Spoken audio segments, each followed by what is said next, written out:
So who are you going to hire? That's a good question. And then how about when the people in the NFL, you hope that there'll be another great coach who's right around the corner. Congrats, Callahan. Golly. Golly, it's a good way to describe it. Up until that, I was happy for stress levels, everything about it. How about him watching the football gods just kind of turn? This is crazy, brother. Yes. Which is, by the way, this is the type of thing that would be happening to, the Titans. This is something, all the things that happened yesterday in that game, again, for the Titans, would be something that the Titans would, this would be something that if the Titans player did, we'd all say, oh, of course, this is what happens down there in Tennessee. Instead, he goes their way. Snap off the face, it goes their way. And then in the end, they end up putting Joey Slosh sneaks one inside, sneaks one in the very close. They decide, look at this play right here. I mean, absolute Murphy's Law after they're saying, for the Tennessee Titans. It's like, Callahan had to be wondering, what the hell, what, this is usually my life, what's going on the other side. So good for him getting a big time win. And congrats to Cam Jordan getting his first. Dude, that was bad. I don't even know what AQ Sugar's thoughts are. He's kind of commentator for the Arizona Cardinals. That was almost a miss there. We sneak into the slide door. Shout out to Slide doing that. And what a moment, legitimately, just in the history of football. And then Kyler Murray has to own that their team lost that game again. And I'm sure it's not Slide the symptom of that game. The internet was asking, and I honestly had to take questions. Kyler left the game. Not a chance. That's a lot of heat. They checked for it, right? Is it check him? Great snap, though, right there. Yeah, I mean, just like Danny Dimes. Funny pat from the head moment. I'm sorry. Yeah, it gives a little wakey. That's the thing he likes about Danny Dimes is all the weapons are tall. When he's hitting everybody right in the face mask, he'll jump on the edge there, right in a sack, and the ball ends up hitting him in the face. Baker Mayfield and the Bucs heading to Seattle and win on the final play. The last two wins have come on the final play. There are 4 comeback victories and 1 this season. They might be team of destiny. We started chit-chatting about this earlier. The way they've been winning games, how they've been winning games, and everything that happened with Baker Mayfield, his football life, especially whenever he gets booted out of Cleveland, and then he starts on the punt block team. I mean, ball's banking off the heads. Levante David not even seeing the ball and then just closing his hands, getting an interception, and then them going on to get a huge win in Seattle. This is just week after football gods seemingly blessing this team that we've loved watching. Their uniforms were definitely filthy yesterday. AJ, is this a team of destiny down there in Tampa? And is it because Cleveland? With Cleveland, but it does feel kind of that way. This was awesome. Let's talk about 2 high-level quarterbacks. Like, these guys both played awesome. Obviously, Sam Darnold, they get that ricochet pick, and obviously that ricochet was due to pressure that they were bringing against him. But man, Baker looks so confident, looks so good. Also, Sam Darnold does as well. Like, Sam, look at his time he has too to throw. These are 2 teams I think, obviously the Bucs, we know how good they are. I think the Seahawks too, because of the whole West Coast bias. People sleep on the time. I think they are a real legit contender in that season. I love that Sam Darnold is doing what he's doing right now, which then leads right back to the Minnesota Vikings getting a huge win over Cleveland Browns at 9:30 a.m. over there in London. Dylan Gabriel's first start in the NFL. So I'm spinning a little bit. Yeah. Steve, what are your thoughts on DG as he does his first start for the Browns in London? He looked good. With the young quarterback, you always need a run game. I thought Jenkins looked very, very good as well. Penny another rookie there, so they drafted well. But yeah, the moment didn't look too big for Dylan Gabriel at all. He stepped up to the plate. He looked good for a first start. Almost stolen wins. And then the flip side on Carl got it done. Big time win. Jefferson is ridiculous. Regardless of who's throwing the football, he's always going to make it. He has come into the game with some disciplinary issues. Yeah, that's not walkthroughs. Yeah, that's a big deal. That's a huge deal. We talk about it all the time about the thing. It's not the fucking house. Carolina was here. And that happens too, especially with these overseas trips that happen about once a year. And I was playing for the Patriots and veteran came in late with our wide receivers as well. But yeah, he still for him to show up and make some big plays, the biggest plays down the stretch after being big. So that's a big time for him. And Justin Jefferson kind of spoke about it after too, like, hey, I need to do a better job of taking my money and doing these things. But for a guy like that, you got to be a pro. It's time to grow up. You already had some off the field issues. You are very, very talented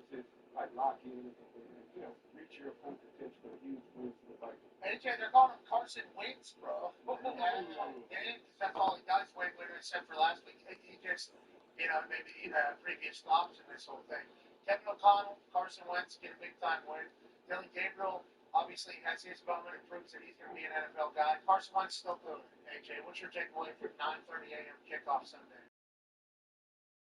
I love watching it. We talk about it all the time. Obviously, Justin Jefferson just out of this world how good he is. But I just love watching Carson Wentz. He plays with a reckless abandon. He does not care about his health and safety.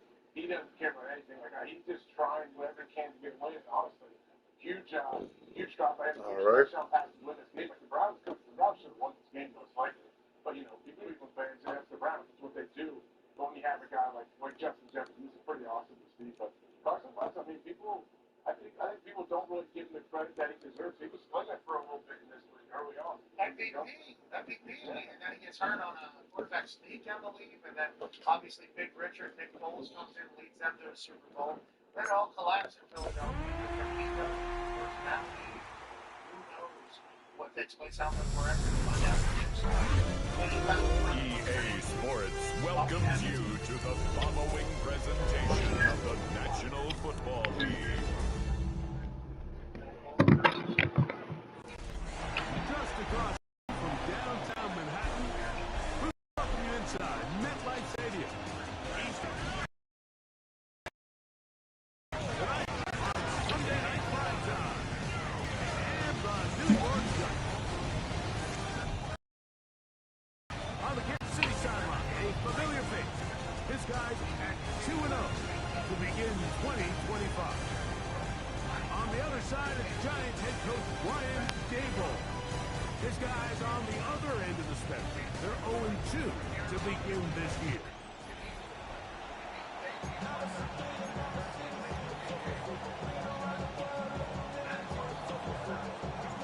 Settle in. We think we've got a good one. Mike Tirico, Greg Olson with you. Off we go on Sunday Night Football. He'll work his way across the 25-yard line. The Giants offense making their way out for the first time. They'll be led out by the lefty from the University of Washington. It's Michael Penix. We both could get the sense from talking to him this week leading up to today's game, like just the amount of pressure he felt that was on his shoulders. And frankly, in the entire locker room, they need to get their first win. When you study NFL history, starting a season 0-3, not many teams have ever made the playoffs in the Super Bowl era. Only 6, so if they want to get a chance to find themselves in the get their season on track. Really smart play, especially considering how early it is in the game. If something's not there, don't force it. Just throw it away and play the next snap. On second down, here's Penix. Trying to set up the screen here with Pacheco. That one way too slow in developing. They rally to the ball, they get the man, and it's no gain. Third down and 9.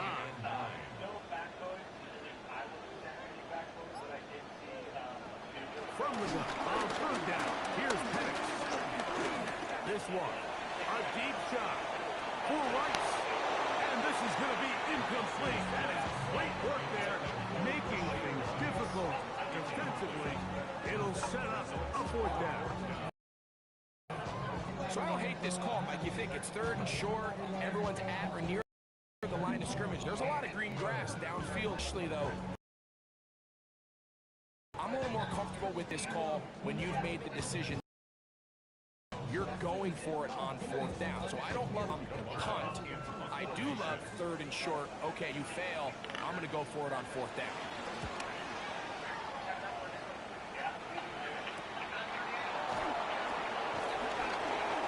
They'll be brought down, short returns, and they'll take over there. So out comes the Kansas City offense to take over for the first time.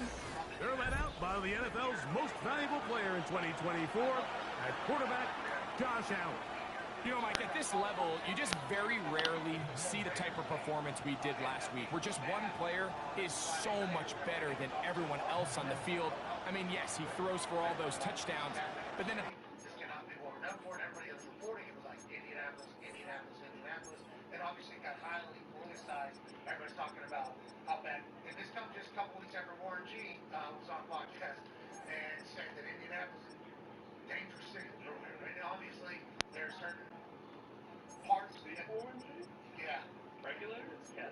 the same time, he's able to protect the ball. I mean, he is just operating at a completely different level, and I'm not sure what he has in store today, but I'm certainly excited to see. And he's going to be brought down up past the 45. It's a nice start to the drive, a gain of 10, and a quick first down. Well, we knew coming into this one, Mike, that we were going to see a lot of this guy, and we knew we'd see a lot of him early. And if that first play is any indication of the rest of this game, this defense is going to have their hands full containing him.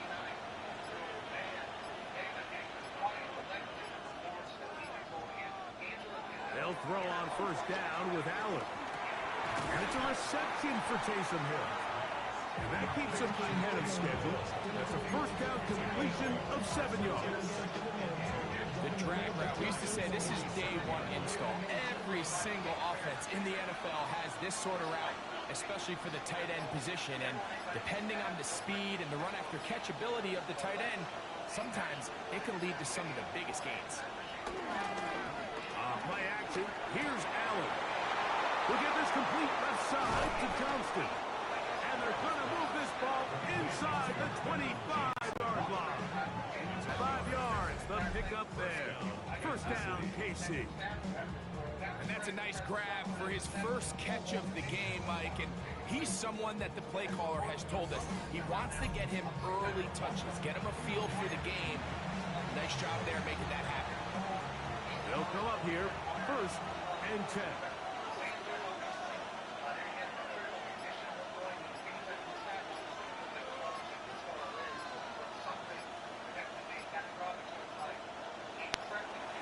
Fake the handoff, and now it's Allen. On the run to the right. That's to the right side, and incomplete. The intended receiver was Justin Jefferson. It'll lead to a second down. One more time going up top with Allen. That's caught by Jefferson on the right side. And he's going to be dropped after a pickup of about 5. So the receivers, Mike, they call them green grass rules, and the idea is if you're running across the field and you're looking at the quarterback, you're going to stay on the run. If you're not looking at the quarterback, that tells him, I'm going to sit in this soft zone, I'm going to what they call punch and pivot and stop, and that tells the quarterback to put the ball up. To the goal line and in. Quentin Johnston. Touchdown, Chiefs. It's his third touchdown catch this year. And that was just a great drive, really from start to finish, Mike. You could see the play caller just really finding his rhythm, mixing run, mixing pass. Results in the touchdown pass, but really everything they did the entire... And trouble on this extra point, it is blocked.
understand how something like that happens. How does this not come out at this point? I've seen some of the like the body cam things and some of the other stuff that can't happen. Somebody's got to pay severely for doing that type of shit. The girl knows that you talk about his, obviously putting in his draft stock, but literally in his life, bro. And not only just his life, just think about his family. Like, people that care about him, people love his teammates. I saw a lot of his former teammates, coaches, people that were close to him. So it's just incredibly sad. I don't understand how it is something like this can happen. It's nothing as this one is kicked off. Set to return down past the 25. Decent field position to start this drive. On the sideline, the unmistakable Andy Reid as the Chiefs take the field once more.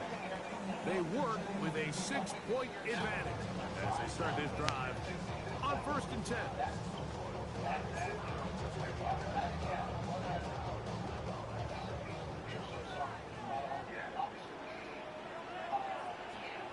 They'll throw. It's Penix. And that ball intercepted by Paxertan. The offense is going to be all set up with a short field and a chance to extend their lead.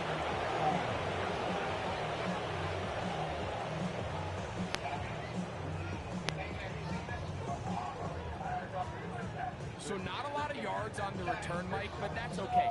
The number one thing, end up with the ball in your hands. And in this case, mission accomplished, and his guys are headed off.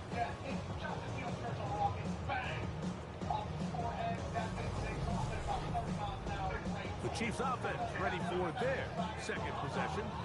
Have a short field, looking to build on the lead.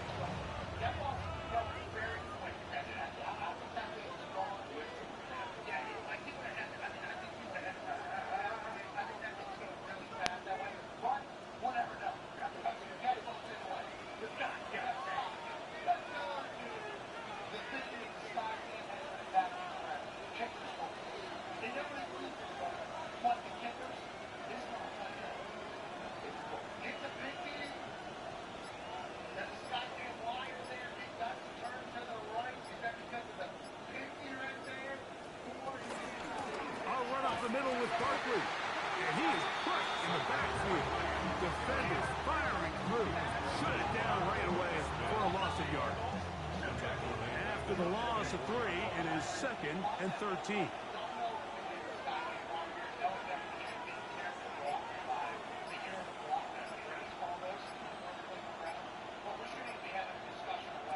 Out of the gun, here's Allen. That's to the left side and taken in by Jefferson. He's still on his feet, and he'll take this one in. Justin Jefferson. Touchdown, KC. It's his 4th touchdown on the year. What a job to finish the play with a touchdown. The catch and carry, and the carry part, Greg, that was the most impressive there. Well, you said it, Mike. The catch was nice, but it's what can you do after the catch that really separates guys, and did plenty because it ended up in a touchdown.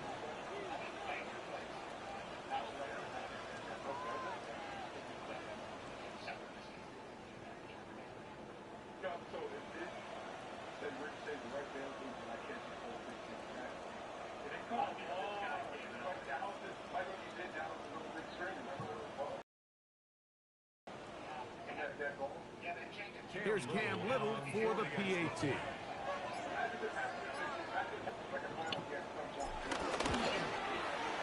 got it.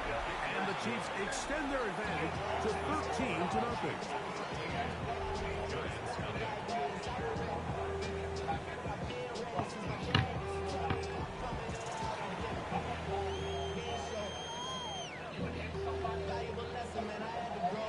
The kickoff team is out on the field, and we're back to it as the kicks away. Gibson now on the return.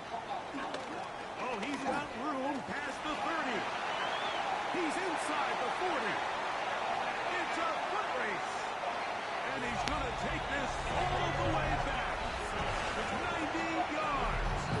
Touchdown, Giants.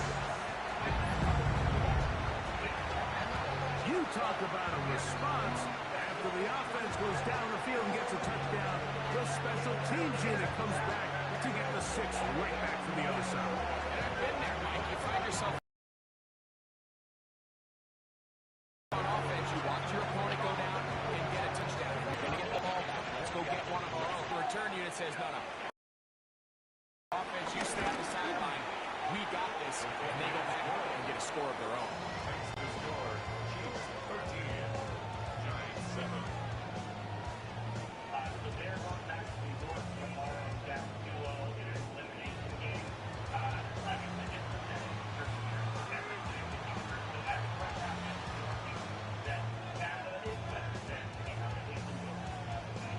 So now, after the touchdown, Pinheiro out to kick it away. They're trying to cross the 20, taking down just side of the. So here comes the KC offense set to take over once more. They'll see if they can put something together here, beginning with 1st and 10.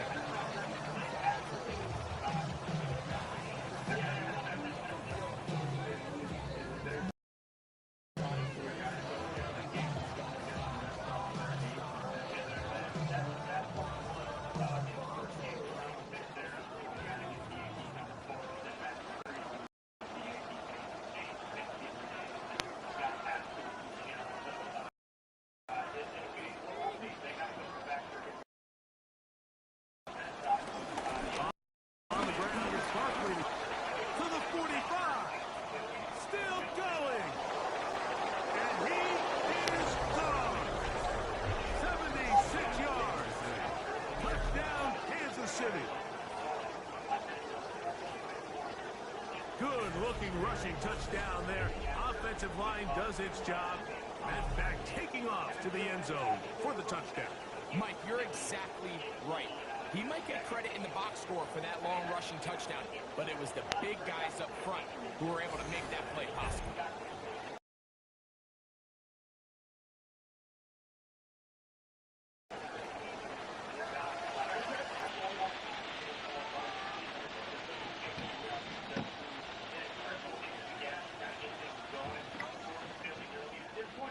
Little on now for the extra point. The kick is good, and the Chiefs are able to extend their first quarter lead.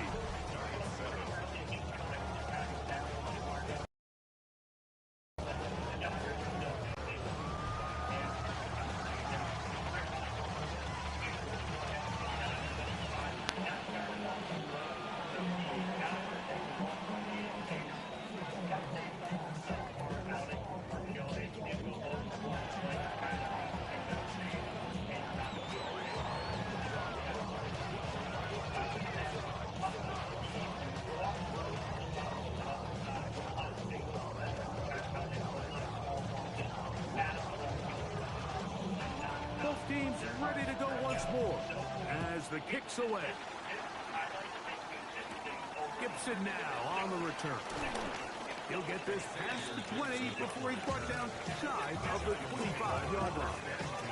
The Giants offense ready to see what they can do. This unit hasn't been at their best early on, followed by an interception on their first. Now the first carry for the Rutgers Scarlet Knight, Isaiah.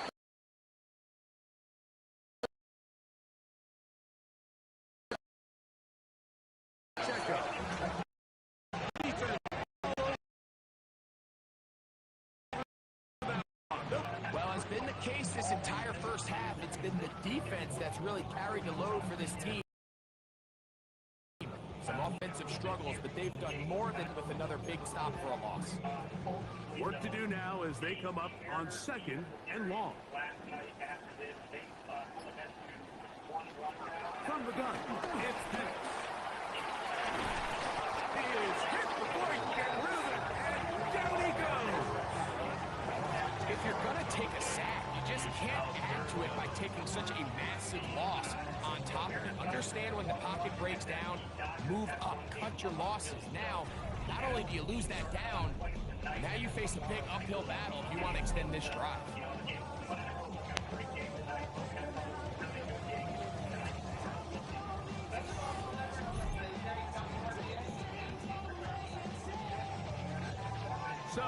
picked up after the sack, and now it's 3rd and long.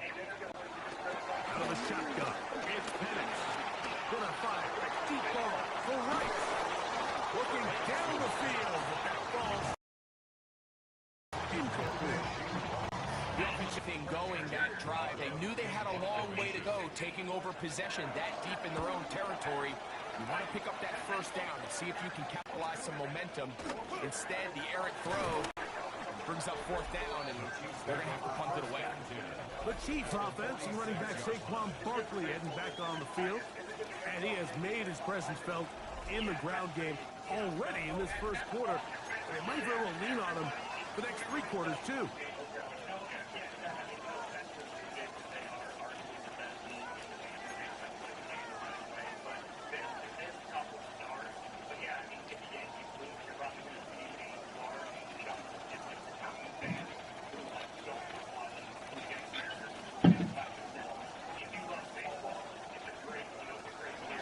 They go play action now. Here's Allen. That's caught. Saquon Barkley. And he'll be hauled down at about the 35-yard line. It's a pickup of 12. Good for a Chiefs first down. Oftentimes in the NFL, Mike, blitzing a good quarterback can kind of be feast or famine, because what you do is you eat up their process of identifying the open target. So in this case, it's an underneath safety outlet, but the reason he went there so fast is because he was triggered to that target from the blitz. The ball deflected at least a couple of times, but it'll fall to the ground. It's incomplete. We'll try again here. 2nd and 10.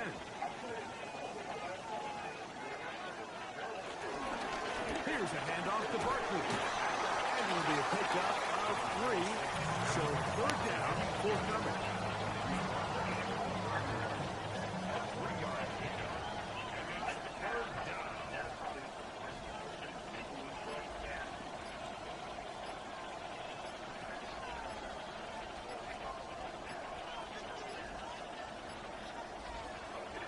From the gun, here is Allen. That's caught. It's the tight end, Brock Bowers. 18 yards on the connection. And the Chiefs have a first down.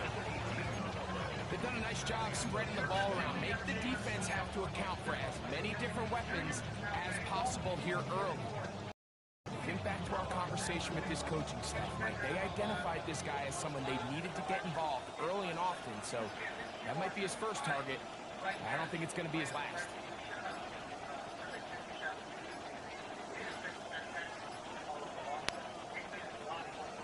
Play action. It's Allen. Throw here, right side. Falls incomplete. They let a golden opportunity slip away on that one. That's the matchup that they wanted. They just couldn't quite capitalize on it. Try again. It's 2nd and 10.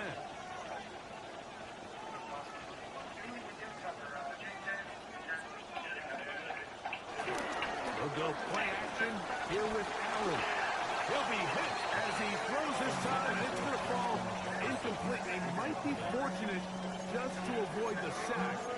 And it'll set up a 3rd down.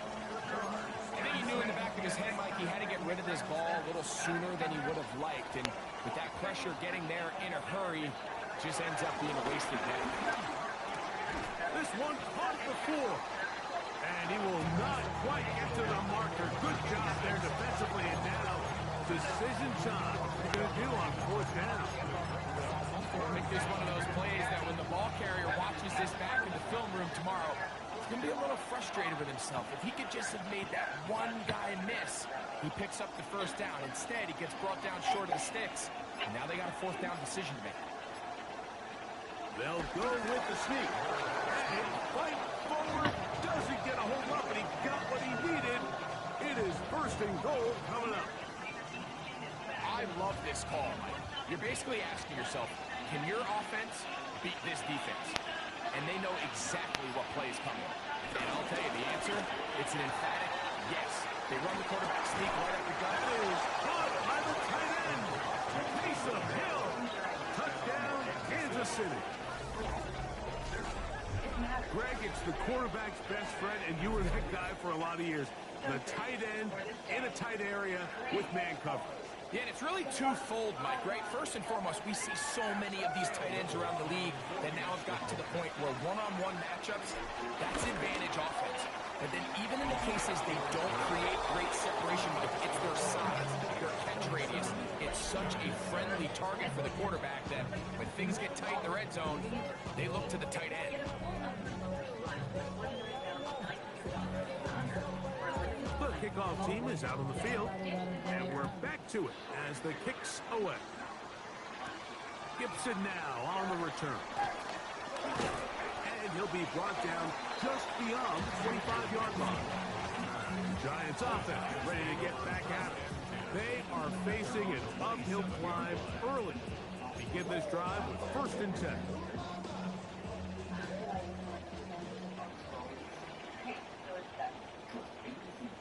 McBride is the motion man. The zone read. This is Penix. The defense not biting. They stay at home. They tackle him for no gain. You know, Mike, it's funny, when you're facing these really elite defensive linemen, sometimes it's easier to make them the read guy rather than actually try to block them. Unfortunately, they're elite for a reason, and sometimes they're still able to make the play like we saw here. Now Penix to throw on 2nd down. That one out of reach of the receiver's outstretched arms. It is incomplete. 3rd and 10. Brings up a 3rd down. Motion man is Rice. On 3rd down, Penix. He's got a receiver, and that's Lamb. And they will bring him down on the other side of midfield. A big play for the Giants. 31 yards. Down at the 43-yard line. Dr. Boyd, 21,000 smiles. All Boyd does today. Your new smile is waiting. So think back to earlier in the week, Mike, and they told us they want to get him going here early and often. So I'd expect plenty of... Come back, Chad.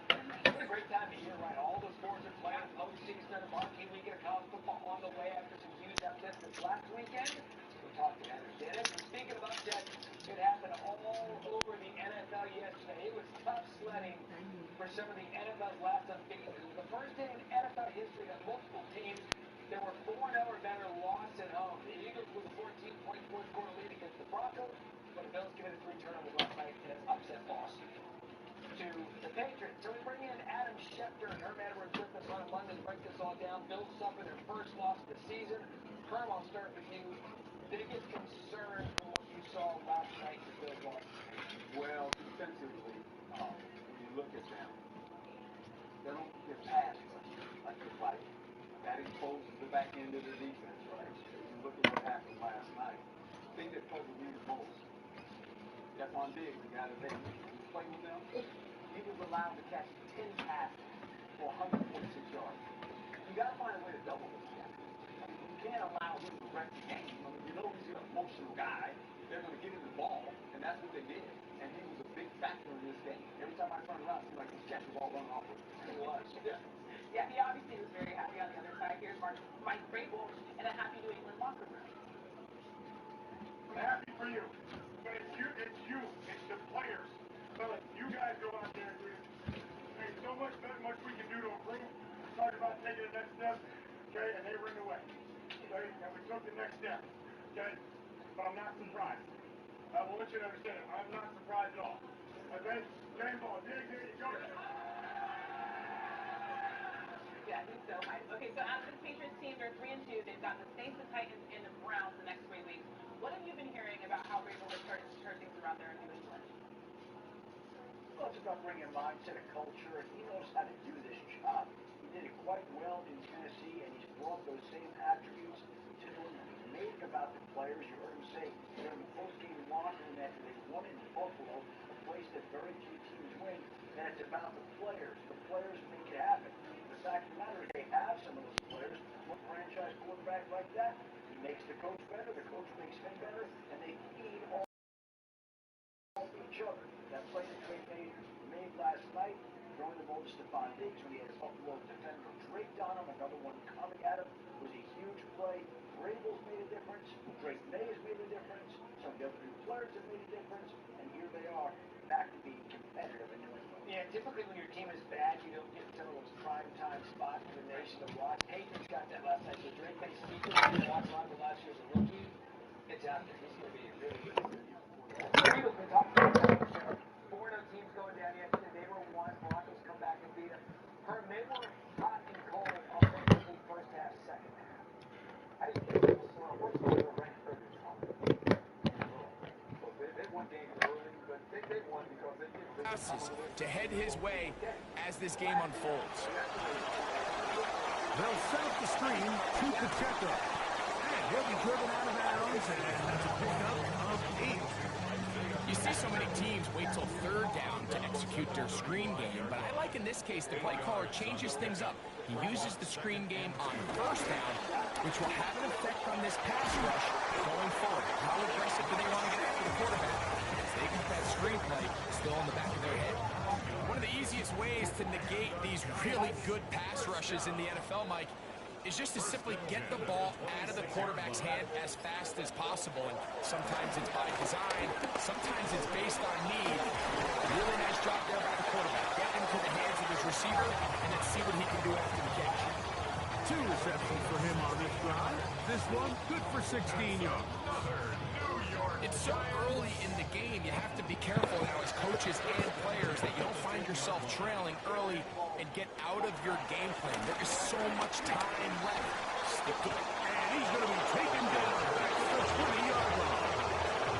Dexter Lawrence getting in there to bring him down. His first sack of the season. After allowing a chunk play on that previous down, nice job there settling in. They make a big play of their own, and they get him down for a sack.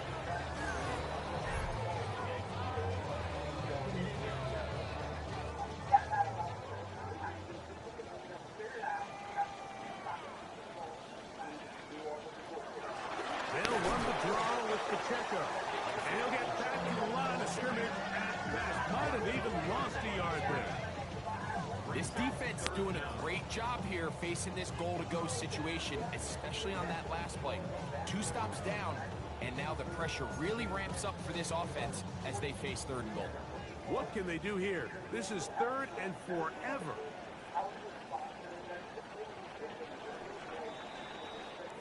So, we are through 1 here on Sunday Night Primetime. It's the Chiefs on top. More from MetLife Stadium after this.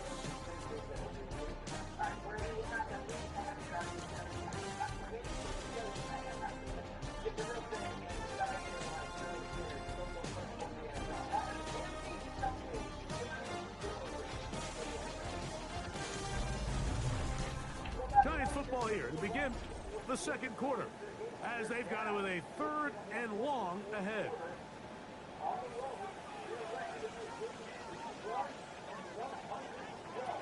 From the gun, here is Penix.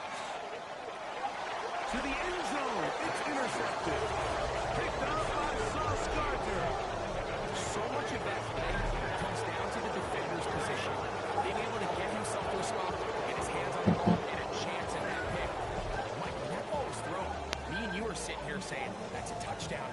And instead, they force a turnover, and now their offense is back on the field.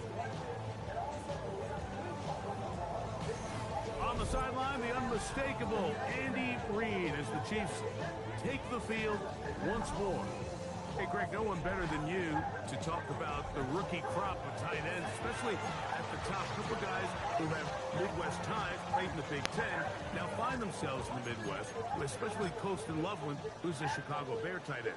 Yeah, and I'll tell you, Mike, when I watch Loveland play, when you look back and watch his tape from Michigan, there's 2 guys that play tight in the NFL. There's the guy that you have to script open.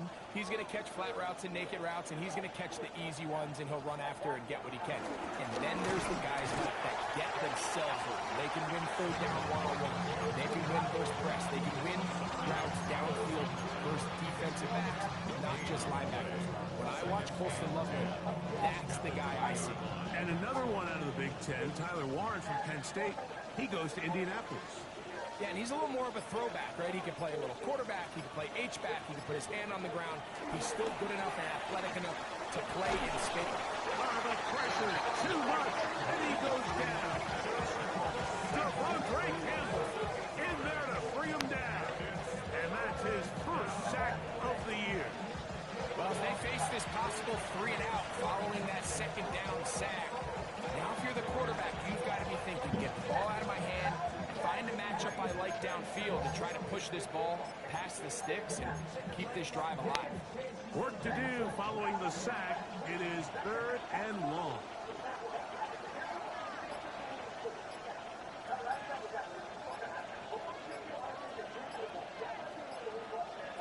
To the air is Allen.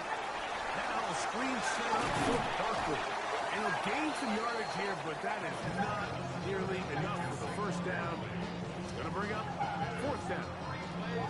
Even though they gave up that last completion, Mike, that's a really good drive there for this defense. I mean, from the beginning, on those early downs, keeping them from staying ahead of the chains, put them in a tough 3rd down situation, and now it brings up 4th down, and looks like they're going to get off the field. Oh, how good was that? Out of bounds, and they're going to mark it at the 2. Here's the Giants offense. Now they get set to take over once more. So we've seen from the start of the season the change in the kickoff rule, the ball coming out to the 35 instead of the 30. Greg, as you talk to folks around the league, there's been a little bit of a change philosophically in how to approach even when you kick a field goal. Yeah, and I think so much of the initial conversation is how does the kickoff team handle it? You pooch it, you kick it out the back of the end zone, and I think there's going to be a wide array of approach. But maybe the part that doesn't get talked about enough, Mike, is how the new kickoff rule actually changes how you play the game offensively. So think if you have the ball inside the 5-yard line, it's 4th and goal from the 3. In the old days, right, the days that we all remember were a touchback following a score, in this case a field goal try, you would kick the ball out of the back of the end zone, hopefully, and it would be a touchback, and you would lose 17 yards. Instead of on a failed 4th down from the 3, your opponent getting the ball at the 3-yard line, they would now get it 17 yards deeper at the 20, and you would get 3 points. The rush gets there. He goes down inside the 5-yard line. These pass rushers, they love these situations where they can just pin their ears back and go after the quarterback. They knew they had a chance to put an end to this drive, and they didn't let it go to waste. So be returned to the other side of midfield. And it's a good return here, able to take it across the 50 and set up the offense with a short field. The Chiefs offense. And Josh Allen head back onto the field. And he has done everything you could ask of him coming into this one. Spread it around, hasn't taken many chances, and potentially on his way to a big game throwing the football.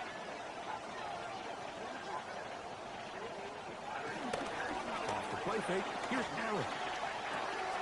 Open man. Downfield. Chases.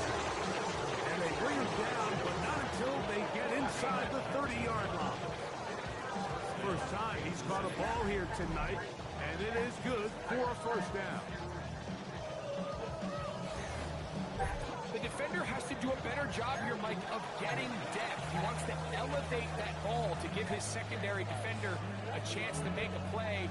He gets too much width, not enough depth, and a quarterback like this is going to take advantage.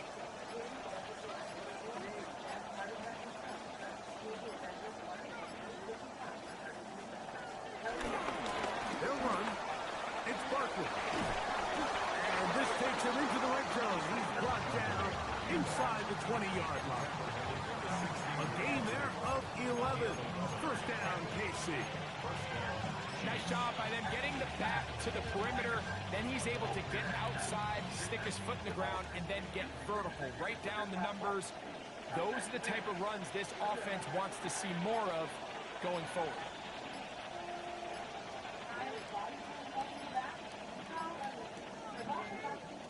Throwing now. Allen here on 1st down. This one's broken up. It's incomplete. Defender right there with him. It brings up 2nd down. all things considered, it's actually a pretty good pass. I mean, he puts the ball in a place where only his guy could catch it. But I think he hears those footsteps coming from that nearest defender, and he's not able to secure the catch through contact.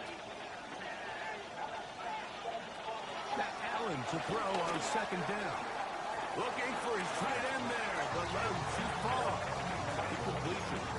Tommy Tremble, the tight end the man he was looking for there. Third down coming up.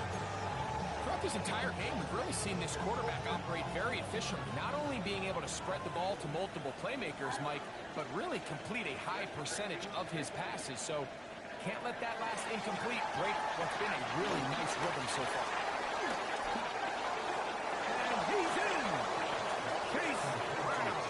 Touchdown, Chiefs. He has done it again. That is 4 touchdown passes in his first half. Greg, he might skip halftime with the way he's performing right now. Yeah, and Mike, this passing attack is just really unstoppable. I mean, it is just remarkable the success he's been able to have. We're not even at halftime yet. He finds himself on record pace. I can't wait to see what he does the rest of this game. Here's Cam Little for the PAT. He's got it. And the Chiefs add on one more as they extend their second quarter lead.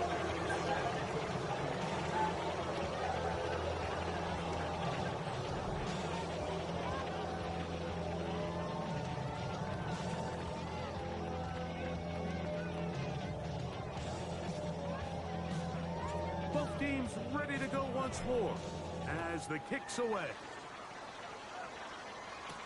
Khalif Raymond to return it. He'll get across the 20, mark him down at the 23-yard line. The Giants offense getting things in order as they trot out for this next possession. They'll try to get this a bit more respectable before the break. It has not been their half to this point. Let's see what they do on this drive. First down now. They're going to go play action with Penix.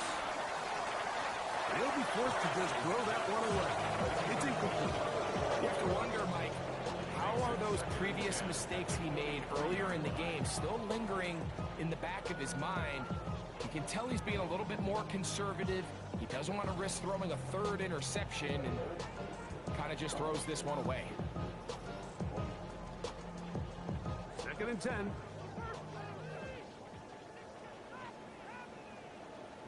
McBride is the motion man. He'll run it straight ahead with Pacheco. Past the 45. An electrifying run, bringing it all the way inside the 15-yard line. A huge run from Pacheco. 67 yards. First and 10 at the 11-yard line. Still get a first down at the 1. 1st and 10, they go from the 11. Once again, it's Pacheco. He did not want to go down there. Carrying tacklers, it's a gain of 9. I think every running back's dream is that he's going to run through a wide open hole and have breakaway touchdowns, but that's not necessarily the case very often in the NFL. So the backs that are the best are the ones that can get more yardage than maybe what's blocked for. I think this is a nice physical game here that they can continue to build off of as the game unfolds. So, Mike, this is a great example and a great moment to bring up why it's so important for these offenses to make everything look the same. Formationally, pre-snap movement, because the second that motion looks like a jet motion and he's going to get the ball as opposed to a traditional motion, these defenses are so in tune with all those little differences, they know it's coming and it's not going to be a lot of gain. You don't need much. It is 3rd and inches. They'll run the sneak. Trying to find any CD can, but the push too strong in the middle. He didn't get there. It's 4th down. And now this brings up a tough situation, Mike, because even if they were going to consider going for it on 4th down, how do you do so when you couldn't even manage to get a few inches on 3rd down? Disappointing result for them on that play. They can still pick up a first down here, and they'll line up to go for it on 4th down. They'll try it now with Pacheco. And he will take this one across into the end zone. Isaiah Pacheco. Touchdown, New York. Well, that is a step in the right direction, finding the end zone. I don't know, Greg, could this be building some momentum for these guys, and that's important before halftime? Absolutely, and I think the biggest thing this coach is trying to get across right now on the sideline, Mike, is let's just cut into this lead, and let's make it a one-score game at half. So they still got some work to do, but if they can go into halftime, regroup, catch their breath, just keep it close, give yourself a fighting chance here out of the break.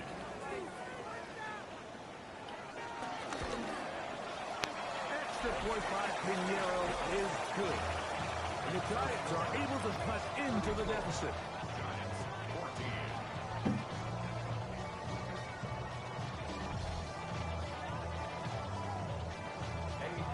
So now, after the touchdown, Pinheiro out to kick it away. This taken at the 5. He'll work his way across the 25-yard line. The Chiefs offense. And Josh Allen heads back onto the field. He's had things all his way in the first half. Those numbers are sensational. He looks to add to them with another drive here.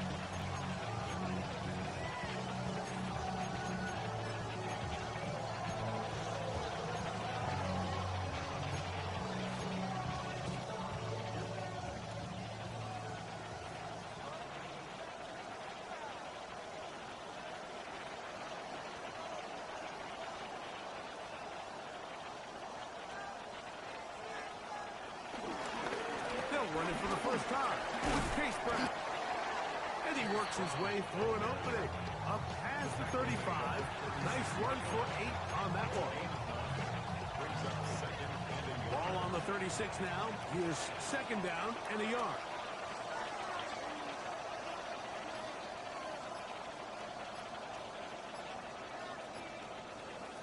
Allen to throw. Oh, the blitz gets there quickly, and down he goes.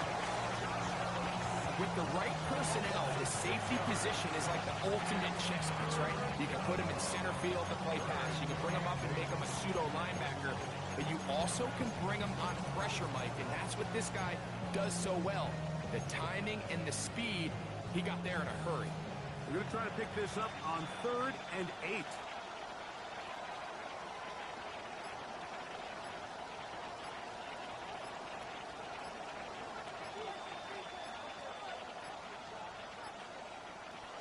From the shotgun, it's Allen. That is incomplete. Great work to get in there. Make things difficult defensively. It sets up 4th down.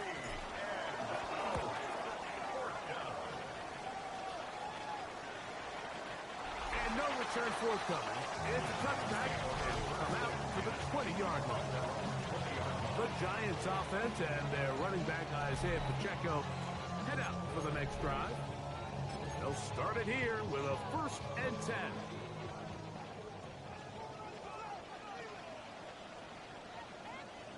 McBride is the motion man. Penix now going to keep it on the zone read. And he will not be able to turn upfield. They'll drop him behind the line. I can promise you that is not how they wanted to start this drive, Mike. I mean, to get blown up at the point of attack, there was just nowhere for the back to go on that run. So after the loss on 1st, here's 2nd and 14. To throw is Penix. That's a good game there. It's going to wind up just a couple of yards shy of that 1st down.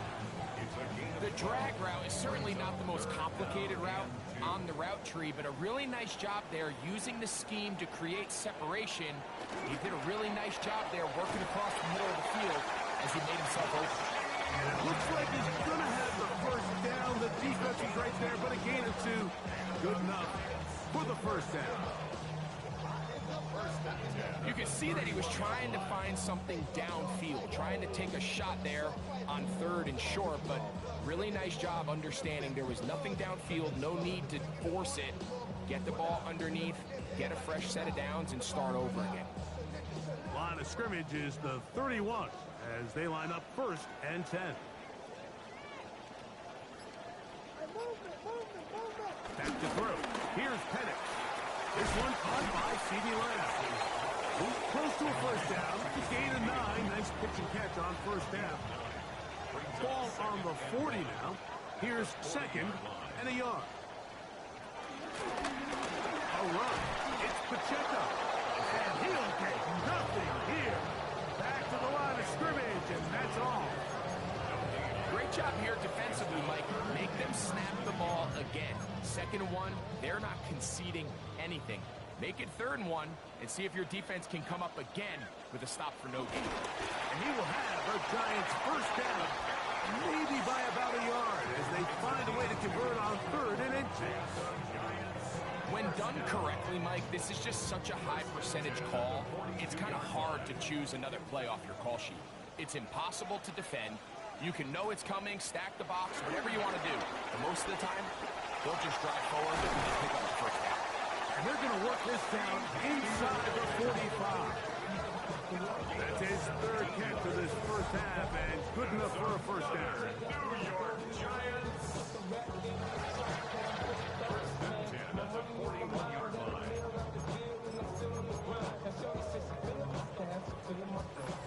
So, 2 minutes to play in a back-and-forth first half. We'll come back to MetLife Stadium after this.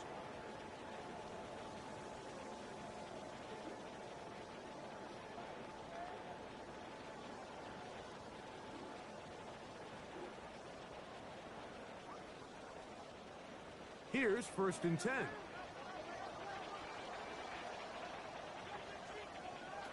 Here's Penix. He'll get this complete. It's Lamb again. And they bring him down, but not until they get inside the 30-yard line. Now, after the play, looks like we have an injury for one of the Chiefs. Halftime is looming, so the athletic training staff going to get a chance to look him over during the break.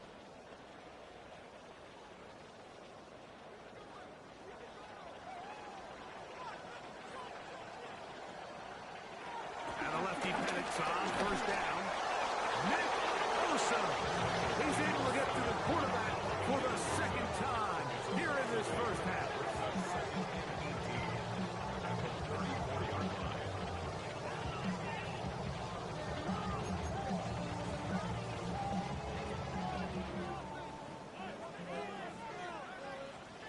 On 2nd down, here's Penix. Trying to set up the screen here with Pacheco. This one will be snipped out, blown up in the backfield.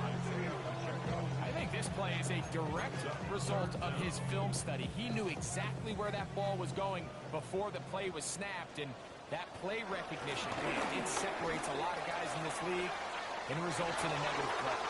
This one broken up. It's incomplete. Good job separating the receiver from the ball, and it is 4th down. Little miscommunication there. Now brings up 3rd down. It just doesn't appear that the quarterback and the wide receiver were on the same page on that last pass. And this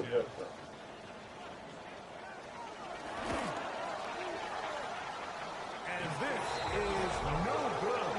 Could not get it on target. Everything's going wrong.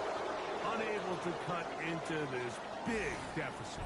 The Chiefs offense going to take over here in the final minute of this first half. They'll have very good starting field position as they set up past the 40.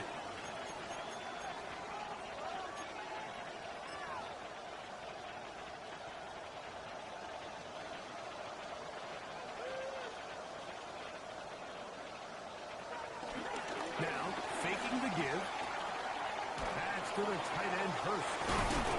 And he'll get about 8 on that one. Most of it coming after the catch. It's 2nd down. There's no more efficient play in the NFL, Mike, than the play-action passing game. You can see here why. You make the defense have to honor both the run and the pass, and he's able to pick up a nice gain to his tight end. Play action. Here's Allen. A throw on the move is caught. And they'll take this down inside the 35. The Chiefs will use their third and final timeout here as it comes to 22 seconds remaining till halftime. I love this call. My defense is thinking run here. It's second and short, so they go with play action. Leads to an easy first down. Really well done. A fresh set of downs to work with. It is first down and 10.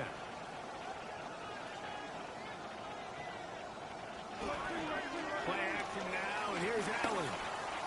The middle of the field, but that is incomplete. You talk about a quarterback getting bailed out. Man, that is a pick all day long. And as this defender enters the huddle, you see a bunch of his guys hitting him on the helmet. But I can promise you, they're saying, next time, you got to come down with that. He's going to be dropped after a pickup of about 5.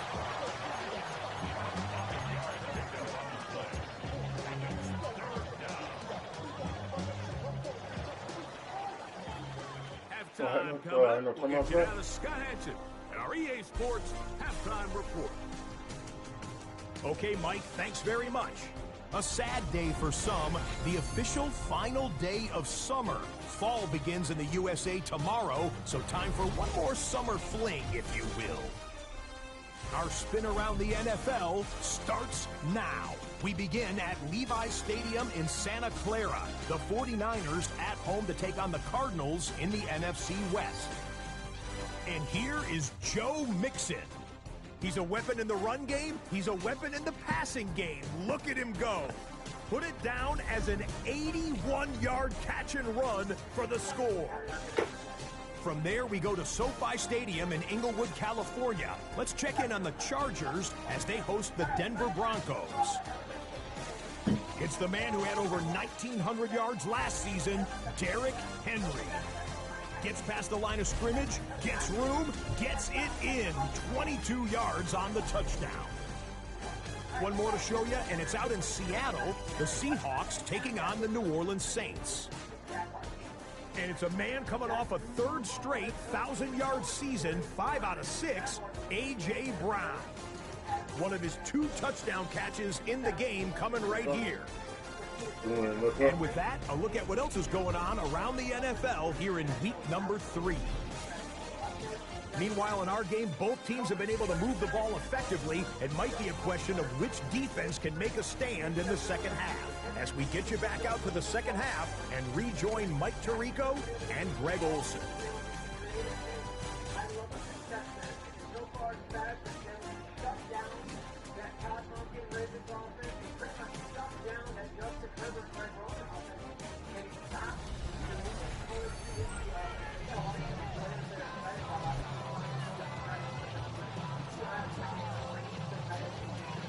Very one-sided first half of action. Will we get a turnaround? Let's find out. The third quarter is underway. This taken in at the 8-yard line. And their drive will begin at the 30-yard line. On the sideline, the unmistakable Andy Reid as the Chiefs take the field once more. They'll begin with first and 10.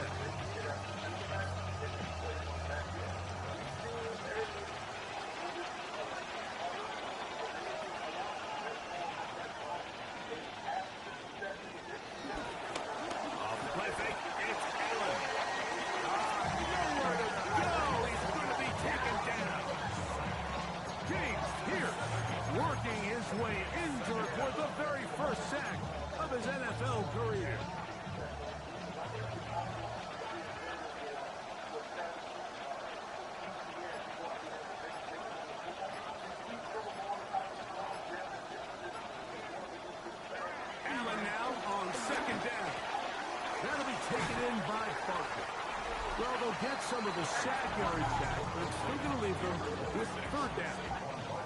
Another great throw, and that's been the story as you check out these numbers. I mean, he has done everything this team has asked of him and more.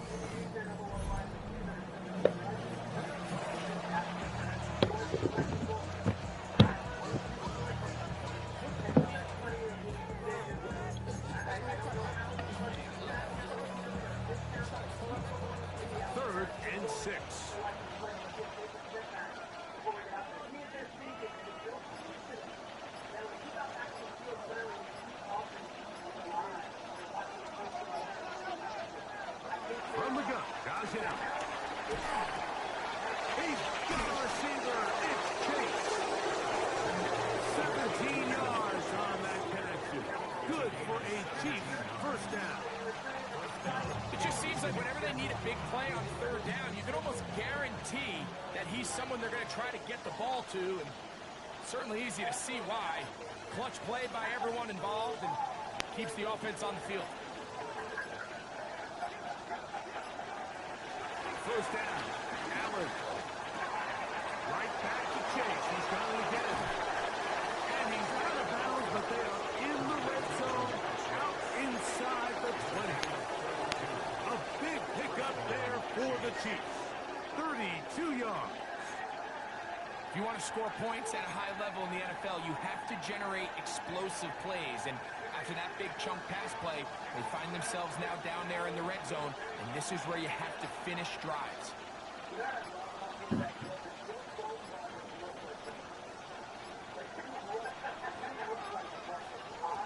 Allen to throw again.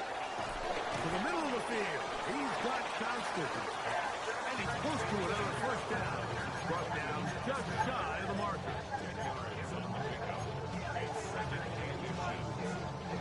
An enviable spot to operate from. Here's second and inches.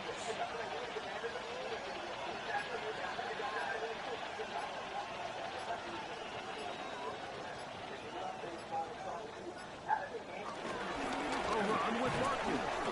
And I don't think he got that wrapped up the line of scrimmage. And now you're looking at third down. The offense thinks that they can just kind of plow this one up there in the middle and keep the chains moving, but not on this defense. Not only do they not pick up the first down, but after suffering that loss, now they've got some decisions to make on third down. We're trying to run here with Barkley. And he will power his way into the end zone. Saquon Barkley. Touchdown, KC.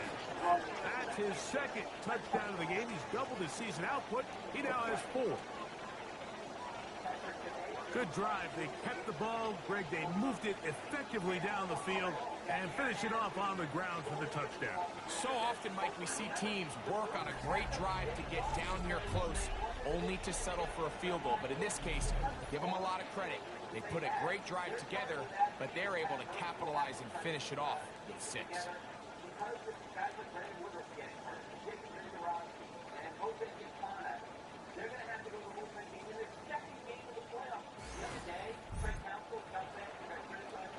Little on now for the extra point. His kick is good. And the Chiefs will extend this third quarter lead.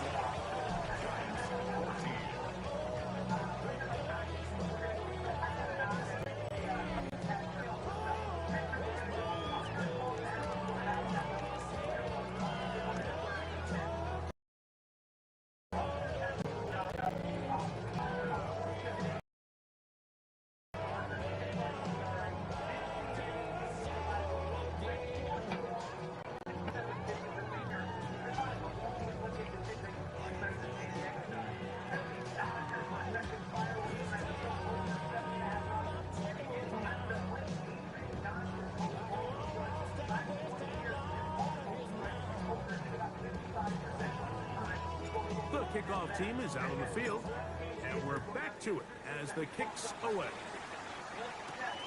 Raymond now to return it. And he'll work this one past the 25 to right about the 28-yard line. On the sideline, the unmistakable Andy Reid as the Chiefs take the field once more. They'll do so with 1st and 10.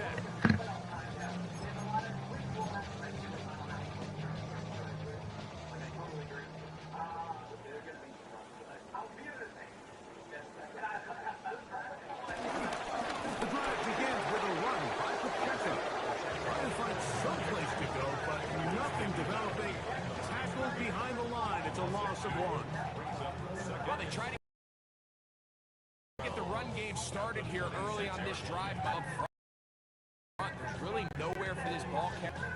You never want to lose yards on first down, but that's exactly the case here. Last play play went the wrong way. It sets up second and long. It's second down and 12. From the gun, it's Penix. Left side, caught by Lamb. And they will bring him down on the other side of midfield. Yeah. Catch number 5 tonight, and it's good for a first down. First and 10. First and 10 at the 47-yard line. A handoff to Pacheco. And he'll get 2 on this one before being taken down.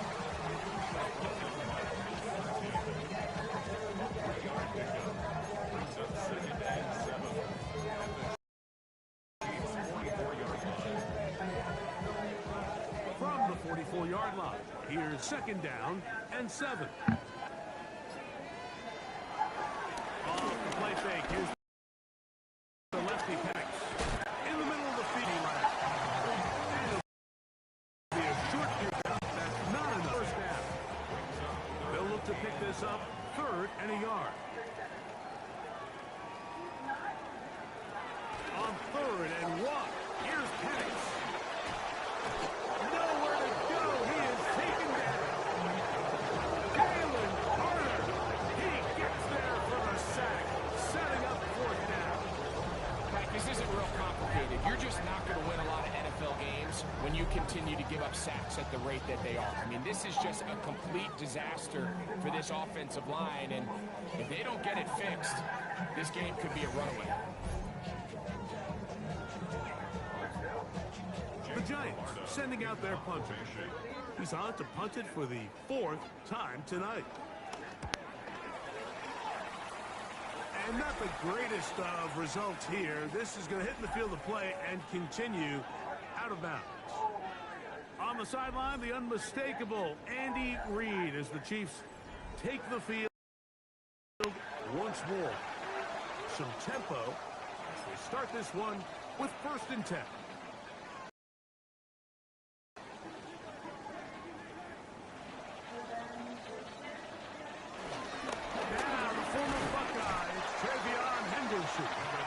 And move this forward out to the 29-yard line.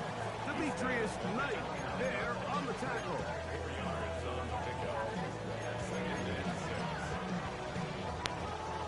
It is 2nd and 6.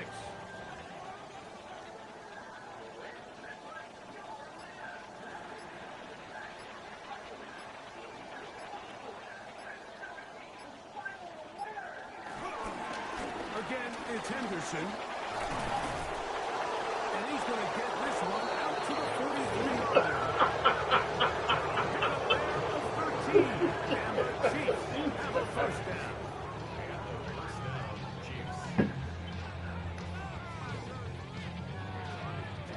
We've seen this trend throughout the league, Mike. Offensively, everyone wants to have depth at the running back position. Yeah, it's great to have one guy, but if you can have 2 or 3 that can all come in and contribute on the ground, that's the goal, and we're seeing it here. Throwing now, Allen here on first down. That'll be caught. It's Travion Henderson. He's close to a first down. The gain of 9. Nice pitch and catch on first down. They were able to complete this pass, but how often do we see these running backs run these angle routes, and they catch it in stride and run a hole through the defense? So, the defense gave up some yards here, but it could have been a lot worse.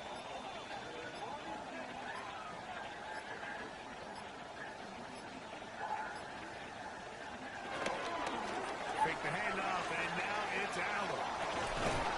Open man, downfield, Chase has it. And they bring him down, but not until they get inside the 30-yard line. They get 20 on the connection. First down, KC.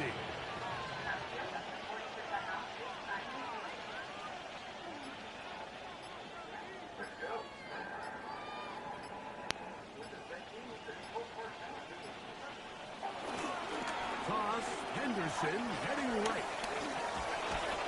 And he'll get about 6 out of that one before being forced out of bounds. Out of bounds at the 22-yard line. It's a gain of 7. From the 22 now, here's 2nd and 3.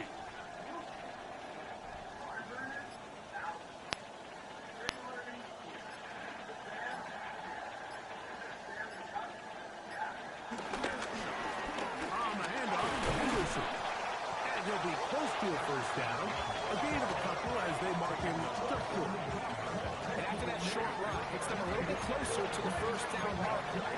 They're going to need to create more running room on the ground if they plan on extending this drive. 3rd and a yard. To avoid digital threats, just turn on NordVPN. Protection against trackers, malicious websites, and malware. They'll try to run for it with Henderson. He is down at the 14, but will have the first down. It's a gain of 6. First down, Chiefs. Great work there. The two guards really working together to create that hole up the middle. And then it's just the vision of the back. Like there's a fine line between hitting that full speed, but also having a little bit of patience to let that play develop.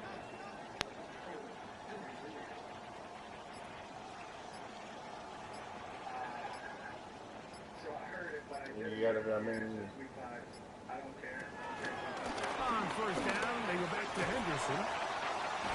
He's able to get away from one man, but the reinforcements were there fast. He's taken down for a loss on the play. Lost one on the last play, so now it's 2nd and 11. 15-yard line.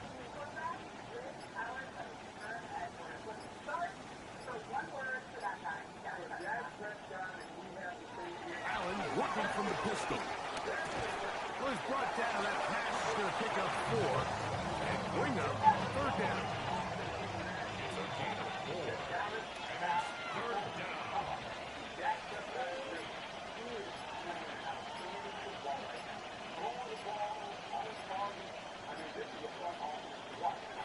From the shotgun, it's Allen.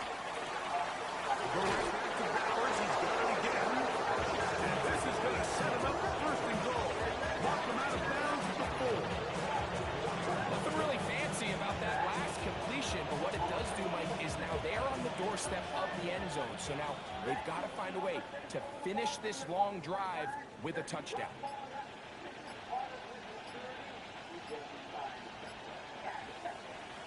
From the gun, here is, oh, no chance there. Under a heavy rush, he goes down. James Pierce in there for the sack. He forced his way through. A loss of 9. Going in the wrong direction. Now 2nd and goal from the 12. Operating out of the gun, here comes Allen. Caught by Jefferson on the right side. That's going to move him closer, but they're going to need to come up with something here. Here comes 3rd and goal. Out of the gun, here's Allen. That is caught. What a job to keep the play alive. Justin Jefferson. Touchdown, Kansas City. He's got another one. His 2nd touchdown of the evening. And he continues to remain on fire. That is a rare NFL day. 5 touchdown passes thrown. And Mike, at this point, the defense just looks completely lost out there. I mean, they have no answers whatsoever, giving up the 5th touchdown pass of this ball game.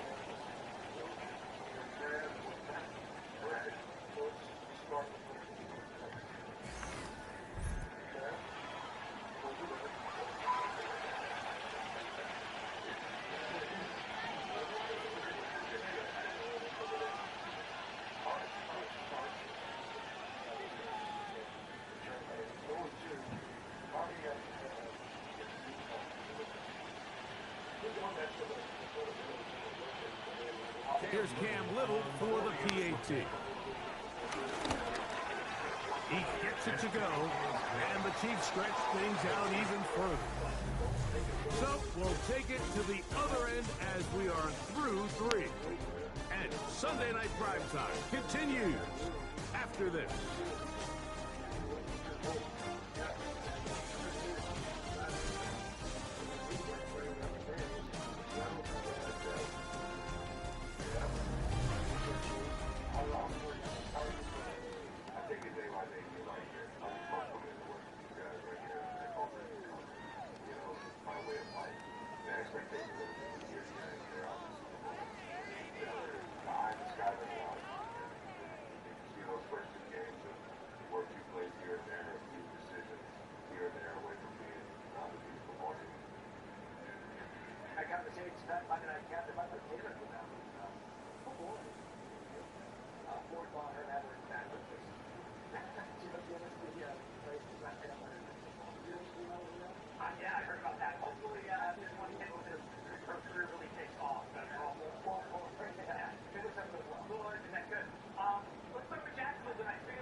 Both teams ready to go once more as the kick's away.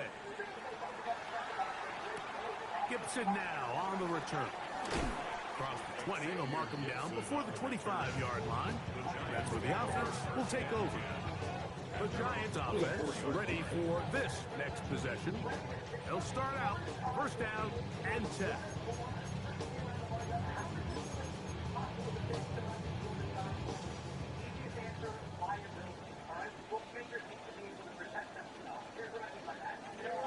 Out of the shotgun, it's Penix. That one, oh, it's on target, but it goes as an incompletion. I think he had that one in his grasp, but unable to hold on, and it will be second down. And that's another brutal drop for an offense that has struggled to catch the ball up to this point. And yes, you can nitpick about ball placement and whatnot, but listen, the reality is at this level, if it hits your hands, you have to find a way to come down. And that one's not fooling anyone. They were on that screen from the start, and a loss of yards on the play. The best defenders can just sense when a screen is coming. They can tell the body language of the offensive lineman's pass set. They can tell on the drop of the quarterback. It just doesn't look right. That's exactly the case here. Great job getting to the back and taking him down for a loss. It is third and long. From the gun, on third down, here's Penix. And he'll just have to throw this one away. There's nowhere to go downfield. And now it's going to bring up a fourth down. I think that's the sign of a quarterback who's learned his lesson. He's already got 2 picks on the day. Certainly doesn't want to throw a third, so good decision. Just throw it away. Going to leave the offense out there for fourth and long. Fourth down, and here's Penix. And he's going to go down. They get him behind the line. Can't take a sack there. It's a turnover on down. You find yourself down big. It's the fourth quarter. There's really no choice but to go for this at this point. But once again, this defense, they're up to the task, and they come through yet again with a huge stop. The Chiefs offense and running back Saquon Barkley heading back on the field. And they are really playing well here to start September, aren't they? On their way to 3-0 as they look to finish this one off.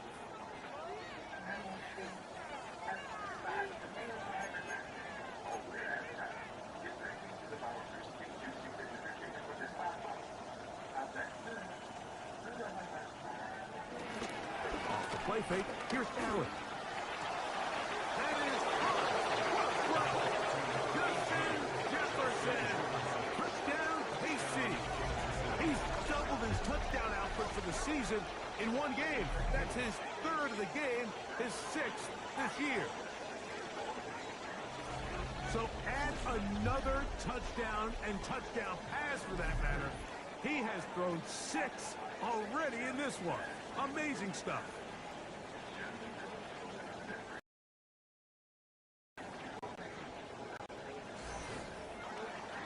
Little on now for the extra point.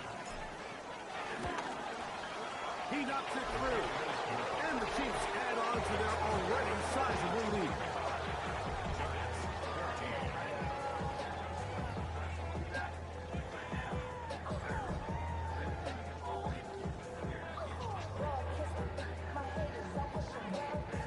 The kickoff team is out on the field. And we're back to it as the kick's away. Gibson now on the return. And he's down at the 23, and that's where the offense will take over. The Giants offense and CD Lamb set to take over once more.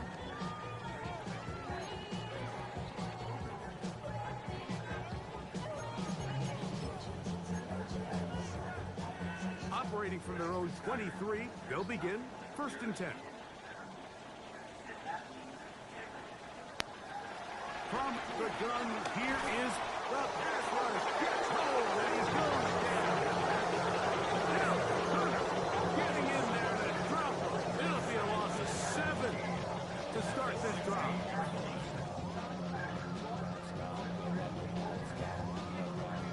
Work to do now as they come up on second and long.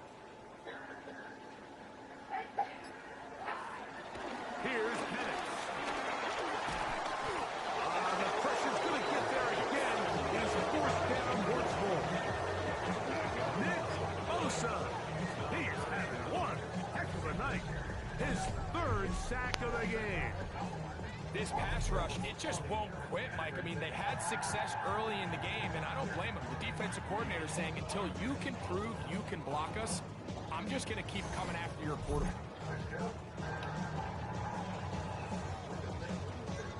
Work to do following the sack. It is 3rd and long. Now Penix. And this is going to be incomplete. That is great work there, making things difficult defensively. It'll set up a 4th down. And that's exactly how you teach it. They want these defenders to time the hit, that right when the ball gets there, you separate the receiver from the ball. And those are the ones on offense, man. You just have to make that catch, Mike. I know it's easier said than done, but you know the hit's coming. You've got to squeeze that thing, brace for impact, and make that play for your offense.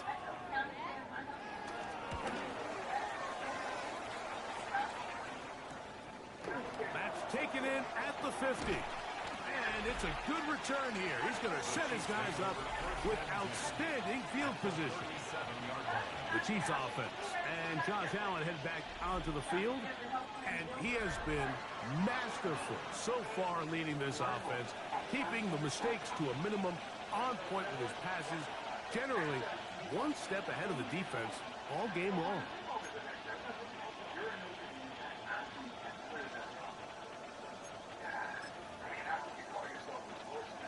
It's a 3 tight end look as they have it 1st and 10.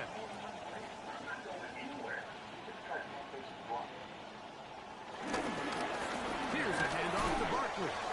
Nice job by the running back making the first guy miss, but it's the pursuit by the entire defense.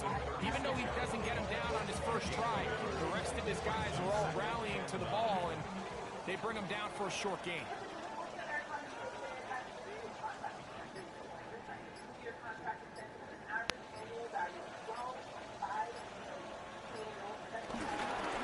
They'll stay on the ground with Barkley. Good running inside the 25. And he's got another one. Saquon Barkley. Touchdown, Chiefs. His big night continues. His 3rd touchdown of the game. And another score puts them in great shape here in the 4th quarter. Greg, looks like they are on their way to 3 games and 3 wins. And they say the only thing better than being 2-0, Mike, is being 3-0. And barring something unforeseen here down the stretch, they're going to get their 3rd straight victory to start this season. Can't ask for a much better start. This is going to give them a real good opportunity late in the season to find themselves in pretty good position.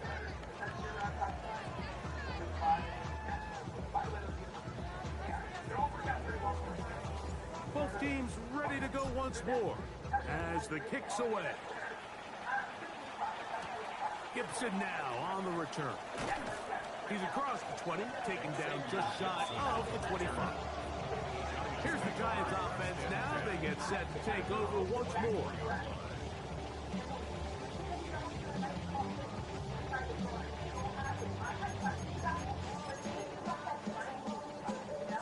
So here's a 1st and 10 now.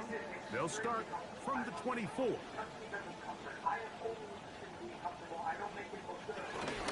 They'll start on the ground with Pacheco. Hey, that's about as exciting a 1-yard run as you're going to see all game. Found a way to dodge that first would-be tackler, but not much after that. From the 25, here's 2nd and 9. To throw is Penix. That's 3. 3rd time tonight he's been intercepted. Picked up by Sauce Gardner. And his offense is going to be all set up with a short field and a chance to extend that lead.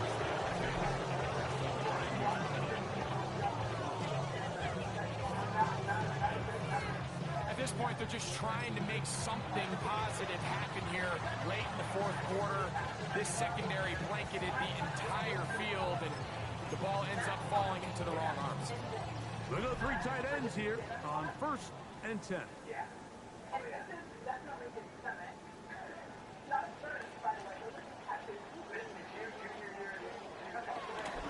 They'll run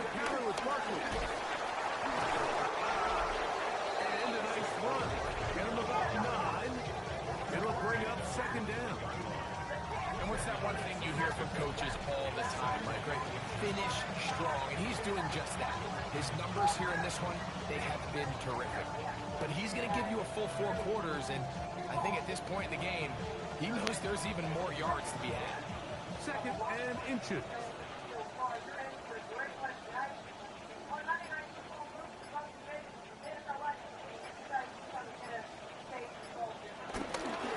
Once again, it's Barkley. And that one shut down pretty quickly. He'll get back to the line of scrimmage. Nothing more. We've seen this back have his way with this defense all game long, Mike. He's up over 100 yards for the game, but this time the defense said, we've had enough. They sold out to stop him. They hold him to no gain. They'll come up here. 1st and 10.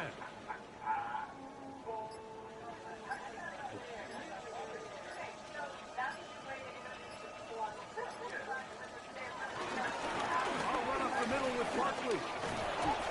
And they mark down at the 7. And it will set up 1st and goal. All you can do at this point, Mike, is just really marvel at how well he's been able to run the ball. And throughout the course of the game, they've certainly not been shy in giving it to him. And I think he's held up his side of the bargain. Ball sitting at the 7. 1st and goal.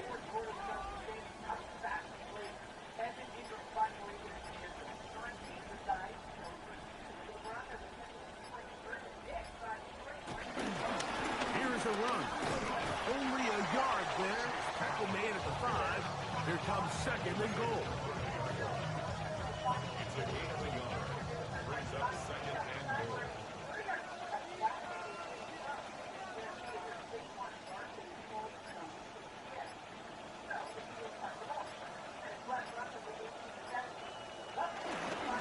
On the handoff, this is Barkley. Let's give him a yard down to the 3-yard line. Good job so far by the defense protecting the short field. Now it's 3rd and goal.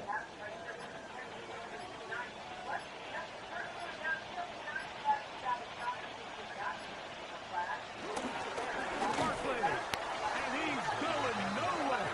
Met and dropped behind the line. And now it's 4th and goal.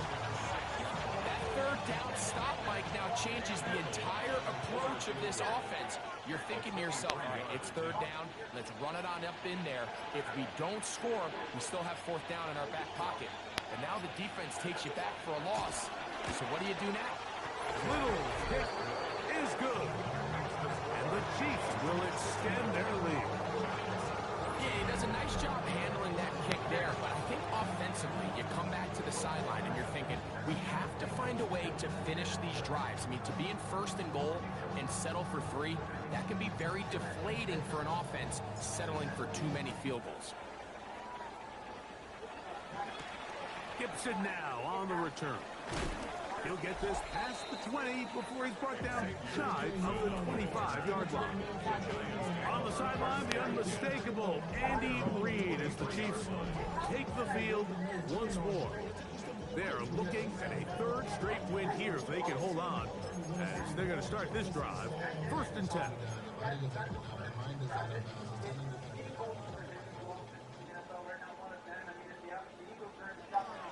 Throwing is Penix. He takes off. And he's going to give himself up, but not before he picks up the 1st down.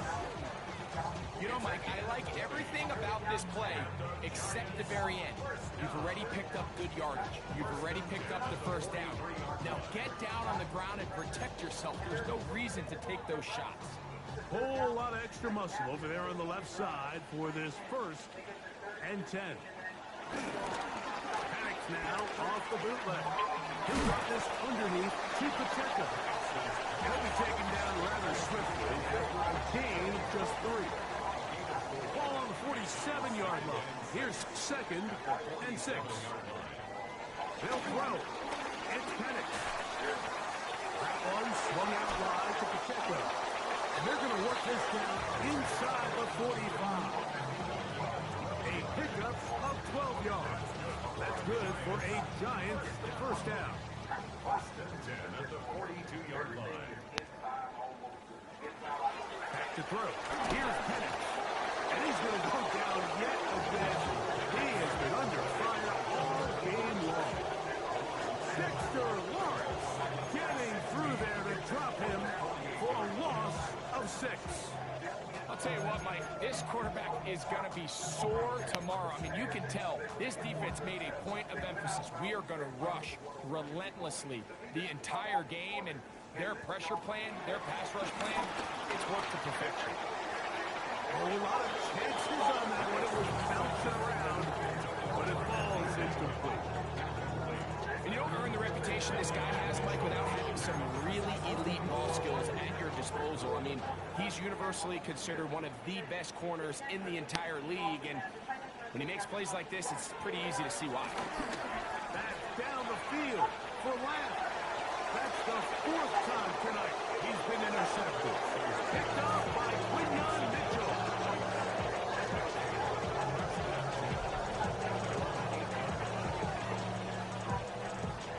I gotta give credit, Mike, where credit is due. I mean, they have played a complete game in all facets of football. I mean, the scoreboard pretty much reflects what we've seen play out here over the last 4 quarters.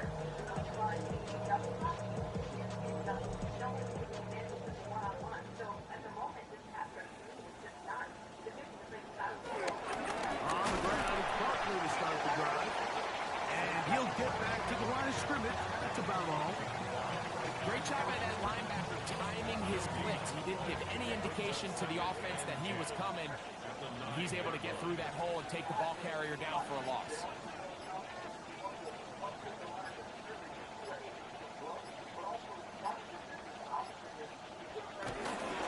They'll run straight ahead with Barkley. And this defense plays it beautifully. They knock him back to the 7. After that negative run, I think this changes the play call now on 3rd down. So this offensive line has to be a lot better on 1st and 2nd down to gain positive yards. Stay on track, because you don't want to be in 3rd and pass too often in today's NFL.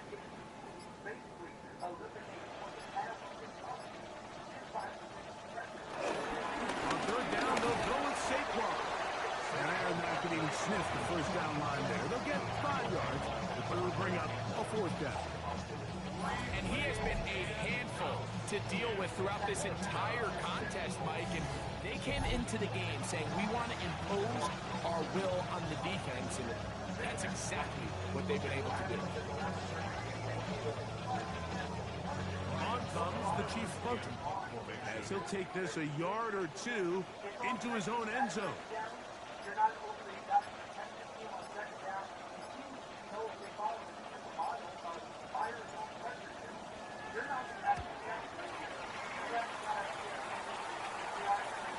This is going to get out of bounds inside the 15-yard line. The Giants offense ready to get back to work. This will begin at their own 13-yard line. So work to do starting with this 1st and 10.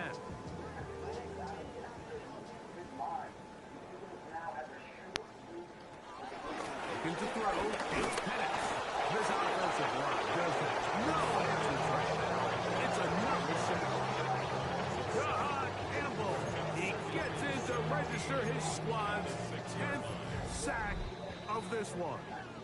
So just under 2 minutes here in this one. Greg and I back for the conclusion in a moment.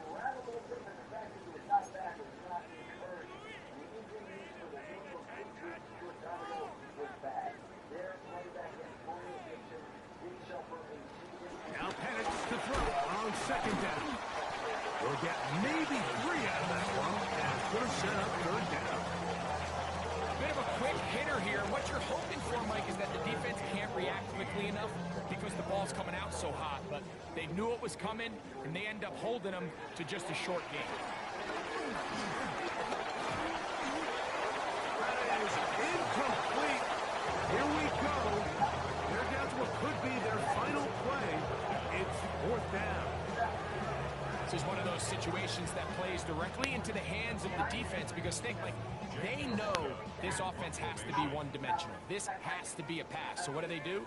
They bring in extra defensive backs. They clog up the back end. And at the end of the day, there's just nowhere for the offense to go with the ball. That's a very nice return. He is giving Chiefs offense and Justin Jefferson headed back onto the field.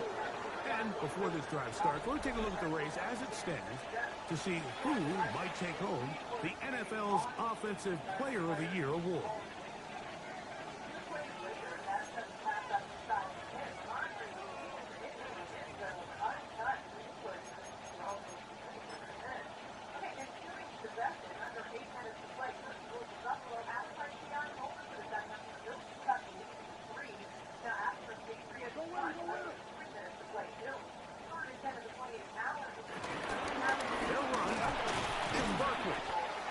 Physical run. It'll wind up as a gain of 5. This just shows why you can't count on just one guy to take him down. He's a powerful enough runner. You gotta have guys coming in support when that first hit is made. It takes a team effort to stop him, especially once he gets going.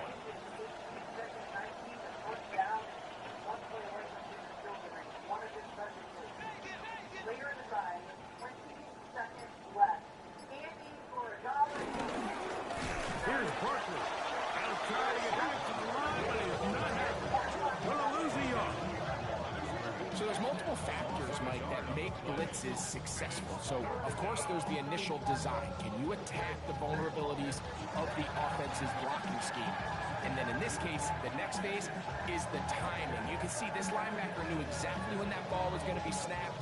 The offensive line had no chance to identify and pick him up, and he's able to bring him down for a loss.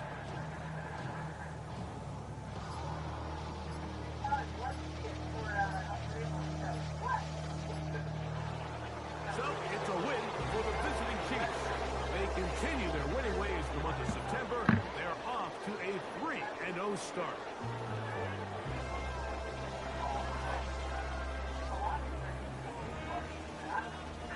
And that'll do it for my partner, Greg Olson.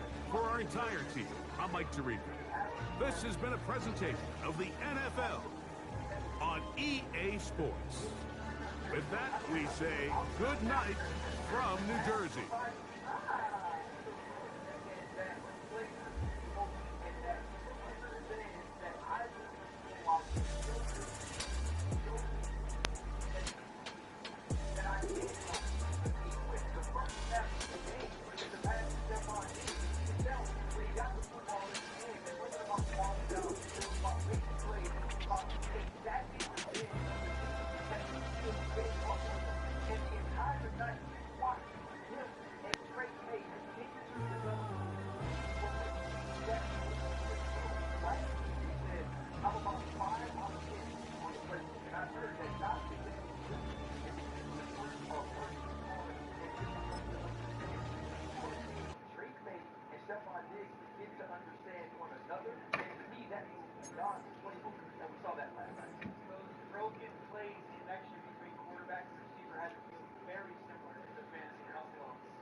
Fall is in the air and not a moment too soon.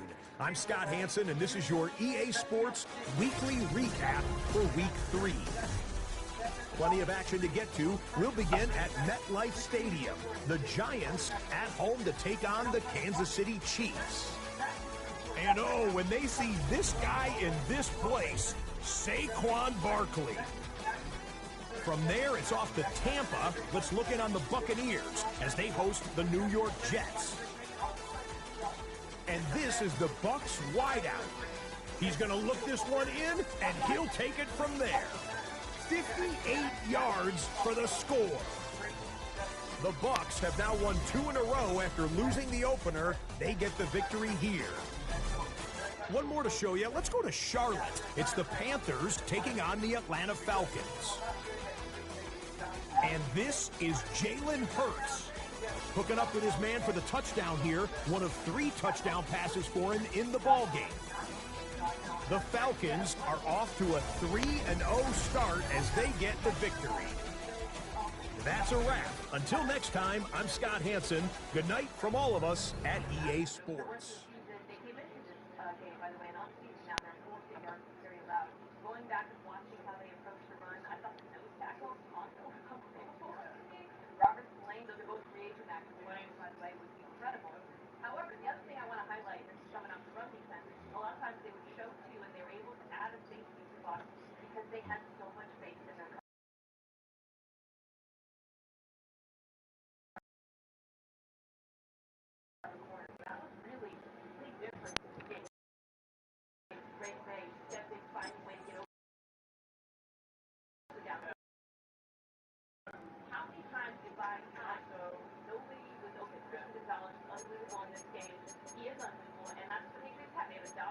you on a very good defensive line. I agree with you. RC, I was thinking about you last night. They flashed so good. That's the only issue in the play, too. But the 3 turnovers. Look, Buffalo is fine. All right? Like, I thought New England played a phenomenal game. It was physical. New England is going to be a challenge for Buffalo when they play again. But the 3 turnovers in the red zone is the story of the night, right? Very uncharacteristic of them this year. But also, when you think about how this team operates, especially when they get into these particular situations, these are always, most of the time, at least field goals. We're talking about an opportunity for Buffalo on some critical downs to either extend drives or you get this interception from Josh Allen in the red zone. So, again, you walk away from this game if you Buffalo saying we missed multiple opportunities in order to win this game or have an opportunity to win this game, and you just go back to the drawing board. But I don't think Buffalo needs to go and reinvent themselves at all. New England played well, give them credit. Real quick on the run defense. This is one of the most explosive run games in football. Buffalo, New England didn't give up any to the running back. Double now, tackling too much credit and tackle leverage. They were ready for that. Just think about their coaching, or a culture of stopping the run. Good point, and maybe you a little bit, Penny, too. You're probably right there with you. I don't know nothing about that. All right. I love that you're so self-aware. We're just getting started on NFL Live. Get you ready for Monday Night Football at the end of Week 5. That is coming your way tonight. The Chiefs and the Jags face off in prime time. Lisa Salter will join us with a live report after the break on the latest surrounding the health of Xavier Worthy. We'll get an update on his status in moments. But the Ravens' struggles continued in a blowout by the Texans. So what is next for Baltimore? Coming up, we'll hear John Harbaugh's not-so-quiet reaction to the tough loss as he searches for answers. NFL Live is presented by Applebee's. Now that beats good in the neighborhood. Ominous skies here in Jacksonville. We'll also tell you the weather report for tonight. Chance of rain. Just gonna leave it at that.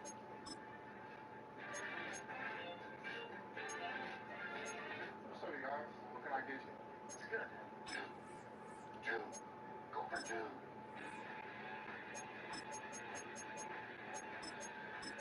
How about the 2 for 25? You get 1 app and 2 entrees, like our new grilled cheese cheeseburger. Let's go for it. That's right. We always go for 2. Applebee's 2 for 25. 1 app and 2 entrees. That's even good in the neighborhood. Walmart deals are happening October 7th through 12th. And they're big. Save on tech, fashion, toys, home, beauty, and more. Oh yeah, they're big. Shop online and in store October 7th through 12th. Only at Walmart. Thanks for calling Consumer Cellular, ranked #1 in network coverage and customer satisfaction. Hi, my friend Linda has you guys that gets way better coverage than I do. Sounds like Linda has you beat. Not at bowling. You're breaking up a little. Are you really ranked #1 in coverage? Yep, and plan start at just $20. Oh, we can afford lessons for Linda. You're embarrassing yourself. Always my phone works. Switch to the carrier ranked #1 in network coverage satisfaction. Call or visit Consumer Cellular today.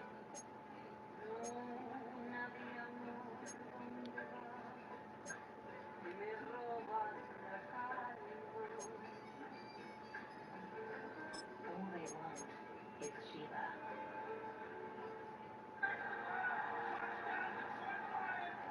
I saw that play and knew exactly what we had to do.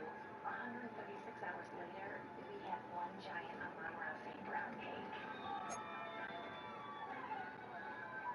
I went a little trip slowly. Now a huge Texan spot. Tells them all about his Scottish pride. Now they're about pride in my favourite team.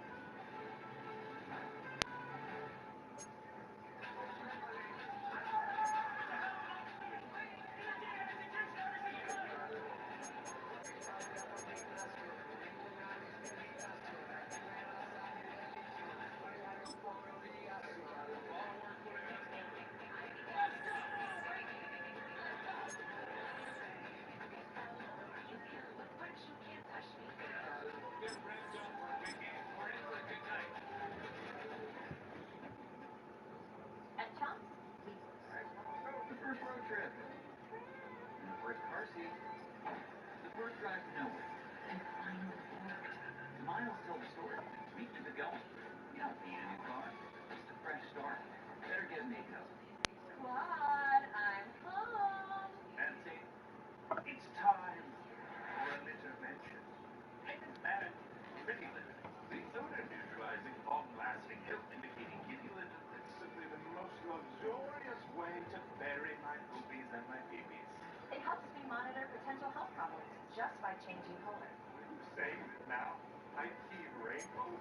PrettyLitter.com for the only litter you want to look pretty lit, not just a pretty litter.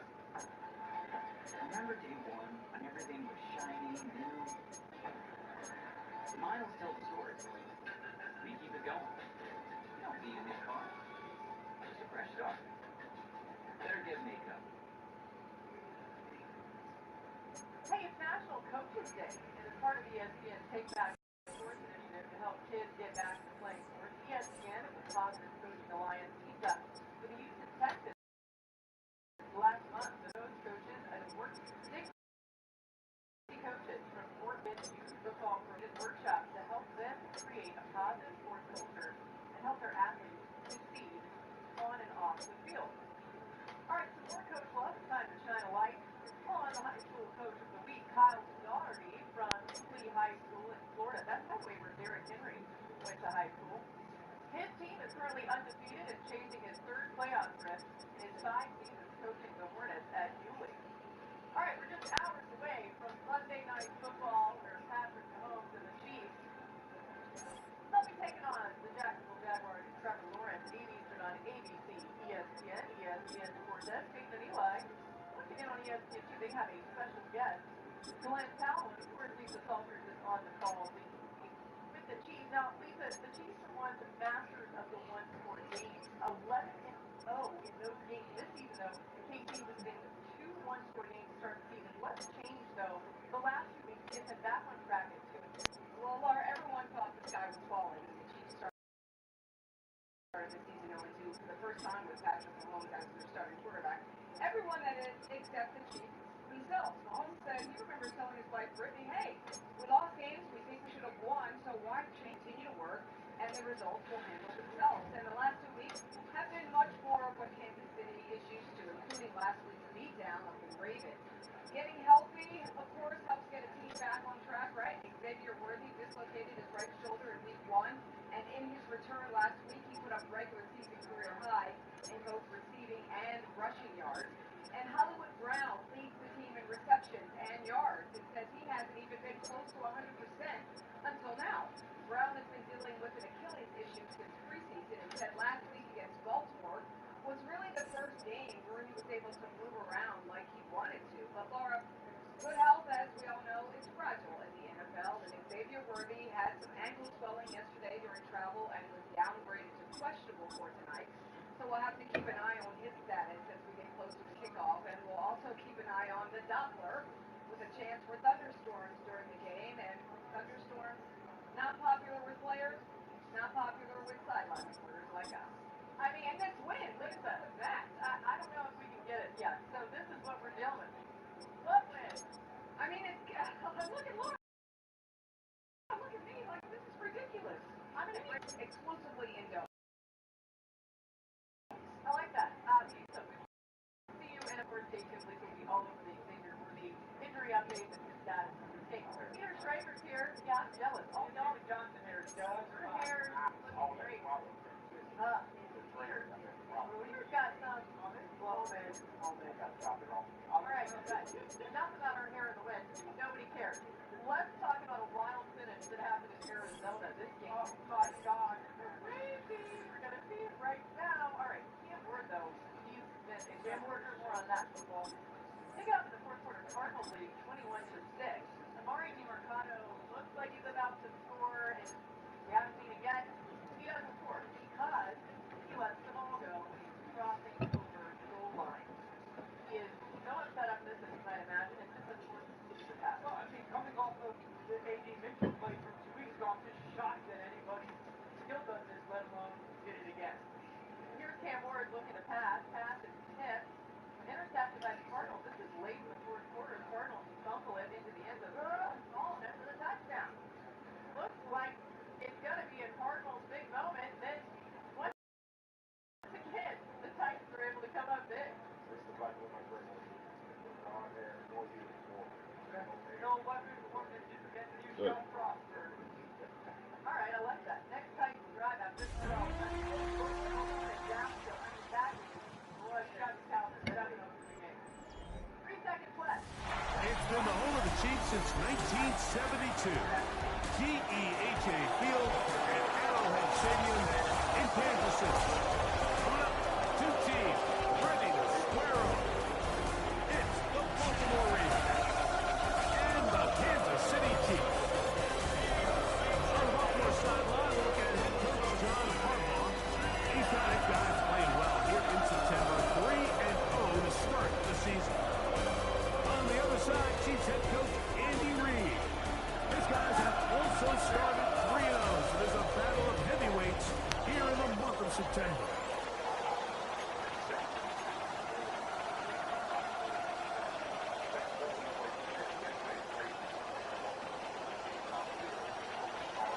Mike Tirico next to the great tight end, Greg Olsen. Glad you are joining us for this one.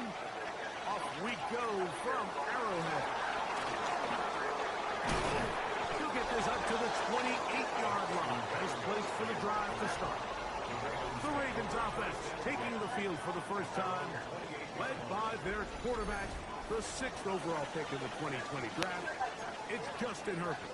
You think back to last week and what was really a pretty bland game. He didn't do a ton that was overly exciting, but his team was still able to come out with a win. I think that's really a testament to this roster that they have built. Yes, you're going to need your quarterback to play good ball as the season progresses. But in the meantime, they are good enough around him that as he continues to find his way, this is still a tough team to match up with. Mike, this defense talked all week about the importance of coming out fast and starting this game the right way. And it's less about the loss of yards there on that first play and more about just setting the tone. Hey, we're going to be here all day. We're bringing it. And boy, did they ever. Out of the gun, here's Herbert. Oh, intercepted on the second play of the game. Picked off by Patrick Surtain. And he's going to bring this one back. Less than a minute into the game, it's a pick 6 and an early touchdown. You get the ball to start the game thinking you'll score on offense. Instead, they allow the defense to be the first on the board in this one. So now the question is, Mike, do you allow this to linger the rest of the day? You've dug yourself a pretty big hole here to start, but you've got to pick yourself up and realize this game is far from over, and we now got to get the ball back and establish some early wins.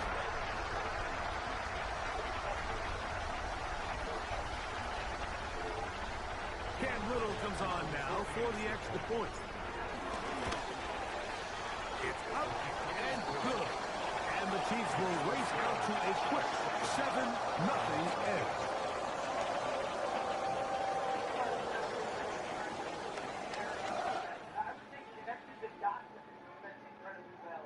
When defenses do one thing, where does the ball go? And that's the decision making. The connections that he has with both of his tight ends. 7-0 is our score as this kick is sent into the air. Braxton Berrios now to bring us back. And he stopped at 25. The drive will begin there. So here's the Baltimore offense getting set for their next drive. They are obviously still smarting from that pick 6 a moment ago. Quick 7-0 hole. Try to start digging out now with 1st and 10.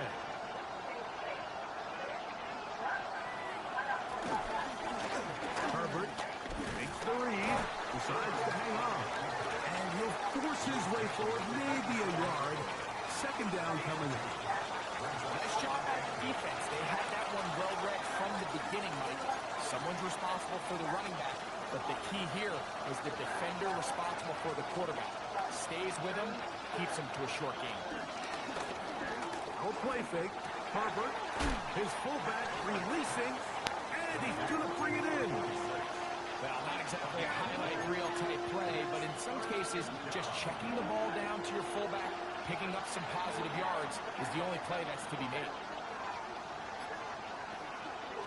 Herbert going to try to throw on 3rd down. Has his man, it's Samuel. And he's going to pick up the 1st down. He knew where that marker was and made sure he got beyond it. 1st down, Ravens.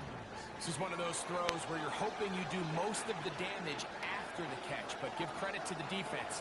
Once that ball was caught, they were on him quickly, and there was nowhere for him to go after the catch. He's fighting to get back to the line of scrimmage, but can't get there.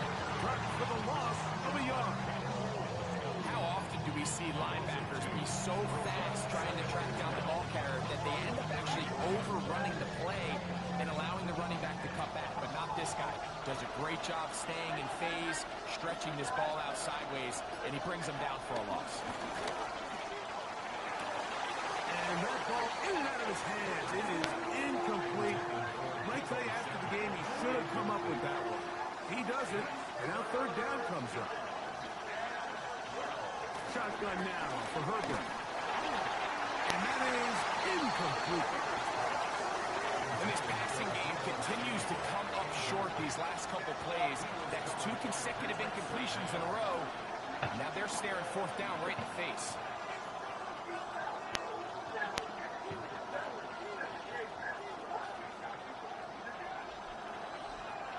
So fourth down, and the Aussie, Torrey Taylor, on to kick it away.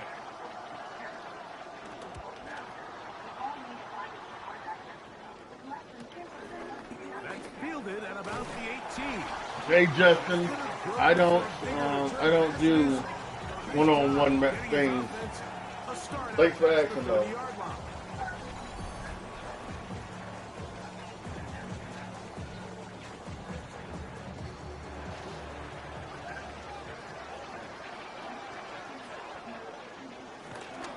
On play action, Allen. That's complete to the TCU man, Quentin Johnston. And they will bring him down on the other side of midfield. An ideal beginning to this drive.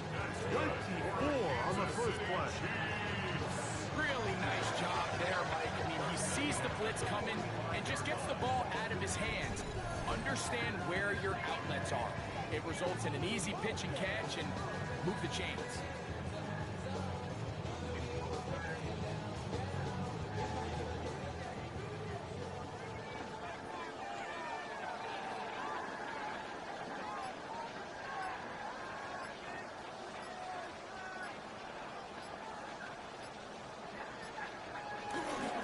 They go play action now. Here's Allen. And he got rid of that one quickly before the receiver knew what was going on.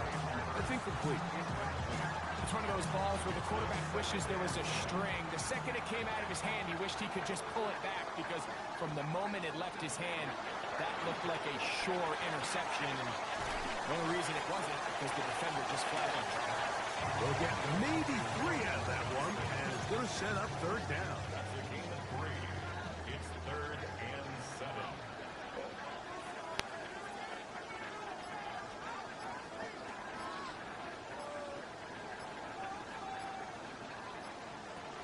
Allen going to throw again. Another catch there for Johnston. That's catch 3 just on this drive. And it gets his team a first down. And this is what can happen when you're so worried about protecting the sticks, Mike. You force them to throw the ball underneath, but then you've got to be able to rally the ball and tackle. But they weren't able to do it before he gets the line to gain, and he ends up picking up the first down anyway. Play action. Here's Allen. Under pressure, and he'll go down. They got him. The best thing they did here, Mike, is keep their rush lane integrity. What that means is you have to rush the quarterback as a unit. Keep him in the pocket. Keep him on that X. And when you do, man, he becomes a sitting duck for this pass rush. Going right. That's Johnston. And he will get into the end zone. Quentin Johnston. Touchdown, Kansas City. His 4th TD grab of the season. A terrific play all the way around. Finished off by the receiver, who not only made the grab, but turned it up and takes it into the end zone. And that's the tricky part, like that transition from receiver to runner. And in this case, he does it flawlessly. Look the ball in, secure the catch, and then get upfield and get yourself in the end zone.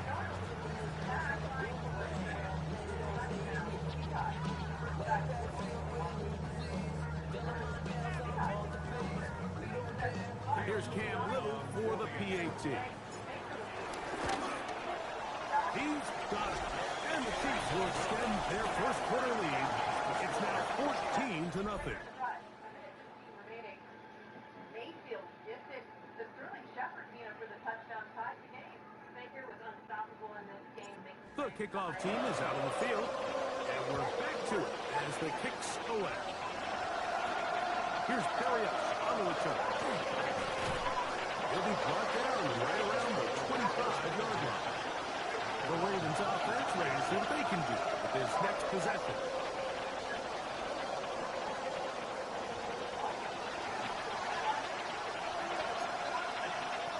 Boy, some bulk in the formation on that right side. Here for 1st and 10. To throw, it's Herbert. That's made. That's worked. After the catch, he gets that forward for a gain of 9. That's a gain of 9. From the 34-yard line, here's 2nd down and a yard. From the gun, they'll give it. It's Pollard. And he's down on the other side of midfield. Mark him at the 48-yard line.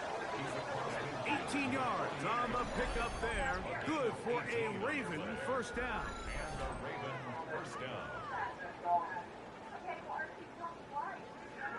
Really nice explosive play there on the ground. And tell you what, for these fans sitting in the stadium, they're not used to seeing their home team pushed around. So continue to be physical at the line of scrimmage. Mix in the runs with the pass. And they can continue to generate these big explosive runs. I don't think they need to go away from it. Dave is trying to hook up with Deebo Samuel that time. It's 2nd down. From the gun, it's Herbert. That one brought in by Darius. They'll get maybe 3 out of that one, and it's going to set up 3rd down.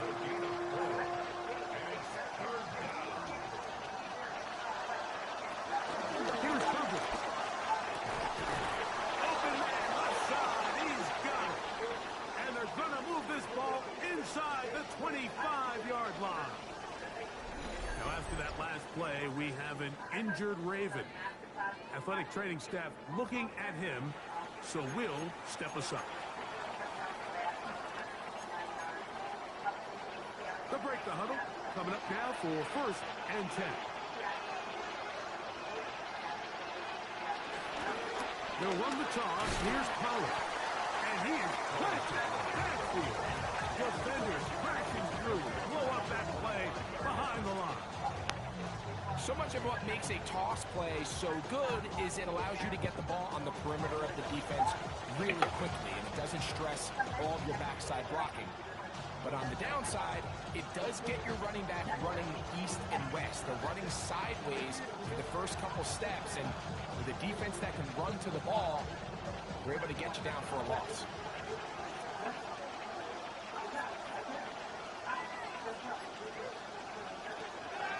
Throwing now is Herbert. And he got rid of that one quickly before the receiver knew what was going on. That's incomplete. He was looking for his tight end, Dallas Goedert, that time. And 3rd down coming up.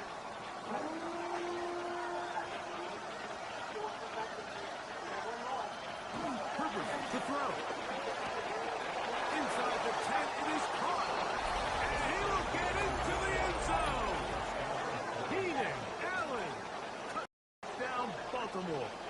It's his 4th touchdown on the year. Really nice job there by the receiver, understanding what to do after you secure the catch and the target him in the middle of the field. That's the most valuable ball. If you can hit them in stride and be accurate with the ball, there is a lot of green grass to pick up yards after the catch, and he's able to take this one all the way into the end zone for 6. Now Justin Tucker for the point after. It's up and through. And the Ravens are on the board. It's now 14-7.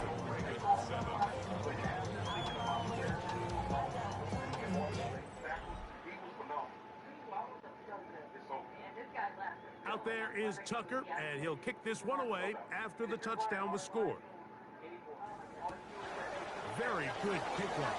Returnable from the 4. And he'll be brought down past the 25. Decent field position to start this drive.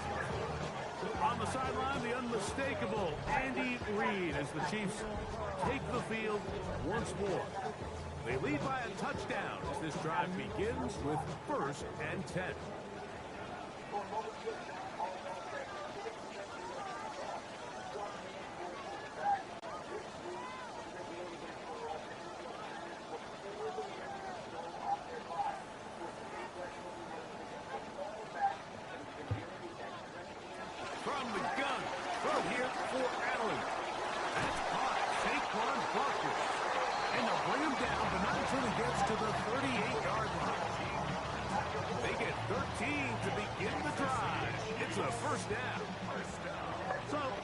10 here now at the 38-yard line.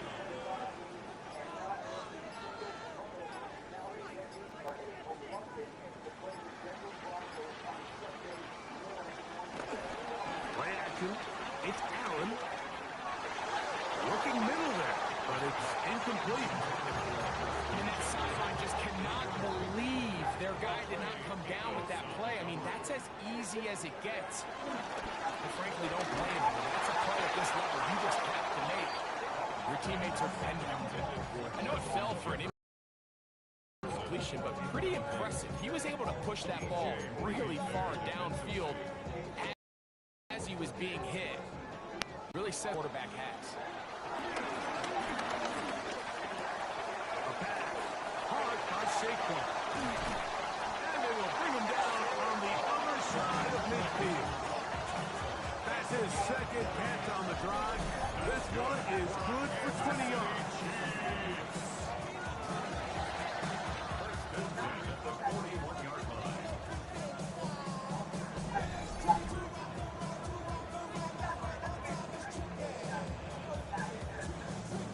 Down conversions are just so important, Mike. Everybody stresses we want to possess the ball, give our offense as much opportunity to end as many drives as we can, scoring points. So if you want to stay on the field, you better be good on third down.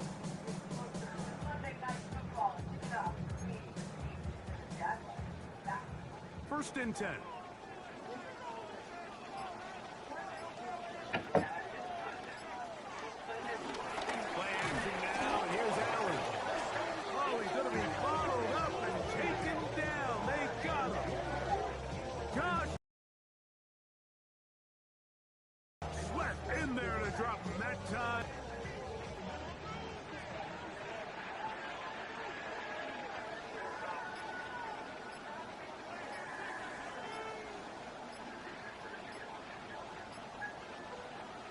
To the air. On second down, here's Allen.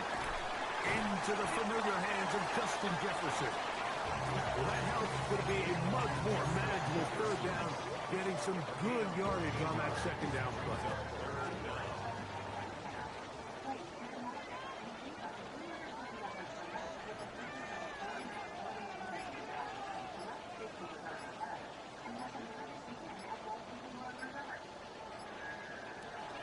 From the gun, it's Allen. He's got his man. It's Jefferson. Call it a gain of 13. Good for a Chiefs first down.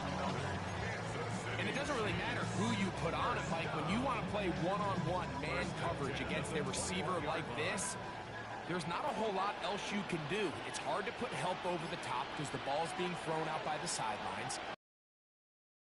I like playing in and out. I like underneath, somebody over the top. Share the responsibility. But that's not what they're doing. Great man coverage. Quarterback sees the matchup. There's no question where the ball's going to go. 4 yards on the pickup. Second and 6 at the 17-yard line. Allen now on second down. They'll set up the screen to Brown. And he will score! Casey. Touchdown, Casey. We used to have a saying that it was the responsibility of the receiver to run the route through the eyes of the quarterback. I think this is a great example here. Two guys clearly on the same page, certain place at a certain time. He's there, ball's delivered accurately.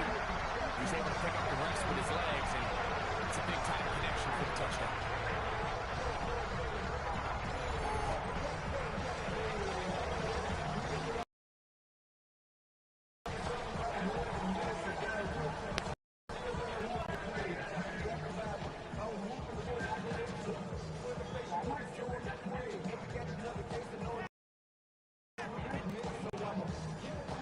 Little on now for the extra point.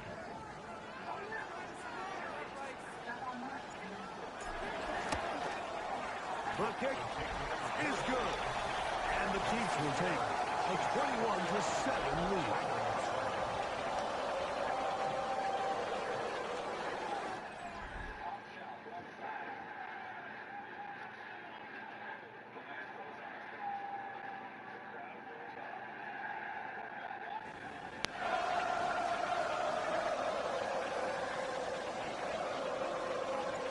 seems ready to go once more as the kick's away. Here's Berrios on the return. And he's brought down right at the 25-yard line. The Ravens offense starting to trot out for this next possession.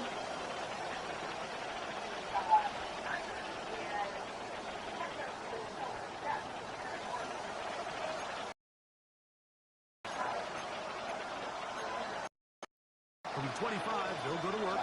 1st and 10.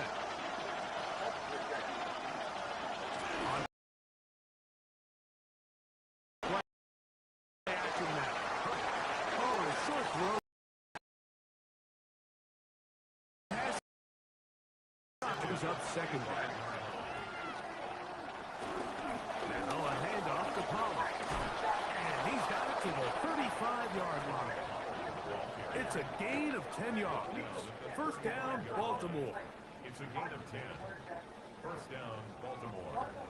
And these are the explosive runs that open everything up. There's all this conversation about the value of the run game, but when you take a look at the best running teams, Mike, it's not necessarily how many yards they run for, it's how many big plays do they generate on the ground. And when you can generate big plays on the ground, it makes everything so much more difficult for the defense. This time the sliding becomes a little more difficult. They're going to stop him right at the line of scrimmage.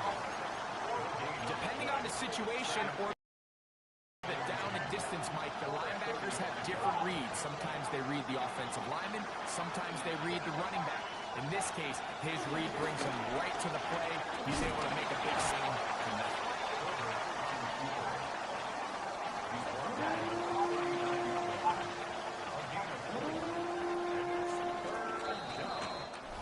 So they'll talk over what to do on this 3rd down play as we have hit the end of the 1st quarter. It's the Chiefs on top. We'll be back in Kansas City after this.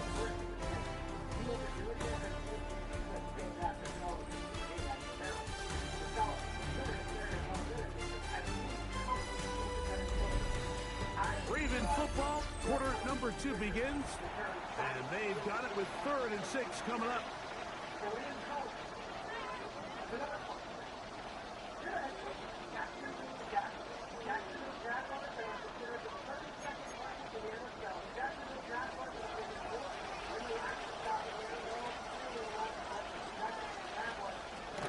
Out of the gun, here's Herbert. That's over the middle and intercepted. Picked up by Patrick Surtain. And his offense is going to be all set up with a good field and a chance to extend their lead. And these are the throws that are really holding the offense back right now, Mike. He just has to make better decisions because you're not going to win many games when you turn the ball over at this rate.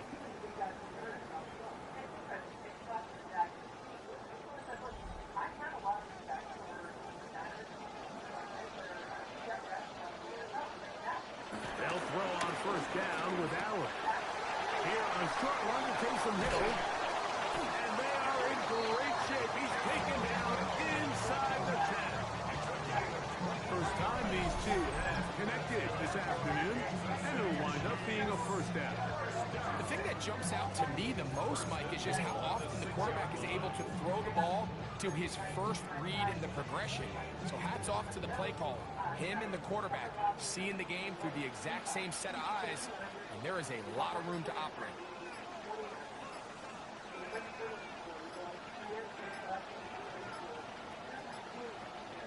Here's Barkley. Only a yard there. Tackle made at the 5. Here comes 2nd and goal. He does a nice job coming from his safety position, filling his run gap assignment, and keeps this to a modest gain at best.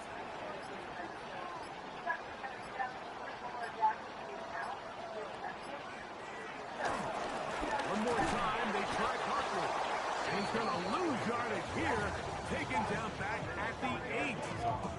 The idea here on 2nd down is in the event you're unable to score, at least put yourself in a 3rd and manageable goal-to-go situation. But now after taking a loss, it really changes their approach here, and I think on 3rd and goal now, they got to put this ball in the air.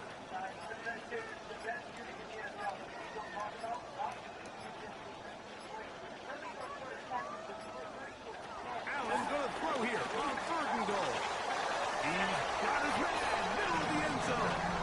Justin Jefferson, touchdown Chiefs. First touchdown of the game for the man who leads the NFL in TD grabs. I'll be right back. Little is good. And the Chiefs add on one more as they extend their second quarter lead.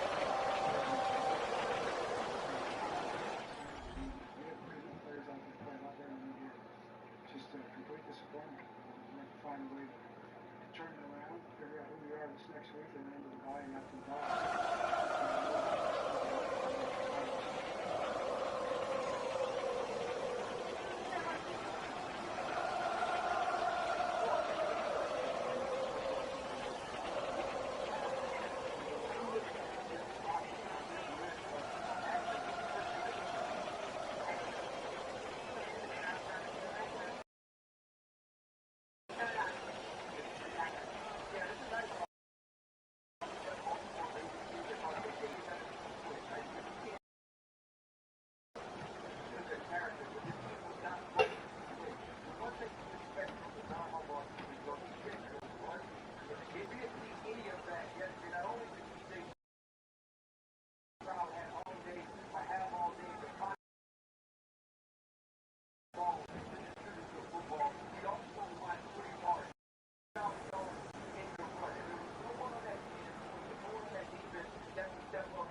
team is out on the field. And we're back to it as the kick's away. On the return, here comes Marvin Mims. And he'll work this one past the 25 to right about the 28-yard line.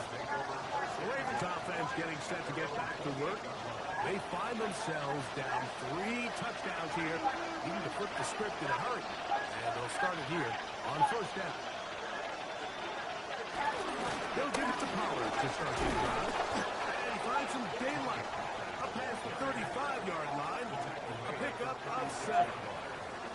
So his team finds themselves now in a little bit of a tricky situation here, Mike. If they don't find a way to start sustaining some of these drives and come away with points, all of a sudden you're trailing by double digits in the second half. You become very one-dimensional. You become very pass-heavy, and that's certainly not how any team in the NFL wants to play. It's a gain there of 26 yards. If you have him down early, you just can't miss, Mike. Not against a runner like this. If he slips that first tackle, you can see how much more he can add to a run. The motion there, tight end Johnson. This is Jordan Mason. And he'll get back to the line of scrimmage. That's about all.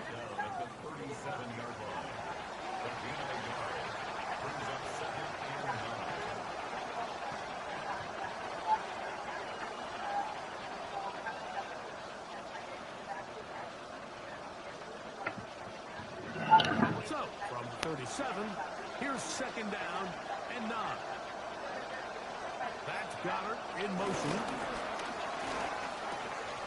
Looking middle and complete with Allen. And this brought down inside the 20-yard line. He had their lone touchdown of the game earlier, and he comes through in this spot. It's been a rough first halftime. Like, you got to start getting some wins, and it could be something small like we just saw here. Some pies that sideline. So we go into halftime. You have something to build on. Overwhelming the offensive line, and down he goes. Josh Campbell having success early in his career. His second sack in these first few weeks of the season.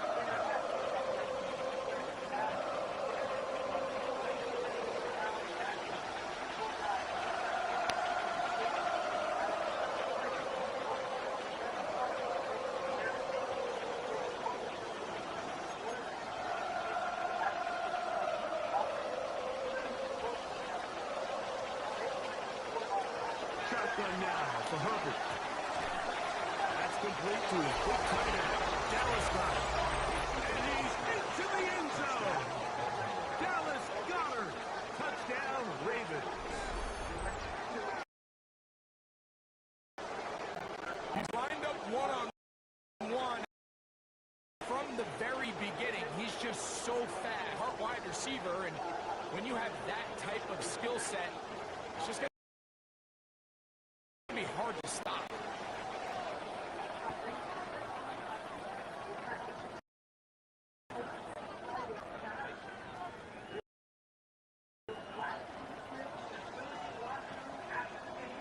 Point after now from Tucker. The kick is good, but there are penalty flags down. They might have made contact with the kicker too late.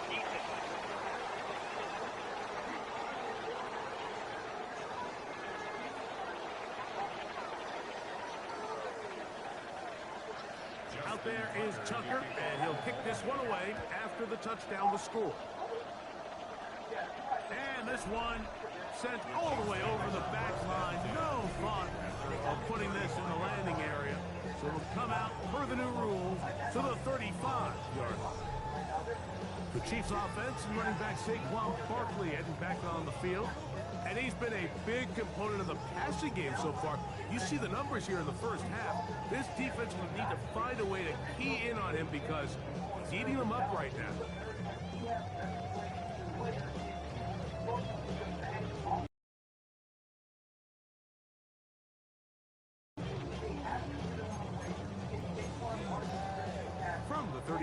It's 1st and 10.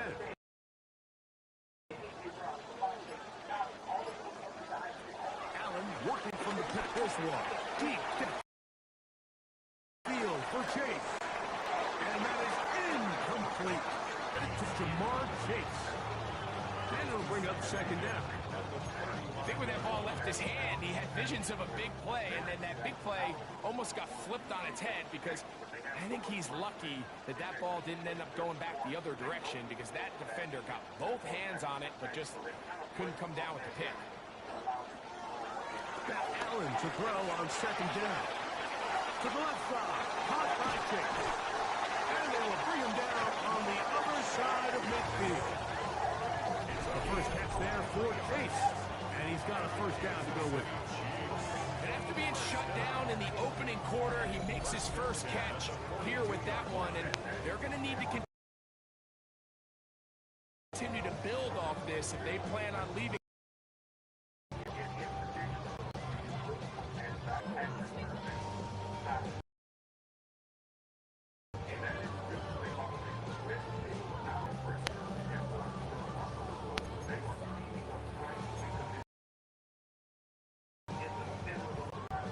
So they come to the and 10.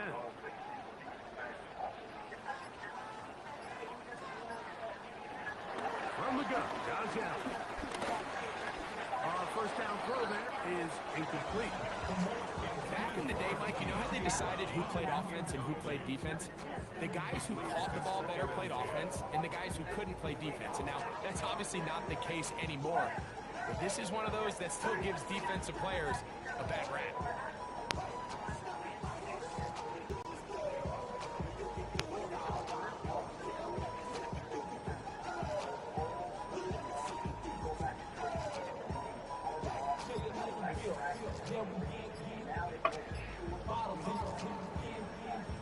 Try again. It's 2nd and 10.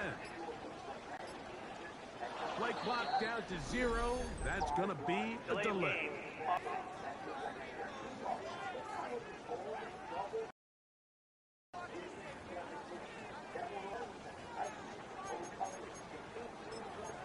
Still 2nd down.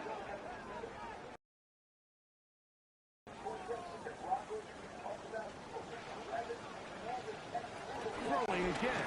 It's Allen. He'll look middle here. It's caught by Hill.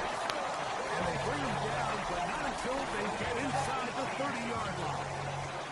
And another great throw right there, Mike. And when you take a look at the numbers, they certainly don't lie. He has just been flat out terrific in this first half. His ability to spread the ball, they've certainly had a lot of success here early on.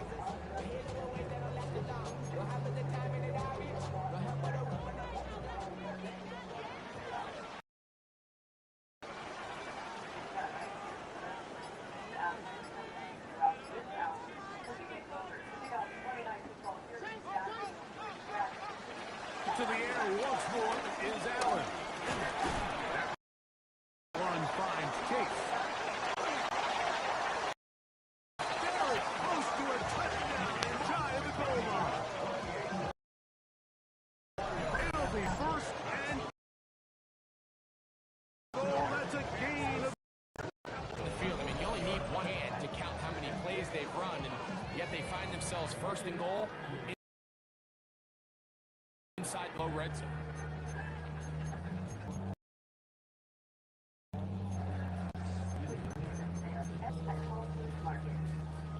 a couple of big plays, one after the other, and now it's 1st and goal.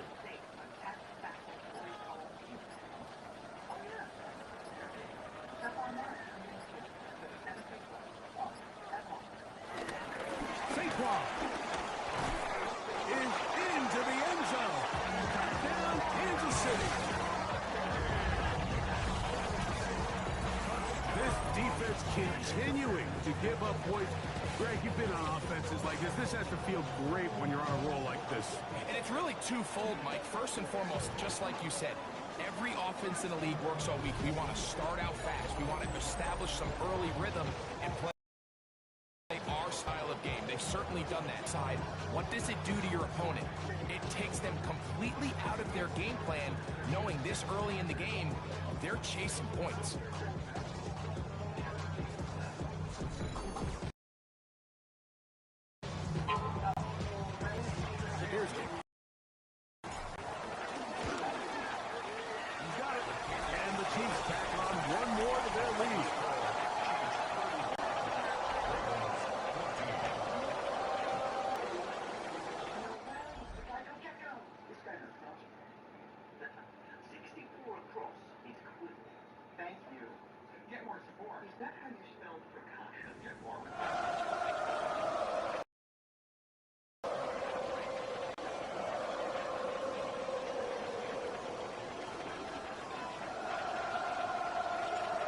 Team's ready to go once more as the kick's away.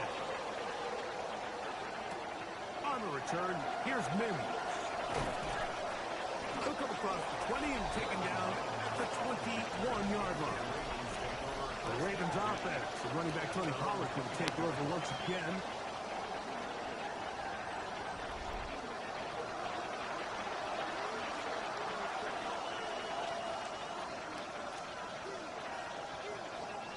This drive starts at the 21. It's 1st and 10.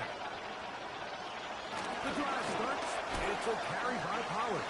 He'll work forward for a couple. John Campbell, first-round pick out of Bama. There for the stop. From the 23, here's 2nd and 8. They'll run once more, and it's Pollard again. And they'll bring him down around the 27-yard line. Up from his safety spot, Jesse Bates makes the play. And as of right now, they find themselves trailing at the moment, but it's certainly not because of the ground game. I mean, he's averaging over 4 yards per carry. Just hasn't been enough to overcome some of their shortcomings elsewhere. Allen in motion. Can Bryant get there on the ground? And he'll get this up past the 30-yard line. They went to the design. Quarterback run, there just wasn't a lot for him. You can see him kind of waiting for some of the blocks to develop. Never transpired.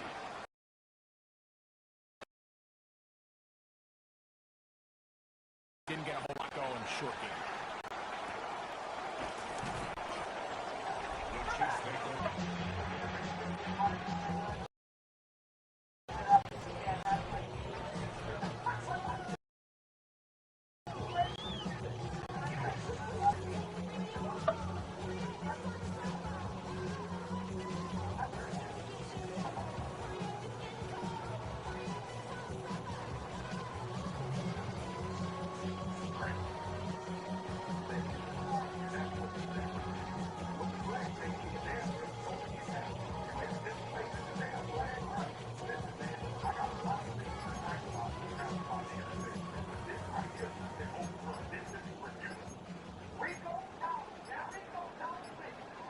Play clock down to 0. That is not the way to start a drive.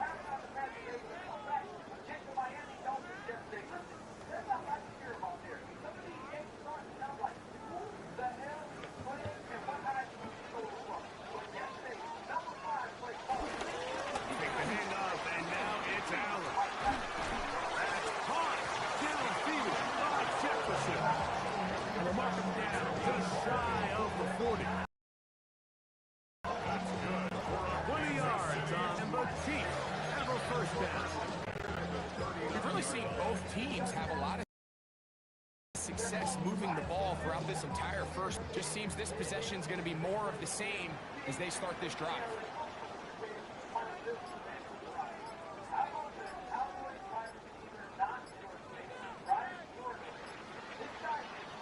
On 1st and 10, it's Allen.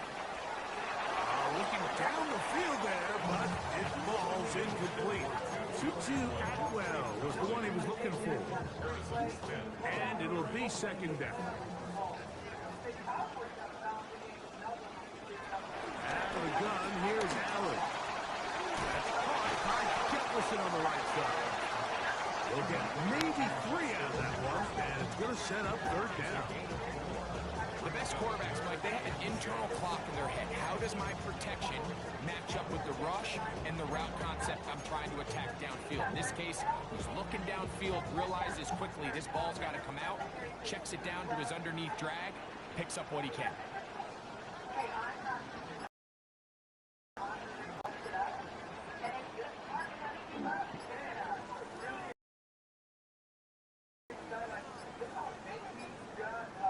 Some problems communicating on third down, and that...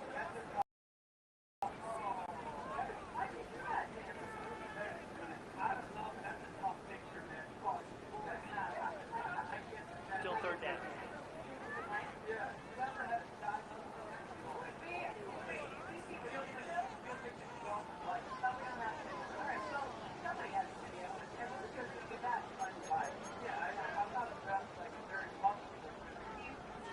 So, after the 5 yards are walked off, they face third and long. They'll run the toss to Barkley. Searching for some kind of seam to go forward. It's not there. They get him behind the line. Fourth down coming up. I'd like to see that running back be a little bit more decisive with his cut, Mike. You can see he was a little hesitant. And once you're late making that decision, really great job there by the defense, and he has no choice but to take that loss. On fourth down, they'll turn to Ryan Stonehouse here to punt.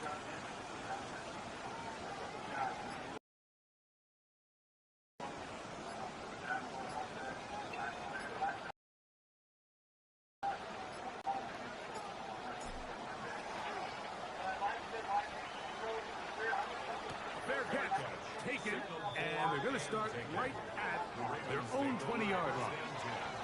So here's the Baltimore offense getting set for their next drive.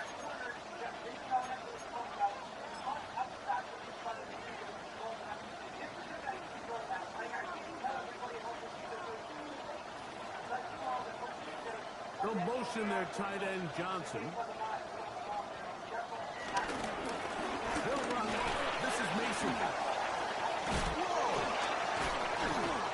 He'll be brought down up past the 35-yard line.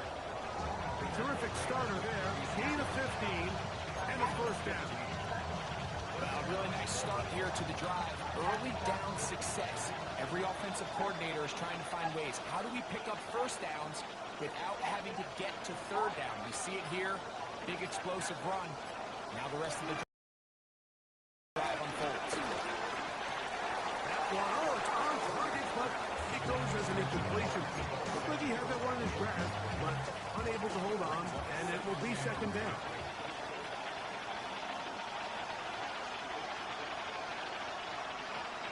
From the gun, it's Herbert. Pressure gets there, and down he goes. Jalen Hurts gets him for a loss of 7. And now it's third down.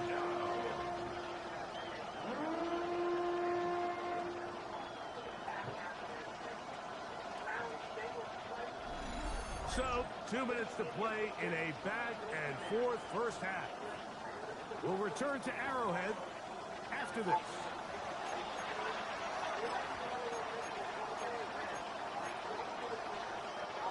So, backed up after the sack, and now it's third and long.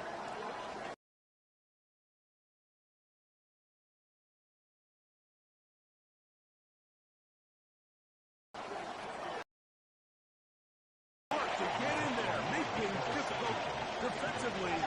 It's set up for down. I like the fact that they took a shot on third and long, right? A lot of offenses in that situation would be a little bit more conservative playing for the fourth down punt. They're trying to pick up a big chunk play through the air, but now that you can't connect, it all but guarantees you got to punt this ball away as it brings up 4th and 5. And he's going to be brought down after a short return, and that's where his team will get possession of the football.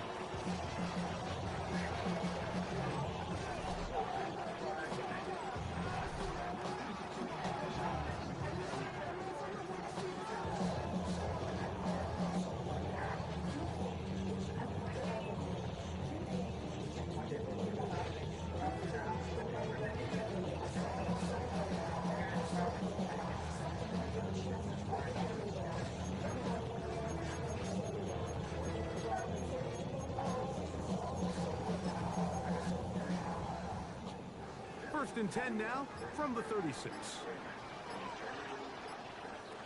From the shotgun, it's Allen. And caught. It's the tight end, Brock Bowers.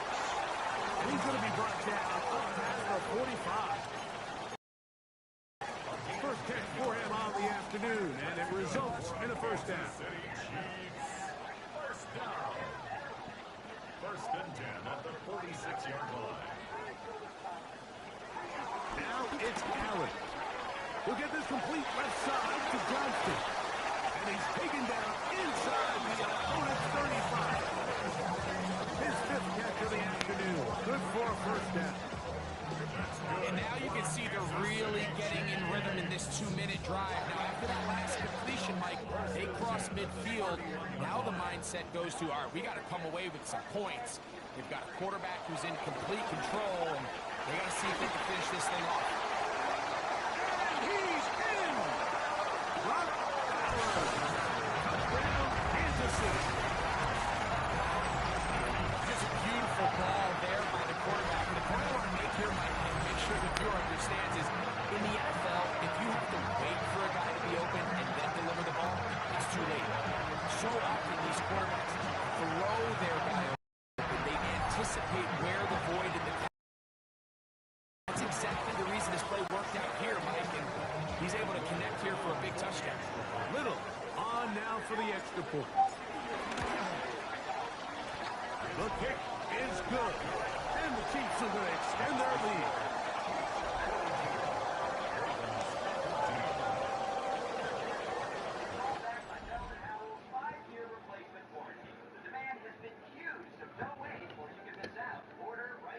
Still a little time. Final minute of this first half.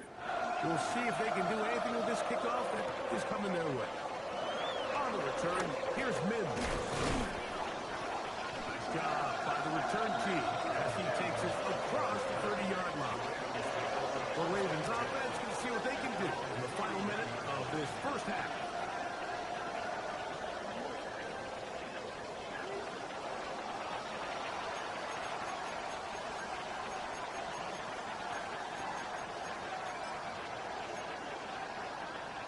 Unbalanced look here to the right side on first and 10.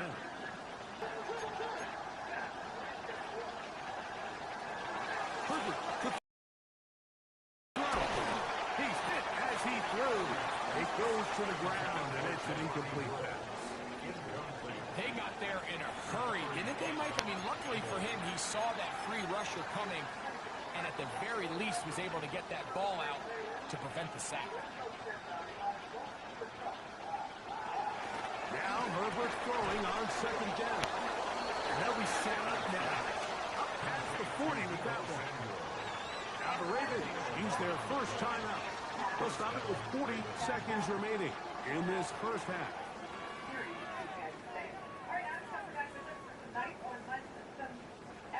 They'll come up here, first and 10.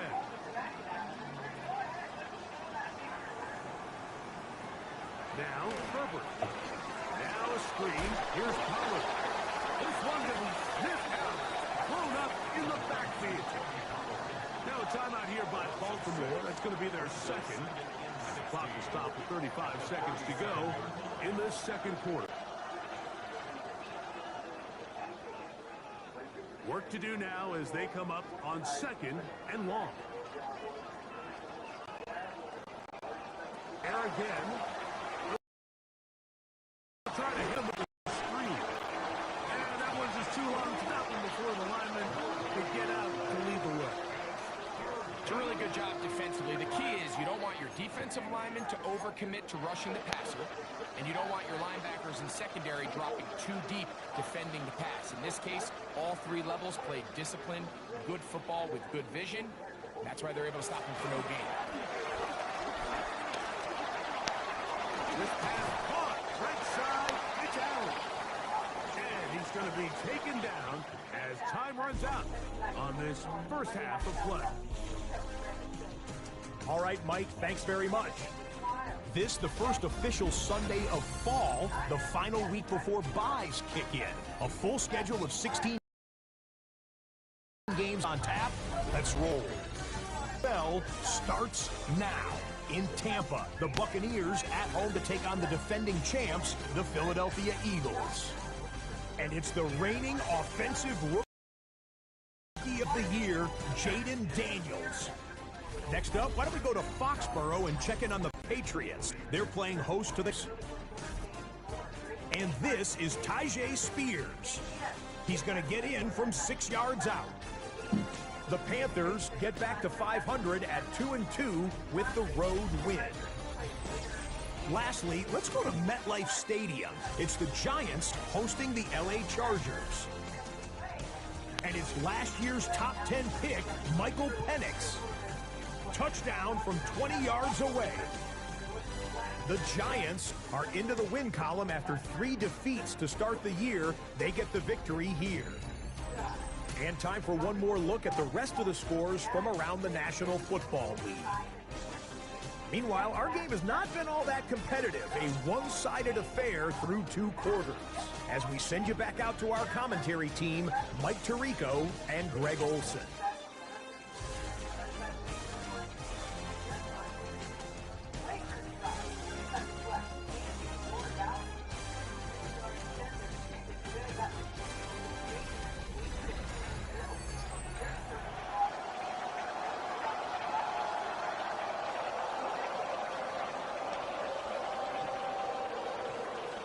Very one-sided first half of action. Will we get a turnaround? Let's find out. The third quarter is underway. Now return coming from the 7. And he'll be brought down just beyond the 25-yard line. On the sideline, the unmistakable Andy Reid as the Chiefs take the field once more.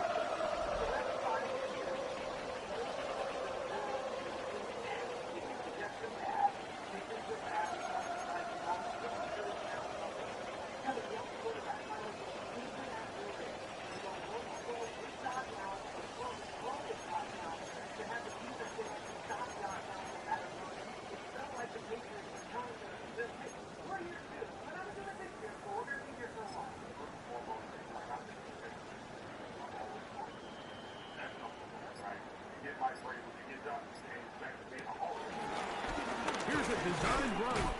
Trying to use that big body to get the yardage, but he is stopped for no gain. When you look throughout this game, Mike, I don't think their defensive line has clearly won the battle at the line of scrimmage over this offensive line. And for an offense that wants the run game to be such a critical element to its plan, they've got to do a better job because there's nowhere to run, there's no holes for the back to find, and all these 0 or negative runs are putting them in some really bad spots. He's usually such a reliable target in the passing game, Mike. We just don't see him struggle to come down with catches like that all too often. And when you're one of the go-to guys on your team, I know the hit's coming, but guess what? It feels a lot better after you take that hit after a catch than it does after a drop. On third down, it's Josh Allen. Down the field, but it falls incomplete. Every so often, Mike, you can see these offenses, and it looks like the passing game gets a little bit too predictable. And as the defense continues to flood the back end of these zones with extra defenders, they're continually make some difficult throws, but they put the ball in harm's way. The Ravens offense at running back Tony again. They're in need of points in a big way as they set out on 1st and 10.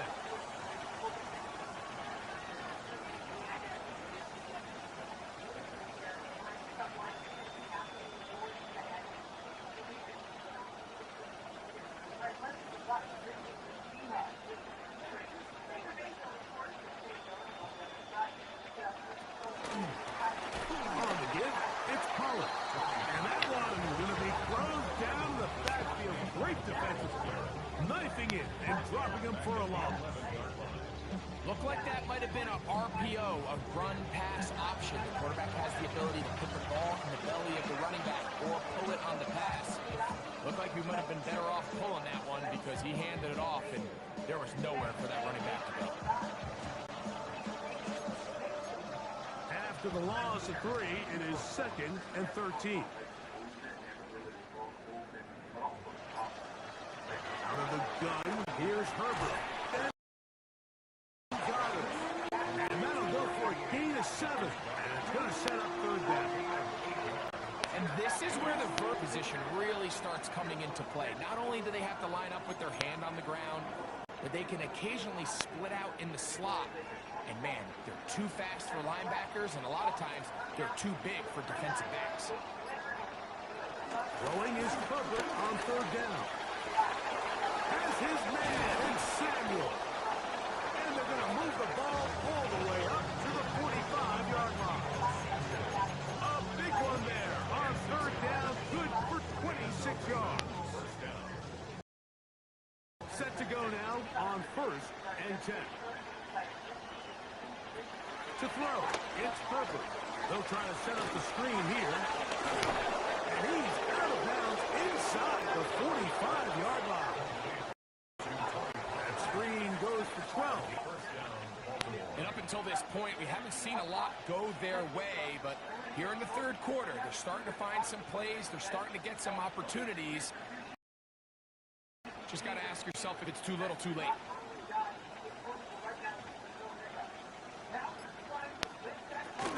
They run it straight ahead with Pollard.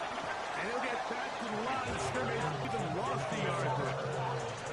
The key to great defensive line play is the get-off. When that ball moves, how fast can you get off the ball and get into the backfield? That's exactly what we saw here. Quick read, react, get off the block, take him down for a loss. Shotgun now for Herbert. Very quick throw there, but not on the same page in this time. That's incomplete. He was looking for Keenan Allen on that one. And it's going to be third down. I feel like their quarterback, for the most part, has looked pretty solid. I mean, it's everybody else that seems to have let him down with the drop balls and the mistakes. That's really what's killing these drives. Throwing is Herbert on third down. And for a third time today, he's intercepted.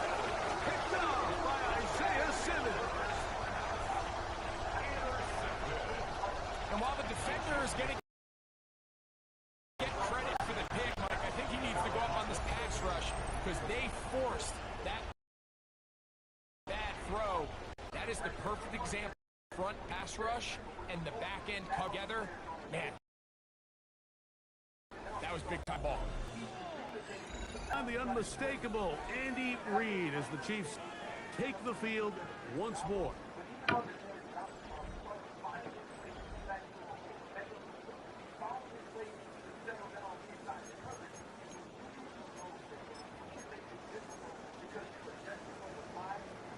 So 1st and 10 now. They'll start from the 22. From the gun, Josh Allen. That's caught. That's side by Bowers. And will be taken down up past the 40-yard line. It's a gain of 21 yards. And the Kansas City Chiefs. First down. 1st and 10 at the 43-yard line.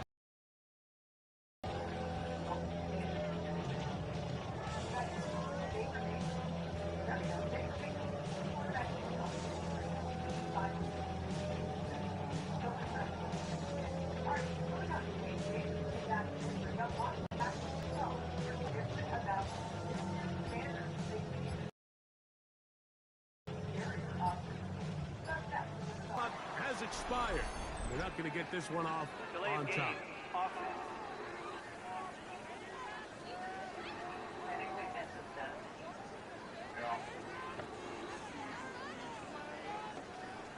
Still first down.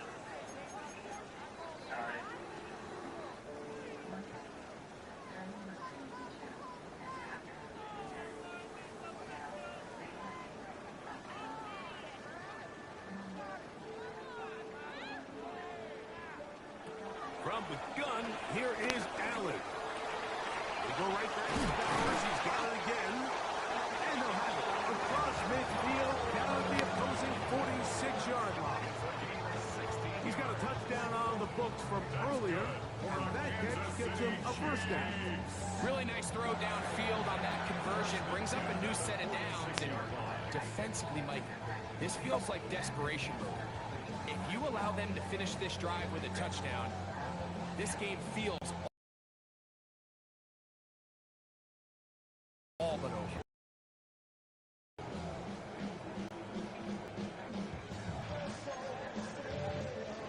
Here's 1st and 10.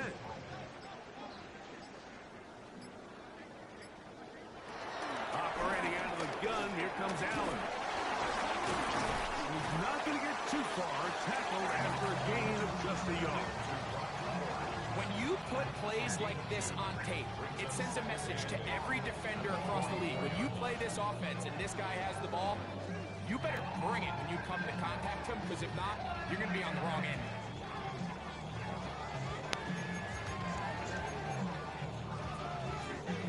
From the 44-yard line, here's 2nd and 8.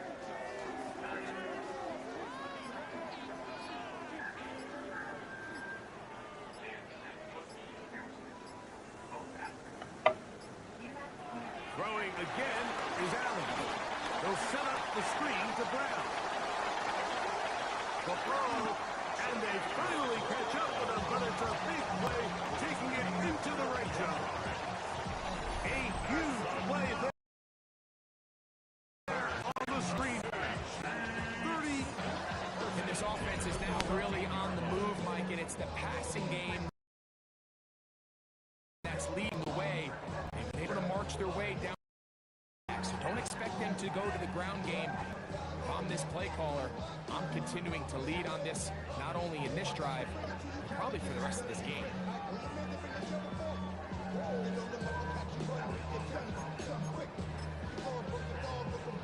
Space getting tight here, down to the 13-yard line. They work 1st and 10.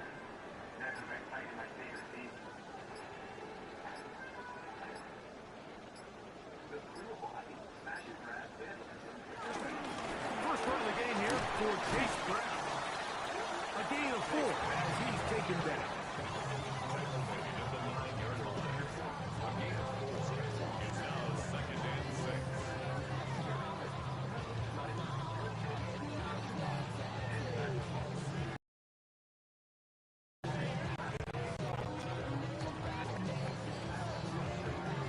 Here's 2nd and 6.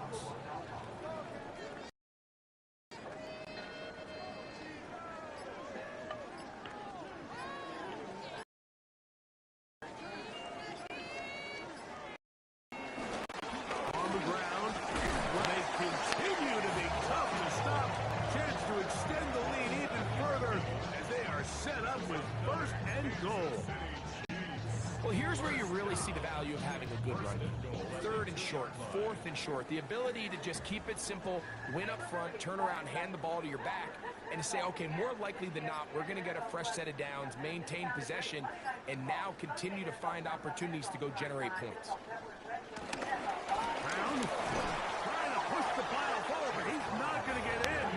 They stop him up short. Well, after being stopped for no gain on 1st down on the ground, Mike, it brings up the question. 2nd and goal from the 2, what do? I like throwing it. I don't like waiting till 3rd down to air the ball out. So if they want to take a shot at the end zone, I think it's got to be here on 2nd and goal.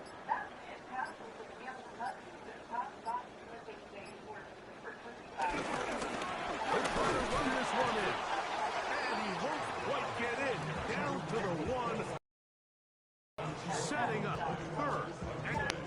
It's now 3rd.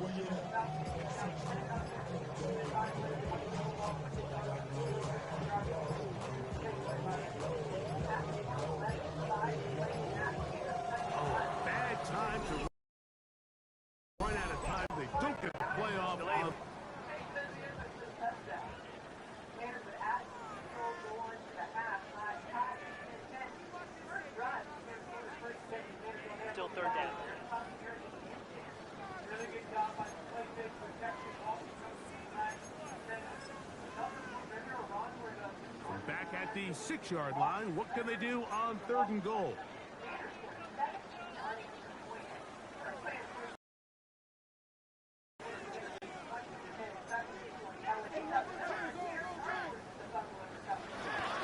They'll go play action here with Allen. And he's in.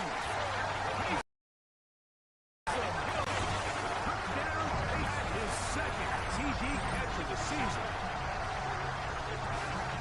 Well, the play fake gets its job done, and so too does the tight end. Always a great target down there, as you know, Greg. Near the end zone. And this is where, Mike, so many tight ends do their damage. Down here in the goal line where the threat of run gets so much attention. And oftentimes it just takes the slightest hesitation by a defender. You see a tight end pop wide open. In this case, results in the touchdown.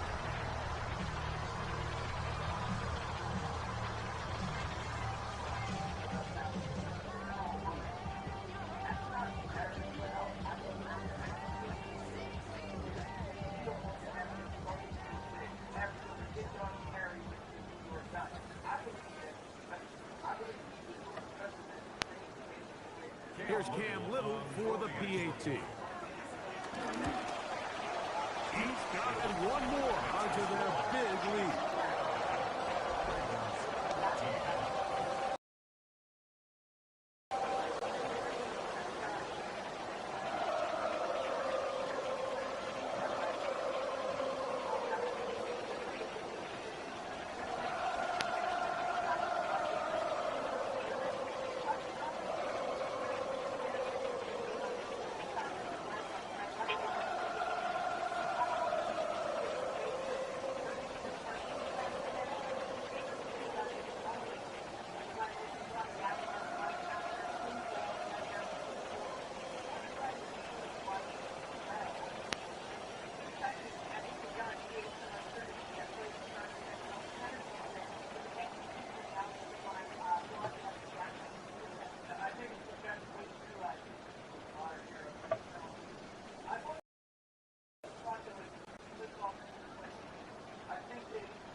The kickoff team is out on the field, and we're back to it as the kicks away. On the return, here's Min. Get across the 20, mark him at the 22-yard line. The Ravens offense back onto the field for their next possession.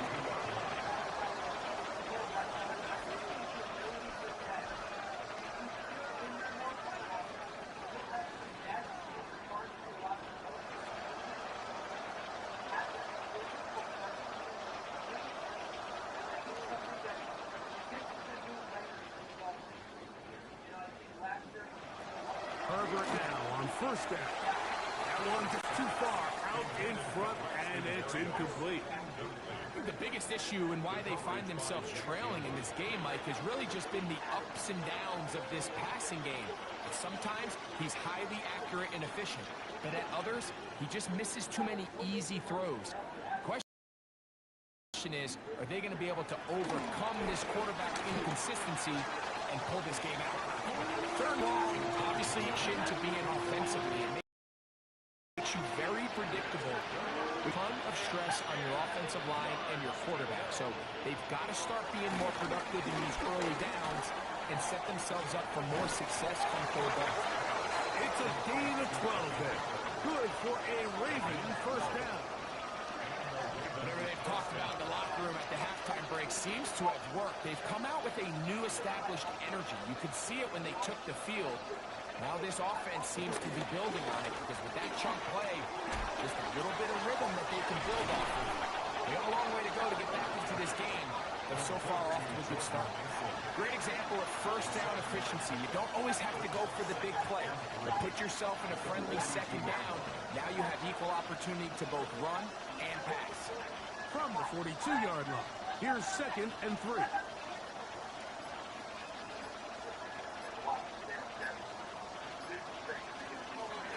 On play action, it's Herbert.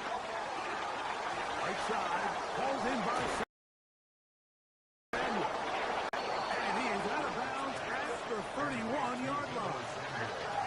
His 5th catch of the afternoon. Good for a first down.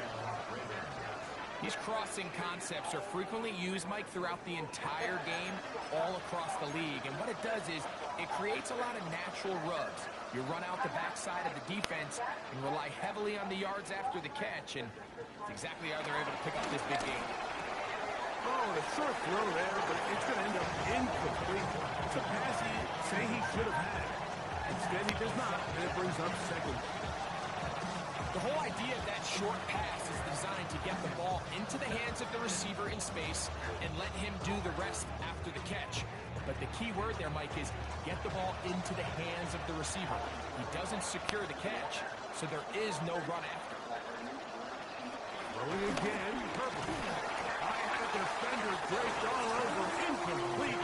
Good work to body him up and set up a 3rd down. Sometimes it's those footsteps. I don't care how long you've been playing or at what level you've been playing at and down. You really get a good idea of what guys are willing to go through contact to secure a catch, and in this case, what guys are unwilling. There he is. And they're going to be set up right around the 10-yard line. They've got it. It'll be 1st and goal after a pickup of 21. I love the way the ball's been moving around to different guys this drive, Mike. I mean, it really keeps the defense guessing and off balance. And now, this defense is going to have to figure out how to keep this offense out of the end zone because it's 1st and goal. Herbert keeping it on the short pickup. Down inside the 10. Down in their quarterback runs are a handful for defenses to give them credit.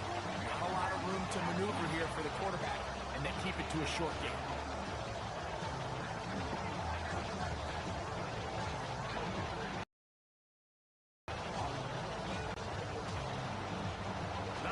From the end zone for 2nd down and goal. From the gun, it's Herbert. He'll get this out wide to Pollard. Trying to tighten down here. They're going to hold him to a gain of 3. That's going to set up 3rd and goal. It's the best thing you can do as an offense is just get the ball out after catch. In this case, nice job by the defense, rallying to the ball. Modest play.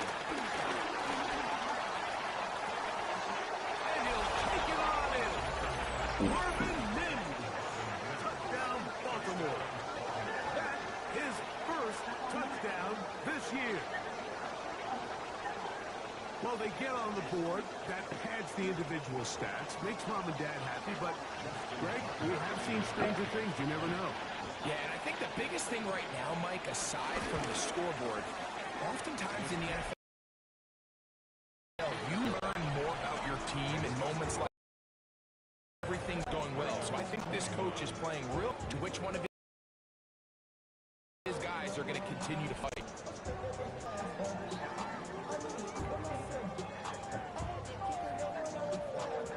Out there is Tucker, and he'll kick this one away after the touchdown was scored.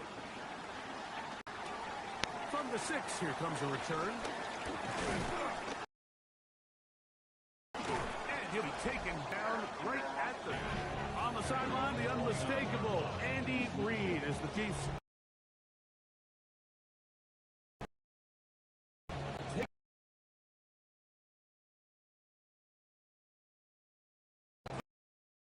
field.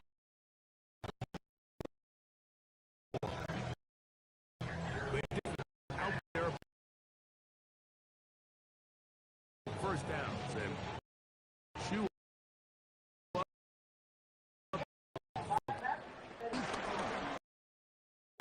No run here, and he'll get back the line of scrimmage. That's about all.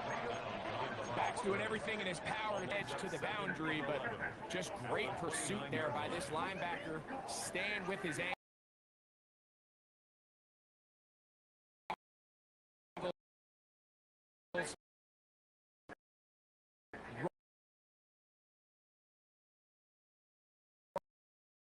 Running through contact, and he makes the play behind the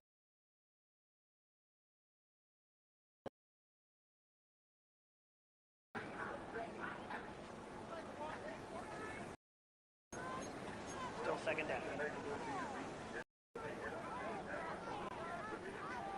Again to Henderson, running right, and a nice run there. As he surges forward, gain of 8. Brings up.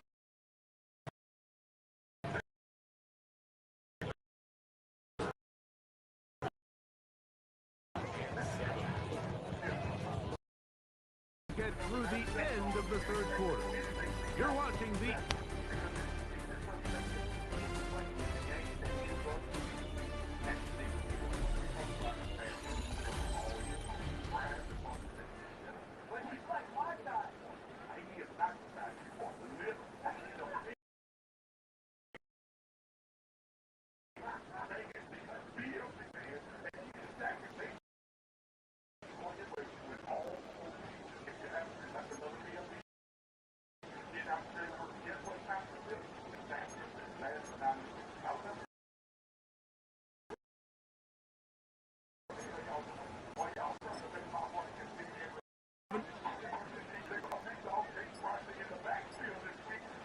now. Here's Allen.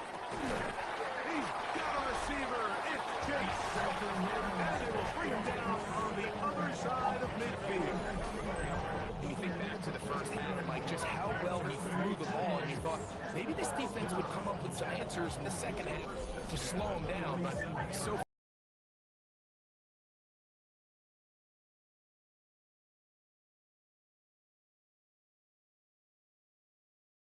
far.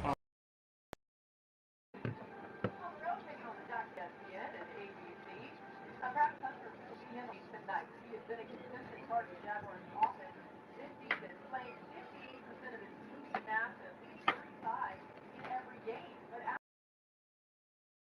averaging 3 defensive snaps, he only played 9 defensive snaps last week against 49ers, all in the first quarter. Head coach Liam Cohen told him just the personnel decision, and in talking to Liam Cohen about how they will plan to use Travis Hunter tonight, we should see off earlier in the season. About 80 snaps total, what they like to do both offensively and defensively. And they have some raises talking about how fitted he's been to both sides of the ball, putting in overtime. One of my favorite quotes was talking to Devin Lloyd, linebacker. He said Travis Hunter is so crazy that it's like he catches the ball, then he lingers in the air for a little bit, and then comes back down. And you're like, what just happened? I asked Travis Hunter about that. He feels himself lingering in the air. He's like, yeah, look at me like I was crazy. He's like, that's just what I do. It is athletic ability that is not given. It's crazy. It's amazing. But I think what's made the difference here for Jacksonville has been how committed Travis Hunter has been to learning both sides of the ball, putting in a lot of extra time to make sure that works. We'll see it on display here on the field behind us tonight. All right, Peter, what's got you most excited for this season, Jag? I think it's going to be a statement, kind of franchise statement moment for the Jaguars. You know the last time the Jaguars won a Monday Night Football game was 2011. Blaine Gabbert beat Joe Flacco in a game 12-7 on Monday Night Football. The last time the Jags won in this building on Monday night. Here you are, young team. This is it. Corey Jones threw, and then of course you got Gabbert. We're like, what are the Jaguars doing? Imagine they beat the Chiefs, and now you're 4-1. You got this young coach and this young quarterback, and Travis Hunter playing there like he used to play. I look at this as a few times against this opportunity. Got to try to make a statement. And for a franchise that has had very little success on primetime in big spots in this building, go and see them. Yeah, along those lines, I think there's an opportunity for America to learn how good this run game has been this season with BTN. And we've been talking about it all year long. I love their 12 personnel names, tight end run, Brendan Strange, excellent run blocking. But it's also a massive advantage in this game. This run game is third league wide in the UA. The Chiefs' run defense is the bottom 5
Jaguars offense.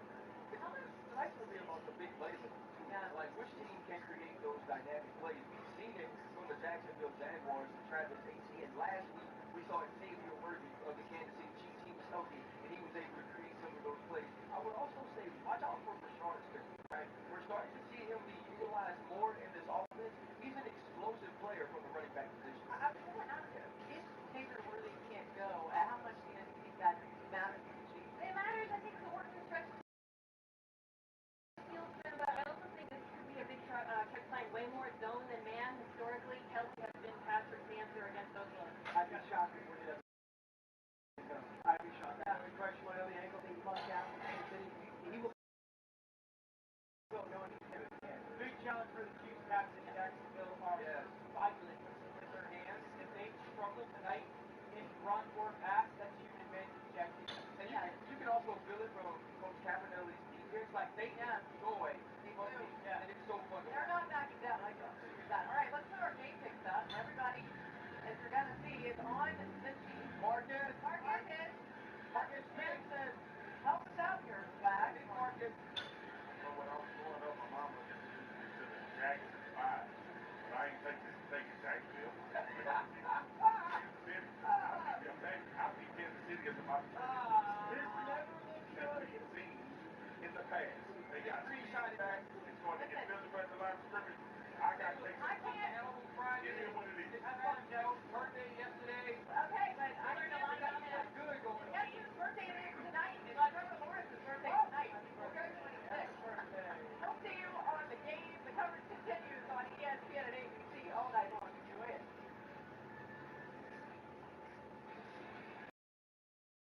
This episode of Sports Center is Tea Hard Iced Tea. What a beautiful scene in Jacksonville, where Monday Night Football is going down tonight. Chiefs, Jags. Question: will the Chiefs offense continue kind of rhythm, or will Trevor Lawrence build some momentum with a prime time win? That one is tonight. As we welcome you in Sports Center, it's the happy hour edition. Christine Williamson and Matt Barry with you. I'm with you, Christine. Adam Schefter, by the way, standing by with an injury update for tonight and why the Ravens are still favored to win the division. Already on a Monday, that's sharp, huh? Plus, Jeff Passan also standing by with how the Phillies even the series. And what the future holds for the Yankees, our starting five that begins in the NFL. We said goodbye to some undefeated yesterday, including in the nightcap with Drake May and the Patriots and the Buffalo Bills, their first loss of the season, which in division is huge. The 5 days returned to his former home and went 10 catches, 146 yards, which afterwards made the entire locker room happy, including head coach Mike Vrabel. Happy for you. But it's you. It's the players. So you guys go out there and do it. Hey, so much we can do to improve. You talk about taking the next step. Okay, the next step. Okay? But I'm not surprised. I won't pass it off. Okay? Same ball. Dig, there you go. Chiefs have been going into teams number 2 in our starting five. Week 5 of the NFL has been the week of the comebacks. 5 teams that are seeing double-digit comebacks, including the Titans, who beat the Cardinals 22-21 after being down 18 points, the largest deficit. The Kansas City Chiefs and Commanders were each down double digits and came back to win as well. So those 5 double-digit comebacks, they come on. It's just one. It's just one. We want to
Chargers revealed that Amarian Hampton, their standout rookie running back, is going to be placed on injured reserve, which means he will miss a minimum of 4 games due to an ankle injury he suffered yesterday against the Washington Commanders. He tripped coming out of the backfield, going up against Commanders linebacker Frankie Lugo, and Amarian Hampton had been finding his groove lately and had a appealing matchup this week against the Miami Dolphins. They was making a push here to make a major impact on the Chargers, who just can't seem to stay healthy. They lose their left tackle, Rashawn Slater, in training camp. It was season-ending injury. They lose their man that they moved over to left tackle, Joe Alter, a high ankle sprain, and now they've lost their first-round draft pick, Amarian Hampton, for a minimum of 4 games due to the ankle injury he suffered Sunday against Washington. Yeah, you mentioned it. The hits just keep coming for the Chargers, and obviously for that one, just a freak accident there. All right, Adam, sit tight.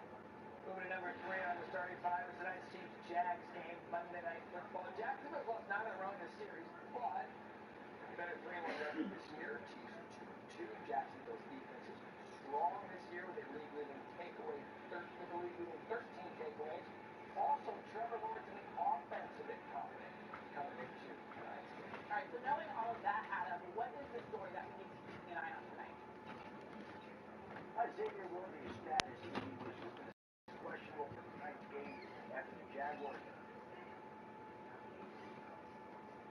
Jacksonville played the Jaguars due to ankle and shoulder injuries. His ankle swelled on the flight to Jacksonville. It was precautionary. They wanted to make sure he was on the injury report, and he is likely to play tonight, barring some unforeseen issues. Have been a different offense when he has been out there. You'll remember he suffered the dislocated shoulder on the 3rd play of the season, the Friday night game against the Chargers, when he collided with Travis Kelce, was back in the lineup last game, and it made a huge difference in the Chiefs' offense. And obviously, they have plans for him, and that is something that looks like they'll have tonight. It looks like, despite his questionable tag, he should be out there this evening. Certainly welcome news for the Chiefs and that offense. Could be some weather in the area. We'll keep an eye on the news. Take it to Monday Night Football. Adam Schefter, thank you. A developing story. Mark Sanchez is now facing a felony battery charge after an incident involving a 69-year-old truck driver on Saturday. The former NFL quarterback and current Fox Sports analyst apparently confronted the driver for unknown reasons. The driver says that he was thrown to the ground and that he believed his life was in danger. He pulled his knife and struck Sanchez 2 to 3 times, documents show. Sanchez has said all he remembers is grabbing for a window. The charges were upgraded today from misdemeanor to felony based on new evidence. A pretrial hearing is set for November 4th. Number 5 in our starting 5. MLB postseason, game 2 between the Phillies and Dodgers tonight after LA came back from a 3-0 deficit in game 1. Shohei Ohtani struggled to play, but he got the Phillies close to out. Turner, Schwarber, and Harper, 1 of 11, 6 strikeouts. What a pitching matchup we have tonight. Blake Snell takes the mound for the Dodgers opposite Jesus Luzardo. All right, senior MLB insider Jeff Passan joins us now live from Citizens Bank Park in Philly. What is at stake for the Phillies tonight? Everything. And I don't mean to be flip in saying that, but so rarely have teams come back from down 0-2 in best-of-5 series, Christine. And on top of that, they would have to go out to Los Angeles and beat the defending World Series champions twice with Yoshinobu Yamamoto, one of the best pitchers in the National League, on the mound in Game 3. Beyond that, though, this could be the end of an era for the Philadelphia Phillies. And with Kyle Schwarber's offseason, JT Realmuto reaching free agency as well, who we could see tonight in a relief. Thompson, their manager, essentially said it is all hands on deck. The Phillies understand a deficit against the Dodgers is not insurmountable. A 2-0 deficit, on the other hand, will be extremely difficult to come back from. Yeah, you would think, too, one of the toughest places to play in Major League Baseball. Give them a little bit of spark tonight in the game they must have. Let's go over to the AL now. The Blue Jays have a 2-0 series lead over the Yankees after that beat down yesterday. Look at men's league softball game. How do the Yankees save their season down 0-2?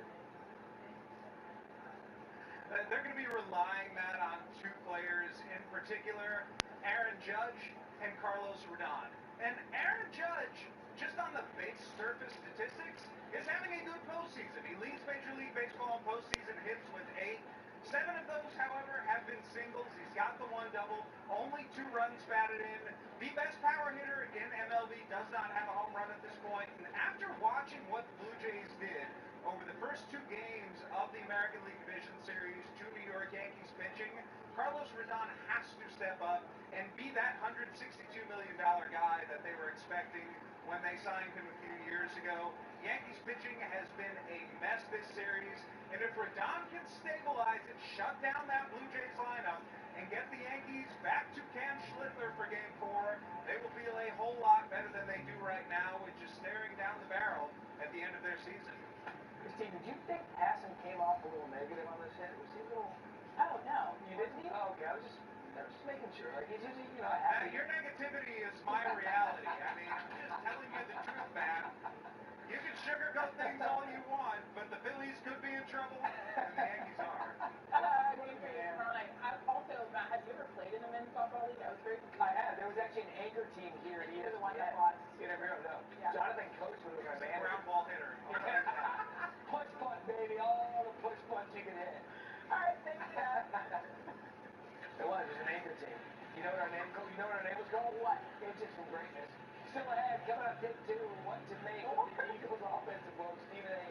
Cam Newton, Damien Woody, sound off. Plus, the Ravens are 1-4, but still favored to win the division. The key for them to turn this season around, like odds makers believe they can do. And in that softball league, we will drink so. Sports Center, presented by the refreshing taste of Twisted Tea Hard Iced Tea. Please drink responsibly.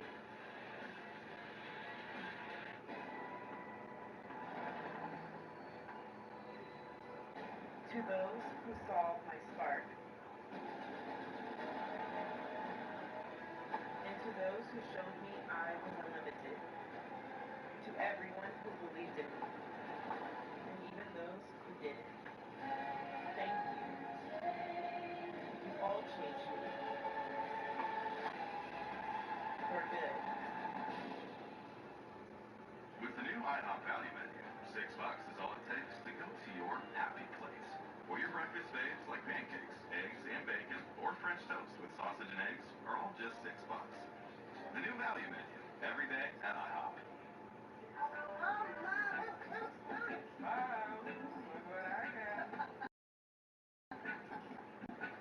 The best way to make family memories in the Caribbean is at a place founded by a family from the Caribbean. Attention to keep your family, your neighborhood safe. But in too many cities, dangerous illegals walk free as police are forced to stand down. Join ICE and help us catch the worst of the worst. Drug traffickers, gang members, predators. Join the mission to protect America with bonuses up to $50,000 and generous benefits. Apply now. Join.ice.gov and fulfill your mission.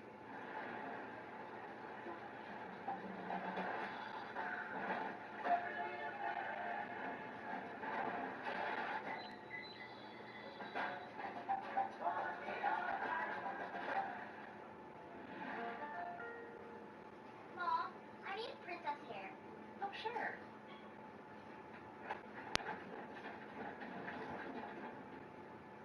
Your mom's gonna break her Krispy Kreme Kit Kat bar. Can you do princess hair?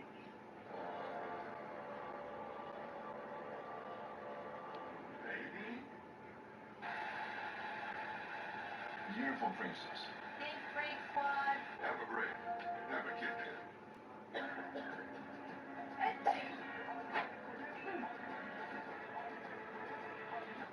Alka-Seltzer Plus 4. 3 fizzy chews. Chew. Fizz. Feel better fast. No water needed. Alka-Seltzer Plus Fizzy Chew. So handsome. Oh, I can't buy this. Whoa. Your Empower investment accounts are designed for the long haul. So, get good at money so you can be a little bad. Empower. People said I didn't look like your average football player. He had more of an accountant look. When I started wearing Warby Parker glasses, it all just clicked. I think it was the glasses. Yeah, maybe. your mattress giving you aches and pains? At Mattress Firm, our sleep experts can match you with a more supportive mattress, like Sealy Posturepedic, with targeted support to help relieve those nagging aches. And now you can save up to $600. Mattress Firm, we make sleep easy. Luna de amor, ¿dónde vas? Me robas la calma. All they want is Shiva.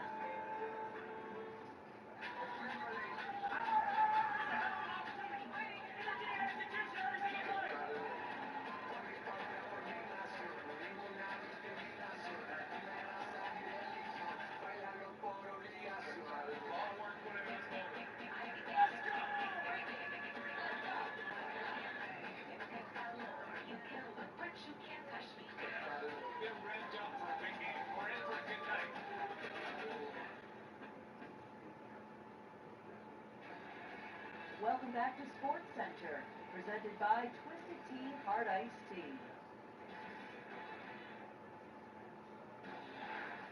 The Eagles are the defending champs, that's a fact. They started the season off 4-0, that's a fact. And took their first loss of the season in Week 5. Fact. Another fact, their offense does not look like it did last season. What exactly is going wrong in Philly? Well, it is our An 18-0 fourth quarter by the Denver Broncos left the Philadelphia Eagles with their first loss of the season, and everyone wondering what is up with this offense. The Philadelphia Eagles never had identity this year. They can't run the ball well. They can't sustain blocks up front. Okay, we've heard the constant chattering from the wide receivers about the passing game, lack of targets, the lack of what they're doing. Quite honestly, they're not doing anything well offensively. It wasn't just A.J. Brown that was having a problem with the Eagles' offense. It was also Devontae Smith as well. So you got both wideouts that weren't happy. As a result, Sirianni goes out there. You go away from what works for you. You throw the ball 38 damn times, and look what happens to you. It's coaching. That's what it tells me. They have no confidence in the coaching, and they shouldn't. All right, this is a new offensive coordinator. Okay, guy that's probably never called plays, or sure doesn't appear to when I watch him, because there's no rhythm to the dang offense. Last week's topics was, hey, how do we get A.J. Brown and Devontae Smith involved? They were fed, so to speak, more so on Devontae's side. But what about Saquon Barkley? How do we get him going? Now, and what we're looking at, the fact that they're not just leaves the NFC wide open. I mean, to be fair, Herm Edwards, Saquon went for over 2,000 last year. Running backs can fall off precipitously after a huge year of carries and yards. Neither here nor there, they got to get this thing figured out. So what concerns you most looking at these numbers about the decline in the Eagles' offense? Okay, before I even talk about it, offense. Look at the bottom line. Running game going along with the passing game. Not a thing. But then the sad part is they had a race for 4. Yeah. Great. And in the defense, didn't hold the lead. So it's kind of one of those games that all of a sudden, you got one struggle. Yeah, for sure. What are we going to be on offense? How are we going to handle this on defense when we play this? Because for the most part, they still win football games. Sure. Yeah. They got rid of them. Offensive. Yeah. By the way, we are aware of Herm's technical difficulties with the microphone. We hear it too. It's fine. Let's talk about last night. What concerned you the most about the Bills' loss? Well, we look at the Buffalo Bills, what concerns me is to think about this. Step on the you gotta find this way to slow this down. He had 10 receptions for 100 plays. You gotta double it down, right? They kicked it. Josh Allen. Just would be bad performance defensively. When you know you're playing a guy like Stephon Diggs, excited about playing. He played to be, and you would allow him. They had no pass rush, and the corners couldn't cover. And by the way, it was a really good story in that he's a veteran receiver with a young quarterback that seems to be on the up. That's a great story last night for the Patriots. We'll see if the Bills can rebound. We're going to take a 20 with you to get your microphone fixed. We're going to go to our 5 stars until we get another star back. We're going to start with Who's Your Vladdy? Gosh darn it. Vladimir Guerrero Jr. Hit a grand slam game 2 of the ALDS against the Yankees. It was the first postseason grand slam in Blue Jays franchise history. I never know what you're doing. It's always That's the point. That's exactly the point. All right, we got 5 stars for the WNBA. Player Jackie Young led the Aces to a commanding 2-0 series lead over the Mercury in the WNBA final. She became the first Aces player to score 30 points in a final game. Isn't that crazy? Think about it. It is when you think about it. I know. 5 stars for Jerry Neuheisel.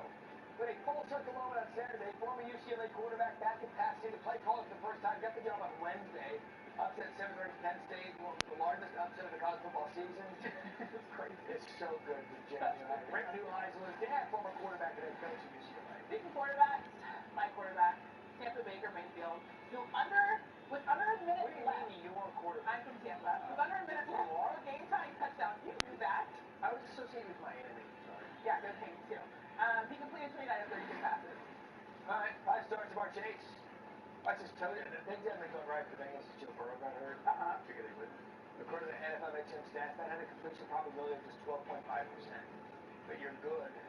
Like Jamar Chase, you defy the percentage odds. I'm so confused how you didn't know. Again, Miami, whatever. Stacey Kelsey sits down with the victory for the Chiefs, entering Patrick Mahomes and his brother, Travis, plus our SC betting guide ahead of tonight's game. Aaron Dolan checks in with her best bet. Sports Center Happy Hour continues after break. I thought you were from the county where they're playing the NFL game tonight. Duval. Sports Center, presented by the refreshing taste of Twisted Tea Hard Iced Tea. Please drink responsibly. So we picking more on these QBs? Is that the right play? Marshawn, that's the only play. Okay, I didn't know you was about that action. What? Action?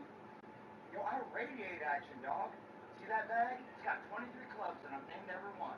Thunder Sticks, the Widowmaker. This one, Barbara. I'm going first. Pick, predict, play. Download today. New users pay $5 and get $50 instantly in site trades. Prize Picks. It's good to be right. I'm being told this is Stephen Eagle from Liberty Mutual, who helps save you hundreds by customizing your car insurance. And his partner, Doug, is the gentleman under the security guard. Only pay for what you need. Liberty, Liberty, Liberty, Liberty. For when? Congratulations, winners. You did it. You are a winner. Is this for real? Of course it's real. The Monopoly game at McDonald's is back. Welcome to the world of winners. People are playing for a chance to win, win, win. You can win a 2026 Jeep Grand Cherokee. Free food, a TV, a mattress, and these. There's even $1 million prize. Finally a winner. Now you're getting it. Play in the McDonald's app and get your bag. Ba-da-ba-ba-ba.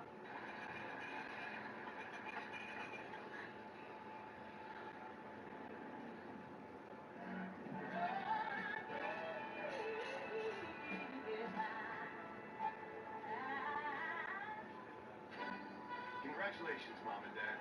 Your life now revolves around sports. You're the captain. The bus driver. The fans. The ref. The equipment manager. The cheerleader. But you wouldn't trade it for anything. Welcome to Sportshood. DSG, only at Dick's.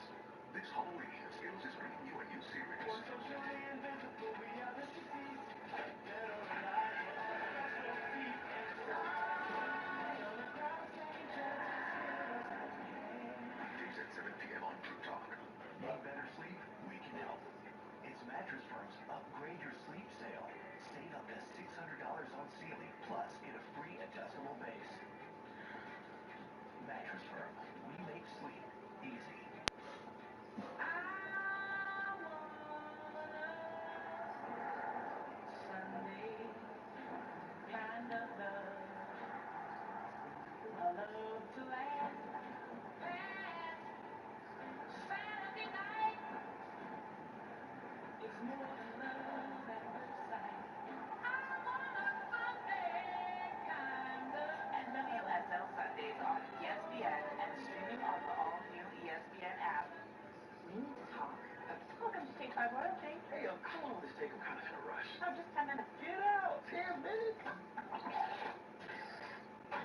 like, Well, oil's the sheep. I was gonna go there, but then it's so obvious. Jake Paul. Just name your car 10-minute oil change. The world's largest sports book in Las Vegas is now right at your fingertips here in Illinois. Hi, I'm Derek Stevens. I'm a lifelong sports bettor, and I'm the owner of Circus Sports. We're excited about launching our Circus Sports app in Illinois. It's sports betting, the way it should be, with high betting limits, tight money line splits, exceptional customer service, and more. Download your new bookie today at circusports.com. Start betting like a pro from anywhere in Illinois. Welcome to Stateside Royalty. Hey, how long will this take? I'm kind of in a rush. Oh, just 10 minutes. Get out! 10 minutes? Y'all are like, well, oil's the sheep. I was gonna go there, but then it's so obvious. Jake Paul. All right. Just name your car 10 minutes. Okay. Thank you guys for holding down for letting me do this. I appreciate it. Although I do put it in the description that there will be pauses in the gameplay, but still I appreciate sticking with me.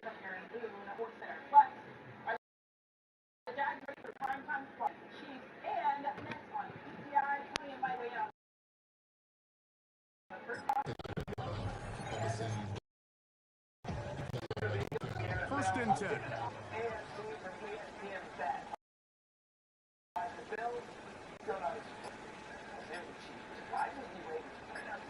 I need to better Henderson trying to find someplace to go, but nothing developing. Tackled behind the line. It's a loss of 1. So they go with the first down run, hoping to just get them some positive yards and get themselves into a good second down situation, but now they find themselves in second and long. So the more you give defenses the opportunity, Mike, to defend you one-dimensionally. So in this case, we're only playing you in the pass. It stresses your protection. It stresses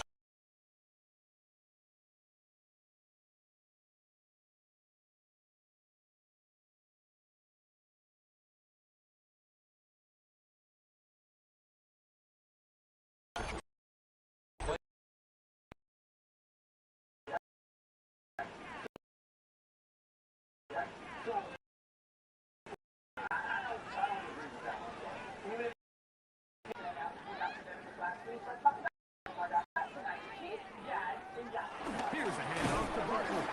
He'll turn this into a gain of about 4. It's going to lead to third down.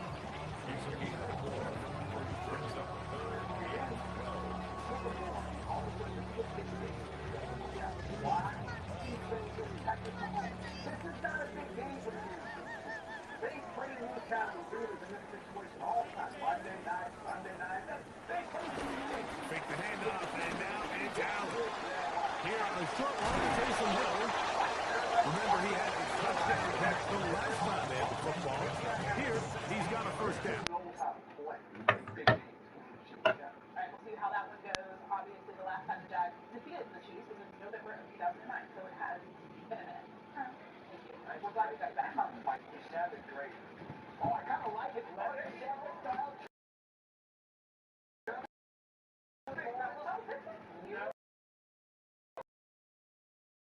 Tonight's the night for him. Get it going. And then Patrick Mahomes, at least he's wearing a suit. In terms of stuff, so we get, and he went full on old school suit. As we welcome at ESPN, but Dolan. Okay, so Aaron, give us.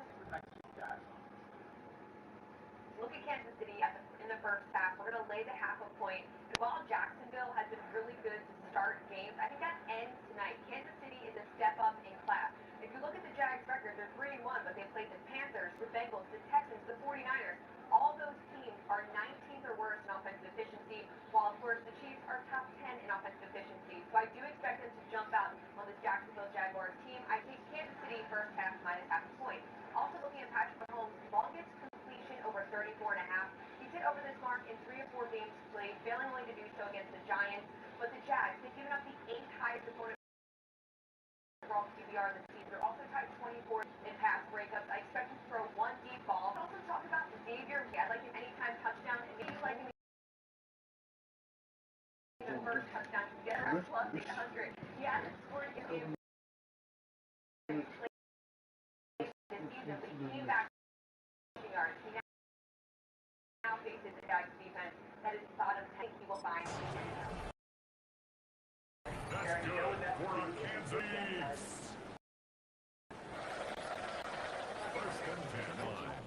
up the middle with Barkley. Not much to speak of on that one. Maybe a gain of a yard. It's second down.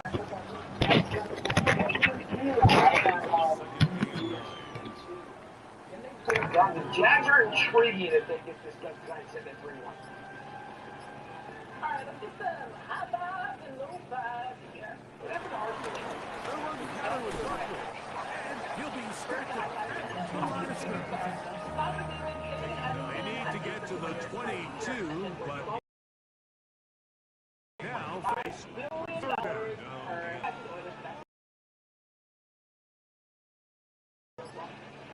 In a decade.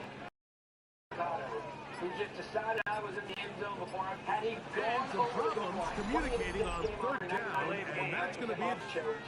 They lost. Low five now.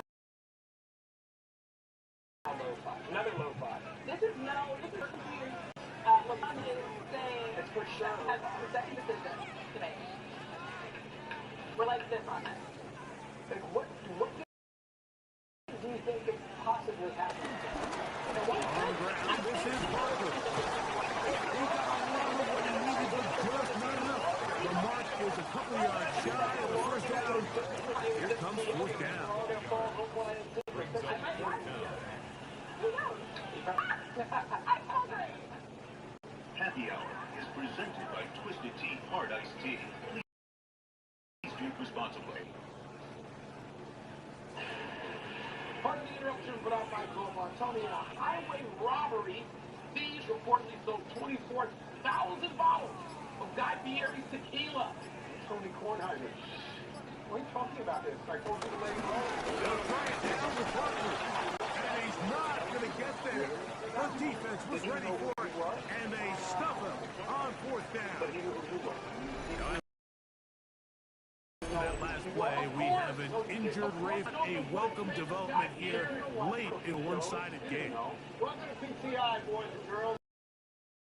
Today's episode, the Ravens fall to 1-4. A Cardinal makes a Cardinal error, and the Yankees win a home. But we begin today, Bell, as last two unbeaten teams, Buffalo and Philadelphia, going down to the feet. Operating from their own 20th and 10. The Eagles lost to Denver with 4 looking middle and complete with Howard.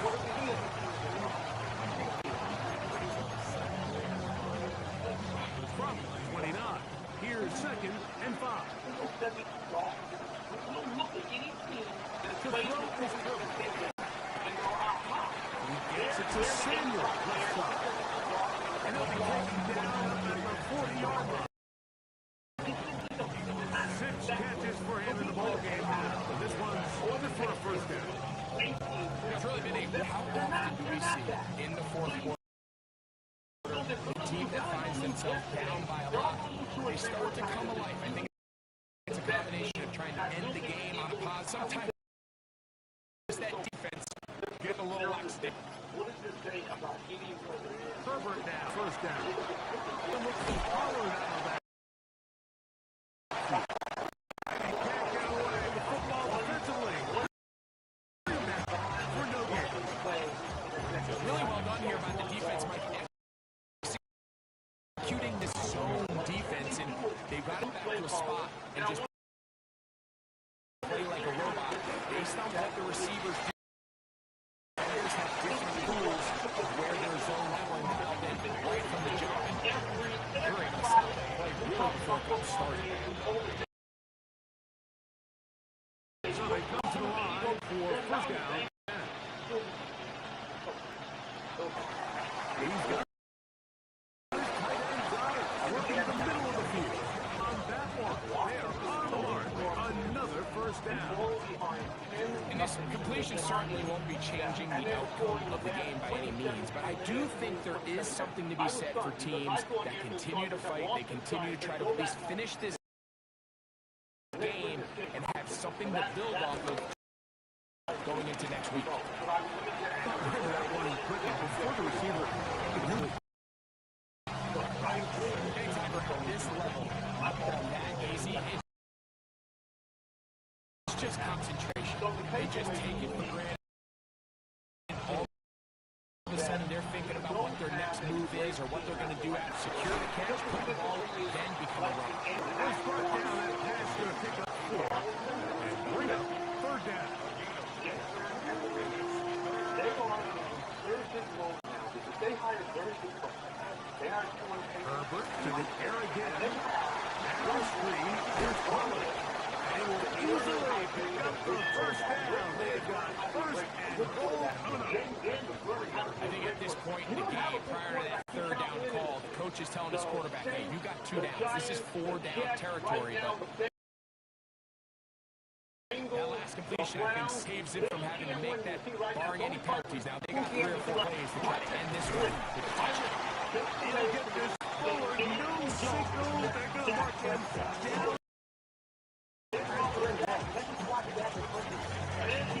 A little closer. Here's second and goal. He beat the Jets yesterday. I understand. Mims, second motion here. Pollard. He's taken down at the 6. Pretty big swing here in the mindset of the defense before the play. You're thinking, man, we're on the 1-yard line. Pretty likely that it ends with a touchdown. You send them back 5 yards, and your chances of holding them to 3 just go up.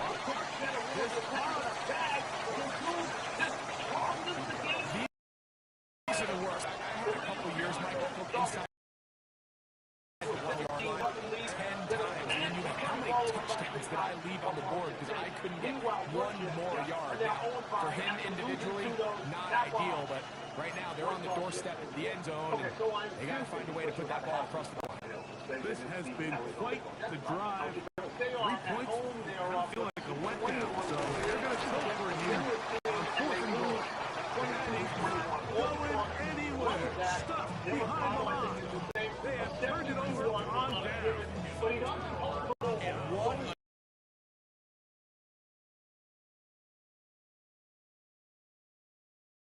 job here by the defensive line. Gave the touchdown, but here the defense comes through with a huge goal line stand. They're able to keep this offense.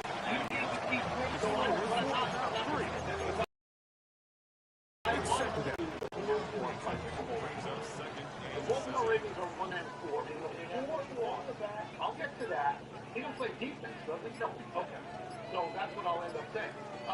So in those 4 losses, they've given up 160. Once again, it's a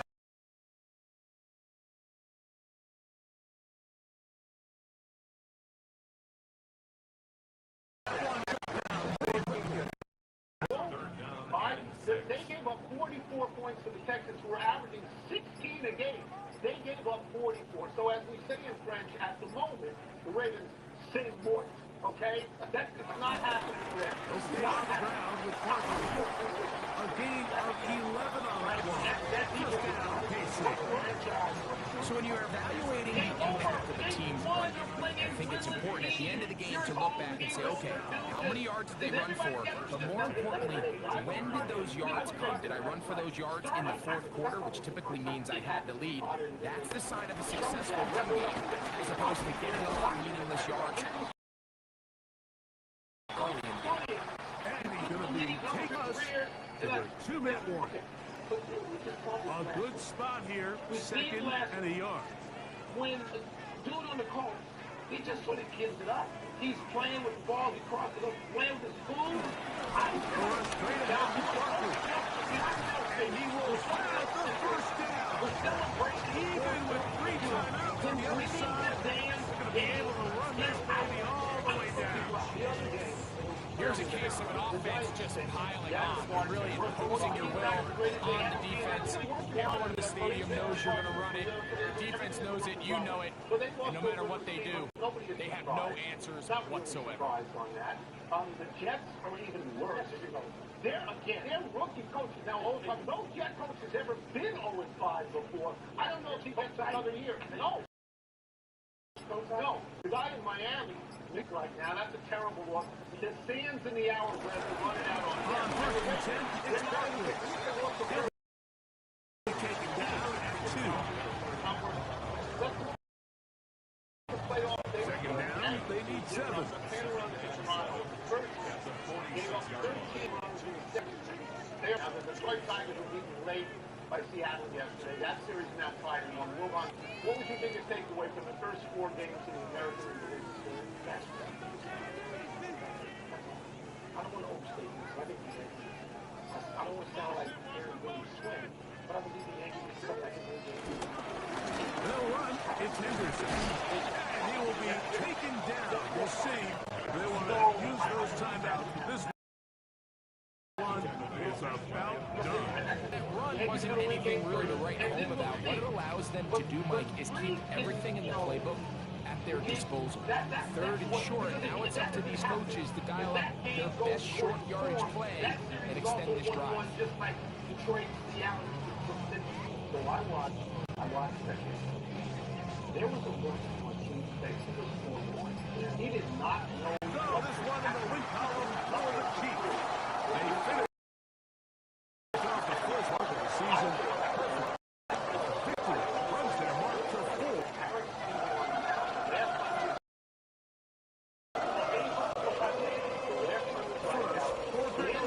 And our terrific team behind us. I'm Mike Tirico. You've been watching the NFL on EA Sports. Follow us on X at EA Madden NFL. The Chiefs victorious. We say so long. And they go to the bullpen. They bring out Kyle Finnegan, who I watched for years in Washington, and it doesn't surprise me at all that 3 hits later, that game was over. Didn't surprise me. Yeah, but look, at least that's competitive series. Yankee series not yet competitive. Not yet. Not yet. I just think there's a lot of drama to go with both those series. And by the way, the Yankees have given up over 20 runs. You think they get back home because why? Because they're 4-2 against Toronto in Yankee Stadium? Okay, but if it goes back to Toronto, where it's rain and runs, what do you think's going to happen? Okay, but let's see how it does if it does. I just think I like Boone's approach. I like it. By the way, have you ever heard of this guy, the assassin? Had you heard of him? I had heard of him, but I heard of no hit. Yeah, at 11 Ks. I had not heard of Schlittwag before, and I had not heard of Wade. They're going to have to deal with Schlittwag. Oh yeah, he's okay. He came 4, right? Okay, but so you don't compare him to Jackson Dart. In other words, you don't think that was a one shot, and then you regret what he did. When you're a pitcher and you got the ball, you're in control of that game. I guess the quarterback as well. No, I don't have him being Jackson Dart, who was 4 turnovers. Let's take a break. Coming up, Penn State fell to UCLA, but was that the most compelling result? So dinner is done and it's going to come real soon. So I got to finish this game. I'm going to finish this up. The Yankees were down 12-0 in the 5th yesterday. Doesn't even matter. Doesn't matter. You don't think there's momentum? Pardon the interruption is presented by the refreshing taste of Twisted Tea Hard Iced Tea. Please drink responsibly. Part of Happy Hour. 1 month down, and what a month it was. I'm Scott Hansen. Here's your Week 4 edition of the Sports Weekly Recap. We'll start in KC.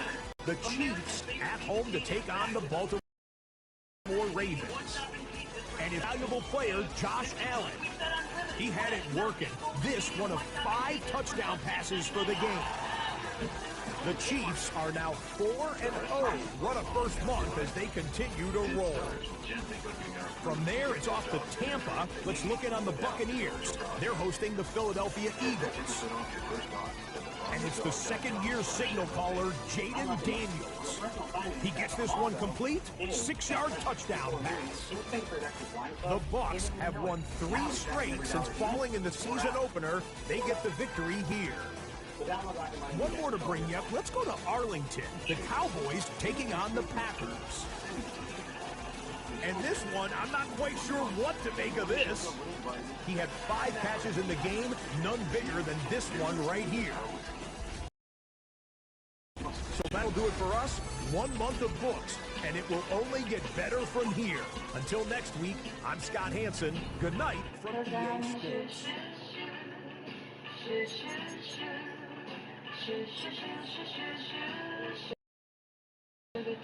Gemini, which of these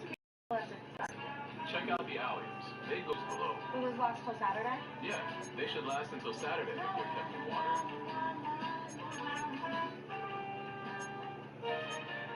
Why suffer through painful heartburn longer than necessary? For effective relief, nothing works faster than Alka-Seltzer. The effervescent formula begins neutralizing acid in seconds to effectively relieve heartburn fast. Try Alka-Seltzer.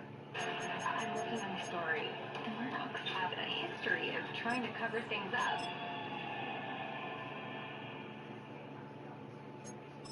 Brandon Coley, Jablonski Auto Body, LLC.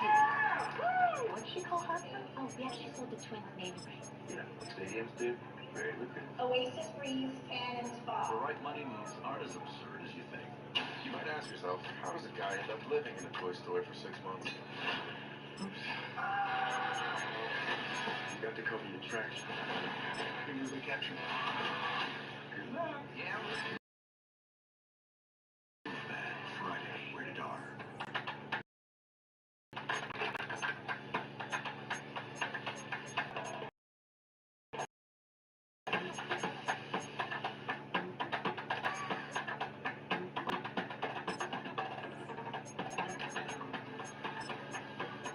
Do it all with Steel Battery. Now is the best time to save big on over 40 hard-working steel tools. Hurry into your local steel dealer or shop online. Bourbon News Balance doesn't just happen. With subtle notes of bright cherry and warm vanilla, there's a method to our smoothness. Maker's Mark, perfectly unreasonable. Domino's Best Deal Ever is back. Get any hand-tossed, pan, thin-crust, or New York-style pizza with any toppings for just $9.99 online. Your favorite pizza at our best price. It's Domino's Best Deal Ever, but it's not forever, so get it before it's gone. Only at Domino's. We on to the finals. The Aces. The Mercury. Alright, so It's the WNBA Finals. here's what we're gonna do. It's streaming on the ESPN app. Welcome back to Pardon the Interruption. Third time over. Hard iced tea. I'm gonna finish up. You guys can screen later on tonight, alright? Time to find out when it's mail time. Let me see what's first. Mail time? That. Alliteration. Here we go. Go to the glasses. All right. Which team is more likely to even their series tonight, the Phillies or the Cubs?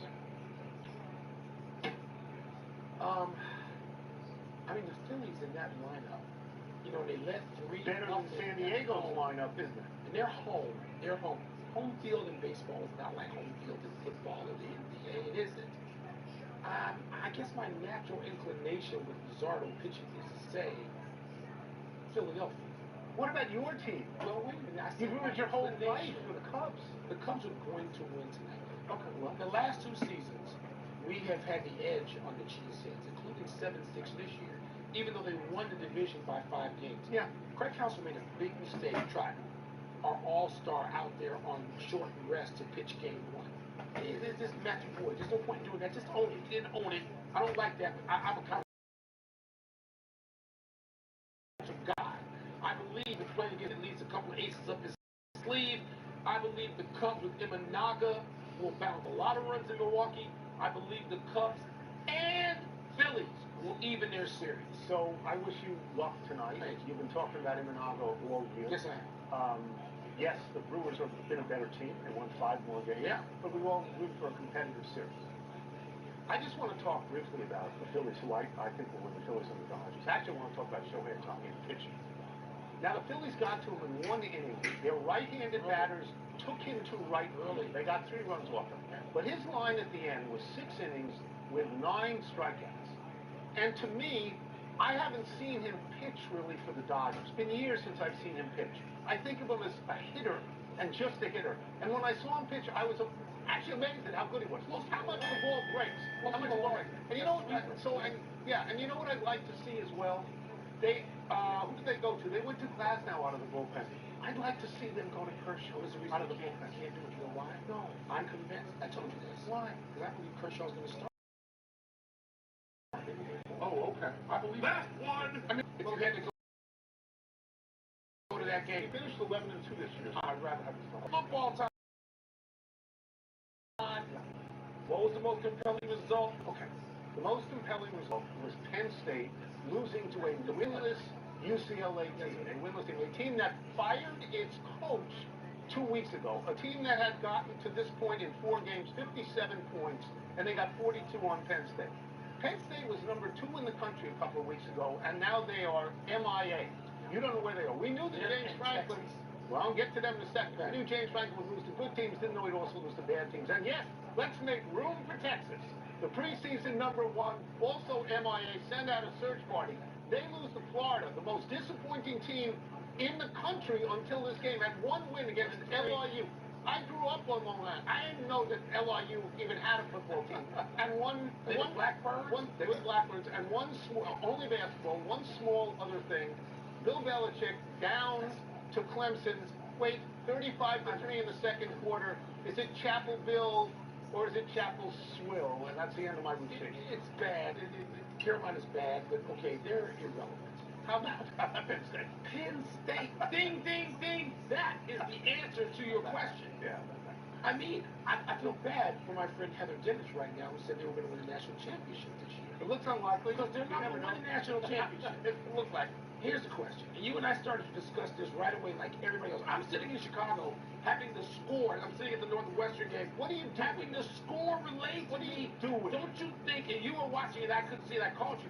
Didn't you think Penn State was going to rally and win that game? Sure. Or we both did. Sure.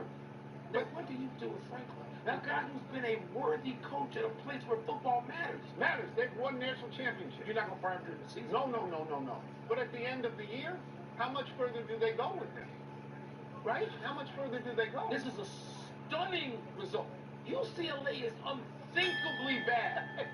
Really, I saw them last week. I'm glad they were bad. You beat them by 20. They lost to Evanston. Right? You beat them by 20. Yeah, well, probably wasn't 20, but yeah. Enough email. Let's take one last break. Still to come, Connor McDavid decides whether he'll be staying and playing in Edmonton. And the Las Vegas Aces, take the first 2 from Phoenix in the desert. Which end of the desert? Maybe UCLA wasn't that bad. Maybe we just... Oh, stop it. 54 points in 4 games. They were probably better than we thought. You like this jacket? I like that jacket. It's a pretty nice jacket. Very nice. It's got the white button. America's favorite pizza chain is back with unlimited medium one-topping pizzas for just $6.99 each. Is this thing on? We said unlimited, fresh, melty, golden medium one-topping pizzas for just $6.99 each. Now you're listening. Only at Marco's. Every small business owner has a monster to-do list.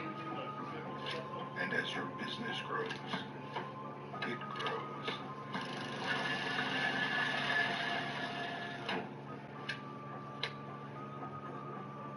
That's fair. Progressive makes it easy to get a quick commercial auto quote online so you can get back to all your other to-dos. See if you can save money at progressivecommercial.com. Vehicle breakdowns are costly. Started making some really weird noises. If your check engine light comes on tomorrow, the repair could easily cost thousands. Where's that transmission? But with Endurance, you could never pay out of pocket for a costly repair. $14,000 engine replacement. $1,400. Endurance paid it. Who's going to pay for your next due or Endurance? Call right now to get $300 off any plan. Wonder Day Women's Multis are made for your overall health, with nutrients for immunity and energy. So you never miss a beat. One a day, the one for you. We're all unreasonable about something. For us, it's creating an uncompromisingly delicious burger. Handcrafted, consciously made. Maker's Mark. Perfectly unreasonable. Chipotle just dropped Build Your Own Chipotle. A mini Chipotle experience at home. It feeds 4 to 6 people. We have a lot of food here. Lots of protein, rice, and beans. Everybody can make whatever they want, and there's plenty to go around. Absolute game changer. Great news from Jeremy in sales. He's loving the AI sales agent. Oh, yeah? Yeah, he's following up the leads 23% faster. Jeremy. Great. So I can tell the board that the company is more productive. Oh. But you can tell them Jeremy in sales is following up the leads 23%. Oh, Jeremy. AI. IBM helps use AI to change how you do business. Let's create smarter business. IBM. Attention law enforcement. You took an oath to protect and serve. To keep your family, your neighborhood safe. But in too many cities, dangerous illegals walk free as police are forced to stand down. Join ICE and help us catch predators. Join the mission to protect America with bonuses up to $50,000 and generous benefits. Apply now. Join.ice.gov and fulfill your mission. Hockey is here. The breakaways, here. The Ogie goals, here. The Stanley Cup, yeah, you guessed it. It's here on ESPN. Look, if you're an executive... Howard, my husband fell at a construction site. I knew it was... Law, we're one of the largest filers of workers' compensation claims in the state. Car accident or suffered a medical mistake, call 312-6 million. De los creadores del distrito y de los cielos. Por nosotros, por los que hacemos fregadores. Este martes No cambia la regla del juego. llega una superproducción protagonizada por Iván Arana y María Fernanda Yepes, con Isabela Castillo Porque no debería disparar. y un elenco estelar. Esta dinastía se respeta. Dinastía Casillas, gran estreno, este martes, 9/8 Centro.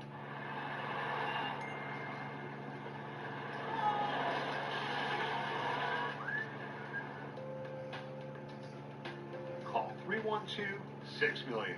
Injury law made personal, that's Incan law. Pardon the interruption is presented by the refreshing taste of Twisted Tea Hard Iced Tea. Please drink responsibly. Part of Happy Hour. Happy time, people. Happy 20th birthday, Trevor Lawrence. Lawrence will be on center stage tonight as his Jaguars play Kansas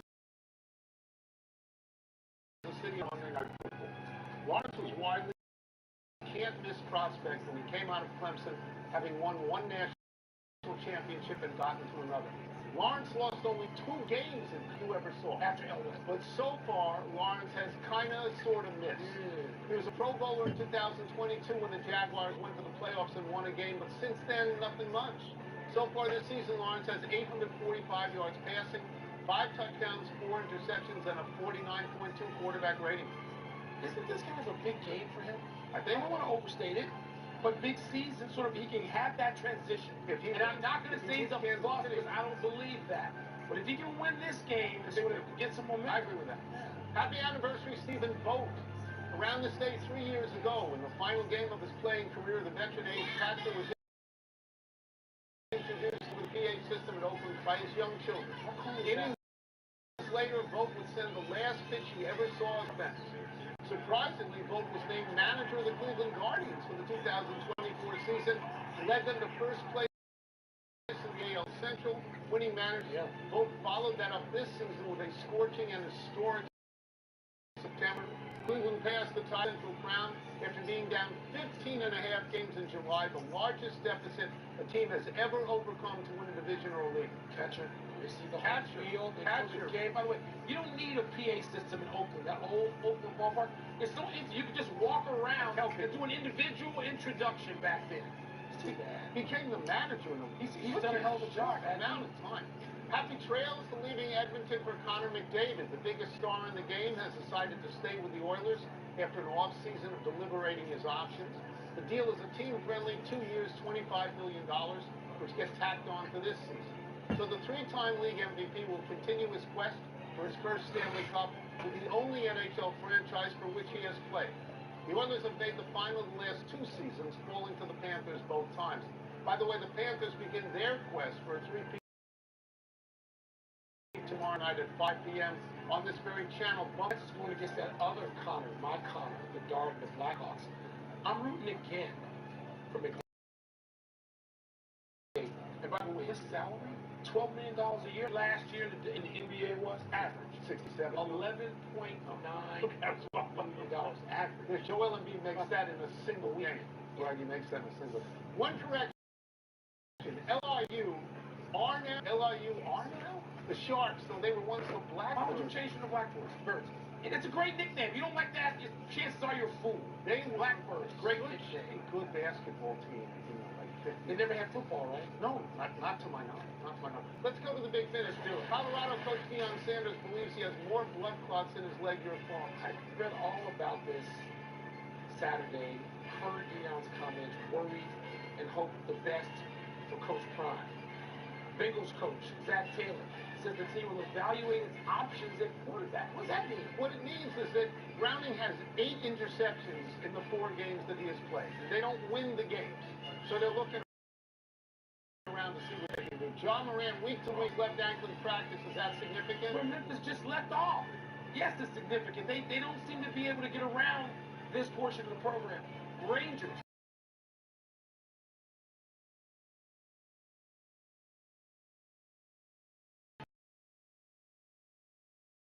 Hires a couple of years at the Mark. I think he's pretty good. Last one, the Aces are up 2-0 on the Mercury in the WNBA Finals. Is that a big deal? Yes, but we swing to the southern end of the desert now. It's an all-desert final, isn't it? It's a best of 7, I believe, the first best of 7 WNBA. But all desert. It's a long series. All desert final. You gotta love that. Huh? Weather's getting good out there right now. It's great. We're out of time. We'll try to do better the next time. I'm Tony Kornheiser. I'm Mike Wilbon. We're bumped to the deuce by hockey tomorrow. Now to get you set for Monday Night Football, here's Scott Van Pelt in the countdown. They could put Game 7 in the Sahara. Would you like that? No, I like my game. Tony, Mike, thanks so much. We greet you from AJTRIP Stadium here in northern Florida with the Jacksonville Jaguars have a night against the 2-2 Kansas City Chiefs.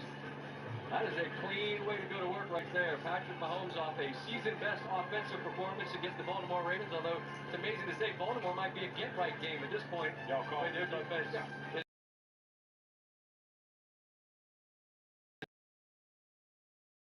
looking.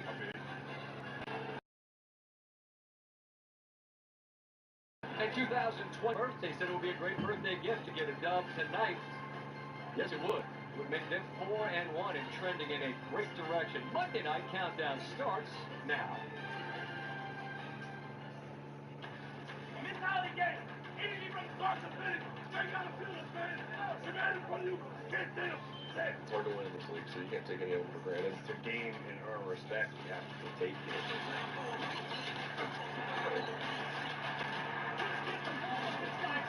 This year's the year that he's just going to lead us where we need to be. Kansas City gets to 2-2.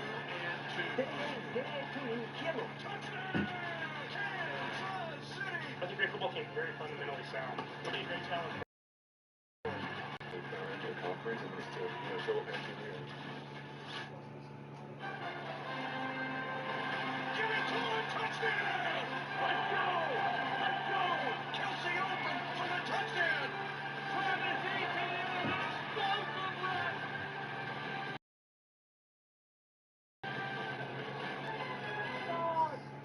Week 5 of the National Football League wraps up with arguably the most compelling game on paper, given that we're talking about the reigning AFC champions from Kansas City and a 3-1 Jacksonville team with a stingy defense and a new coach that's projected some life into the offense. We welcome you to field level here at AJTRIP Stadium, Monday Night Countdown, and we are, as always, presented by ESPN Bet Sportsbook. Alongside Marcus Spears, Jason Kelsey, and Ryan Clark. I already said that part. We've done that business part. Check that box. How are you? I'm Scott Van Pelt. We are your Monday Night Countdown crew. Fellas, we good to go. Everybody's ready to roll in a proper state of mind. Jason came on dressed like Travis Kelsey. No, Patrick Mahomes. Sorry. Patrick Mahomes. Hey, Scott, I don't know who I'm ready for. they're both good. They both clean. When Mike and Tony leave PTI, he says Scott and the rest of the group. It really makes me feel like it's like David Ruffin, and that's the temptation. Hey, ain't nobody coming to see you. You want what it is?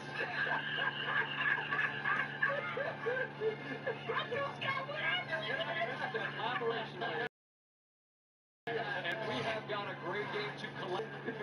Ryan, your storyline. Well, for me, it's going to be the Jaguars defense season, and they're led by linebacker Devin Lloyd. Here you see him picking off Jake Browning and making a big play. On the back end, Jordan Lewis. I know Marcus still misses him being a Dallas Cowboy leader in that secondary. He's playing corner. He's playing nickel. He's one of these team's leaders, and also he brings the energy. This is a pick against the Houston Texans. And up front, Josh Hines Allen has 23 pressures on the year, half a sack here against the Houston Texans. And all up front, they've been eating, and there's been a meeting at the quarterback along with Trayvon Walker. I'm going Kansas City. The old Steve Spagnuolo is back. It took him 1 week to get some speed on offense and get some points and get ahead, and now he starts to bring the pain. But my man Leo Chenal was phenomenal. Him and Bolton are starting to recreate themselves as what we've known them to be. Here you see him being the spy, slowing Lamar Jackson up. Phenomenal defense by the Kansas City Chiefs. They are down, starting to turn the football over. You get him in a one-on-one man-to-man situation with Mark Andrews. This play, you see Mark Andrews trying to get out physical at the point of, and this will make my dog Brad Clark happy. One hand. He sees the ball and picks it, and Chiefs defense is taking the football away. I'm going Xavier Worthy right here. You're going to see him in motion, a little man zone indicator. Pat sees that Humphries is running with them, and Xavier Worthy. We talked about the Chiefs lacking explosiveness. He's an explosive player right here, right down the middle field, right by him. Great ball by Pat. And he's dynamic. You can use him in multiple ways. Here we're going to see early in the game, fourth down, they're going to go for it. Another man zone indicator. They know it's man coverage. They got the rub route on. And who do they go to when they need to have it? They go to Xavier Worthy here on the rub route, and they pick up the first. Later in the game, probably the biggest play of the game, they're going to do this end around here with Xavier over here on the right. They're going to hide it with this motion, these pullers. All the action is telling you this play going to the right side, and now they got Xavier coming out on the left with speed. And check out my big man. I'm always going to point out the big man downfield. Josh Simmons, rookie, getting a good block down the field, springing Xavier for an even bigger game. He was there, little decoy action. He's in the back. He's not running back. Why is he back there? Catch him in zero. And Hollywood Brown in for 6. They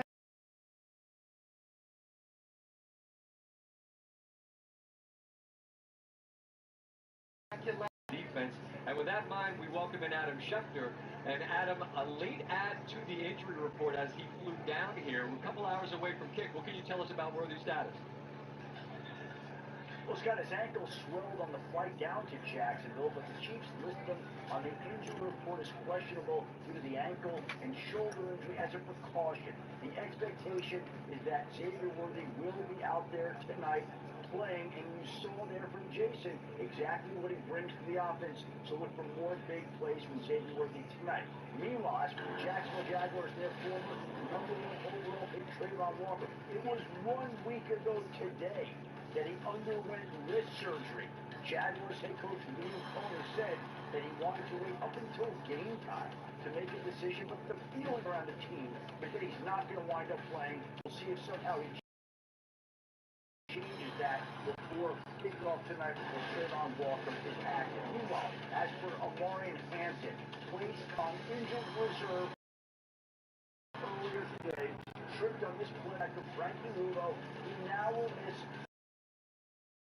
a minimum of 4 games. And so the Hampton, Najee Harris, who ruptured his Achilles, their offensive tackle, Rashawn Slater, Joe Hall, has a high ankle sprain. They've already been decimated by injuries, but to lose their rookie running back, Amari Hampton, is particularly devastating. There was another running back injury today. Antonio Gibson tore his ACL. He's done for the year for the New England Patriots. And the coach kicker Spencer Schrader out for the year with a torn ACL and MCL as well, Scott. Well, we appreciate the information, Adam, but it's the least favorite part of our Monday. We go through this long list of injuries. We send our best to all those who will be fighting to get back onto the field to help their teams. Talking about a guy last year, wasn't injured, but had somewhat of a lost season. But Cohen injecting a different energy into this offense, and Travis Etienne has been spectacular. He's been shining like the diamonds on that necklace. Jesus! That's the, you can't come to work anymore if you're like you better have some. You better have some. That's just the way it goes. We got a packed guest list tonight, which includes Mr. Etienne, who will visit with during his warm-ups. Jason sat down with Andy Reid and Patrick Mahomes and Travis yesterday. That conversation's on the way. Plus the Hall of Famer Troy Aikman that are going to be in Canton as well. And Peyton and Eli, that's all on the way. Swag, you want to handle this? You always want to do the promos. Yeah, What let is me do it? it. Let me do it. You're headed down. Hurry up. Monday Night Countdown is presented by ESPN Bet Sportsbook. Pay that man his money. Stay in the building. Good looking out. Ray, lock the doors. Face the couch. Good looking out. Walmart deals are happening October 7th through 12th, and they're big. Save on tech, fashion, toys, home, beauty, and more. Oh yeah, they're big. Shop online and in store October 7th through 12th, only at Walmart. This is a meal. We're talking tender steak. We're talking cheesy. We're talking dipping in a dip-sized soup. Well, get a dip of that. Ciabatta dippers are back. It just feels good out You today. can go home, okay? No, that's too much tea. Hey, come on. You gotta look at the camera, honey. Hey, listen to your mother. Buddy, look up, okay? Nope, not that's too far up. This isn't working. DeVito? You're in. Tommy, up Nate. If only there were backups in real life. Hey guys, follow me on this one. But at least there's Progressive to protect your own auto. See? Now that's a smile. Okay, now everybody look at DeVito on this one. Oscar Mayer deli fresh meats are so deli fresh. People think they're fresh from the deli. Hello. I'll have a pastrami rice. Sorry? Hey, we moved in next to a deli. It's not the deli. It's Oscar Mayer deli fresh. I'm gonna be back every day. What's up? You seem kind of sluggish today. Things are really moving. You could use some Metamucil. Metamucil psyllium fiber helps keep your digestive system moving so you can feel lighter and more energetic. Metamucil keeps you moving. And try clear fiber with no grit and no flavor.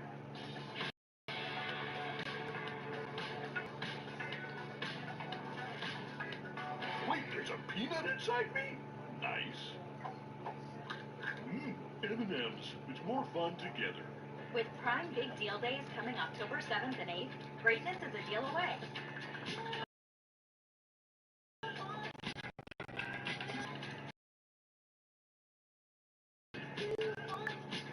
Deals up to 40% off this Prime Big Deal Days. The NBA on ESPN knows who to catch. Right? Who was shocked the world? Cars. Want to go down in the rumor mill? Or inside the NBA? We don't know who's turning up courtside. Or when we'll hear it. But we do know that for opening week, Christmas, finals, and everywhere in between, there's one place to call home. Stop playing with me.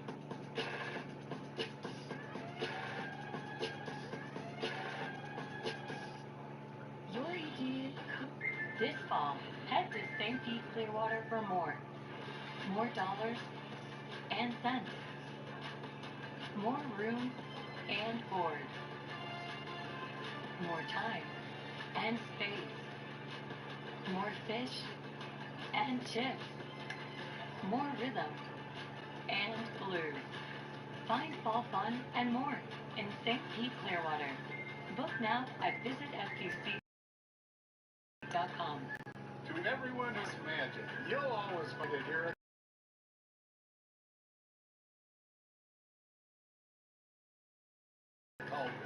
Not there. Freshener transforms farm fresh dairy into the creamiest custard you've ever had. Ta-da! But it's not just what we serve, it's how we serve it. With a warm welcome and a little extra love. Love. Love in every bite. From Wisconsin with love. Welcome to Delicious!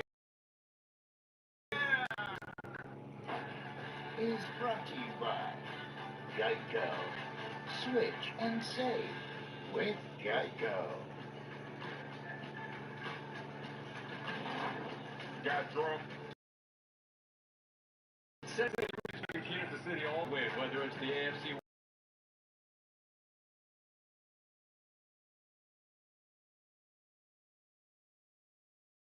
West 9. Against. He is here tonight against a very game Jacksonville Jaguar team. as we look back to some of the weekend action, and we'll look at Sunday night. And Drake May, this is an astounding play. That's a defensive tackle, 330 plus. He shoves him off with an offhand and finds Stephon Diggs, who was amazing. Yeah, he's been showing his athleticism this entire season, but this is just a play where you let that boy dog come out and he completes it to his new favorite wide receiver, Stephon Diggs. Stephon went wild last night against his former team, but this might have been his throw of the night because it's the Keyshawn Booty down the sideline. It's a confidence throw. It's a throw saying, I can do this in the NFL. I want to make this point. We got to normalize the fact that that is a 52-yarder that hits the top of the net from Anthony Morales. They don't even care no more. It's insane, and that is a gigantic victory in the division against an unbeaten team who seemed real hard to knock off, particularly there at home. Buffalo, the final unbeaten after the 4-0 Eagles, also were knocked off in Philly by Denver, which made it the first day in NFL history to feature multiple teams of 4-0 or better. That day. I'm going to get to it, but I'm interested in the perspective you all have of the way Coach Vrabel has done it 180 quickly with this New England team to get the very best out of the group. I couldn't help but start thinking, what the hell was the Tennessee Titans? That's the first thing came to my mind.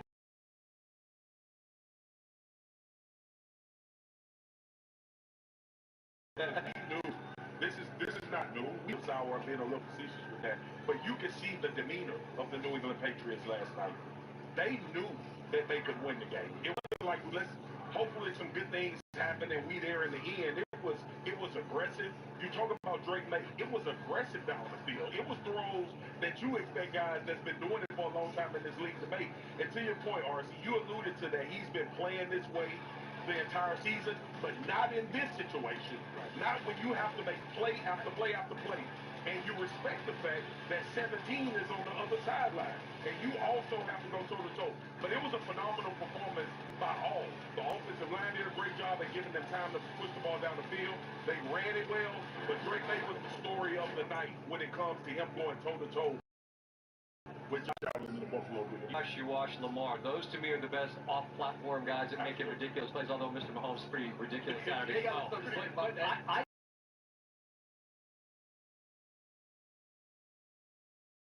didn't necessarily view May being that high. That a little bit surprising that they were that level. No, I mean, to come to that level in that moment, right? He's always shown the athleticism. We knew he had the arm strength. Listen, you don't get picked 3rd overall in a draft that has Caleb Williams and Jaden Daniels, and you move on down the line to the Penix Juniors and the Bo Nix. We knew that he could play, but it's about having the confidence.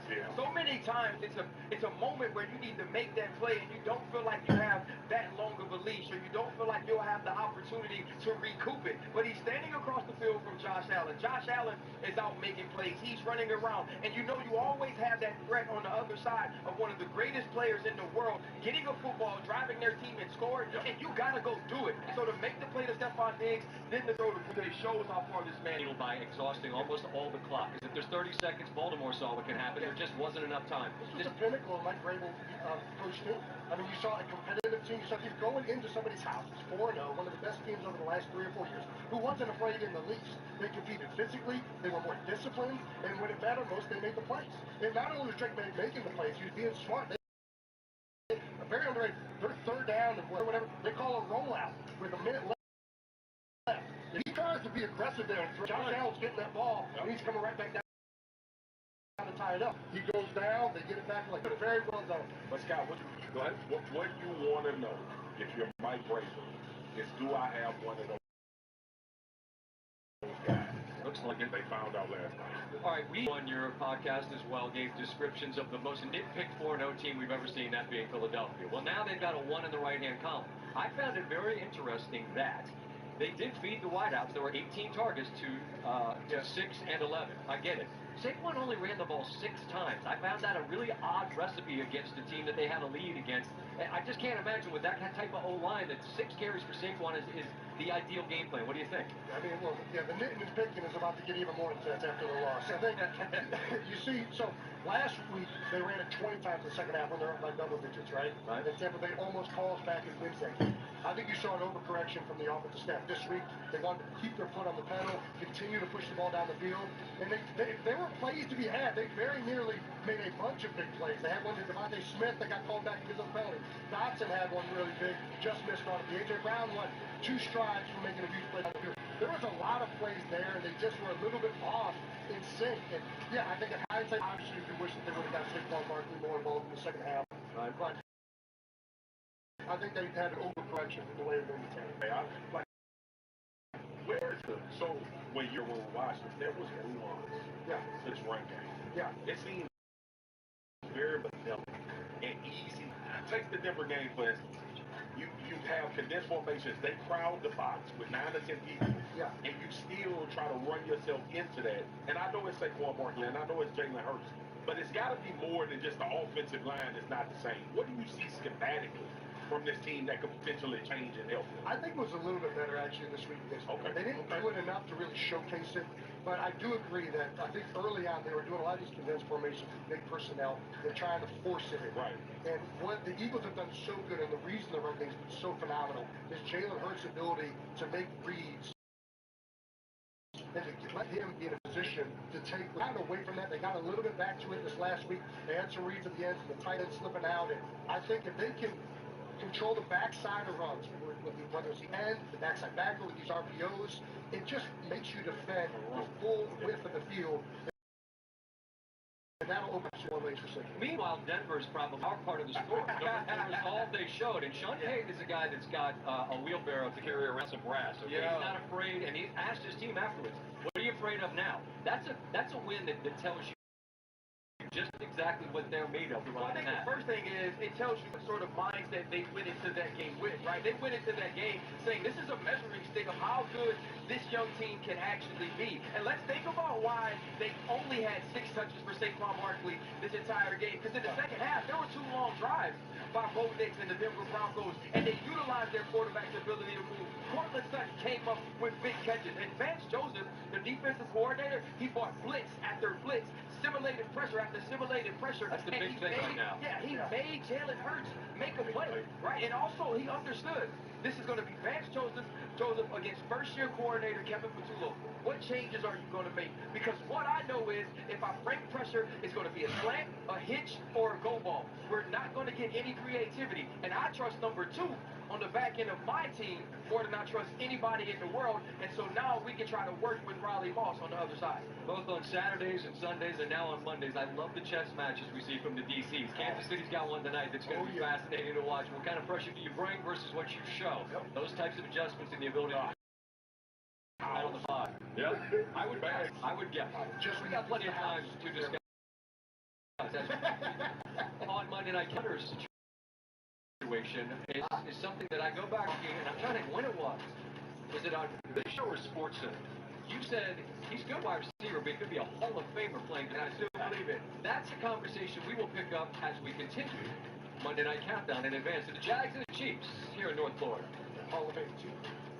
ESPN Bet is the sports book for sports fans. Bet confidently with player insights, get personalized picks based on your favorites, and bet your fantasy roster synced in the app. Right now, new users get $100 in bonus bets when you bet $10.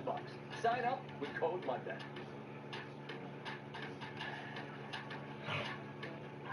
Welcome to Dave & Buster's Game Day HQ, the best place to watch every play. 10 wings for $10. Nice move. Watch every game with game day deals at Dave & Buster's. For muscle cramps and spasms, what's your move? Make the move to TheraWorks for fast muscle relief. Safe, gentle, and absorbs quickly for relief. TheraWorks works. Try TheraWorks and get back at it. I promise to love you, to feed you the food you deserve. Blue Buffalo started with a promise to feed our dog Blue the highest quality ingredients, and it lives on in every bowl you fill. I promise to be your best friend forever. When? Congratulations, winner! You did it! You are a winner! Is this for real? Of course it's real! The Monopoly game at McDonald's is back! Welcome to the world of winners! Peel and play for a chance to win, win, win! You can win a 2026 Jeep Grand Cherokee! Free food, a TV, and this, and these! There's even $1 million prize! Finally a winner! Now you're getting it! Play in the McDonald's app and get your bag! Monday,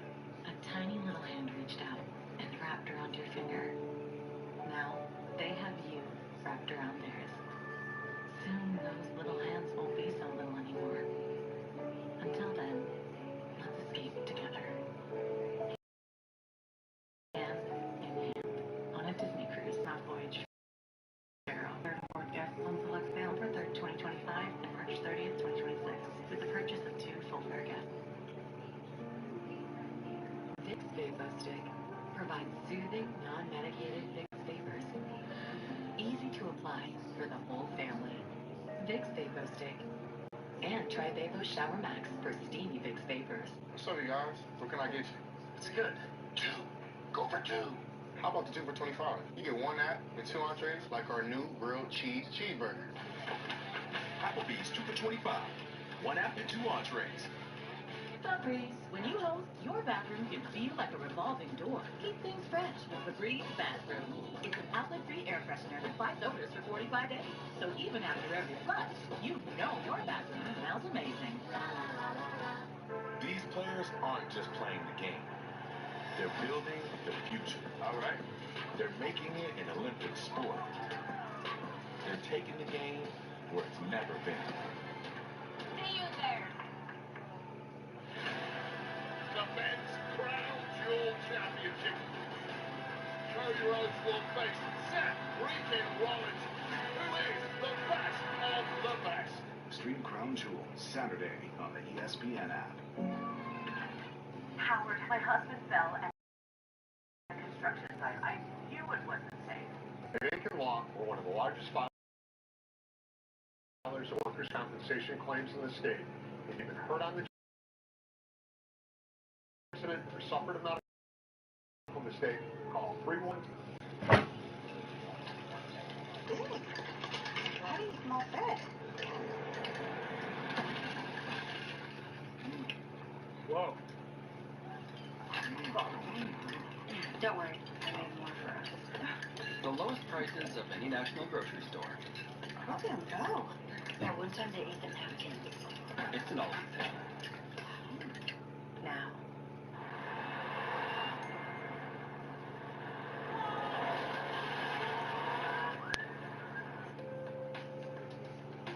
Call 312-6-million. Injury law made personal. That's Ankin Law. Monday Night Countdown continues from Jacksonville. Travis Etienne Jr. making his way out onto the field. The fellas will have a conversation with him in just a moment. He's not being frisked, he's being mic'd up. So we can make some loud noise this first around the league. Top 3 both total yards and yards per attempt after a struggling year a season ago. Jason, you look at the tape, and I'm always interested in what you're able to tell us that you see. What do you notice? Well, he's incredible. We just talked about Xavier Worthy and the piece that he is against Chiefs, and Etienne is a very similar piece. Here you're going to see him in the backfield. Simple outside zone, nothing to it, but it's pointed wrong. Nobody ends up blocking the frontside backer. Etienne does a good job caging it down, but when you got a man like this is what turns in a no yardage gain into an explosive run. He hits it down the sideline, gives a little to the safety, and turns it into a score. Next, you're going to see a split zone run. All right, you're going to see the motion. The tight end's going to whack back. The safety's trying to figure out where to fit this run at. And Etienne gives him just a little jump to get him outside, and then hits it inside. Full speed, and he's off to the races again for another explosive. And this isn't all he does. He's not just a running back. This guy can do it in the screen game. He can do it out wide as a pass catcher, and they'll design all sorts of plays for him. Here you're going to see an empty set, 4 wide up top. He's out there. They're going to motion him down, put him in a good spot for a little bubble screen, and he's an unblocked hat, and he's just going to find his way through here, and again, get into the end zone. Great blocking out on the perimeter. You got to beat one, Etienne. I'll take that any day if I'm Jacksonville. Good luck tackling that guy in space. He's been a dynamic player for them to start the season. He kind of had a slow year last year. It's the worst he's had since he's come out. And Steve Cohen seems to have really injected a whole bunch of life into this game. He's with the fellas right now, Ryan Clark and Marcus Spears, standing by with the man having quite an early start to the season. Go ahead, fellas. Hey, we're here with Travis Etienne. You know, we're going to talk to him, even though he's a boot boy who left us and went to South Carolina to play in Clemson. Hey, you were just talking about how big Monday night is. This would be your opportunity to show everybody what the Jacksonville Jaguars offense is made of this season. How big of a difference has Liam Cohen made in the way that you guys have approached this season? Liam Cohen made a big difference, just the way that he approaches the game. I feel like it's all about the details.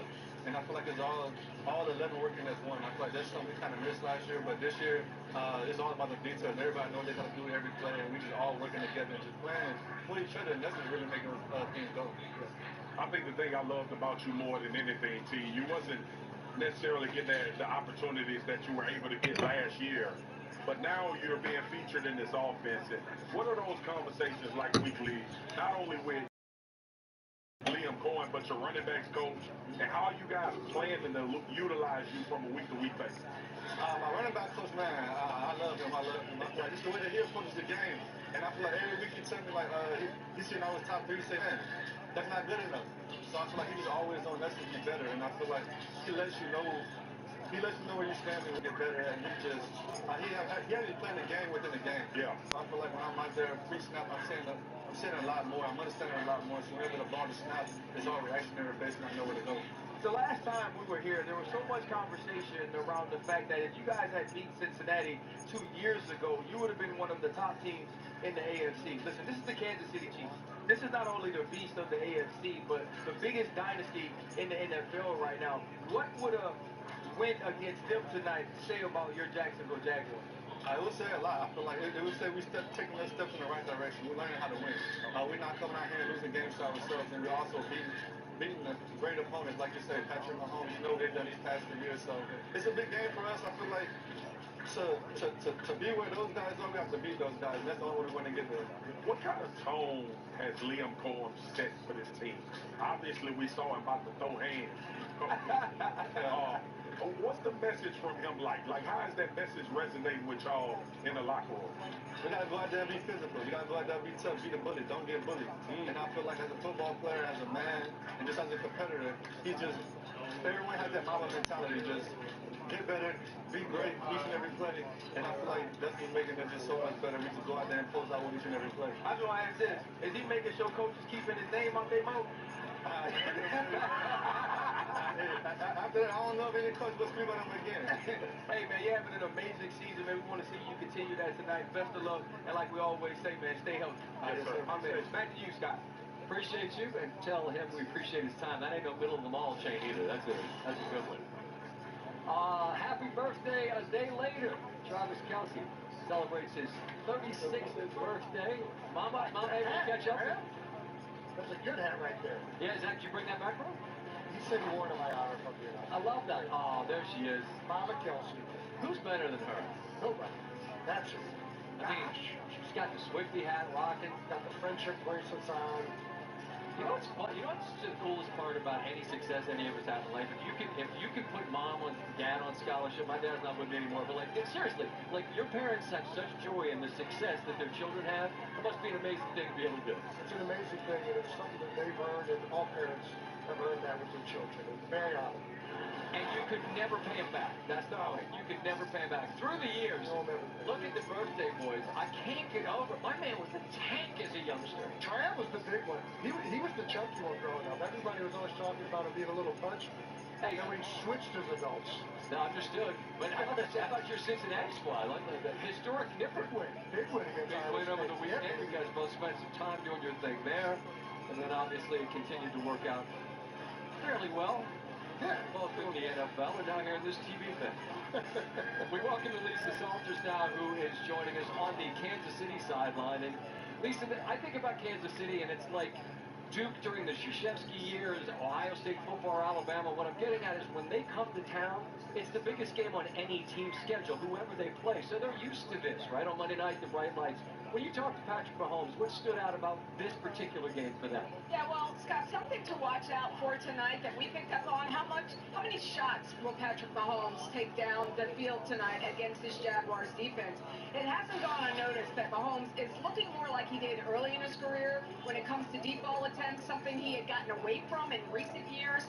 Mahomes told us this week that in his first 5 years as a starter, when he led the league in completions of 20 yards or more, he thought he was maybe taking too many shots downfield and had to learn the art of checking the ball down underneath. But then he noticed on tape that in the last couple of years, there were chances he could have taken and didn't. So he came into this season looking to change that. Of course, the personnel he has now plays a big part of that as well. Speedsters like Xavier Worthy and Tyquan Thornton, who both ran sub-4.340s at their respective combines. They're guys who can oftentimes just outrun coverages. But Mahomes has 5 deep ball connections so far this season, with 4 of them to Thornton or Worthy. Now, Patrick said, we were big on that this offseason, giving guys chances. They may look covered, he said, but they're making plays happen. And Scott, just an update on Xavier Worthy. He had some ankle swelling during travel to Jacksonville yesterday and was downgraded to questionable. His official status is coming up in about 15 minutes. And the deep ball passing game certainly is much better for the Chiefs when Worthy is in there. Yeah, that's straight line speed that's hard to mess with. We see him out here going through some warm-ups and looks to be all right. Chief fans be a whole lot better if he is on the field for them.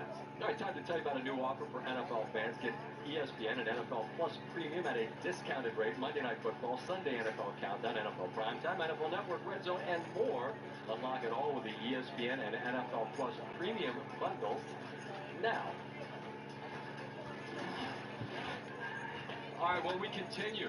Time to run the hurry up. The biggest takeaways, the things that caught our eyes around the NFL on Sunday. As we're already at week 5, which wraps up tonight. With the Chiefs and the Jags here on Monday Night Countdown, presented by ESPN Bet Sportsbook. Girl, you're locked in. No, I'm not. Walmart Plus members get to choose which video streaming service I want. No, I'm not included, so I can watch what I want. Oh. Well, Oh my gosh! No, never. Who knows better? Walmart Plus. Have some, Grandma? Can I have your youth? Sure. Commit to the Skittle. Keep eating. You live here now. Best day ever. Commit to the rainbow. Taste the rainbow. Jameson, famously smooth whiskey, famously big fun. Hey, Judy, she rolls on every storm in the way. She's nearly as smooth as a Jameson orange. Must be Jameson.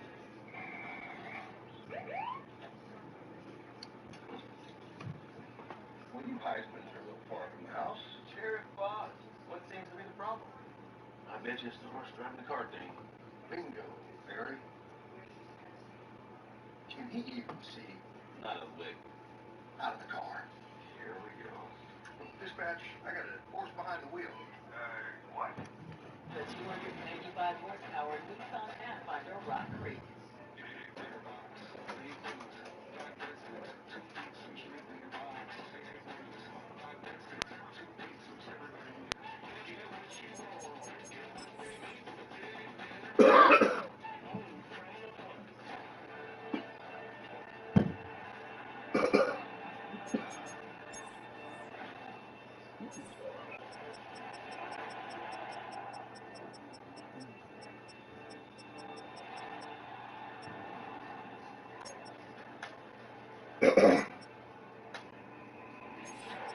No one gets a chance in this game. They take one. Ooh, stuffed up again? So congested. You need Sinex from Dick's. Just Sinex? Breathe. What is... Wow. Sinex? Breathe. Ah.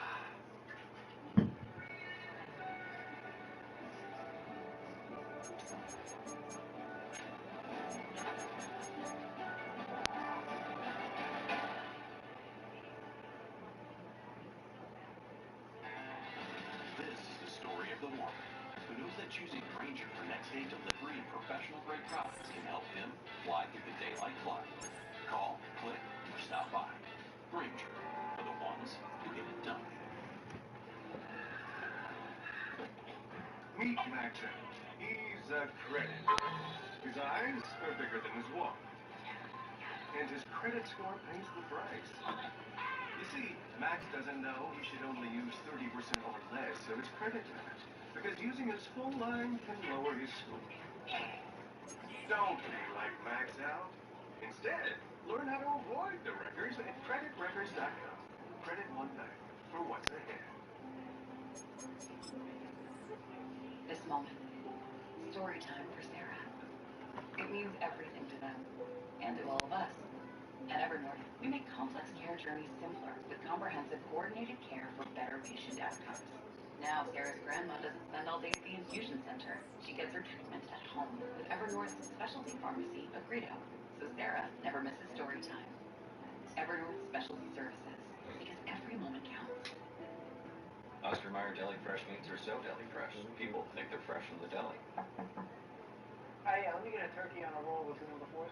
I'm at the deli. No, you're not. It's not the deli. It's Oscar Mayer deli fresh. You have an app that helps protect this email. Opening night is here. Syndicate here. Blue shirts here. Madison Square Garden faithful, oh yeah, here. Opening night is on the field for them. All right, time to tell you about a new offer for NFL fans. Get ESPN and NFL Plus Premium at a discounted rate. Monday Night Football, Sunday NFL Countdown, NFL Prime. I know where to go.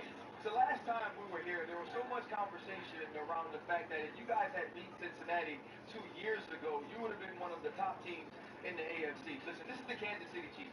This is not only the beast of the AFC, but the biggest dynasty in the NFL right now. What would a win against them tonight say about your Jacksonville Jaguars? I will say a lot. I feel like it would say we taking a step in the right direction. We're learning how to win. We're not coming out here and losing games to ourselves, and we're also beating the great opponents, like you say, Patrick Mahomes. You know what they've done these past 2 years, so it's a big game for us. I feel like to be where those guys are, we have to beat those guys. That's the only way we're going to get there. What kind of tone has Liam Cohen set for this team? Obviously, we saw him about to throw hands. Suffered a medical mistake. 3-1. 40 seconds to say whatever it is you have to say and speak your piece. The clock's going to hit a whistle, and then on to the next. I am up first. I speak for a living, so somehow I should be able to find the words to describe what I witnessed between Arizona and Tennessee, and I cannot. Last week, their #1 pick, Cam Ward, said, when keep it a buck, we ass. And their punts were out in the fourth quarter, down 21-6. And Mario DiMarcano's running in for what's about to make it a 28-6 touchdown. He drops it going in, and then give Coach Callahan's squad credit. They stayed in a fight. They signed up for 60. That's not cliche. They fought. They had... Here's the DiMarcano touchdown. I'm going to run out of time showing this. And then when we get to the part where they scored the touchdown that I have absolutely no idea how it happened. First of all, why did you drop the ball going in? They scored, they fought, and they won. And to see Cam Moore with a smile on his face, here's the touchdown. How's my time going to run out in this touchdown? Just watch what happened. I have no idea how they won this game. But they won this game, and they deserve credit for being professional and staying committed to the fight, and I'm happy for them to get it done. You see Ward walking off with a smile on his face. They earned that smile. I just don't know how it happened. Somebody ain't living right in Arizona. Trust me, that's the only way things like that happen. But you know what? I want to go to the best game that people aren't talking about. That's the Tampa Bay Buccaneers versus the Seattle Seahawks. And there's a man that coaches wide receivers at Ohio State, and his name is Brian Hartline. He's a former NFL wideout. He don't have to recruit no more. If they ever want to ask him, hey, what can you do for me? He's going to say, turn on that game. Because nobody still ain't covered Emeka Ifuka. And you know what? On the other side, nobody still ain't covered Jackson Smith and Jigba. Those guys were losing their minds on the field. And they're playing with two quarterbacks that people had forgotten, and Sam Darnold and Baker Mayfield and everybody out there was giving up cookies. EA Sports welcome you to the following presentation of the National Football League. For the first time in a long time, the NFL is wide open. That's right. Tonight's the night for football, everybody. The bright lights are on, the stage is set, and the crowd is ready. It's Monday Night Prime Time on EA Sports. Tonight's a good one here in the AFC. It's the Kansas City Chiefs and the Jacksonville Jaguars. On the visiting sideline, coach of the Chiefs, Andy Reid. This guy's one of the last undefeated standing this season, 4-0. On the opposite side, Jaguars head coach Liam Cohen. This guy's mired in a losing streak. Hoping a trip home is going to help them snap out of it.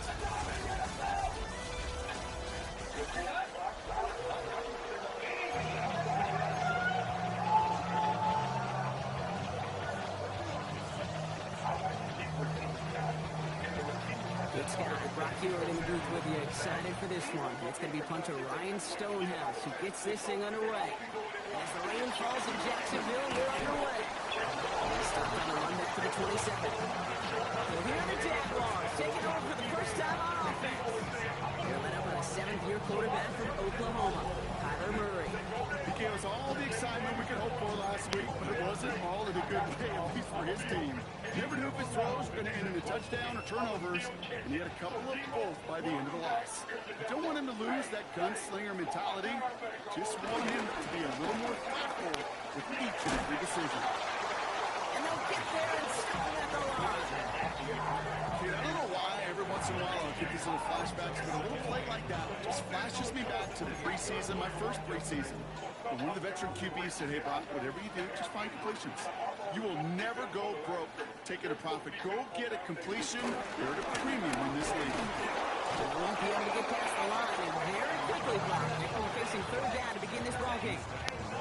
Hey, that's a run that's ho-hum on the stat sheet, but if you see a bigger play on the ground later on, it'll largely be because of a play just like that one, softening up the front and opening the door, bigger gap in the future. Complete beyond the marker. And they're going to bring him down just moments before he's able to break it across midfield. They get 18 yards out of it and a new set of downs.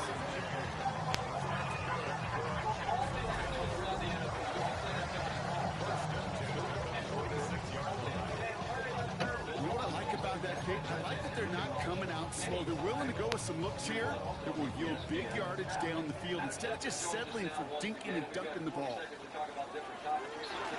Green gets it on the draw. And he's able to stay on his feet through that run, at least until the tackle stop. He picked up close to 4. Look at his numbers on the ground from last week here.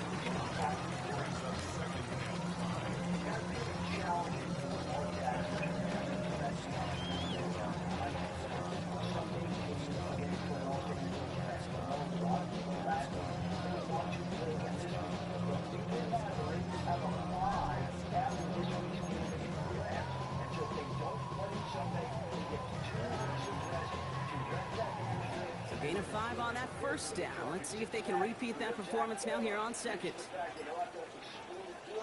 Play action now, Murray. It's going to be an incomplete pass on the throw to the right. Trying to find his tight end. And it'll be 3rd and 5 coming up. Those passes get more and more difficult as you try to get aggressive downfield. I love the call. I love pushing the ball down the field. But the windows in the throwing lanes aren't there long. And it only takes a little bit for a throw to be off. That one's incomplete. Had the connection, but some stone hands got in the way there. You know, Kate, you get a little bit of grace for a drop in the first frame. That's one, as this game goes on, he's got to have. It's hard on 3rd down to execute. And with the ball in your hands, you got to find a way to catch it. Don't want to punt from here, but too far for a field goal as well. They're going for it here.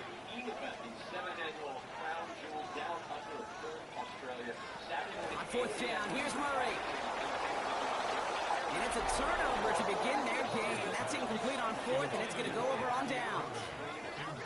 Even the best receivers, they've got occasional breaks in concentration. You just never want to see it happen. One of the most important snaps of the game. If we know anything about this guy, though, it's he'll be up for the challenge the next time the ball comes his way.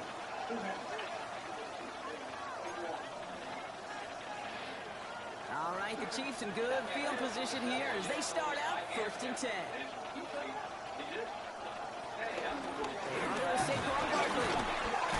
This is tough running in this weather out there, but he keeps the feet moving, gains 3.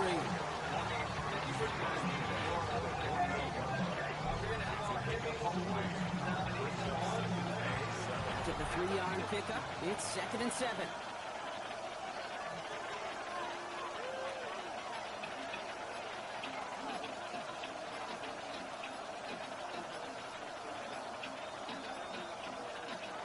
Now Allen off the play action.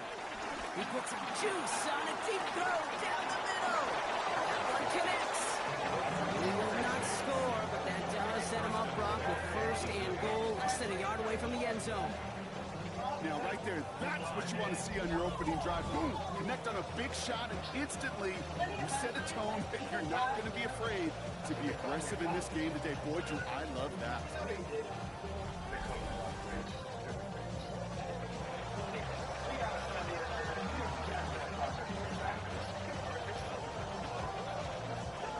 They've set themselves up well for an opening drive touchdown here, Brock. It's 1st and goal.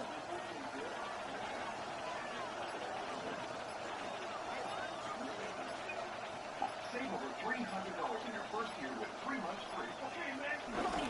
Barkley does not get in. His push is stopped just short of that goal line.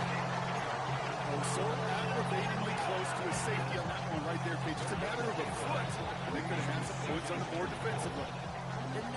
football inside the 1. Here's 2nd and goal.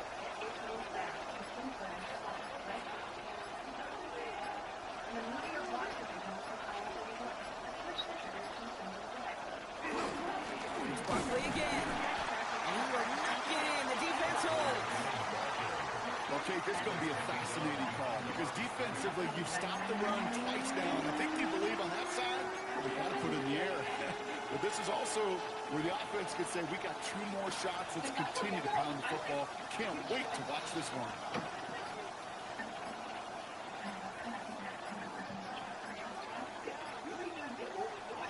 3rd and goal for Allen. Flushed out of the pocket. And he's going to score. Touchdown, Kansas City. The Chiefs get a perfect start. They've gone up 6-0. They're on the road, but still favored coming into this one. And they quickly made a mockery of that home field advantage, Brock, with an opening drive TD. Just kind of playing like a team, right? That just knows it. They believe in themselves. They've got that athletic arrogance and confidence coming into this building. They can't wait to take the home crowd right out of them.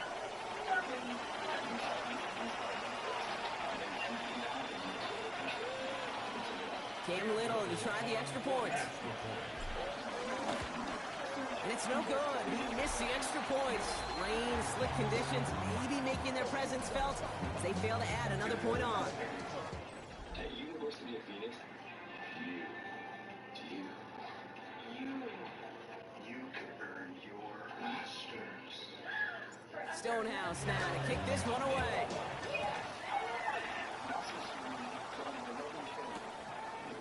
And it looks like he's going to opt not to bring this one out. So they're going to enjoy some good starting field position from the 35. Andy Reid getting his Chiefs offense ready to go for a new series. And they take the field in good but not great shape, Brock. They've got that lead, but no doubt they'd love to see it grow. Yeah, just having the lead does take some pressure off. It doesn't change the sense of urgency. It's always on tilt in the NFL. But it should allow them to operate a little more freely. Jaguars in a good starting spot here, coming up on 1st and 10. Drive begins with a run by Irving.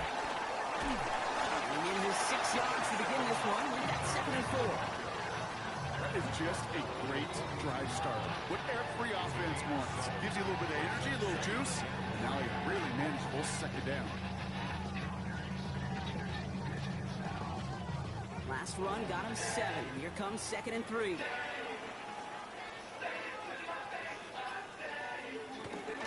Right back to Irving now. And he's going to be brought down in enemy territory now at the 46. 12 yards on that play. A good call, and that's on the 1st. Offensive coordinators tell us all the time, big runs only happen with coordinated efforts. Great block in the spring. Guys hitting blocks downfield.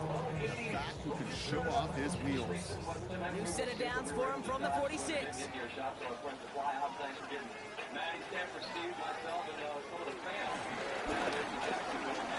Crosses the 35, still got all room. They get 13 on the pickup. And it'll be good for a Jacksonville 1st down.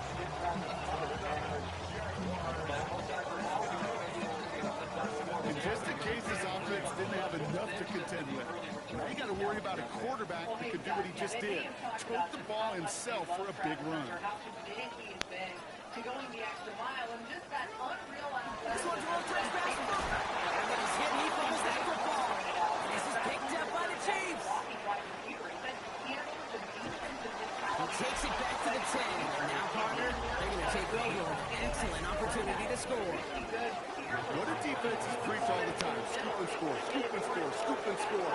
Well, that was an amazing scoop. It was nearly a score after a huge return on that fumble. That's what a lot of people talked about, even during the draft process. How is he going to manage all of this? And he's done it very, very well so far. They've taken the extra steps to make sure that Travis is well supported in everything that he needs to know, but he has done it all, and he told us that he really doesn't have a preference of offense versus defense. He wants to do anything he can to help the team. I was talking to linebacker Devin Boyd, and he was saying... Now Kansas City looks settled in and ready. Here we go. 1st and 10. Body fat type guy who can just run all day long.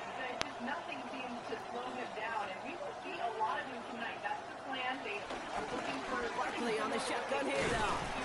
And they try to power it forward, but only a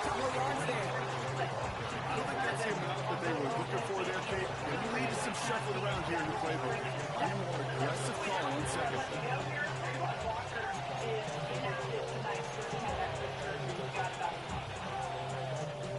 Last run got him 3. Here's 2nd and 7. Only 5-star lives up to the billing, but he has done every bit of that.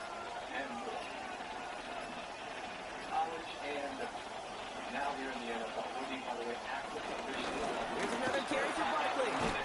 And he will get this to the end zone for a Kansas City touchdown. The Chiefs capitalize on the turnover and add to their lead. Saquon Barkley, the touchdown. They kept it on the ground as opposed to airing it out, and that time, well, Brock, the ground game paid off. Well, these great rushing attacks down here that could score rushing touchdowns, it takes the whole party getting involved. Yeah, the burst of the running back was tremendous. How about the launch of his blockers right off the line of scrimmage? That's a touchdown the entire way, and it took the entire group offensively. This feels like some insider information. I assure you, I would guess.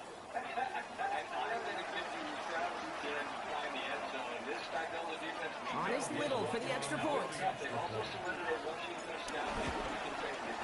And this one thankfully not off the mark. He gets it to go. Come together in the right fashion. $10 will get you just over 42. So not a gigantic get back, but we're just trying to get on the board with a score for y'all. How much you need? Hey. Stonehouse now to kick this one away. Hardman with a return. Takes out one stop. A decent run back is going to end as they bring him down inside the 30. The Jaguars and Bucky Irving ready for their next possession.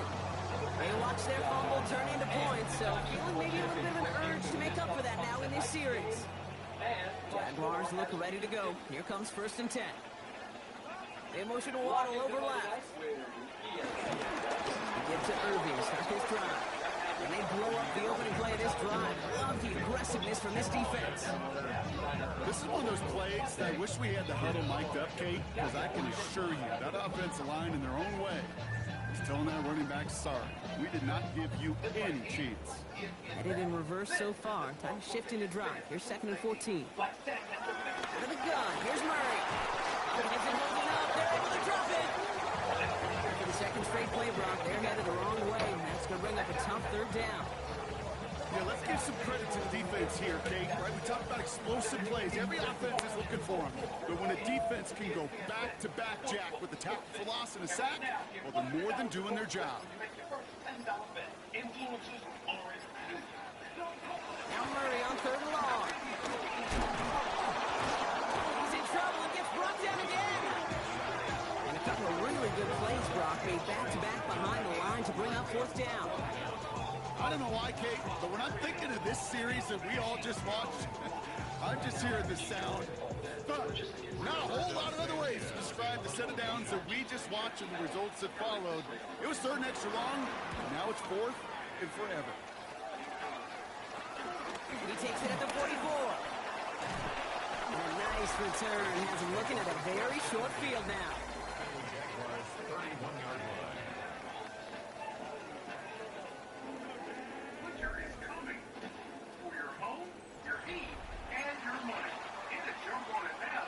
They've got 1st down from the 31.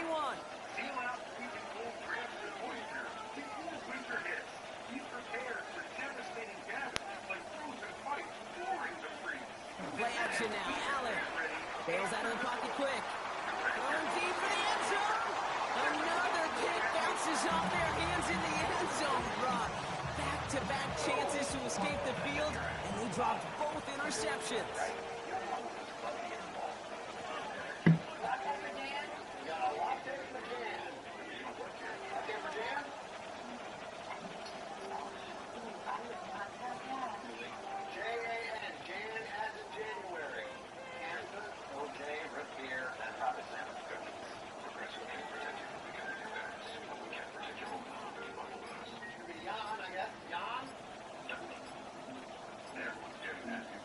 Allen setting up play action. Going left side, Bowers has it. And they won't manage a ton. This gets to about the 26. Taking the stop that time. Kool-Aid and McKinstry. They come to the line here, and this is 3rd and 6.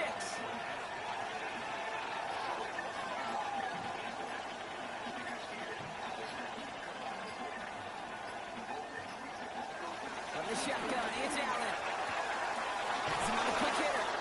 And he gets this down inside the red zone before going out. That one gains 7. And it'll be first down, Kansas City. Move the chains! Gotta move them chains! Build momentum and keep that defense on its heels. And they've got themselves another 1st and 10. Wow. Love this look for you. More play. More reason not to get up. Barkley trying this up the gut. And he's going to score. Touchdown, Kansas City. The Chiefs blowing them out this opening quarter. Saquon Barkley, the touchdown. Okay, to put this first quarter in perspective a little bit, add a little context. You know what the single-season rushing touchdown record is? 28. 28 in 17 games. Well, LT did it in 16 back in the day, but he's got 2 already here in the first quarter. Our virtual primary care delivers great lifestyle needs. So choose your doctor from our profiles and then enjoy the healthy online rotation. House calls have involved. Advocate Healthcare. On his Little for the extra point.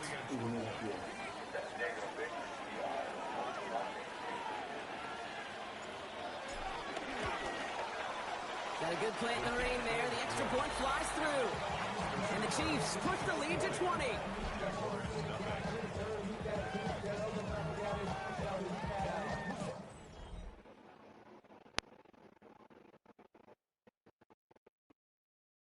Stonehouse now to kick this one away.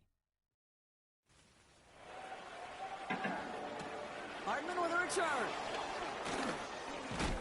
He's brought down at what looks like the 24-yard line. Jacksonville heading out there on offense. And come off 3 and out, Brock. They really need to build some momentum from the ground as they try to get on that scoreboard here.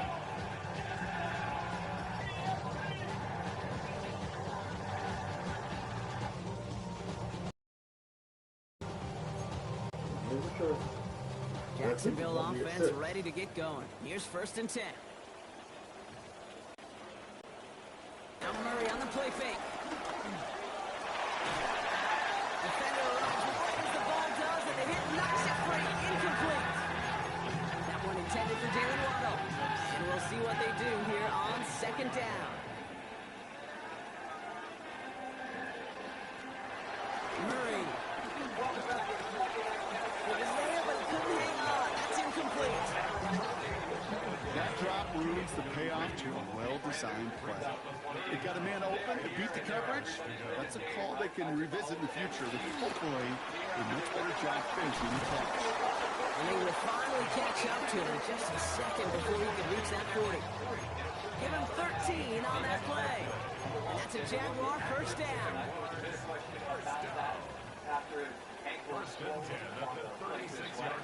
Again, it's Murray to throw. He's stepping up and takes off with this one. Murray hits the ground safely, picking up the 1st down on that run.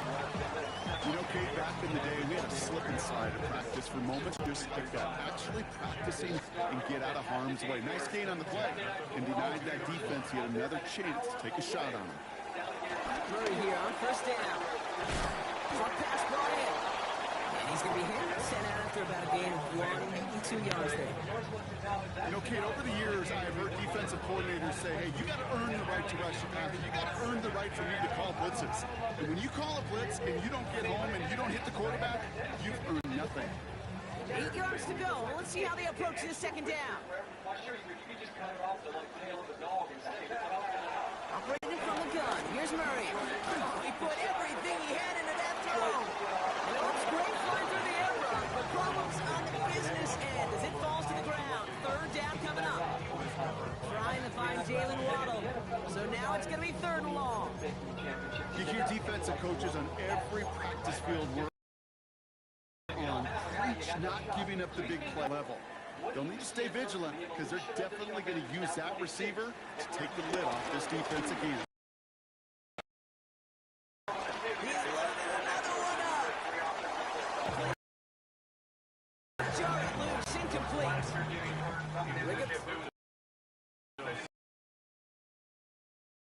And he'll try to have his second punt top his first one. This will be grabbed at the 5. And he gets his guys a few yards before they bring him down on the return. Andy Reid getting his Chiefs offense ready to go for a new series. And like most all of this season, partner, these guys have been absolutely lethal inside the red zone. Again here in this one.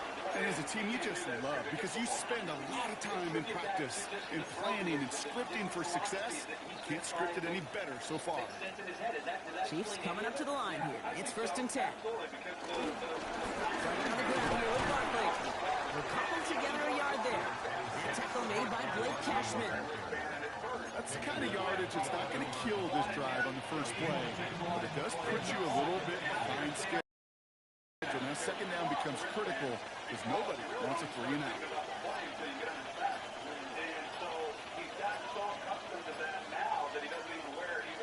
Allen on the play action. Gets him holding up. They're able to drop it. That pushes them back. 3rd down coming up. And they were in their defensive meetings this week. That's a sound zone defense. Keep that quarterback nowhere to go. With that pass rush. Running away if this 3rd down is unsuccessful. They'll go for the gun with Barkley.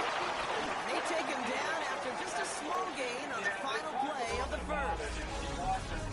That's going to do it for our first quarter here on Monday Night Primetime. The Chiefs in control so far. Back to Everbank Stadium in just a bit.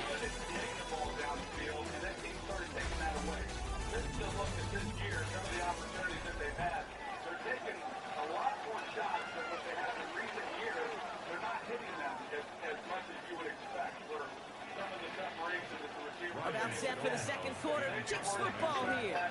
And on 4th down, they're about ready to punt.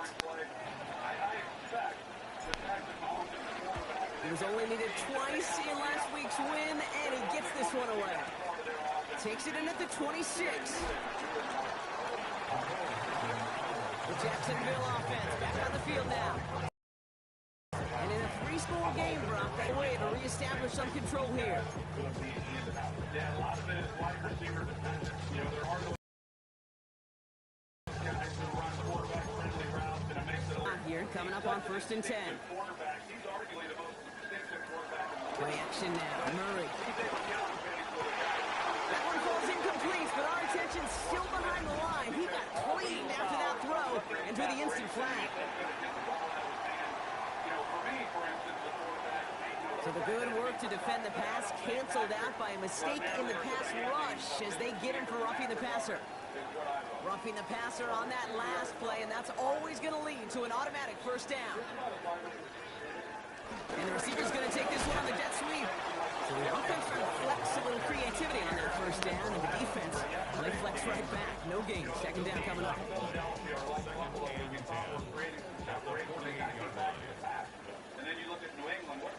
From the gun, it's Murray.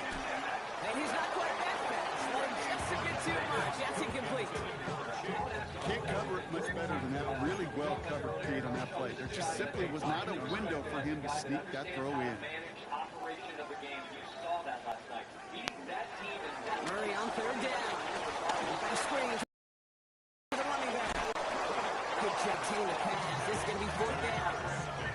I'm a big fan of the screen pass. Really, you can run a screen and say 1st, 2nd, 3rd down, sometimes even 4th. It takes great acumen, a great football IQ defensively to have an awareness it's coming, and more importantly, to stop it. Well, it would have been a long field goal in the rain, Brock, so instead of trying that, they're going to go for it. I feel like New England put the AFC on notice that they're at least going to be a tough out. They snap it to Murray. He's able to hit Ridley, complete. And he's going to be brought down at the 35-yard line. There's the stoppage now for an injured player. It's never what you want to see, but especially this time. That's Calvin Ridley, who's the one being looked at.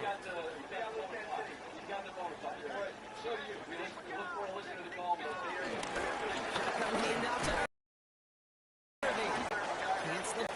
tackle. Stops made for no gain on that first down play.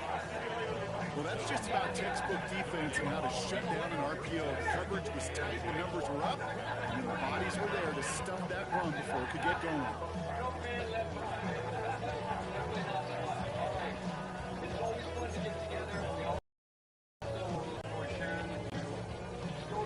Second and 10.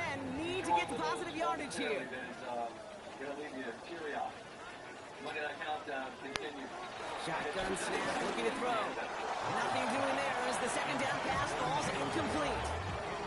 Looking for his wide receiver there. And things look tougher now with 3rd and long. That play right there, Kate, that just goes to show you, you can't take any completion for granted. Even some of the shortest passes in the game plan. So after that prior incompletion, we've got 3rd down.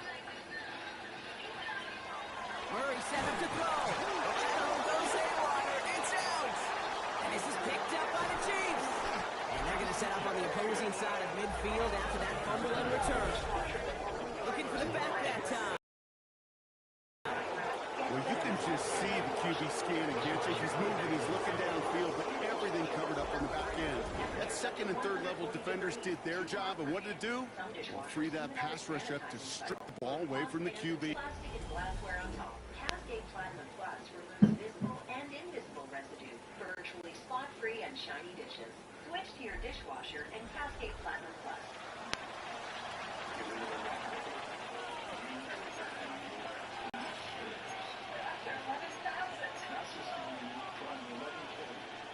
Slated downs to approach here from the 40.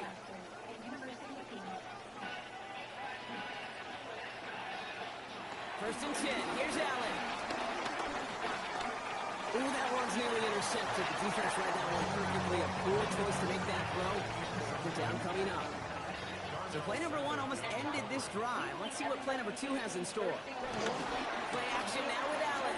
That's caught. It's Saquon Barkley. And he'll get this down at the 33-yard line. Rhythm. You hear me talk about rhythm a lot. Whether it's a golf swing, a baseball swing, heck, even a bowler gets himself into rhythm. These little throws to running backs, it's one of the best things to get your offense into rhythm and a nice little gain on top of it.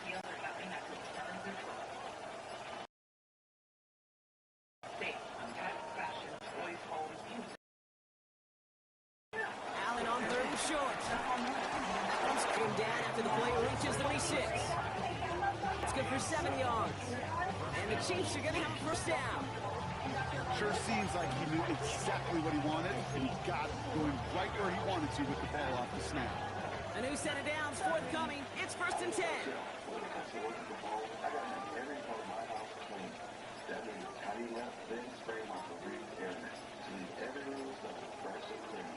Allen gonna throw again. Goes right back to Jefferson, complete. And they bring him down at the 18-yard line. Hey, you like these results on first. That completion right there, right in the window where all options are now available to you on second down. That playbook wide open. After a good pickup, they're set up with 2nd and short.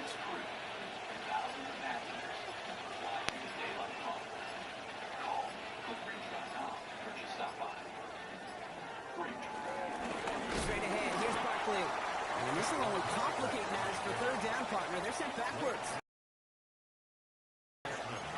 Kate, it's amazing how field and how fast your phones can turn. 2nd and short run, you feel good about yourself. But with a negative, a critical 3rd down.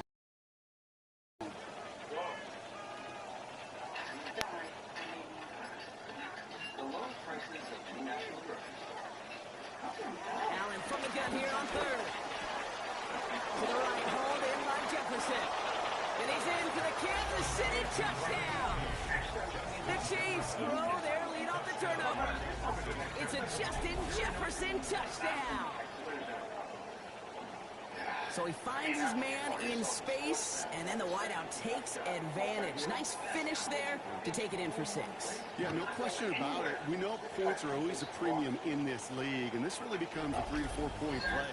Right, when you don't have to settle for field goals, you can throw it underneath, and your receivers do that much damage in the open field and score a touchdown. That's big time. 29 across the class. My first ever football run and touchdown. I ended up chipping my kneecap across the goal line. As soon as my knee healed up, I was right back out there. Football, I think. On his little for the extra point. Learn from your losses and work was the best job at that. Bad weather, and the Chiefs continue piling on to this lead.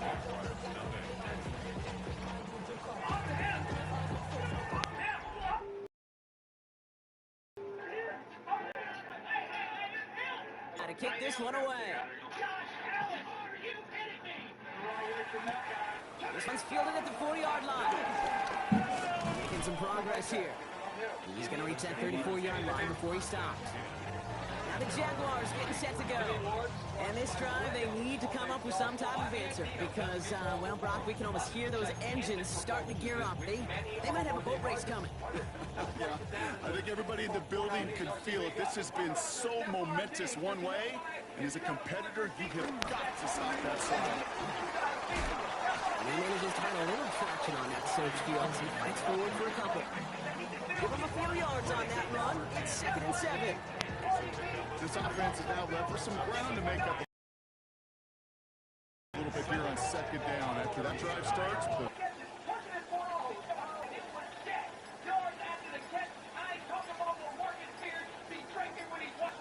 here's 2nd and 7. This one delivered off target. Brock, that's incomplete. Xavier again at the time on that throw.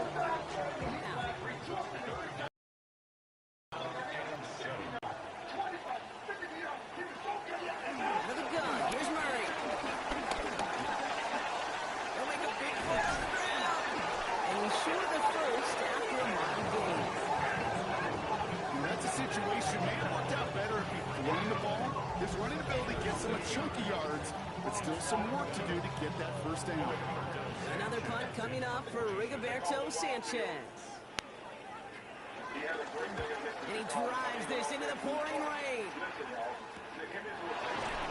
Little to nothing on that return as the coverage team gets to him.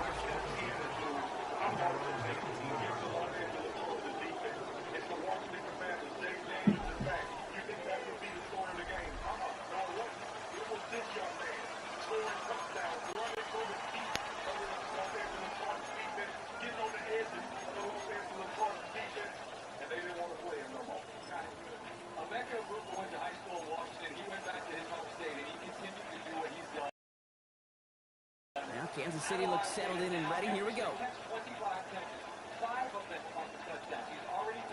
Throwing off the play. Fake here. It's incomplete. 2nd down coming up.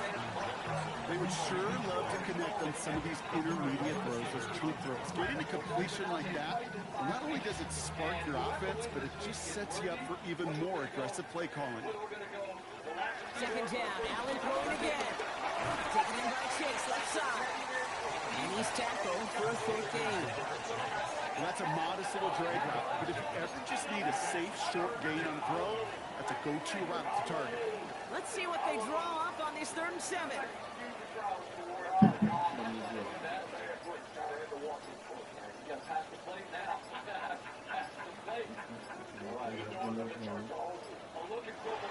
Ready from the gun, it's Allen. Hits him on the in route.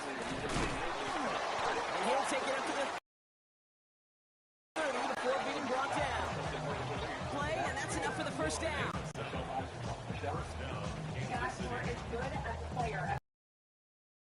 You know, they call the heck of the money because you're just simply not going to last long in the NFL if you don't convert a good portion. Nice to see them roll the dice and continue the series.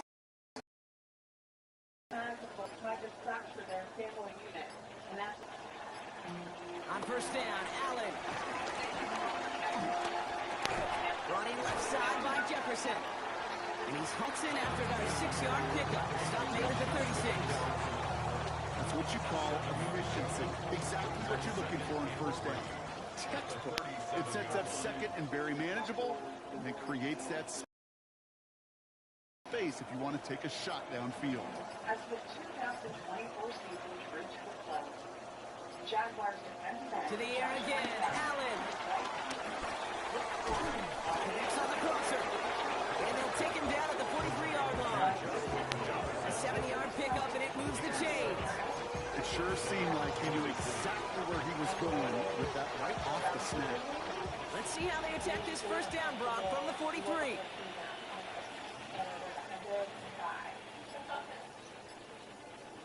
He was very fatigued. He wouldn't get up. Again. That's on the quick hitter. He drives this enemy territory. That is a textbook second and very manageable to create space to take that shot downfield.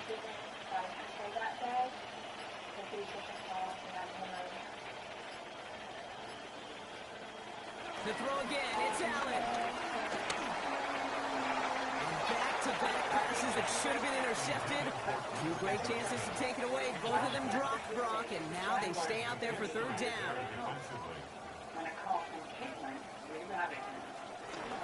And off headed right, Buckley. And they do get him down, but the damage is done. This gets down inside the 35-yard line. 16 yards on the play. And it'll be first down, Kansas City.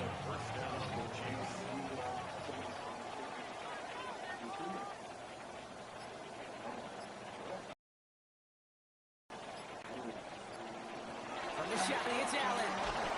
Well, the pressure nearly got to him, but still good play defensively as that one falls incomplete. Kate, I think that's a little taster, a little entree of what's to come for this wide receiver. He's going to have to make some plays into some contested coverages, and he couldn't do it right there. After the 31.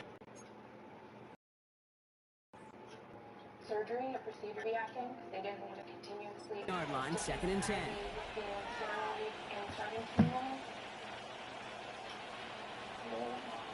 Back to the air, Allen.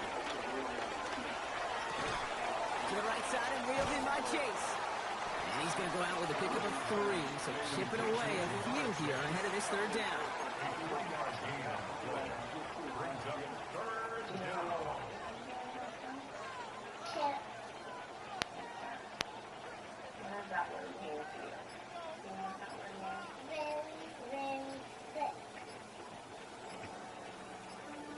Before the doctors delivered the gun. Looking from the gun, it's Allen. Short pass brought in. He gets this down to the 13-yard line, 15 yards and a first.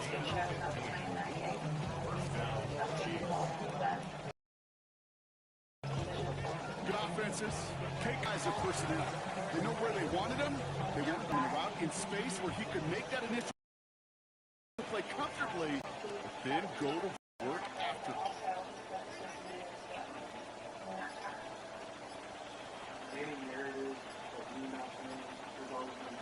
Throwing now on first down, Allen. Oh, again, it looks like a pick, but they drop it. A chance to steal it away in the end zone. Just can't finish the play. Well, that's not the uniform you want to see almost bringing it in. They are so fortunate to have another shot down here after the near pick. Caught just shy of the goal line. And we might be close to this lead growing again. That play gives them a first and goal. Well, so far, they've got to be pretty happy with how he's been leading their offense. It has been a great start. And I'd hesitate to say it's only going to get better, especially if they really decide to keep running this offense through that quarterback's arm.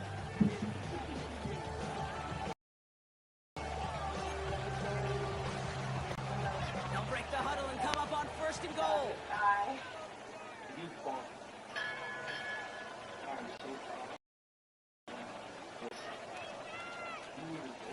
Throwing power with the big tight end.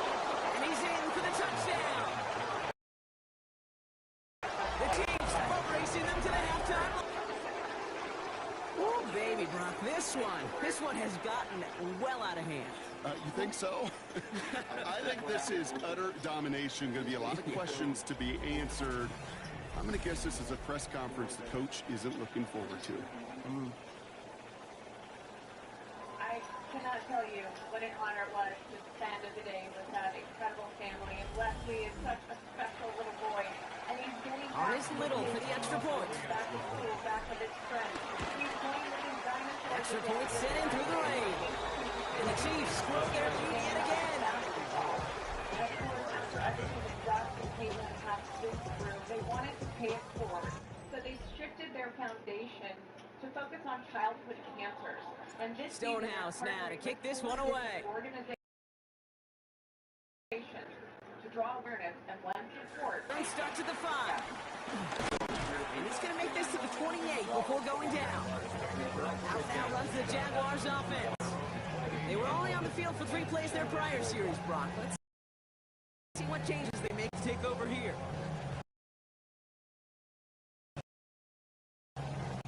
Huge game to be played tonight by the home team.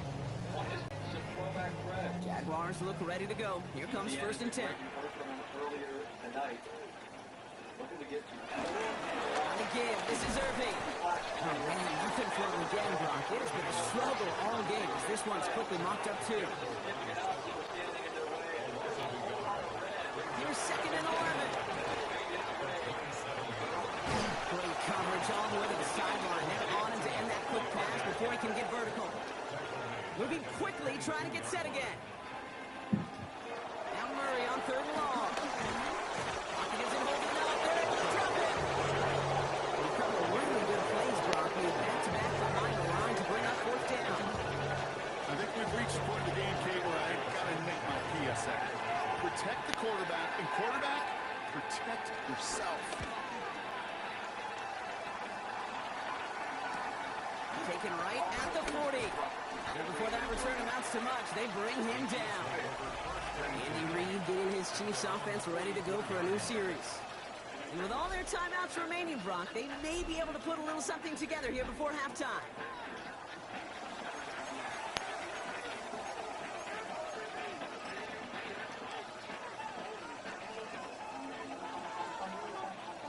All right, the Chiefs in good field position here as they start out 1st and 10. Now Allen. Completed over the middle. And he's brought down right in the neighborhood of that 40-yard line. Trying to work quickly now. It's a gain of 17 yards. First down, Kansas City. First down throw for Allen. He's still going at the 30. In the red zone. And he's brought to a stop after he found plenty of room to run. Now we're going to get an offensive timeout. That's their first. They'll have 2 left to work with before halftime. All set up now for 1st and 10. And welcoming you back with even more magical moments. Spring into magic and save up to 25% on rooms at select Disney Resort hotels. Why? From the red zone now.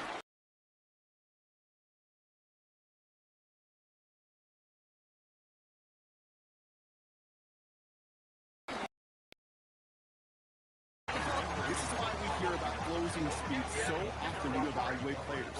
You know, once he senses the pressure, he's getting rid of that ball. It takes a player who can close quickly to get to him before it's released and alter that throw. That is a DB's best friend, pressure. That pressure earned that incompletion. They came in before he could find a target and hit him to alter that last-second attempt to get rid of it. Allen on 3rd down. Looking touchdown, but can't connect. Well, it's hard for me to get too mad at him for missing a touchdown when he's already got 2 in his pocket. Maybe fantasy managers might not agree with me on this one, Kate. But don't worry, as hot as he is, I bet you a 3rd one's coming at some point. So close to the end zone, but with time winding down, they're going to try for the field goal. This only a chip shot from the right hash. Little knocks it through. And the lead continues to grow and grow. We know that most of these coaches really don't crack that big smile until they get that W with 60 minutes over, but I see a little sly smile on that coach's face because that's terrific execution. You work those situations to pay them off with points. They did just that. Starting from the 5. And he's brought down just inside the 25. First and 10 at their own 27-yard line. Probably looking at our final snap of the half here on 1st down. Everyone shows up with their own vibe. He takes a knee, and that's going to run out the final couple seconds of half number 1. So we've reached halftime, Brock, in a lopsided contest so far.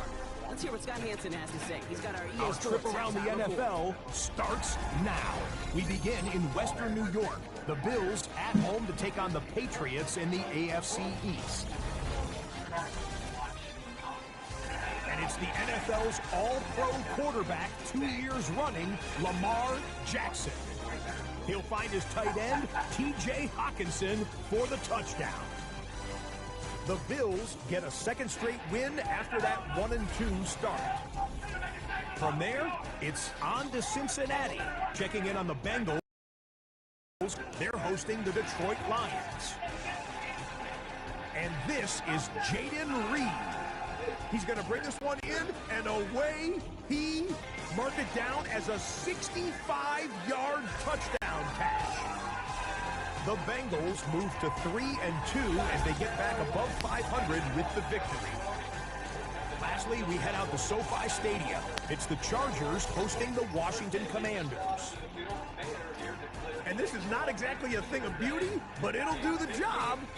This is going to end up a touchdown. With that, a look at the rest of what went on in Week 5 with Atlanta, Chicago, Green Bay, and Pittsburgh all on the bye. Meanwhile, in our game, it was a competitive, hard-hitting first half. We expect more of the same going forward as we hand it back over to the commentary team, Kate Scott and Brock Hewitt.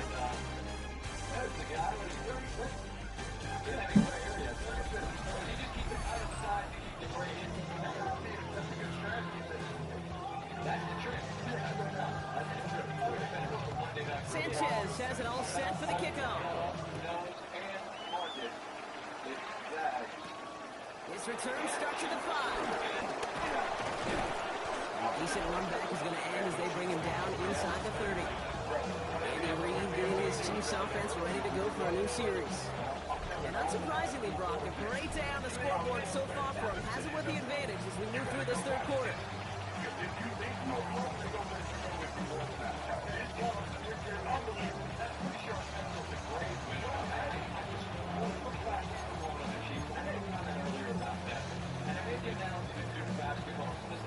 Chiefs coming up to the line here. It's 1st and 10. Any great coach has done a place that has a dynamic line. Now Allen off the play action. Launches one deep downfield. And the defender redirects that deep shot. Nicely done. Incomplete. Looking for Justin Jefferson on that throw. And now they face second down. You know, I say this all the time. You get down there to the red zone, and things happen so fast. Those windows close in a hurry. Quarterback's fortunate that was one hand and not two hands that got on the football. And he'll get it out to the 34 before he's tracked down. This is the type of performance a former quarterback just like yourself, Brock, can marvel at. He's carried a great performance through much of this game, even as the defense adjusted, tried to slow him down. None of it mattered. I like the way you say that right there, Kate, because these moments the game does slow down.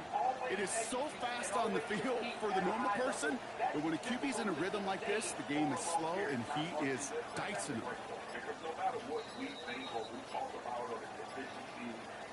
Allen on 3rd and short. He's back. Here's Barkley. And he'll get it up to the 44. They come through with a nice gain of 10 and a first down.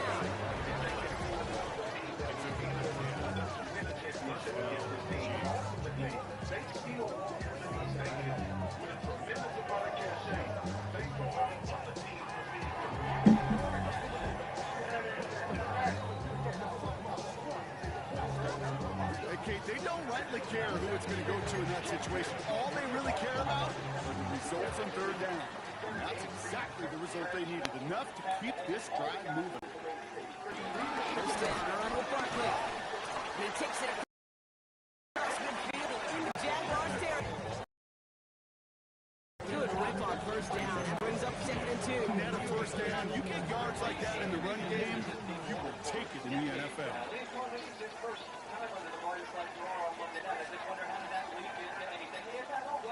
Here's what I like about Liam Cohen, and I don't know if the fellas will agree with me. I feel like he attacked from the 48.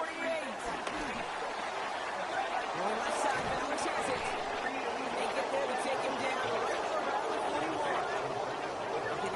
some hurry-up offense.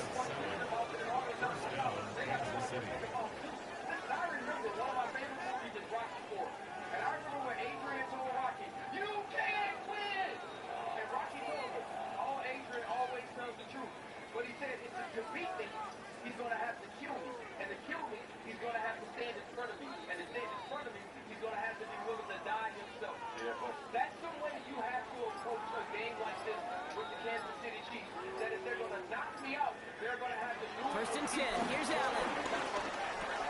Taken in by Chase, left side.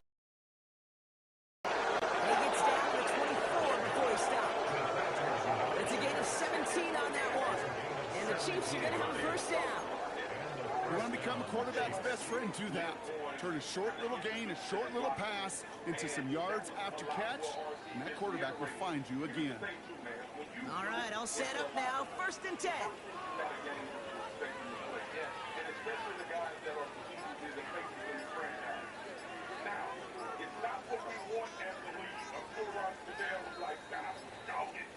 Operating from the gun, it's Allen. Cut out left.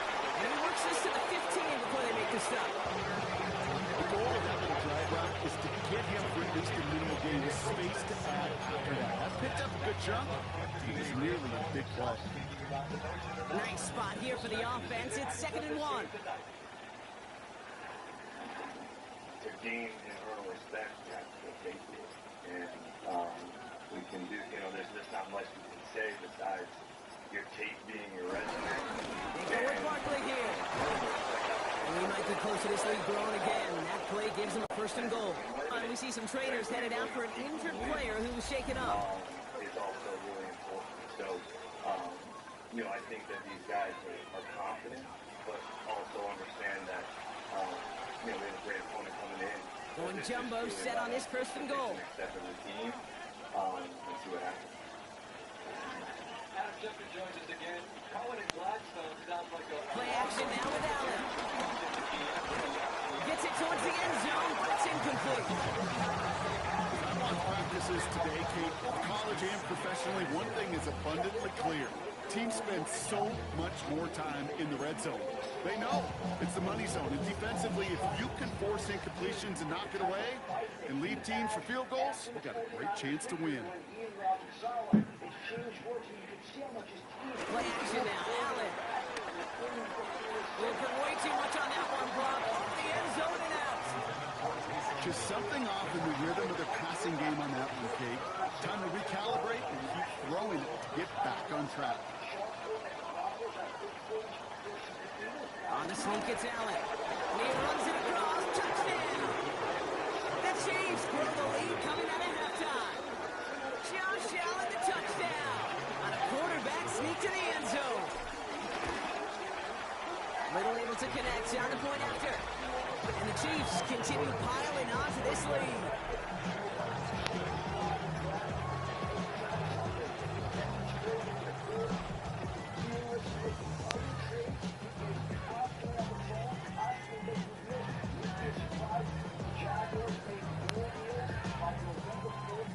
Stonehouse now to kick this one away.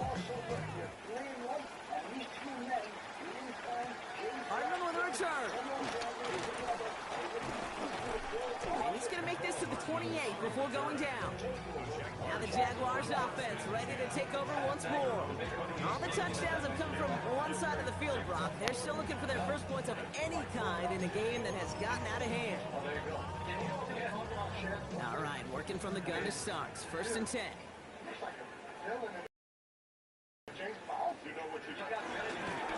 Irving here from the gun. This drive's quickly headed in the wrong direction. First play set down behind the line. That's got to be so frustrating for him. When you're fighting a good fight, he even ripped through a tackle to stay afloat, but the blocking can't buy you enough time or room to even get back to the line of scrimmage. Headed in reverse so far. Time to shift into drive. Here's 2nd and 14. From the gun, it's Murray. The Chiefs get to him. He's blocked.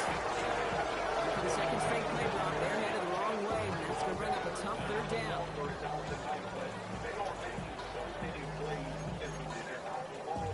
They got a lot of athletes that you see them run to the ball. They play like this.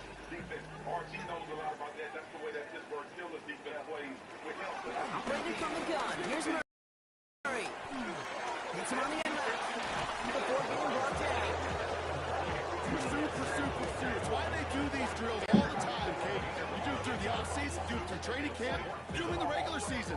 Because when a defense plays with tremendous pursuit, you force fourth downs. Jacksonville in punt formation. And this is going to be his fourth effort tonight.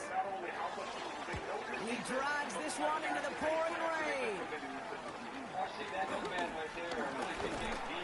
He's brought down before the return gets far.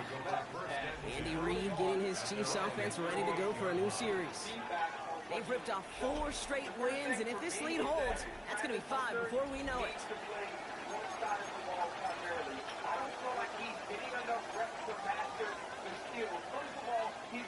All right, the Chiefs in good field position here as they start out 1st and 10. I'll start this one out with Barkley. Now all the way across midfield before he's brought down. Well, we've talked about this before, Barkley. Thinking simple but effective. And we'll stop getting into this guy when you find a way to stop him, and they have yet to do that today. You know, there's just certain things up in this booth that I love. I think you could feel it emanating from me. And one of them is when you impose your will. Can't stop it, run it right at them.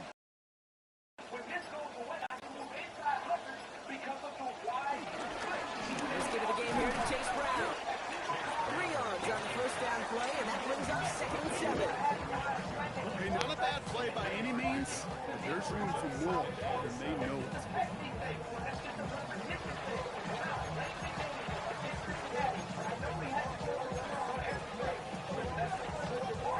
After the 3-yard pickup, it's 2nd and 7.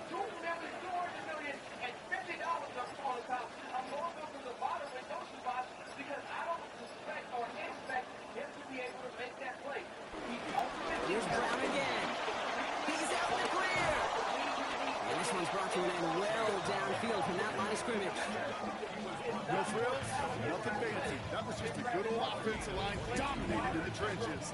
And that sprung him to get to the 2nd level and beyond.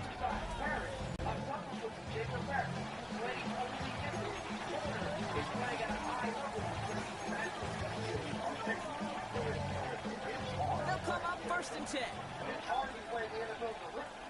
What they're asking him to do is like ridiculously to the next level. To master one craft, let alone to get all these things inside that balance on technique. Now Allen going to the air. Has him on the quick hitter. And they get him right at the line of scrimmage. You know, I've learned over the years, defensively they call that the camera clutch. How many different guys can get rallied to the football? So that last shot you see on camera, you see as many defenders keeping that to a 0-yard gain. That's well done defensively.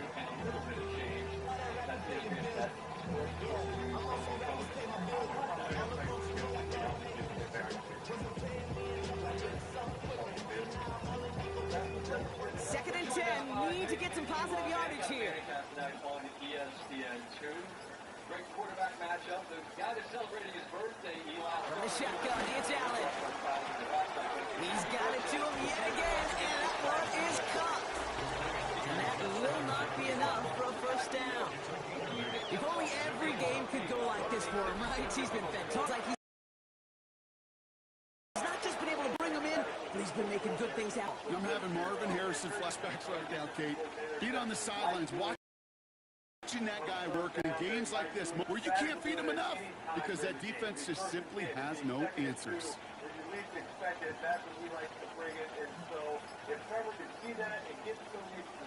Allen on 3rd and 2. It's a call. Chase has it. And he is well clear of that marker. That effort's going to set them up with a 1st and goal.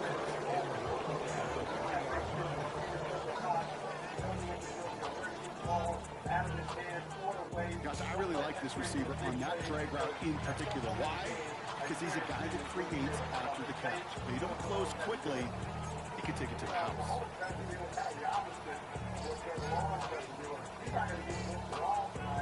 4 downs now to get in. Here's 1st and goal. They're very sound. People are going to be in the exact correct places. They're going to be tight windows. They're going to test Patrick's patience. They don't want to get beat deep. They're going to keep things in front. Allen going to throw again. He's going to score. Touchdown, Kansas City. The Chiefs keeping the pedal forward and adding 6 more. Brock Fowler reached the status that he has around the league, Brock. Well, we all, at this point, expect him to be making plays like this when he's targeted down near the end zone. Yeah, I think the best thing I can say about this dude is he makes it look easy a lot of the time. And this game, trust me, is never easy. It speaks to how well he plays this position. On his Little for the extra point. Got a good play at the ring there. The extra point flies through. And the Chiefs grow their lead yet again.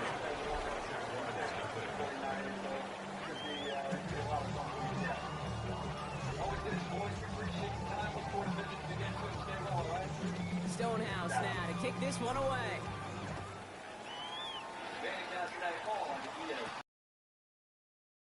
Hardman with a return. Team gets him down at the 26-yard line. Jacksonville heading out there on offense. They're trying to bring it out the puncher, Brock. They're hopefully get some points to go after that lead. Jacksonville off. Offense ready to get going. Here's 1st and 10. Ryan through the run by Irving. Now he continues to find new traction on the ground here, Brock. They bring him down for no gain. Stop right at the line, but might as well have been a loss of yards as far as the offense is concerned. It's always humbling when you try force versus force, and the defense wins out. This is Irving on 2nd. He stuck with him and got the same result. He is stopped at the line once again to quickly bring up 3rd down.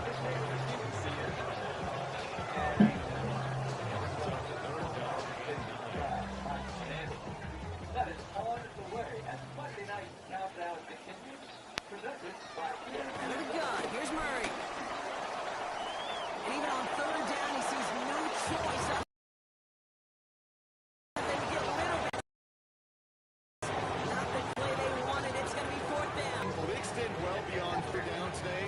You just look at the big goose egg on the scoreboard, but now time's not on their side either. You're home with your happy place until you come back to bad odor. Use the great plug-in. It has a The Jaguars into punt formation. And this will mark his 5th kick of the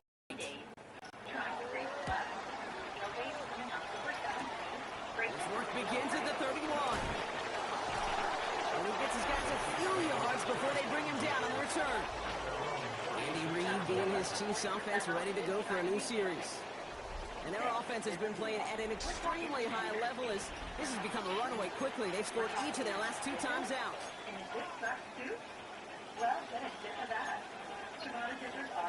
All right, the Chiefs in good field position here as they start out 1st and 10. Here's Allen. Pass it down the field. It's Chase. He's all the way down the inside of the 45-yard line. They get 22 on that one. It's City. You know, Kate, you'll find teams go to this crossing route concept sometimes a dozen times a game. A lot of times it's for shorter yardage. Sometimes things break in the right coverage for a much bigger impact. One play in, and this drive is already into enemy territory.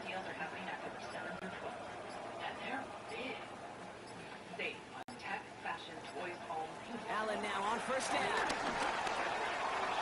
On it to Yearly, picked it, so couldn't hang on in the end. The offense got lucky on a wrist out. So that play doesn't work out, but things make it even worse for them. Looks like one of their big guys out front is in need of a look from the training center.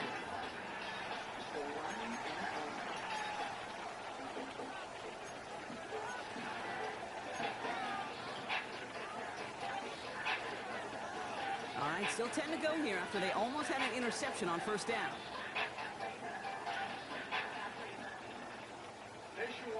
Second down, here's Allen again. Gets out of trouble, escapes the pocket. They're going to keep moving forward, Bob, down inside the opposing 30. That play gains 15, and it moves the sticks. As long as these are the results he's getting, they're going to be just fine with him calling his own number. He does such a good job of seeing the field and knowing when it's his time. and he'll take it himself.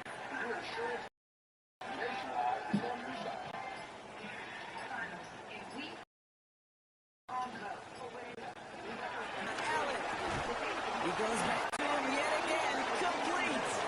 It's going to be a short pickup down to 22. That play made by Jacob Parrish. Halfway to the marker. It's 2nd and 5.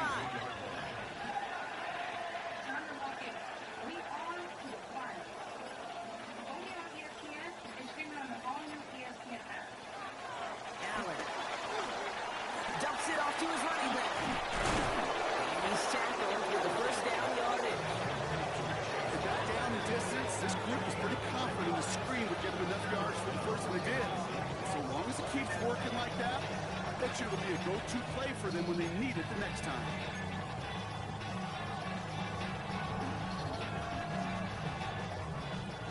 Monday Night Countdown continues. Tonight's aerial coverage is brought to you by Goodyear. 3-1 Giants. Just one quarter to go. It's Chiefs football. They've got to feel pretty good about this score entering the fourth.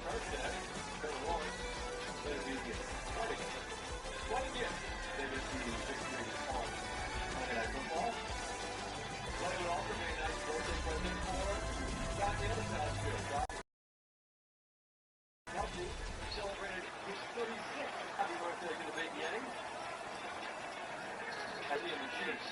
They'll come up 1st and 10. Kelsey climbing the all-time ranks. Now Allen off the play action. Got a man, Bowers has it. And he's in for the Kansas City touchdown. The Chiefs are running him out of the building. Brock Bowers, the touchdown. His 2nd scoring catch of the game. Well, as they drive forward to one right now, looks like it should be a win, Brock. He sure has taken advantage of a nice little chance to boost his stat line. His 2nd touchdown of the game. Yeah, you just kind of feel these two building some trust, right? Just more and more equity. Certainly paying dividends in this one. More than likely for more games to come. On his little for the extra point.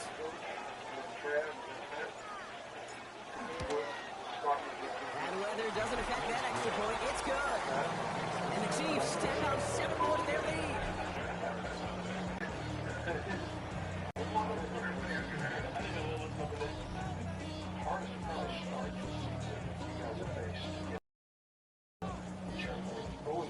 Now to kick this one away. Return coming from the 6. And he gets it up beyond the 20, but boy, did they plant him a few inches into the ground at the end of that run. The Jacksonville offense back on the field now. And if we're being honest, Brock, this game already over. It was a while ago, but still something for this offense to play for. They can try to avoid that shutout. Yeah, it's kind of like a game, like baseball, right? You're looking up at that scoreboard, and you know it's impossible, but find some momentum, something good to build on for next week. Jaguars look ready to go. Here comes 1st and 10. Tyler throwing here. And he just hucks this one away. Wasn't going to risk a throw or force something. It brings up 2nd down. Once that quarterback broke the pocket, it kind of turns into like a zone read option a little bit. You've got a couple choices.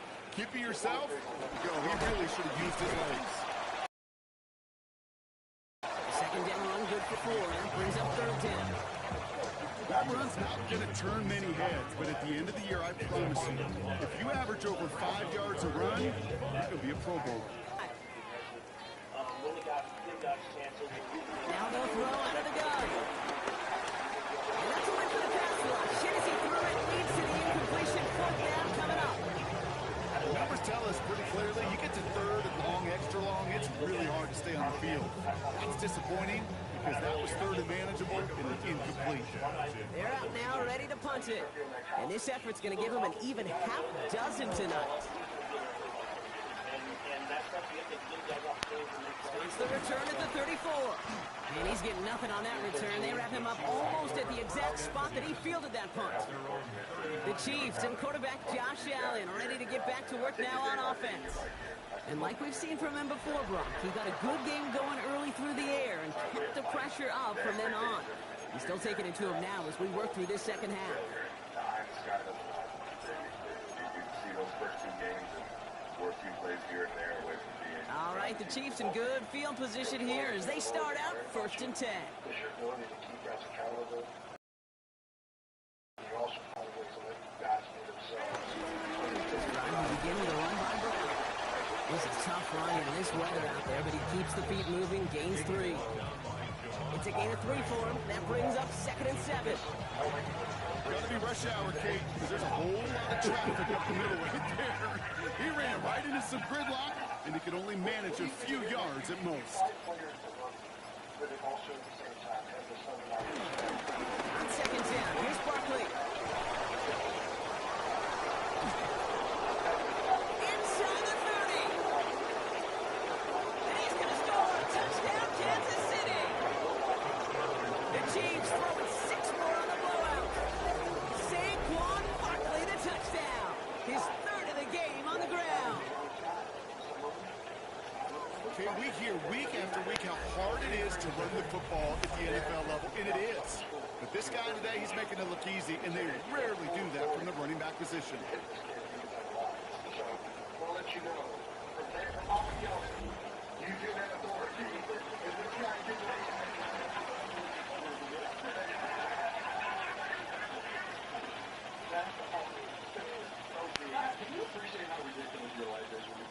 Honest Little for the extra point. Extra point sent in through the lane. And the Chiefs continue adding on to that lead.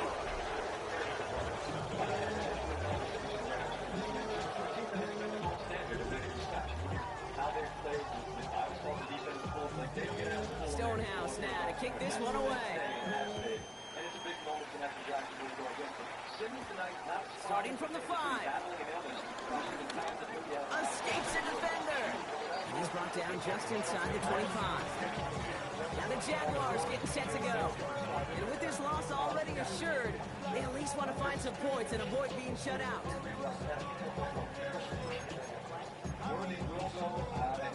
Jacksonville offense ready to get going. Here's 1st and 10. Right, the ability to push the football down the field, combine that with what Tyquan Thornton. Here's Kyler to throw. Deep behind the line. The Jaguars get back on top of the loose football. They're keeping possession. The only thing redeeming about that play, Nate. They got the ball back. Yeah, well done. Yeah, they got the ball back, but a whole lot longer down the distance.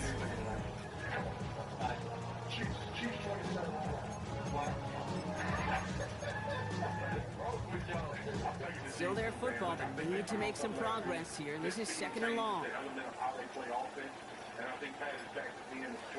Shotgun snap, they're going to throw. Dumped off to his running back. Pop on the line here on 2nd down, which is only going to make things tougher for this 3rd down coming up. He specializes in salvaging broken plays out of the backfield, but even he couldn't get anything out of that one, Kate.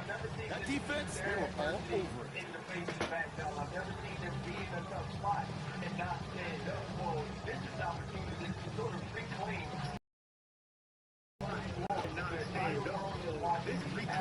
So not an enviable spot here as they come up on 3rd and very long. You play against the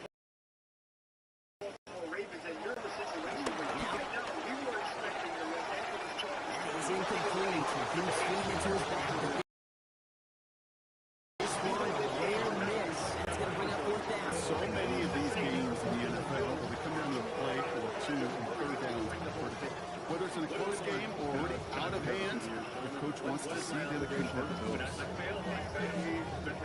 On now comes their punter. And after that drive went backwards, he's going to send this one forward.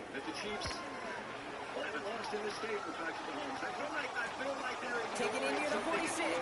And before that return amounts to much, they bring him down. Following the play, one of the Jaguars in some distress as they hurry the medical staff out to look at him. Sometimes you do what you gotta do. You save the graphic and you make sure you can get out of Dodge.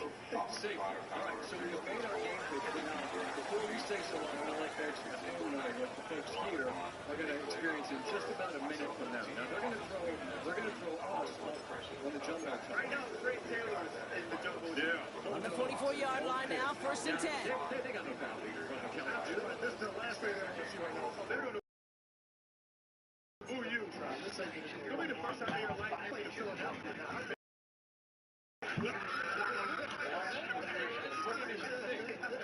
Skin is thick. We're going to go up there, and we're going to be part of a sort of a very special moment. There's Jacksonville.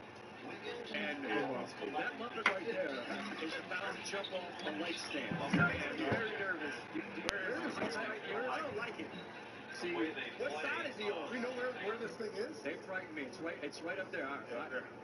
I'm not talking to Jacksonville because in the mascot culture, there is no talking. Okay, but it's my understanding that is where he is going to be.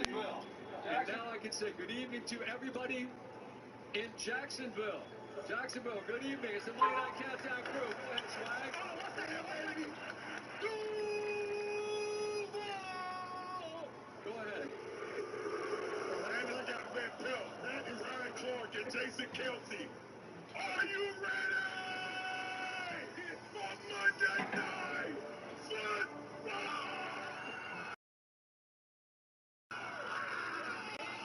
Kick and third. Get down here safely. That was hype. That was hype. Hey, I tell you what, Scott. Here comes. Next time they say it's going to be you. Holy shit. Jason, RC, I'm Scott Van Pelt. Enjoy Monday Night Football. Great for Jacksonville. We'll see you at halftime. That's a GoPro.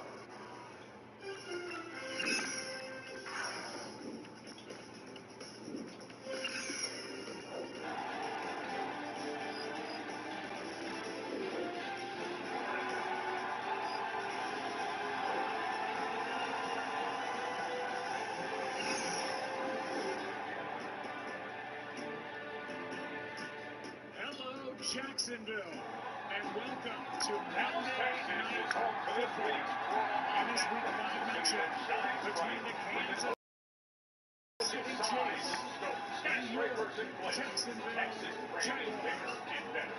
As we make our way through the American Airlines Center, people still knowing that for the years these locals have seen it all. As Raw live on Netflix is presented by Vortex. Texas fans at WrestleMania legendary nights. Now 27 Raw. They've seen so many major moments a week ago with a dramatic return that sets the stage for an incredible evening right here, right now.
As of game time right now, we're not certain he's going to be in the lineup.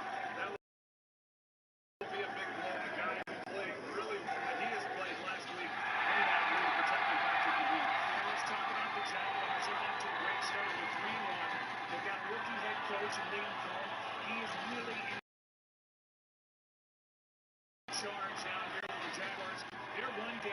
good start. Yeah, he's in here what he did in Tampa Bay, and that's turned around really a run game that doesn't go anywhere. He's made it a top flight. When you look at this team tonight, Joe, they all talent is different. And Jacksonville understands that. They came out of the gates, they're hot, they're 3-1, but playing against the defending AFC champs, very, very television, they get an opportunity tonight to show that they've continued to get this time that they're taking right now. The lead on the quarterback, Trevor Lawrence, nice enough to stop by. Big forward running system on the go. They take it out of the field. It's a ball. It's Carson in the box. Carson Wentz.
Lisa, nice of the two starting quarterbacks to visit before tonight's game.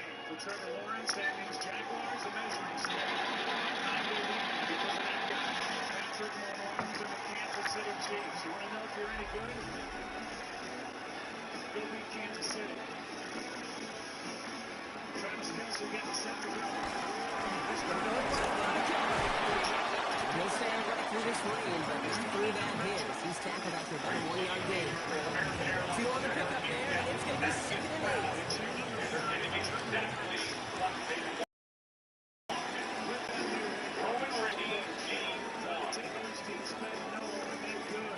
Kansas City defense. Motions are high.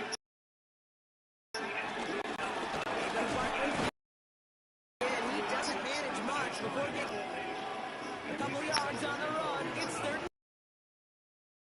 and 6 now.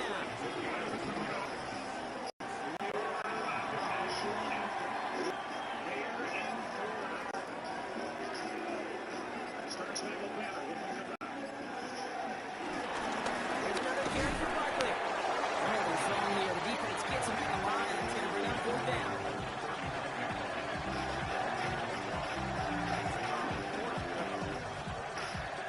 The Chiefs bringing out their punt team. And he wants to hit his second effort just as well as he hit his first.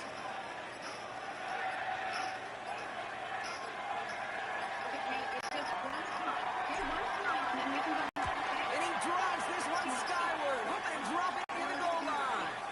And that one drawn up to perfection. They're going to down this one at the 5. Out now runs the Jaguars offense. The opportunity to win this game is, well, it's long gone, Brock. They're down to their last opportunities now to avoid the shutout as well.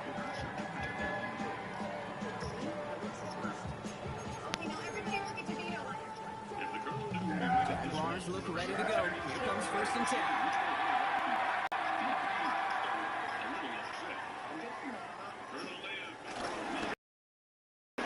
Give to Irving. This is headed perilously close to their end zone. Brock, that tackle sends him. You know, Kick, during draft season, I was talking in time, we're going to realize tackles for loss are just as big a deal as sacks. Sacks get so much of the popularity. Tackles for loss, when you knock that offense backwards, I promise you in time, we'll be keeping a closer eye on plays like that one.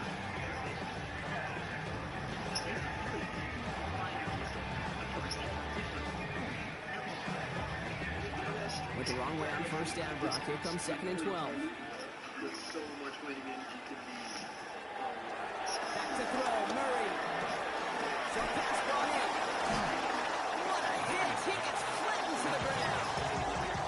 Quarterbacks will look for their tight end short in just about any situation. They take away the deeper options. Well, there's their consistent source of positive yardage, the trusty tight end. Not a good spot to punt from. They really want to convert here on third.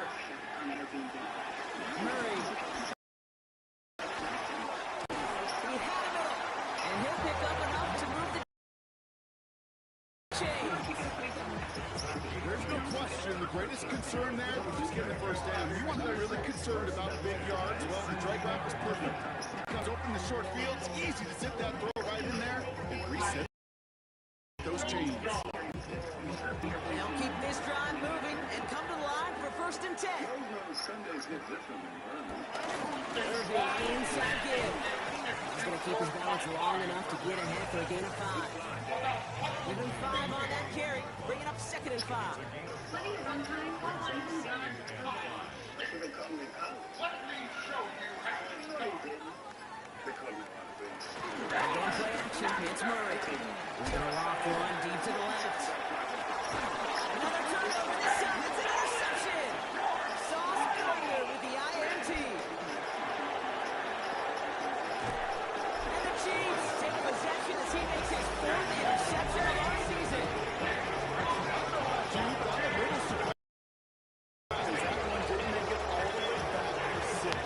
Took some amazing effort from the guys making the tackle to save a touchdown. And he returned for the defense. But since they needed the big play, they found it.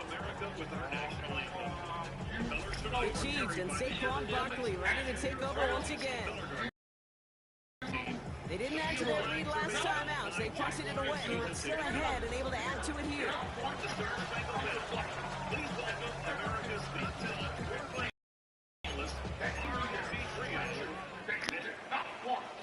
Now Kansas City looks settled.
long it's been off. I apologize, y'all.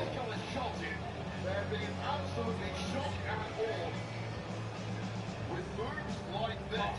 And it's astounding that somehow the Judgment Day is still even in this match. Because nothing has won. I mean, wait, to see his knee heave into the inside. Oh, what timing!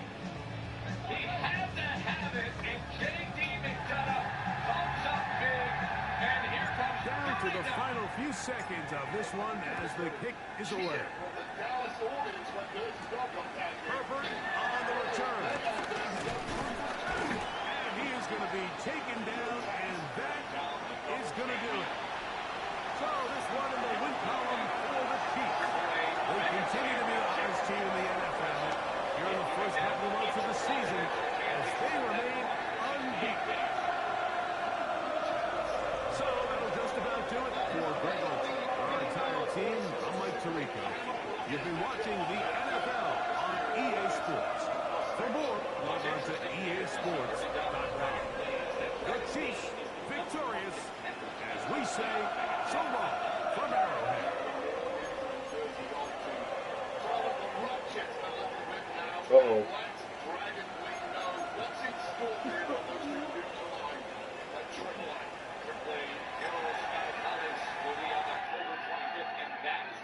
The championship match is scheduled between Dirty Dom and Dragon Lee, but right now, high drama in Dallas as three amigos in the midst of this six-man tag team match.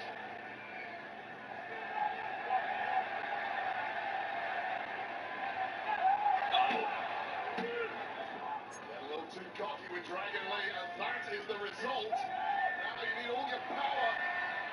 Getting back over to the wrong side of the tracks. And there have been major issues in the Judgment Day of late. Of course, Finn and J.D. McDonough, tight like brothers. The issues have really been with Dirty Dominic Mysterio. Maybe a lack of trust.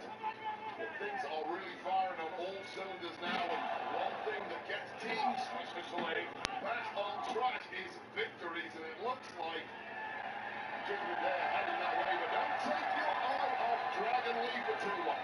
Judgment Day feeling confident here in Dallas. Life's not a race, but you're busy, and every second counts.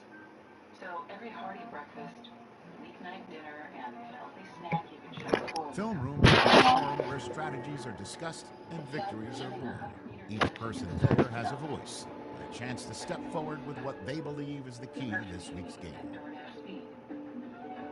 Take that time.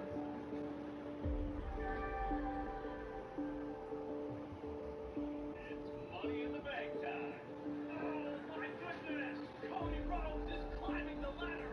He's actually done it.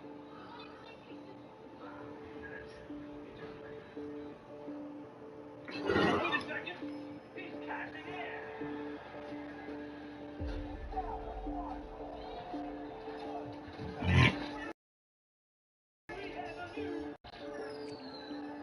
The WWE Money in the Bank kickout ready. Because ours is a family fortune fire. We have a major storm heading towards Nashville. 911, what's your emergency?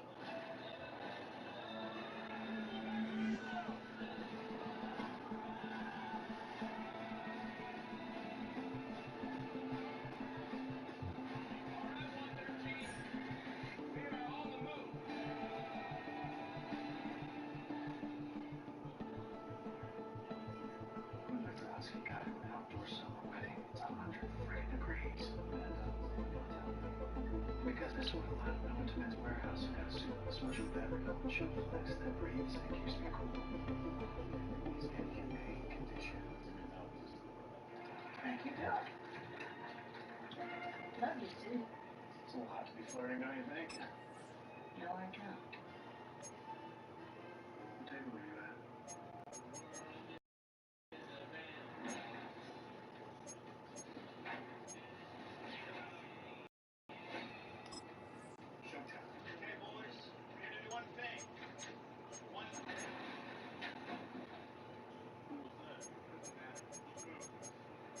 What?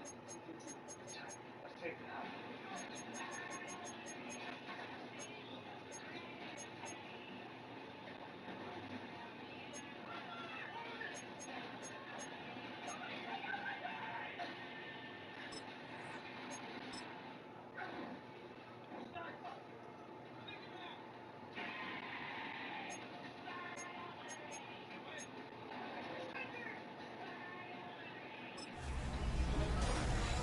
Nothing like October football. Welcome in, everyone. This is your EA Sports Weekly Recap for Week 6. I'm Scott Hansen.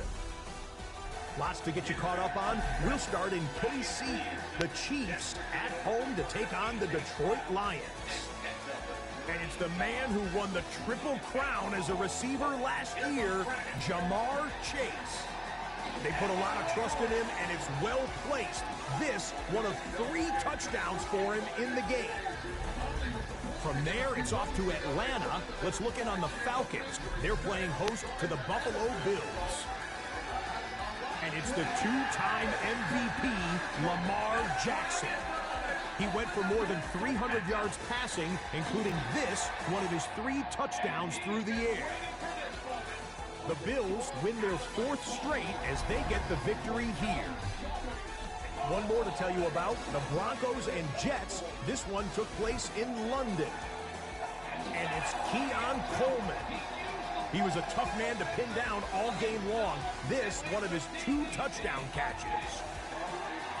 The Broncos win their 2nd straight as they get the victory here.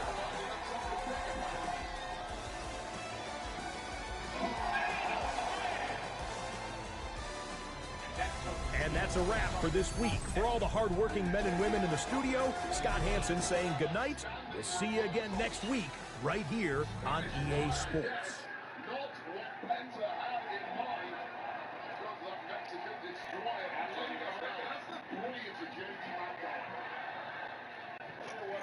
They're gonna change the fucking rule. This is exactly what he wanted tonight. This is what this audience has been waiting for. Well, the kid that is AJ Styles at the moment now exploding, and Dirty Dom is the unfortunate victim. Back on September 1st, he fought for the IC championship against Dirty Dom. Now he's going to finish him here. Styles, all the saves by McDonough. Once again, the MVP for the Judgment team. J.D. McDonough saving the day. Referee now has lost complete control of this. Look at bodies everywhere. There goes Penta. Bullseye right on target. Balla down, Balla out, and then there were 2. Meanwhile, in the ring, you can see Dom holding out for dear life. And delivering on that top rope across the neck of Styles. As a writer creatively escaping to victory, and now some signature stuff from Dirty Dom. Well, that helps a little paralyzed over here. Rusev is here.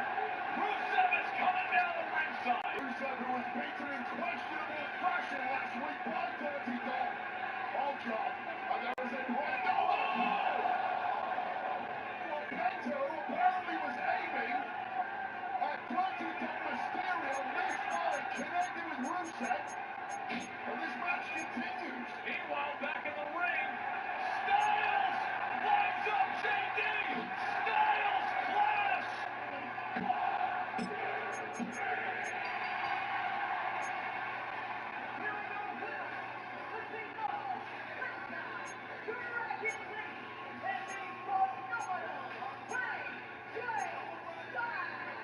Where you nailed it, Penta was going for the super kick.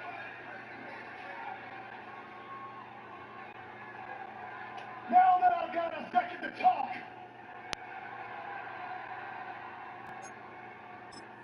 this match at Crown Jewel between AJ Styles and John Cena. We don't need a story. It writes itself. You got 2 men who will dance for the last time. And I will promise you this, we will leave it all in that ring. It will kick ass. It's going to be awesome. The WWE Universe wanted it, and they're getting it. AJ Styles against John Cena. It comes your way at Crown Jewel Weight. Yeah, one last time to beat up John Cena. Planet Earth expects a banger from those 2. Cannot wait. Of course, the Women's Crown Jewel Championship match will be Tiffany Stratton against Stephanie McNair, best versus best. Yeah, this one's going to get ugly, as we heard earlier tonight. Roman Reigns, the OTC, takes on local man, Big Bronson Reed in an Australian street fight. Cover your eyes. We saw what happened with Io Sky tonight against Kylie Sane. Rhea Ripley joins now against the Kabuki Warriors. That's coming your way from Perth. Prestigious Crown Jewel Championship on the line as the American Nightmare Cody Rhodes takes on Seth freaking Rollins in a match Seth has to win. Remember, it all comes your way with special start times. The kickoff 10 a.m. Eastern on Friday, and then Saturday you can get going with the countdown at 6 a.m. before Crown Jewel at 8 a.m. and then the post-show follow.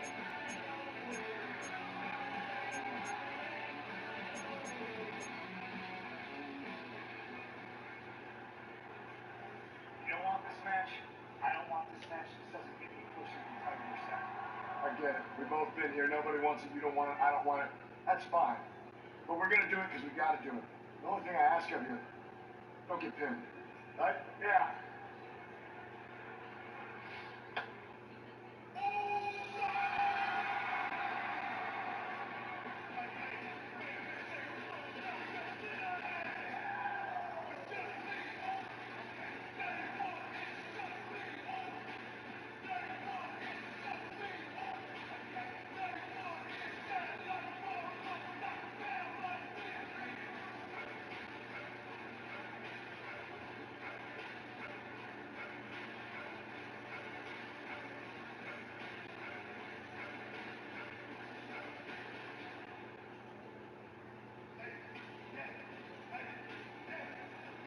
Did they get lost? Well, they got a big battle ahead of the Usos.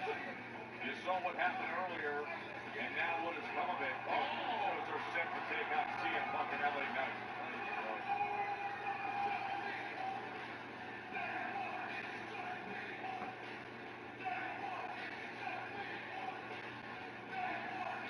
Jimmy and Jay, Eating in Dallas, in action on Raw Network. Next.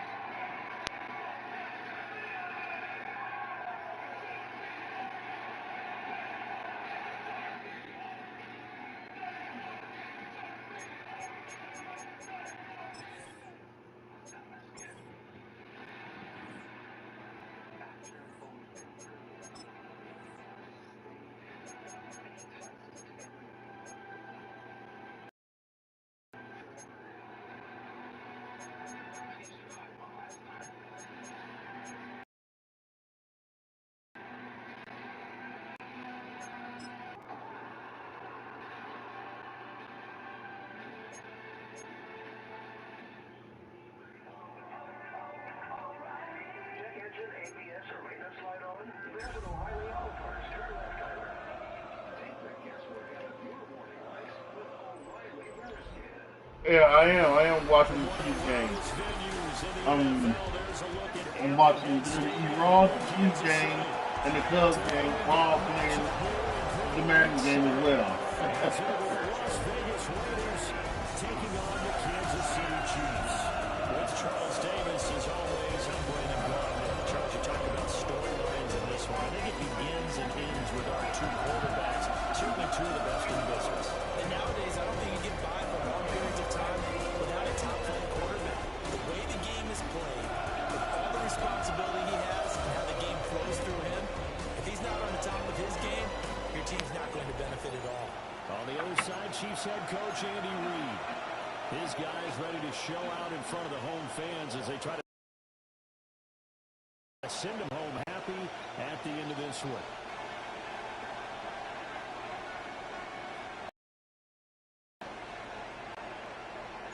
Bitter rivals going back to their AFL days in the 1960s. The Chiefs and Raiders are underway. And he'll go down as this drive will start at the 25-yard line. So here comes the Raiders offense now onto the field. They'll be led out by a longtime starter in the NFL, a former #1 overall pick way back in 2009. It's Matthew Stafford. Truly one of the tougher quarterbacks in the league, is willing to do whatever it takes to win and plays through a lot of adversity and continues to do it at a high level in his high 30s.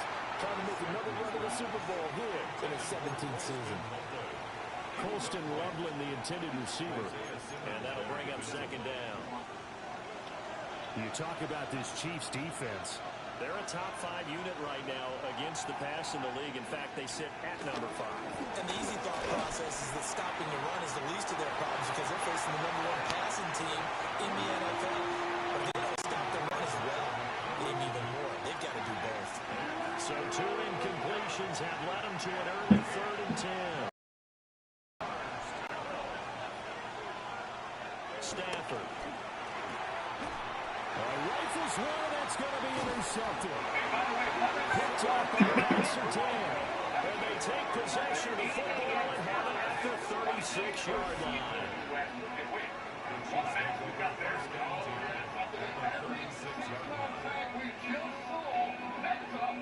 Well, that is a quick lesson on how difficult this defense is to throw against. An interception on their initial drive of the ball game. Now we know why their offensive staff spent the entire week awake trying to prepare for this one, because you can't totally shy away from throwing the football, but at the same time you're looking at them and going, where are the weaknesses? How are we going to move it? One of the top defenses in the NFL for a reason. We just saw one example right there.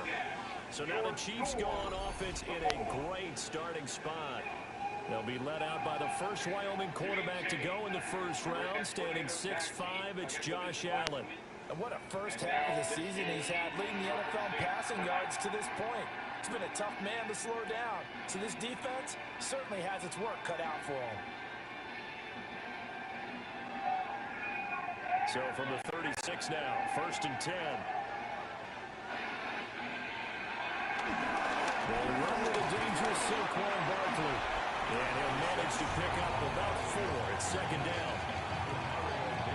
The numbers for him from a week ago: 18 carries, 90 yards, and a touchdown. And when you lead the league in rushing for this stretch of time, now you take on the identity. You now lead the team, and everything runs through you in terms of offense.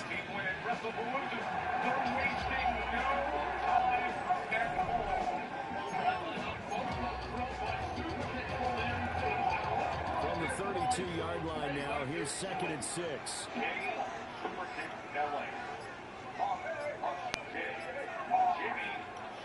Play action. Now it's Allen. That's complete to Justin Jefferson. 6 yards to pick up, and that's a first down.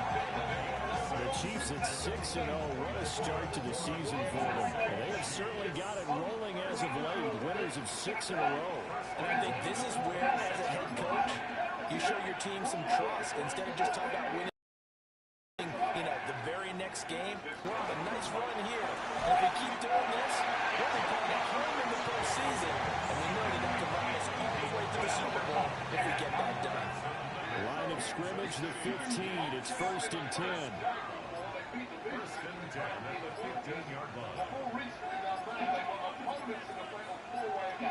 So the shotgun snap to Allen. Eluding the pressure right. They're unable to connect, but a late flag comes in. And the contact may have come too early.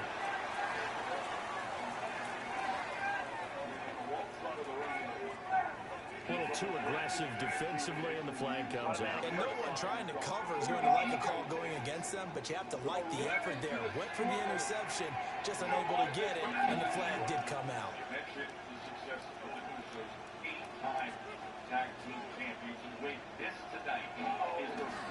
Out of the shotgun, they run with Barkley. And they'll fight forward maybe to the line of scrimmage, but that's all. No gain on the play that time, and it sets up 2nd and goal. Defensively, though, they had a chance there to hit him for a loss. Couldn't get it done. Looked like someone was able to knife into the backfield, but he wasn't able to get him down.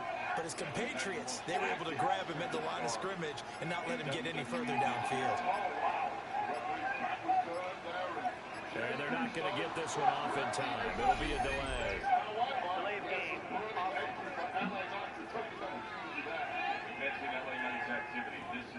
accepted, and that pushes him back 5. Can't afford another delay here as they come up again on 2nd and goal.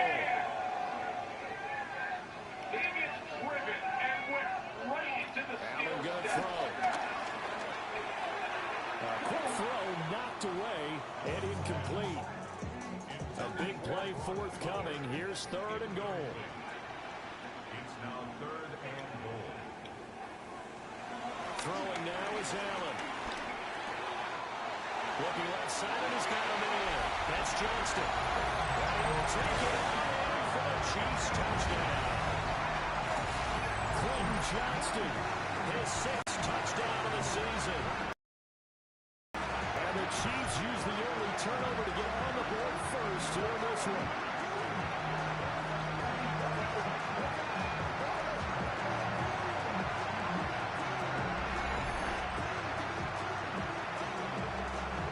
Now the extra point try forthcoming.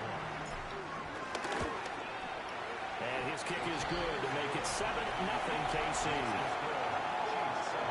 So the drive there took 6 plays. And it was Quentin Johnston who finished that drive off with a touchdown grab.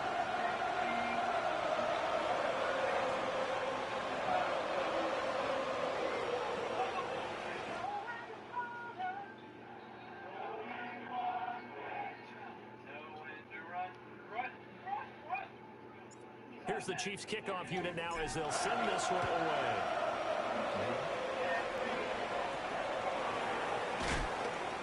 And he'll be brought down right on the chalk of the 20. Second drive of the game coming up for this Las Vegas offense. And threw an interception the first time they had the football. Wound up leading to a touchdown the other way. How do you approach it? Going back to your game plan coming in, everyone has matchups that they like better than others. Where they think they have an advantage, dial up some of those plays. Try and go to those spots and get your offense moving.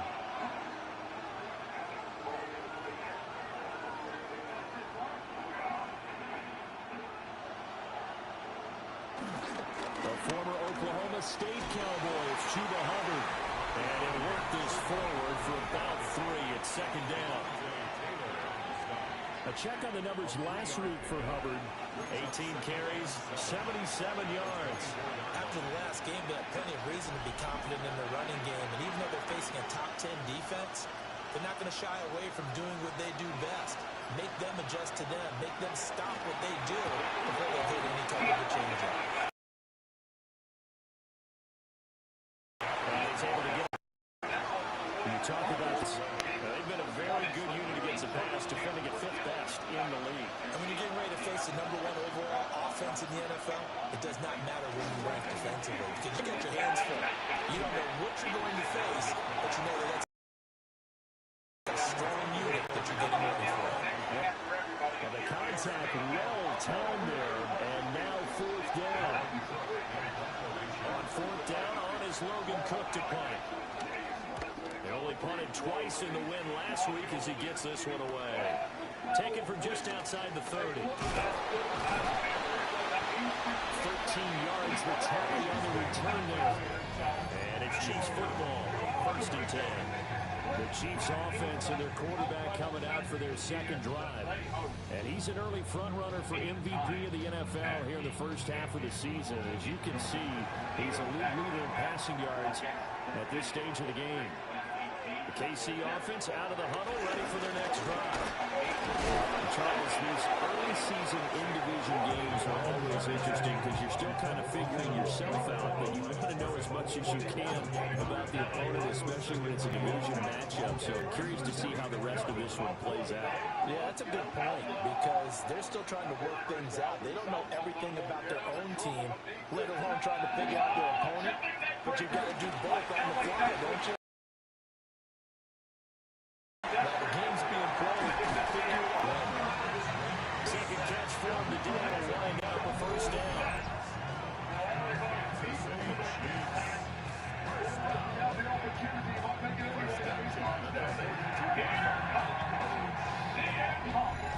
That's the #2 2 receiver in the NFL in terms of yardage, and tell you what, a few more plays like that, he won't be number 2 for long. Well, that's what often happens when you have competitors running around the field. These guys know where they stand in relationship to yardage, totals, numbers, the whole deal. And let's face it, all of them, they all want to be number 1. A first down carry for Barkley. And he is going to lose yardage here. He'll lose a yard there, and it's 2nd and 11. This defense is a difficult one to prepare for, one of the best in the league. They'll come at you from all angles, and they did a nice job there stopping him for a loss.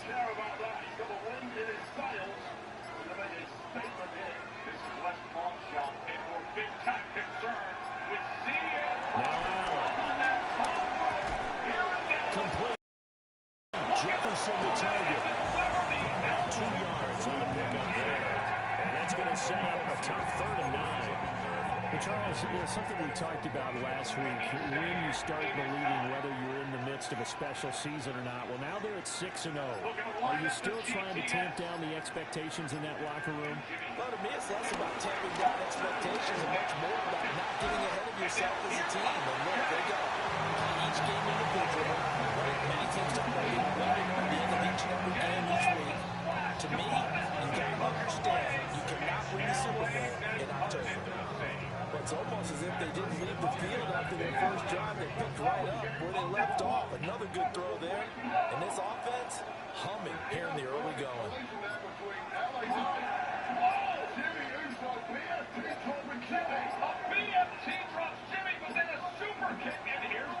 Play clock down to 0, and that's going to be a delay.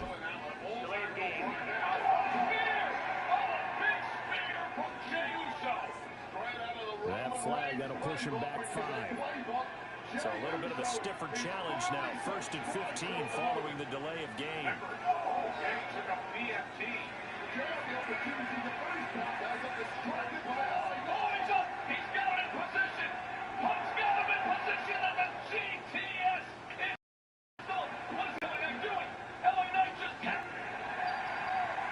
Here's Allen to throw it.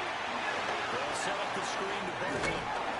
And he'll get it down this time to 17. Call it a gain of 12, but of course not a first down due to the previous penalty. When you run a screen pass really well, you got to like the look of it because so many parts come together to make it work well. The offensive lineman really faking people out, the back slipping out there, catching the football, then all of them going together as one unit downfield. A really nice pickup. Allen now looks to throw. Open man is Hill. He's got it. And the Chiefs are going to have a 1st and goal as the tackle made at the 10-yard line.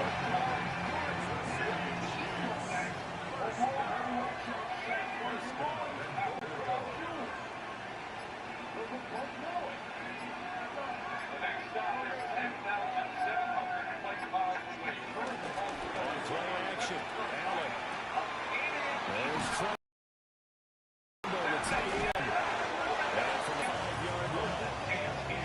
The strategy was evident there. Get it to your tight end and make it a one-on-one play with a cornerback. Win that one. The tight end, but not there. Not in this situation. How about the corner defeating that logic and making a really nice tackle? So 2nd and goal, and standing by himself in the backfield, Barkley.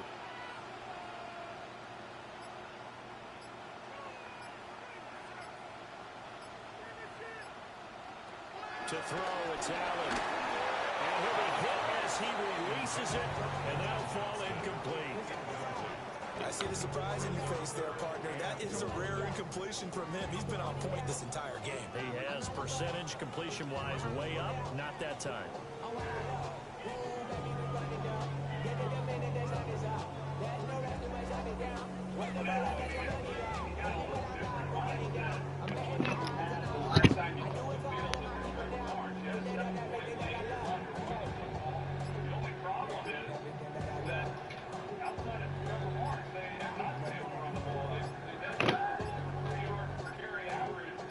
Flags, and we're going to get a delay of game. Delay of game.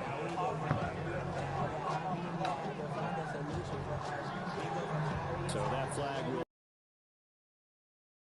set him back 5 yards.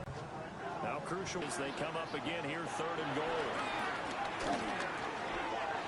And a quick throw here, that's complete. is into the end zone for a Chiefs touchdown.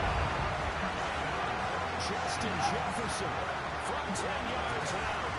And the Chiefs are off to a 13-0 first quarter lead.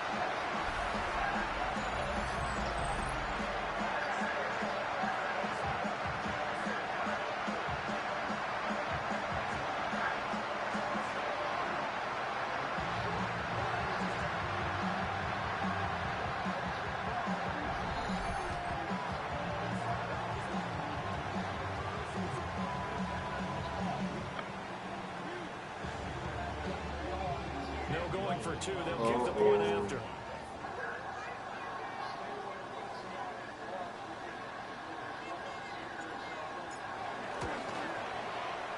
Point after, right down the middle. And it's now 14-0. And the officials here going to pause the game for a second. Looks like there's an injured Chief on the field.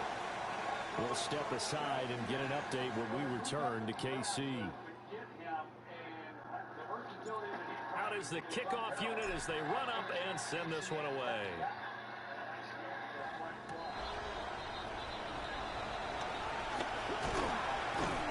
And the tackle going to be made right there at the 25-yard line. Here's Las Vegas ready to take the field. And they come into this one riding that nice long win streak. And remember, next weekend is an open week for them. So if they can get the win here, a lot of momentum into that time off. It certainly is, and if you're wondering if anybody's saying, boy, this is coming at a bad time, we want to keep playing, the answer can be yes, because when teams are on that streak, they want to keep going. But when the veterans are telling the young guys in the locker room, an open week is always good, guys. Take it, and let's go with it. How about that, partner? That happened in a hurry. Sudden, explosive, gets into the backfield, and spills the play. And he was AFC Defensive Player of the Week last week because of plays just like that. First play of the drive goes the wrong way. Here's 2nd and 12. Now Stafford. That is incomplete. No surprise at all. They're looking for the big man early in this one. The only surprise for them, he couldn't hang on to the pass. An incomplete pass on that last play, and that means they'll need to come up with something here on 3rd down. Here's Stafford. To the left side, he's got McCarthy. And he's going to be brought down short of first at about the 31-yard line. Here's Logan Cook now to punt this one away. They'll send this one into the Midwestern air, and it's a good one. An 8-yard return there after the punt of 47. And it will be 1st and 10 as they take over. KC's offense ready to take over.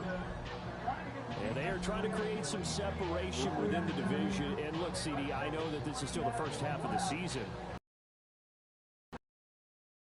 But this is a big matchup no matter where it falls because these are division. And if you could build a bit of a cushion as you head towards the second part of the season to survive the expected injuries, potential upset losses, all of those things, and still be in good shape. And he is met in his tracks behind the line of scrimmage. It's Lucas Van Ness there to drop him behind the line. The running lanes have definitely not been there for him here in the first half, and I don't think it's all been his fault. His offensive line hasn't given him much space. A loss results there. So a 5-yard run the other way in the wrong direction, and that leads us to 2nd and 15.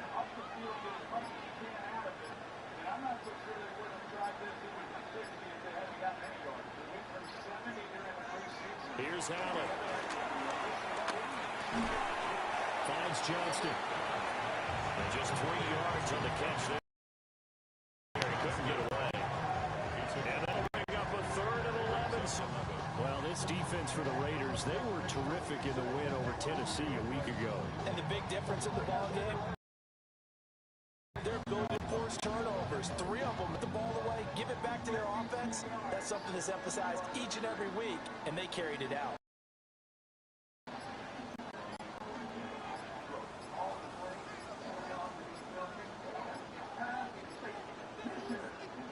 Oh, the motion comes too late, and this is going to be a delay.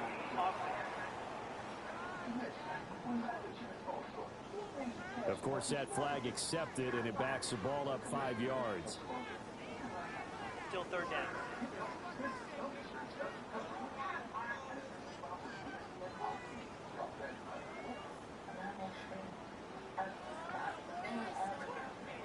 After the delay, they're backed up even further for 3rd and long. Now Allen. This one goes out wide for Barkley. Shreds him with a stiff arm. And he'll have it past midfield almost to the 40 before being taken down. That was no 3rd and 2. That was 3rd and 16, but they get the conversion anyway. First and 10 at the 41-yard line.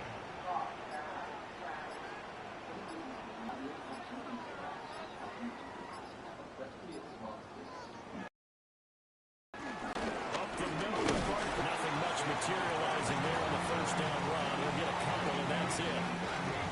The passing game's been working quite well so far, but the running game's been a little bit of a struggle. That's a surprise to me. Typically, when you can throw it, you've opened up lanes for your runners.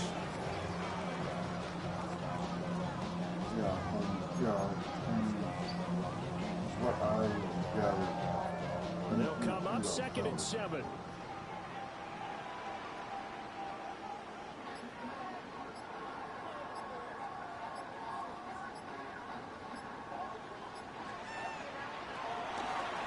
From the gun, a give to Brown. And he's going to be met at the line of scrimmage and taken down. No gain on the play, and it's going to bring up a 3rd down. Maybe I'm wrong, but it looked like even if he had opted to keep that, I don't think there was going to be much to gain. Seemed like it was perfectly defense. And know what they say? Those guys on the other side, they get paid too. 14-0 the score. This is the NFL on EA Sports.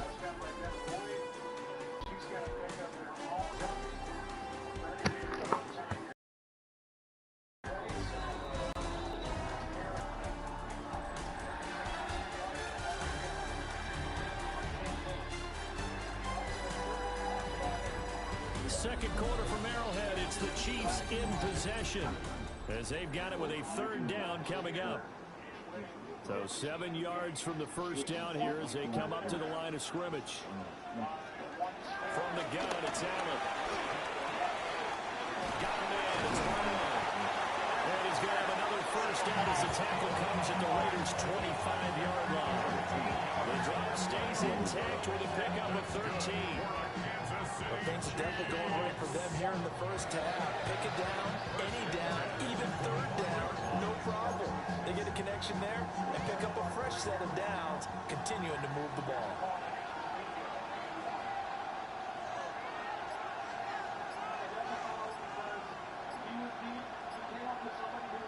Allen.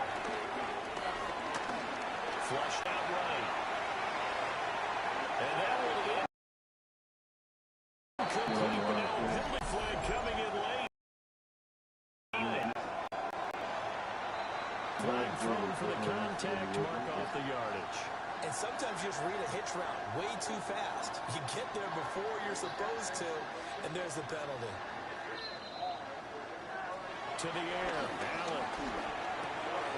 Pass hauled in by Johnston. And he will take it on in for a Chiefs touchdown.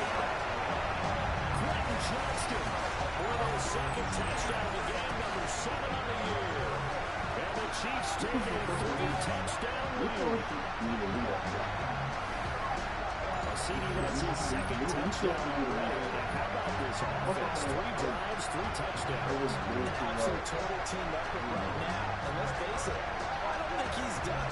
Still in the 1st half. There's a lot of time left to go. I don't know what they're going to do on the other side trying to slow him down. But right now, he's feeling it.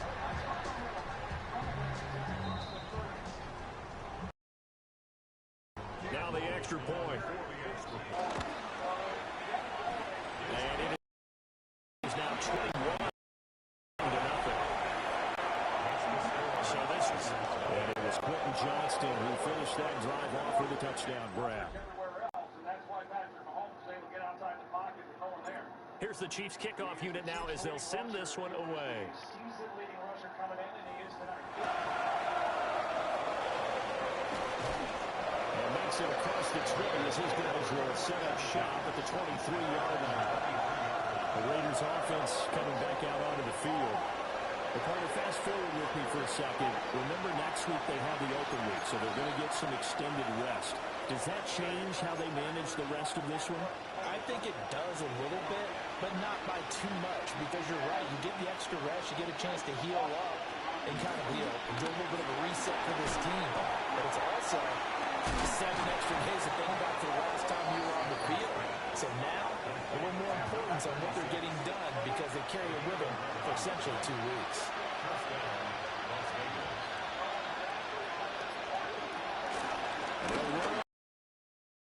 First down with Hubbard. And anything there, maybe a yard up to the 36.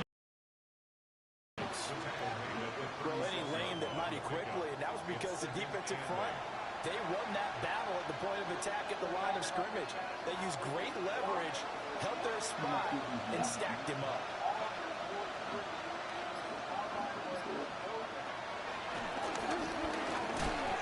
And he is swallowed up right at the line of scrimmage. Call it no gain on the keeper, and it's going to bring up a 3rd down.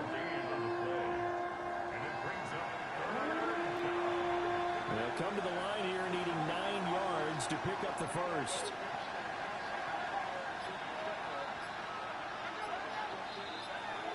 Now it's Stafford. He had a man open, but he missed him, and it's incomplete.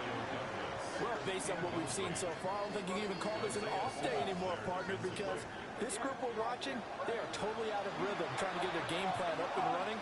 That 0 on the scoreboard is glaring down at them with every incompletion. The Cook now on to punt as he gets this one away. That's a 49-yard punt, 8 though on the return. And that will come the offense as they take over. The Chiefs offense and running back Saquon Barkley ready to get going again. And he has been a big component of the passing game so far. You see the numbers for this first half. This defense is going to need to find some way to key in on him because he is eating them up right now. The Chiefs offense about set to begin this drive. Right now, everything they touch turns to gold. This is their 4th possession. Touchdowns on their first 3 possessions. I mean, this defense, they can't seem to stop them. It's like they're on skates. Great analogy, Brandon, because they are pushing them back and winning everything at the line of scrimmage. They've just been laying down tracks towards the opposite end zone. So, to themselves, all they're saying is, if we don't make a mistake, there's no way they can stop us.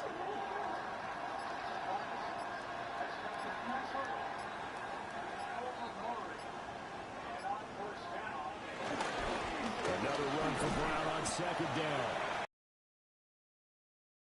And he's upended after a gain of 2 out to the 20. They didn't get a whole lot out of that one, but I think you got to continue to try and run and try and keep the defense honest. You mean, or also just sit back, dare you to throw it on every down? Yeah, you get your quarterback hit a lot that way, too.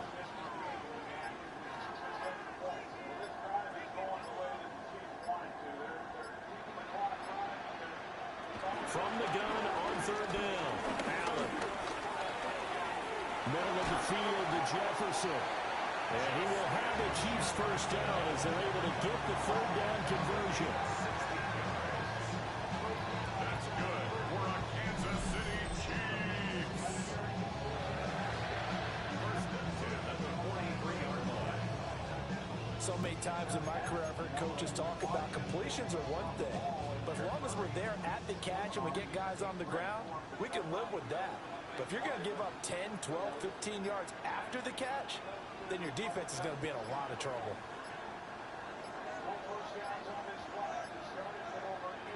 Back to throw now on 1st down. Little short pass here to Hill.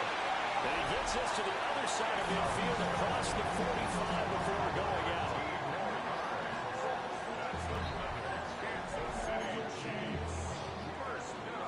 So here's a 1st and 10 now in Raider territory at the 44-yard line.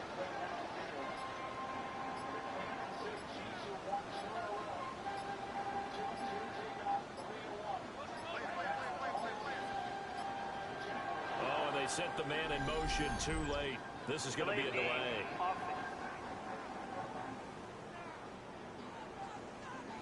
Though they accept the penalty, of course, and push the offense backwards a bit. Still first down. Now they need 15 yards on this series after the delay of game. 1st and 15. Back to throw. Allen. And this will be incomplete. Physical play on the football there, and it's 2nd down. Oftentimes when you're losing a game and the team's still throwing with this kind of a lead, you start playing a little more physically. And they took that opportunity right there to be extremely physical and force that incompletion. So they'll come up after the incompletion for 2nd down.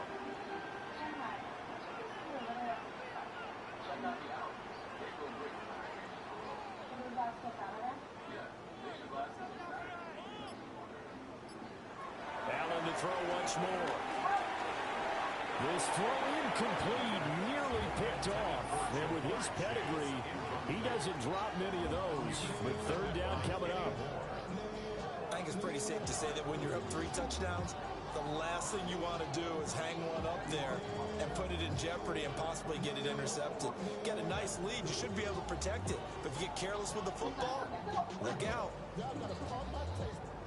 Y'all can't talk about basic. Anybody low power rangers.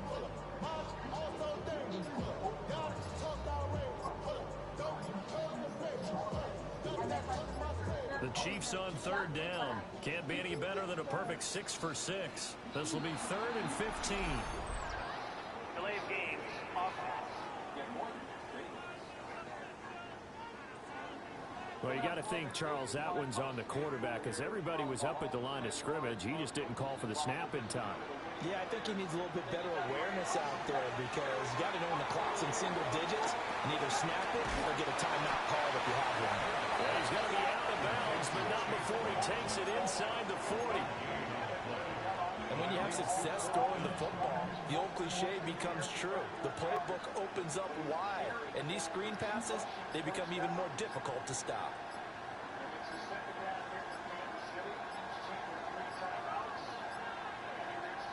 Allen going to go on 4th down. That is caught. And inside the 20 before it's brought down. A defensive breakdown allows a pickup of 16 on 4th down. That's another Kansas City Chiefs. 1st and 10 at the 19-yard line. Both sides were holding their breath there on that 4th down play, and the offense can breathe a sigh of relief. And both knew exactly where the 1st down markers were. You know the defense is trying to guard those sticks and try and keep people in front, but somehow, some way, those guys found a way to pick it up. Back to throw again. Throw left side, taken in by Jefferson. And the Chiefs are going to have a 1st and goal as he's taken down at about the 8-yard line. Just picking up yardage in bunches here these last few plays. They have moved right down the field, and just like that, they're going to be set up with a 1st and goal.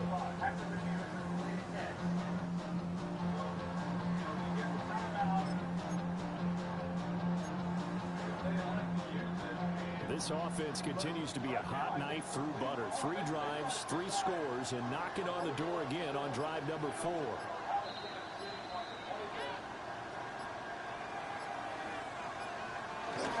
This is Brown going up the middle. And he will take it on in for a Chiefs touchdown. Chase Brown with his 4th rushing touchdown on the year. And the Chiefs are able to add on to their 1st half lead.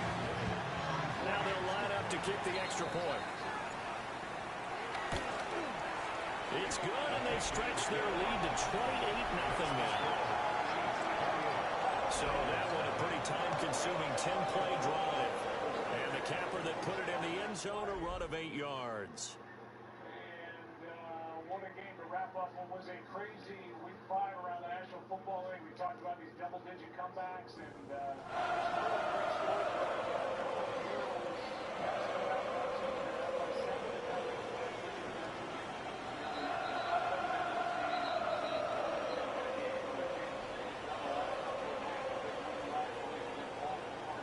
Here's the Chiefs kickoff unit now as they'll send this one away.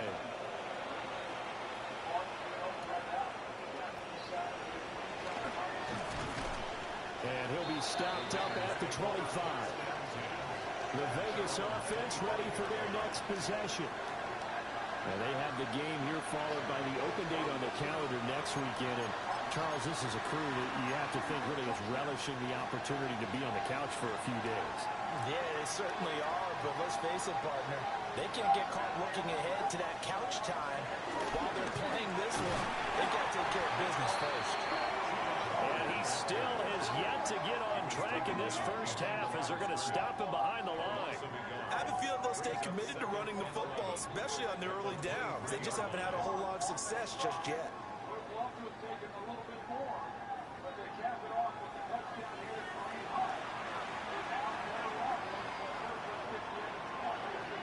A loss of a yard there to start out. That leads to a 2nd and 11.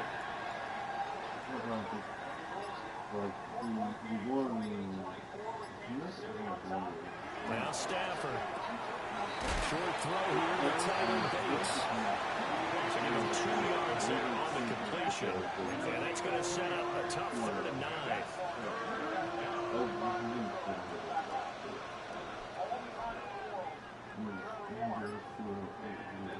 Stafford down to throw. And the Chiefs are going to get it. Jahan Campbell. And they're going to drop it for a 6-yard loss, and that will lead to 4th down. And they're picking up right where they left off with the shutout that they pitched last week. A huge part of that, this pass rush. They know how to get after people. Offensively, good luck finding some answers right now. Taking it about the 36. A very good return there. Give him an even 20 yards. And the Chiefs will have excellent field position here as they take over. The home team's offense and their quarterback set to take the field once more. And he's putting together a very strong first half of the season. Currently the NFL's leader in touchdown passes.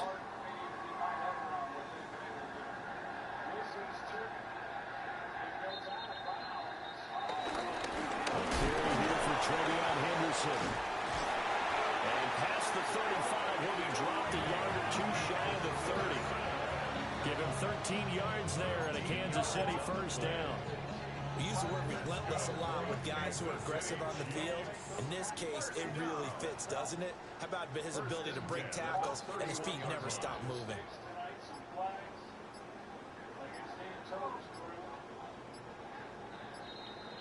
And they just did not get the snap away in time. Delay of game.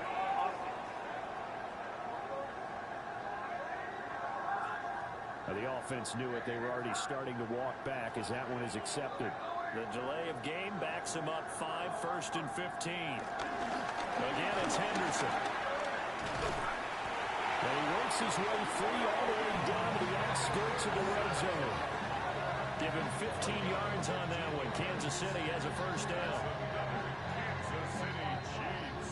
Couple of very nice carries to start this drive out. Yeah, 2 first downs. And how about that second one?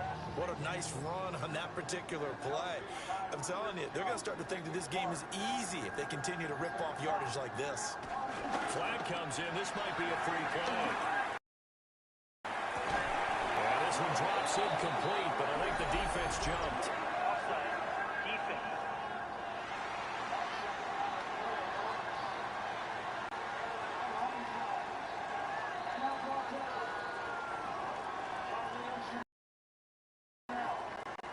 Well, we looked at each other right with it. Yeah, offsides, easy call, mark off the 5, and keep it moving. Up the middle, here's Henderson. And he's brought down just outside of the 10 at the 11. We'll give him 5 yards there, and it'll bring up 2nd down. So there the defense denies the rookie of his potential first career touchdown. And his first NFL touchdown celebration. I wonder if he's thought about it, if he has something cooked up in his head as he worked out with his team, and think about the celebration back home when he finally scores his first touchdown. You don't get a second chance to make a first impression. We'll see what he does. Well said, sir. Well said. And the big boys up front, they're going to stop him right at the line. Officially, it's no gain on the play, and they'll remain a few inches shy of a first with 3rd down looming.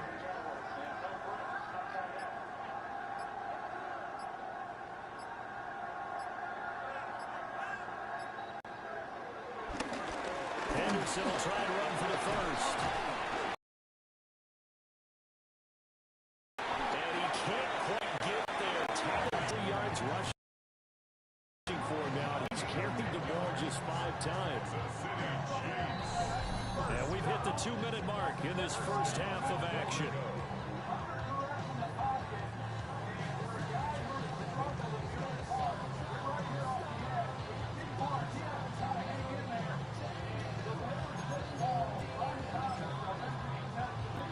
A chance to really cap off a big first half here as they come up on 1st and goal.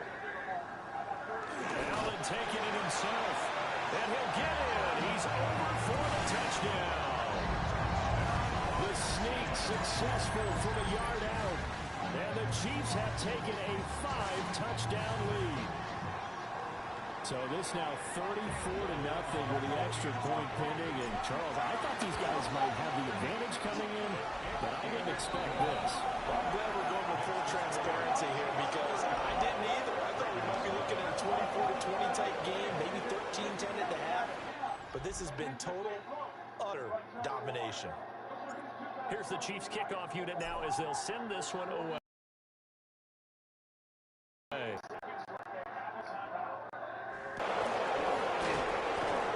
Tackle just shy of the 25. The Raiders offense now, they trot back out.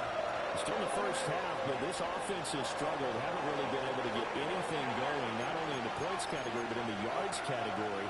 Let's see if they can do better here on this drive.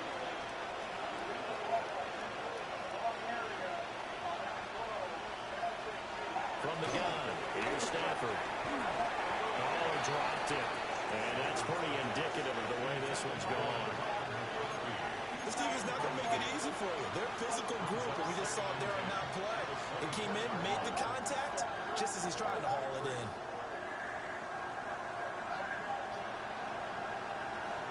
To throw is Stafford. Checks this down to Hubbard. 5 yards, now it's 3rd and 5.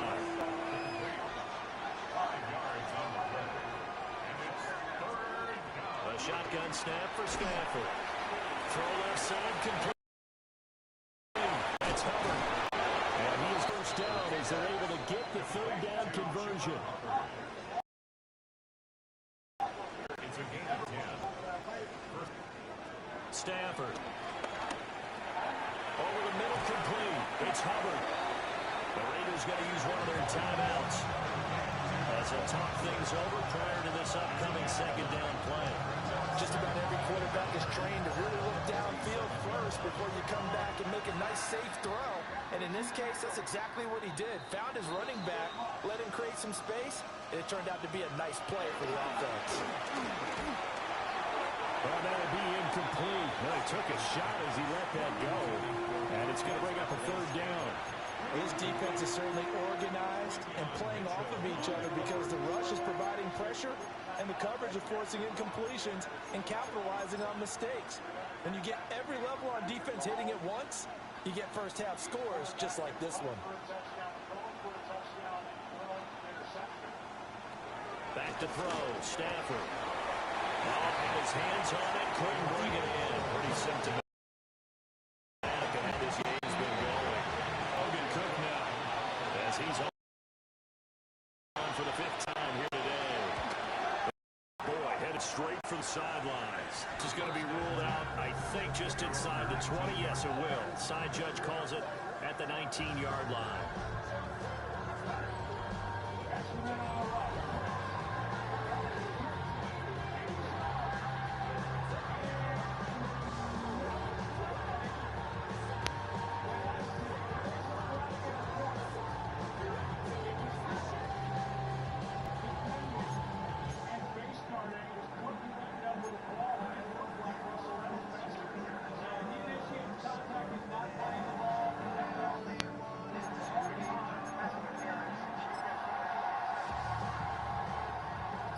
KC offense out of the huddle, ready for their next drive.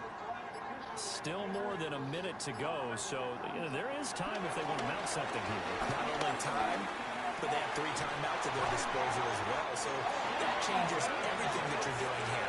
Without those timeouts, you can only work the sidelines hoping to get out of bounds.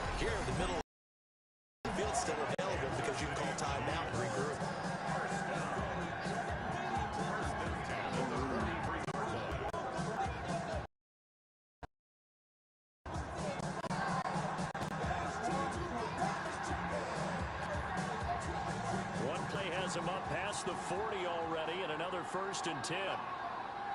Allen going to throw. He's got another one to Johnston. Now another timeout called for by the offense as they get the stoppage with a little over 50 seconds to go in the first half. Good strong throw and catch right there. And so far in this game, the alleys have been open for them to get completions, and they're taking advantage of it.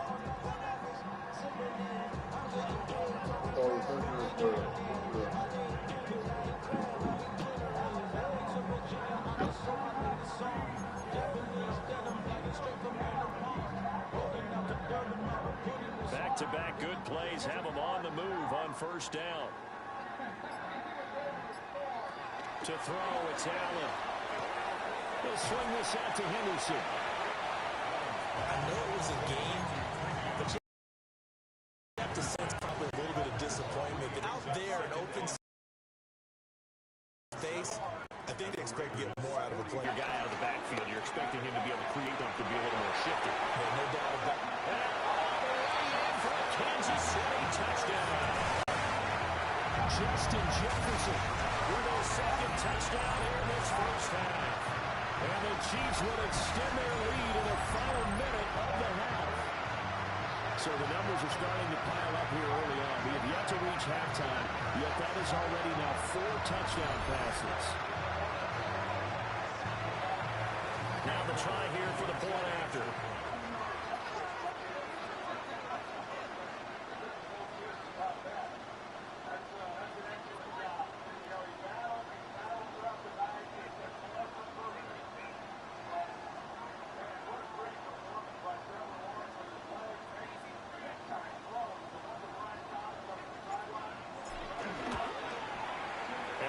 Is on here in this first half.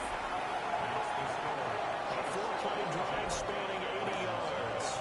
And it was all capped off by Justin Jefferson's touchdown reception.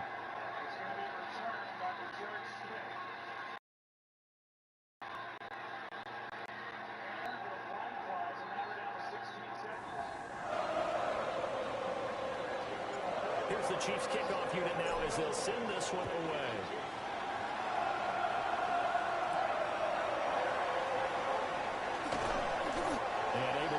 Out to the 25. One more goal for this offense in the first half.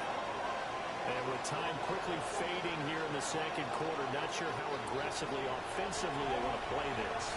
I think we'll find out just how much they trust their guys in this situation if they decide to take a shot. Clock at 20 seconds to go in the half as they come up 1st and 10. Well, indeed, trying to run it out as they start on the ground. And he'll just burrow his way back to the line of scrimmage, and that's about it. Credit him with a 1-yard gain there to make it 2nd and 9.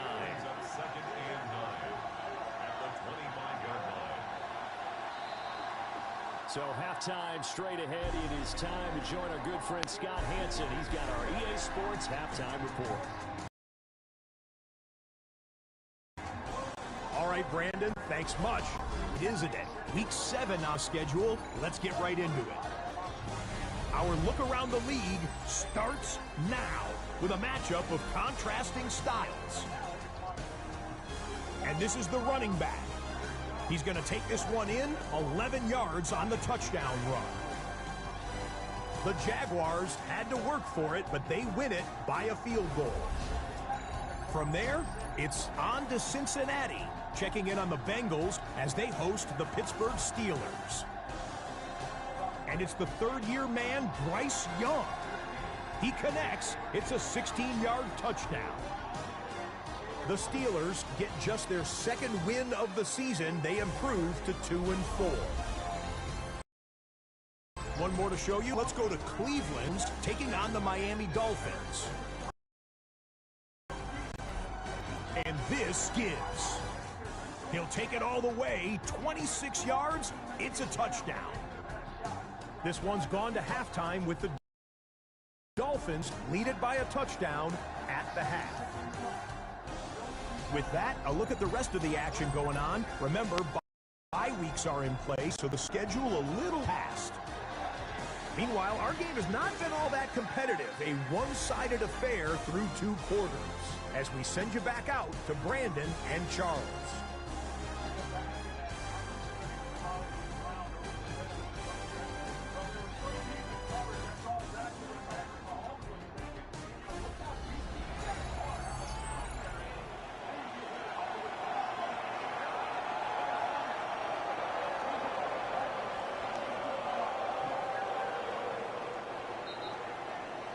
For the start of the 3rd quarter, the Chiefs have the lead and set to receive the football.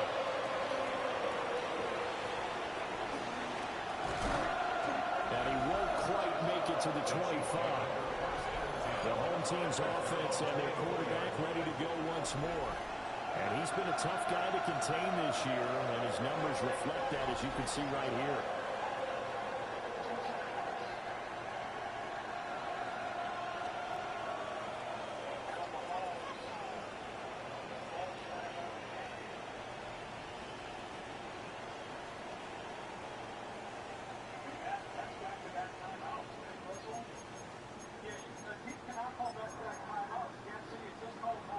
The Chiefs offense about set to begin this drive. Well, this offense, this team, they are rolling right now, Charles. They've scored on 3 straight possessions. You look at the scoreboard, and they pretty much right now got this thing on cruise control. Yeah, and this is that time of game where you and I have to be prepared, right? Isn't this kind of like that empty the bucket time where you have to go into your blowout material and make sure we have some different things? That's what we're staring at right now, the way this one is going.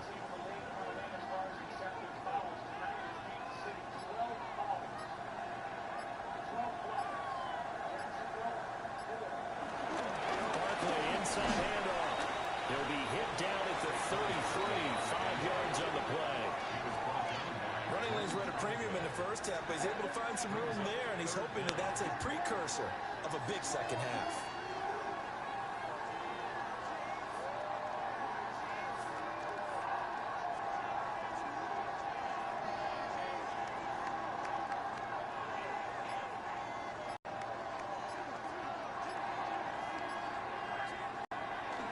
On play action, Allen.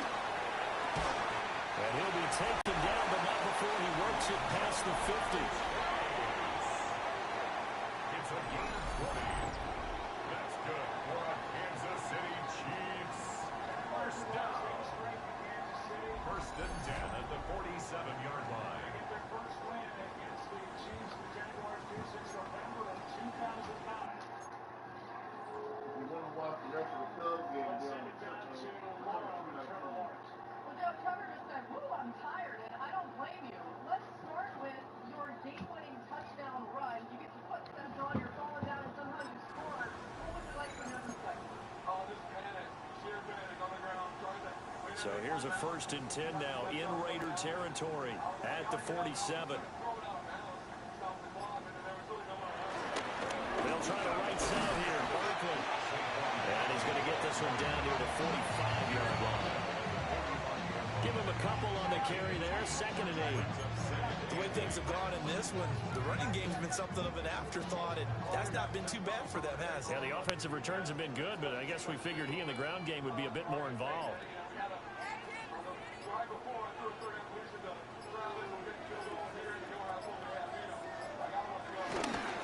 Running again with Barkley on 2nd down. And some room to work. To the all said and done.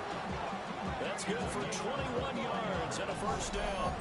Thought they were going to have him down a lot earlier, but he was able to shed that tackle. Shows the value of the weight room, doesn't it? Shows the value of the attitude when you run the football. Don't go down easily. Break a few tackles, gain some additional yardage.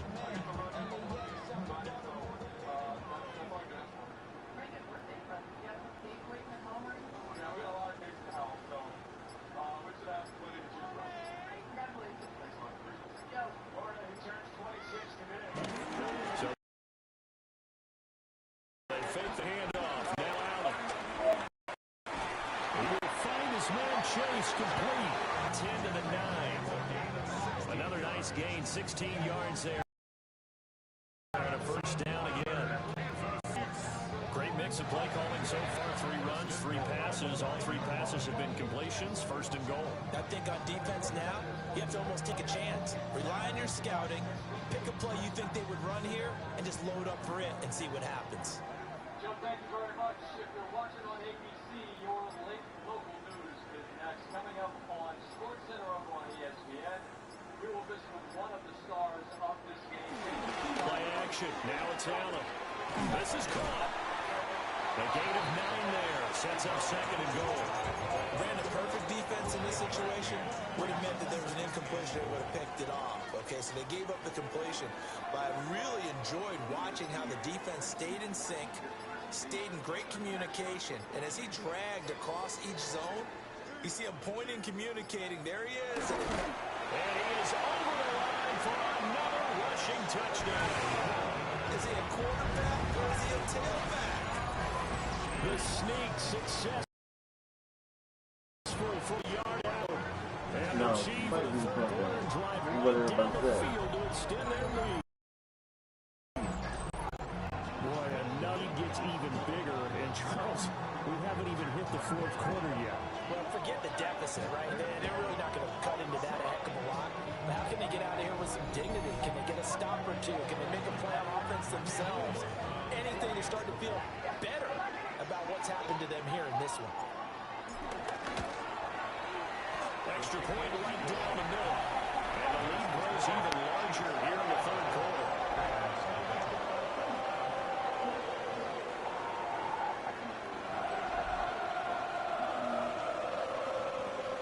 The kickoff unit is out on the field, and they will send this one away.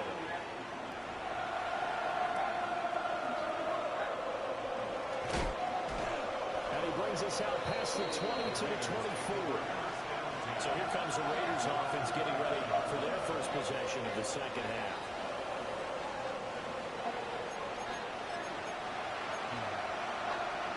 Looking to put a drive together.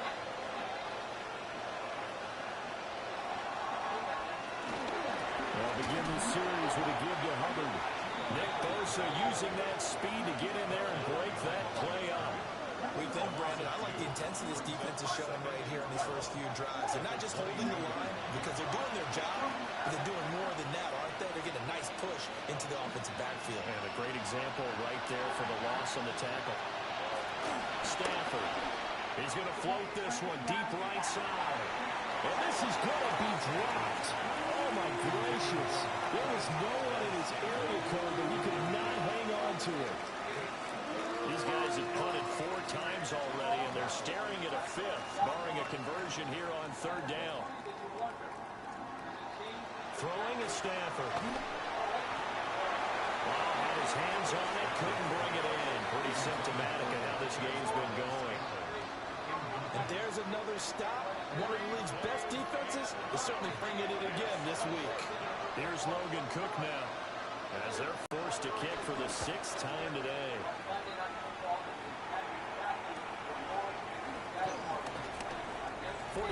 Yards, that's what the punt goes for. 5 on the return. And they will take over 1st and 10. And now here come their motivated groups. Remember, the offense scored a touchdown on their last time out. Looking to repeat that in Charles's defense. They were very frustrated after giving up 6 the last time on the field. And frankly, it's just a battle of wills in a lot of ways because you know they're both motivated. They both game plan for this drive, and they both have specific outcomes in mind. To me, it just comes down to who can execute better and which side can step up and assert its will over the other. A gain of 11 to kick off the drive, and it's a quick 1st down. And if anyone thinks they're just going to tuck their horns in and pull back off the throttle a little bit, you can forget it. Even with this big 3rd quarter lead, I think this team's going to continue to take their shots downfield, and there's another completion. Now a toss right to Barkley. And this will be taken across midfield and into Raider territory. Demario Davis there on the stop.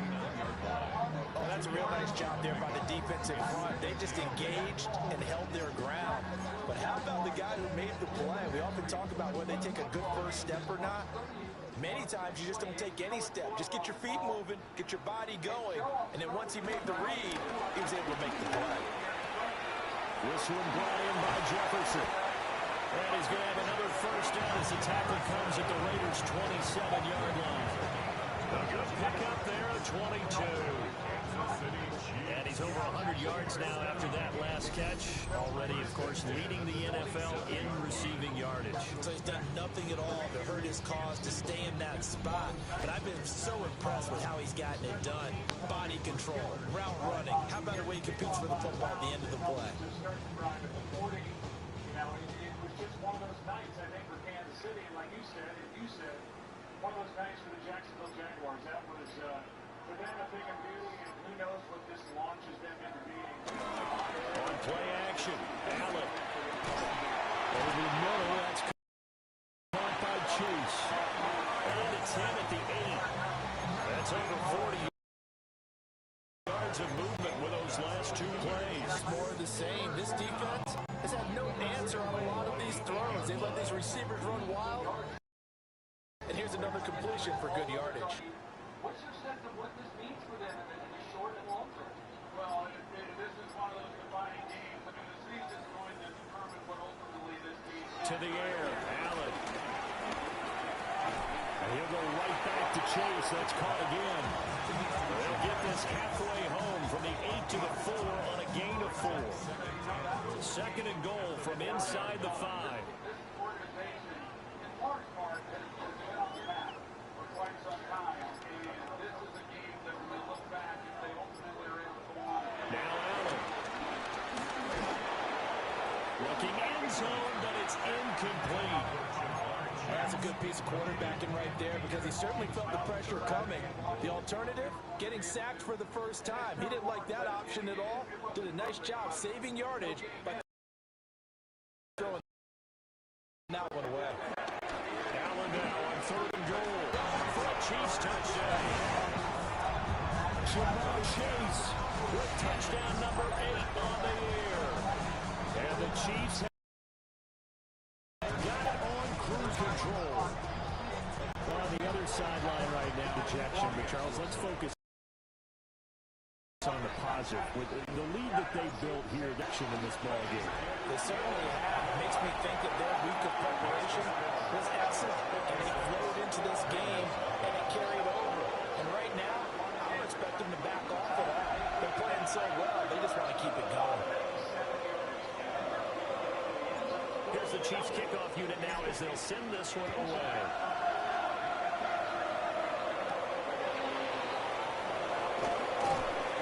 And they'll get him down inside the 30 to 27. Las Vegas' offense back out there ready to go. The disparity in this game, it just seems to grow with each possession here, Charles. They are really struggling. They have not put up a single point, and on the other side, the points keep piling up. Going up and up. So you know the frustration rising, right? So they've got to find a way to quell that because otherwise they certainly won't get anything done in this one. Keep diving deeper into the offensive playbook. The bottom line is don't quit competing. On first down, they'll start out with Hubbard. And he'll take this ahead for about 4. Second down coming up. Looking at the scoreboard and where we're at in the 3rd quarter. I don't know that it's going to match. These small runs on the ground, they're not going to get it done. No, they're not. And right now, the guys stopping the run have been superior in this ball game, giving them no openings, no seams, and now they got this game well in hand. And they're going to get him behind the line yet again as his nightmare afternoon continues. That's going to go down as a loss of 5, and it brings up 3rd down. This defense is just flat getting after it. They have not given up much of anything in the run game. Case in point right there.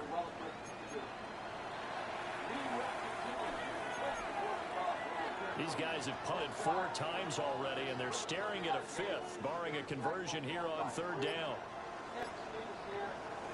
Now it's Stafford. And that is incomplete. And you can tell just by looking at them that this offense is a frustrated unit. Things are really unraveling here. As a head coach, time to earn your paycheck. You've got to find a way to keep it together. As that brings up another. Fielded just inside the 30. A very nice Nice job on the run back there. He'll get 23 yards all told. Excellent field position. They take over with a 1st and 10 on the short side of the field.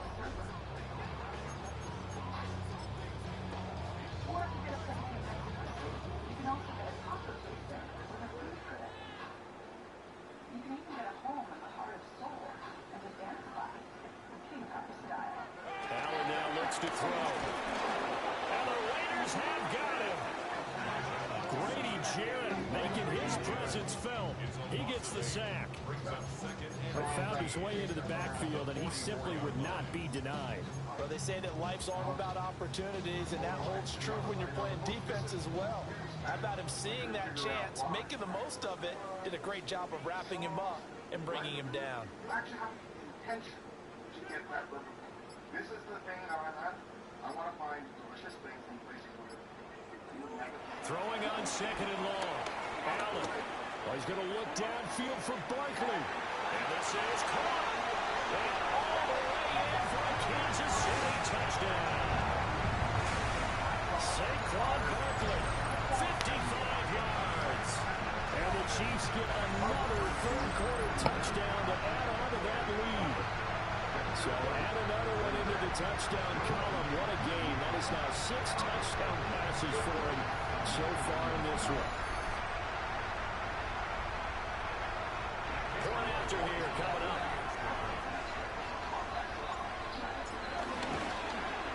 And the lead grows even larger here in the 3rd quarter. Pretty clean and simple there. Just 2 plays. The long pass resulting in the touchdown on play number 2.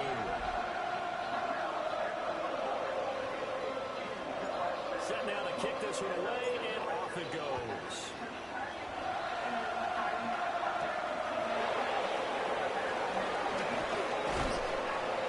And a decent return out to the 27-yard line. The Raiders offense ready to go. See if they can put this drive in the end. It's been a little bit of a rough go at times. They've had to punt the football a ton in this ball game because of stalled out drives. So you're saying that you're kind of tired of seeing the punter run out there and do his thing during this game? Is that what you're trying to say? Well, I mean, I'm okay with it. I have a feeling with this offense, they don't want to see the punter again. And frankly, the punter doesn't want to run out there anymore himself. He'd love to see his offense put together a drive and give his leg a rest. They threw the screen to the perimeter, but to no benefit at all. Tackle behind the line of scrimmage for a loss of yardage.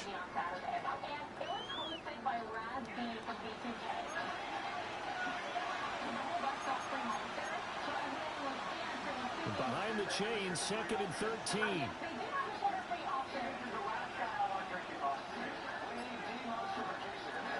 Out of the gun, Stafford. Pressure comes, and down he goes. Nick Bosa, he's the culprit, and that is now his 13th sack of the season as his great year continues. He's in a groove right now. 2 sacks last week. Also got AFC Defensive Player of the Week for that effort. Another sack right there. He just innately understands how to get to the quarterback. He's going to be blocked differently each and every time. He knows how to counter, how to adjust, and how to get. Now on 3rd and long, they'll look to throw. And this is in. Looked like he had a pretty good line on that one. That would have been a big play, but he could not pull it in. And this is a situation where as a head coach, you're just saying, what else could go wrong? Let's get it all out of our system, please. This has been a sloppy game throughout. The execution has been lacking. A lot of mistakes, both mental and physical. And here's a big play that goes by the wayside. A pretty good punt there, but also a nice return of 12 yards. The Chiefs offense and Justin Jefferson set to take over once more. And you see the numbers for him into this 3rd quarter. They just pop off the screen. He has been open throughout.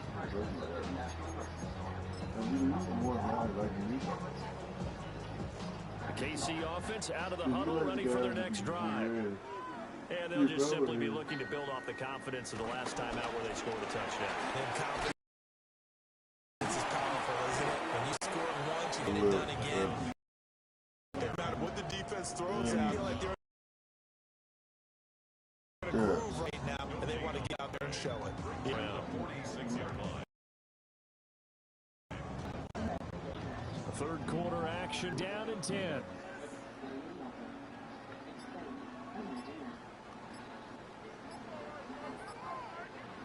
Greetings at Sports Center. We are live. He gets it to Johnston. Inside the 40, not quite to the... Didn't count for much in the grand scheme of things, but it does move with over 3,000 yards passing for the season. First and 10 at the 36-yard line.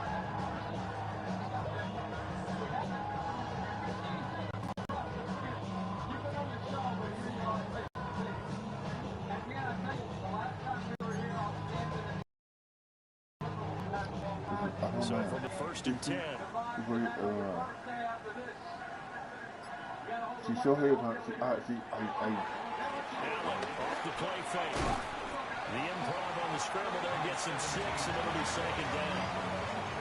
You know what I like about that play? He didn't try to do too much on what the defense gave him. Put together a solid game to bring up second and manageable. Now they have a couple of plays to pick up just a few yards and a new set of downs. So to win this race, it's fight over and over again. This is the fight that this group is right now. 3 quarters have come and gone. You're watching the NFL on EA Sports.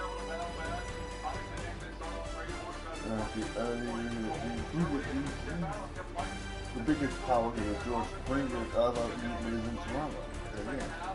We're back now in KC.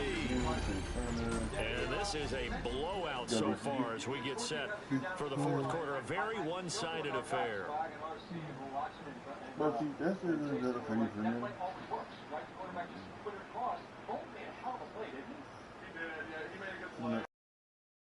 See, that's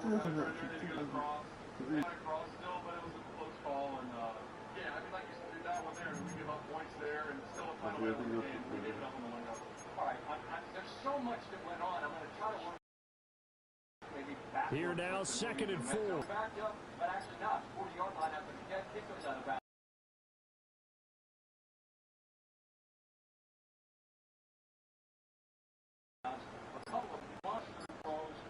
Maybe a couple yards shy of end zone here at the 22-yard line. 7 yards there and a first down. Hate to be blunt, but it is just continuing to prove to be the case in this D-line right now. They deserve to roll up their sleeves and show up their biceps because they're doing exactly what you just described. Manhandling the defensive front. They've got the leverage, they're powering through, and they're controlling this game. Delay of game.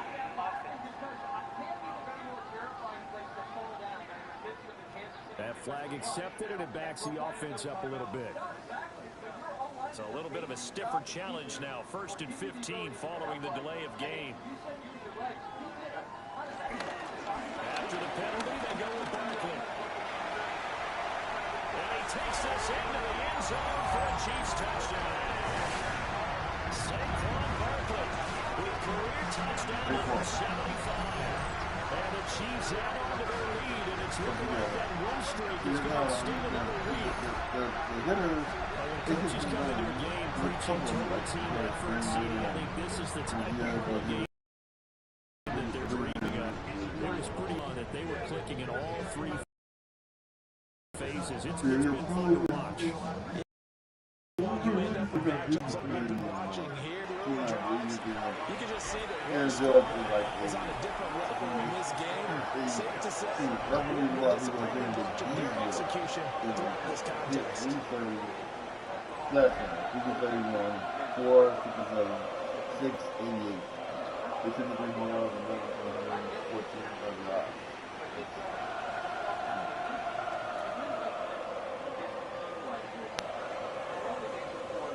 The kickoff team on the field now as they will send this one away.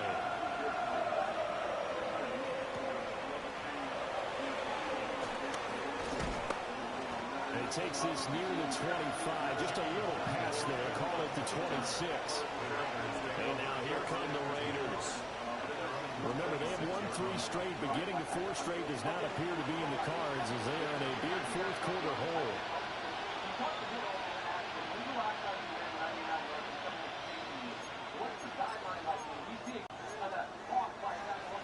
looking to put a drive together.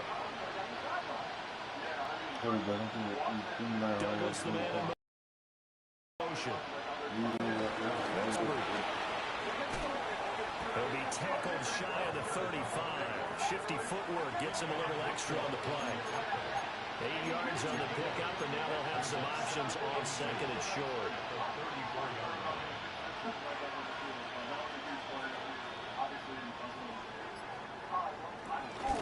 They'll go again here with Hubbard.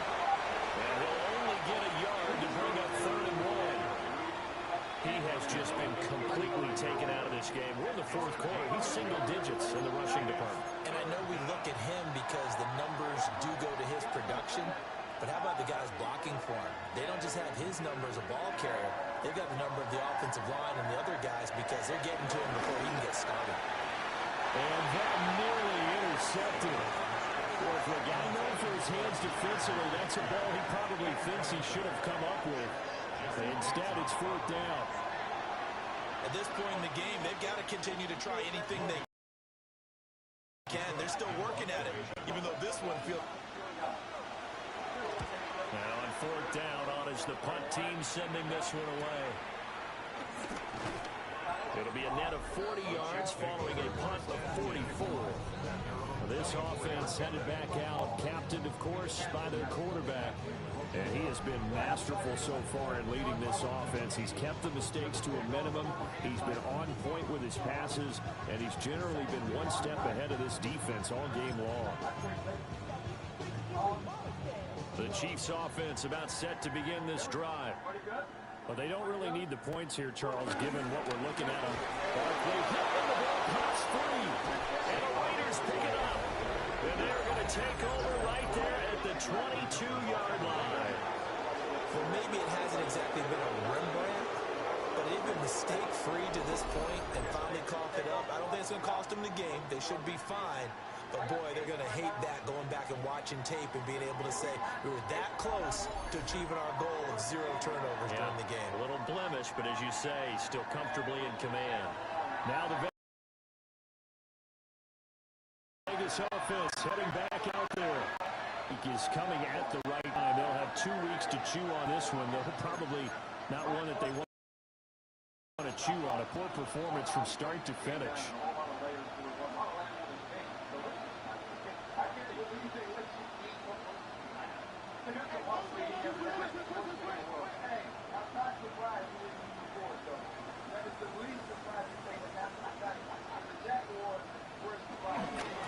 Give up the middle, Hubbard, and he'll be taken down at the 20 after a gain of just 1. Well done to sniff that out defensively. He had it diagnosed pretty quickly. I love that description because diagnosed is perfect on that one. Read his keys, made the play, and he couldn't even get going moving the football. Remains in the game as the Brewers look to go up 2-0 in this best-of-5 series. Here's Stafford.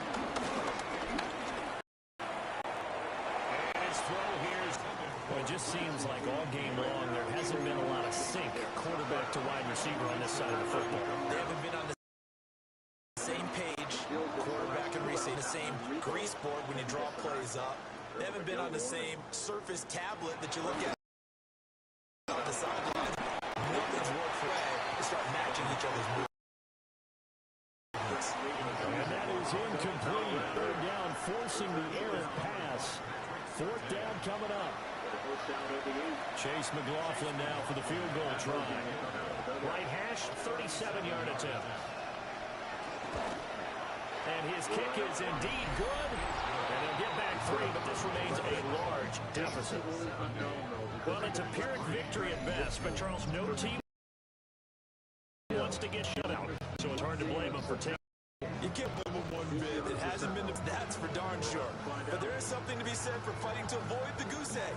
And they're at least trying to finish out strong. I have moderate to severe plexoritis, but thanks to Skyreason and Computer Skin, I'm all in. Fighting his way through contact. And pretty good field position here. He's out of bounds right at the 35. And Kansas City's offense now set, ready to go. Well, CD, you and I do a lot of games together, but it is pretty rare that we do a game of this margin. I mean, this has just been total domination from start until now, and I don't think they're going to take their foot off the gas at this point. Do you think that on the sideline, some jokester said to one of his teammates, maybe a few of them, 50? You think maybe that was on the sideline? I can't believe what we're seeing here. An NFL game this lopsided. With that run, double check my math. Yes, he has hit 8,000 career rushing yards. And that's fantastic. That means he's now approaching the top 50 all-time rushers in NFL history. That means he just sped past Terrell Davis, who's in the Hall of Fame. And now he's just got to go ahead and be strong and run hard because he's chasing down Larry Zonka.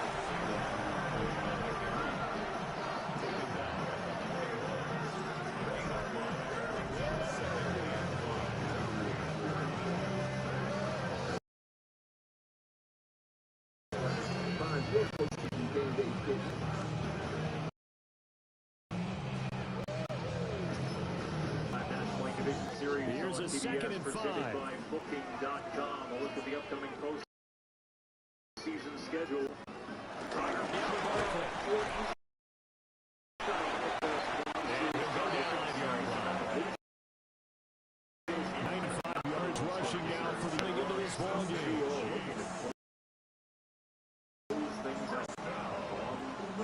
Here is Trevor McGill. Well, that's a carry they have to be satisfied with. And throughout this game, they've been satisfied with what he's given them. Whenever they've needed a big run, a first down, he's the guy they turn to. And it doesn't matter what the defense thinks. They feel like they've got the confidence to keep handing it to him and keep picking up good yardage. They lost Devin Williams, who was their closer when they traded him to the game. And they needed someone to step up. 3 tight ends in the ball game here on 1st and 10. Towards the end of the season with that flexor straight. Will he be able to throw that? On a delay of game there, they could not get the playoff in time. Frustrating for the head coach. Frustrating for the offense. Sometimes you have to get the play call. So a little tardy getting everyone set, and the clock hits 0 before they can snap it. Yeah, you can take your time and use the clock and try and get set up, but once it gets near 5 seconds, that's when you often hear a quarterback yelling, hurry, hurry, then the snap off. Up the middle with Barkley. And he'll take it down to the 30-yard line. Without the previous penalty, that would have been a first down. Instead, it's just a gain of 10. Well, I know this type of running back. I mean, this size, this intensity usually gets better as the game goes on. I just tell you from experience, the first few quarters, oh, you're eager. You come running up there. I'm going to tackle this guy. By the 4th quarter, you're coming up and thinking about it. And D-line wearing down 4th quarter. Yeah, that's not a guy they want to see consistently. All-star for the first time in his career this season. Now we give left side, Brown with it. And the reinforcements come in as they're going to stop him behind the line. This will be a loss of 3, and now a much tougher 3rd down looming. They'll be in search of 8 yards here as they hope to convert the first down. With the 3 scoreless innings from Jacob Mizorowski, he could be in line for the win in his first postseason game. Wow. On 3rd down, Barkley. And a good looking run there as he'll take his inside 20 and give him 50 yards on that one. Kansas City has a first down. Carries like that. That's how they're going to continue to salt this thing away here. A new set of downs. Clock continues to move. No better way to close out the game than to tap those mastodon. Keep pounding them. Let's keep the ball. Keep their offense on the sideline. Let's go this way. They get it inside the 10 to the 7. 11 more yards that go around. A first down as well. Kansas City Chiefs. First down. 1st and goal at the 7-yard line.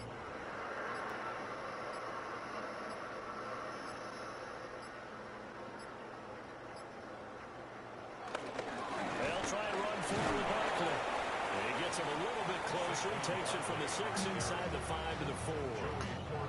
You know, when this offense gets down here near the end zone, they're going to turn to their bell cow, and this guy's been a touchdown machine all year. Excellent job stopping him there on first down. 2nd and goal from inside the 5.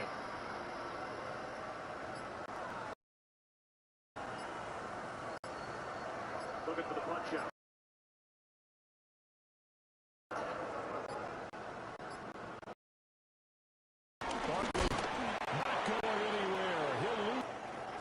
And the officials here are going to pause the game for a second. Looks like there's an injured Chief on the field. We'll step aside and get an update when we return to Arrowhead. 3rd and goal as they look to pour some more salt in the wound. He gets a muscle. Way to run for Franklin coming in. He leads off to Rang, makes the catch. Here's Barker. Moves it 3 outs away from a 2-0 lead. Taking one for the Chiefs touchdown. Saquon Barkley, his 3rd touchdown of the game, number 14 on the year. And the Chiefs are closing in now on a 7th straight win to start the year.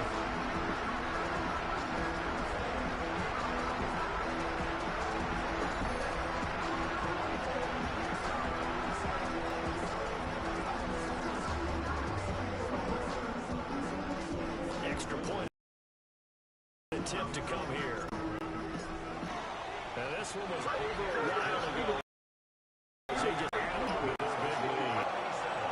A 10-play drive that time. And it ends with a Saquon Barkley touchdown run.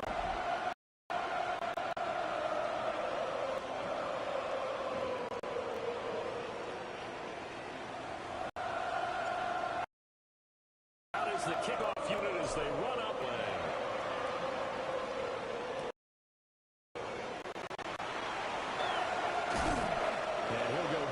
This drive will start at the 25-yard line.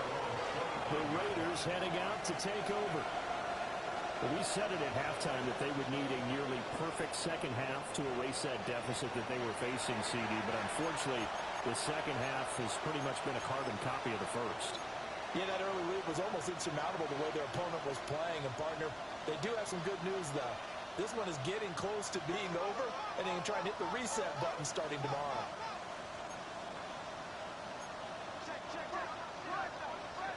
Here's Stafford. He's going to lock one deep left side here. And got his man complete.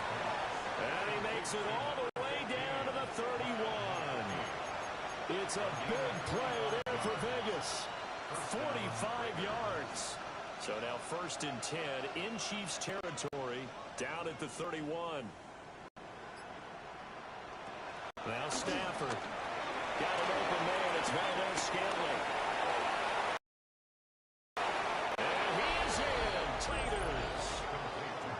Marquez Valdez-Scantling, 30 yards. And the Raiders are finally into the end zone here in this 4th quarter. And CD, they just haven't had a whole lot to cheer about here, but it may be cliche, but give them credit for this. They've continued to fight and scratch and claw, and they get the touchdown here in the 4th quarter. And I'm okay with that cliche, all right? Maybe it'll alleviate the sting a little bit, because at least they can look in the mirror and realize they fought all the way through. Horrible game for them. Not one they'll want to remember, but at least they'll keep their heads up and have some pride when they leave this stadium. Extra point by McLaughlin is up and good as they make the score just a slight bit more respectable here in the final quarter of play.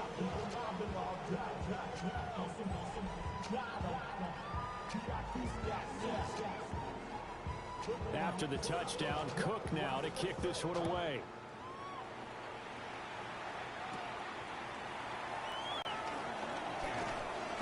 And he'll be tackled just shy of the 25.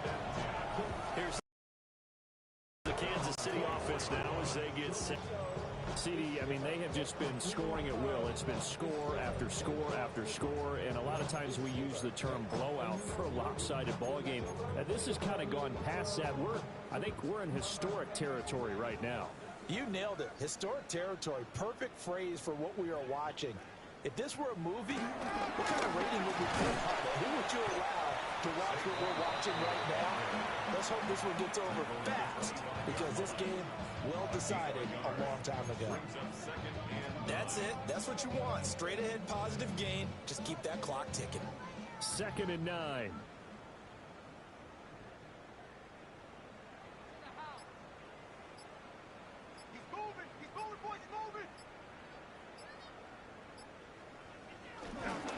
They'll go to Barkley again.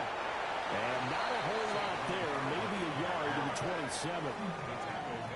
Brandon, I've got to think this offensive line has got some smiles on its faces. And I know it sounds crazy, but they practiced training camp. They knew they'd be in situations where there'd be extra defenders in the box coming after them, trying to keep them from locking down a game. Right now, they want a challenge.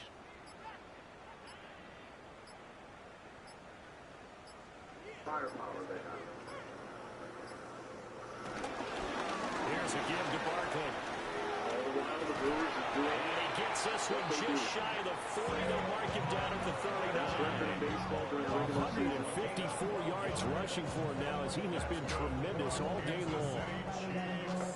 No doubt those are the types of carries they're looking for here, Charles. The lead in the 4th quarter. This is when coaches that have a reliable running game, they breathe a little easier on the sideline.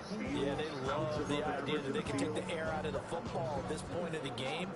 That means they're really counting on that offensive line, counting on the runners, taking care of the football. Because you're going to tell your quarterback, hey, no time to go throw it here. Just eat up that clock. And if you have the ball, they can run some clock here with Barkley. And a well past midfield, just a yard or 2 shy of the 40. Chewing up big there. This one goes for 20. Every great running backs coach I've talked about, when you have great vision, you're not conscious in your moves. He's about running them into submission. The words right out of my mouth. I'm just going to use that phrase. He has run them into submission. Wave the white flag.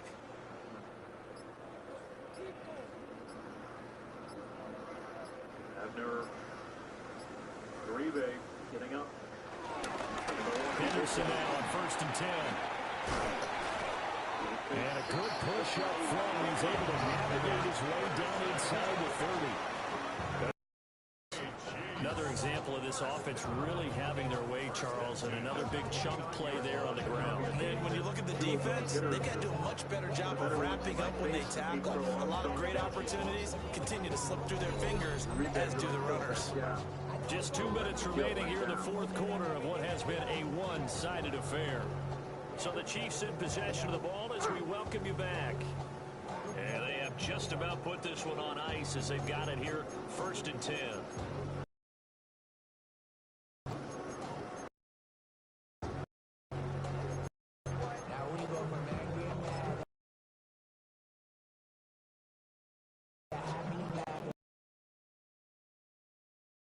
So far, it's 1st and 10. Barkley inside handoff. And he'll get this one down to about the 27. Just a yard on the pickup there, and it'll bring up a 2nd and 9. He'll get down for a base hit.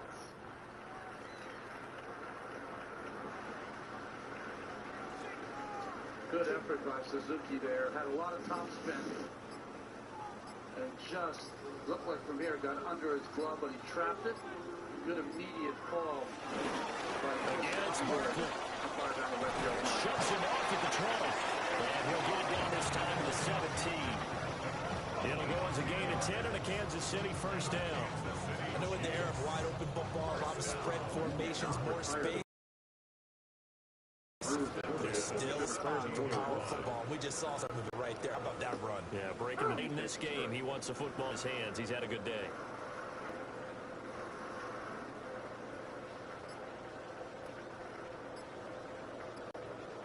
A 1st down carry for Barkley. And he'll go down here at the 12-yard line. We got him down defensively. That's a really nice job by them picking up the run blitz and detecting it and blocking it and turning it into a nice run. And a lot of times you think if you blitz a running play, you're going to smother it. But a lot of the blitzers, they come in a little bit high. They don't have great leverage, and they're easily blocked and turned to the side.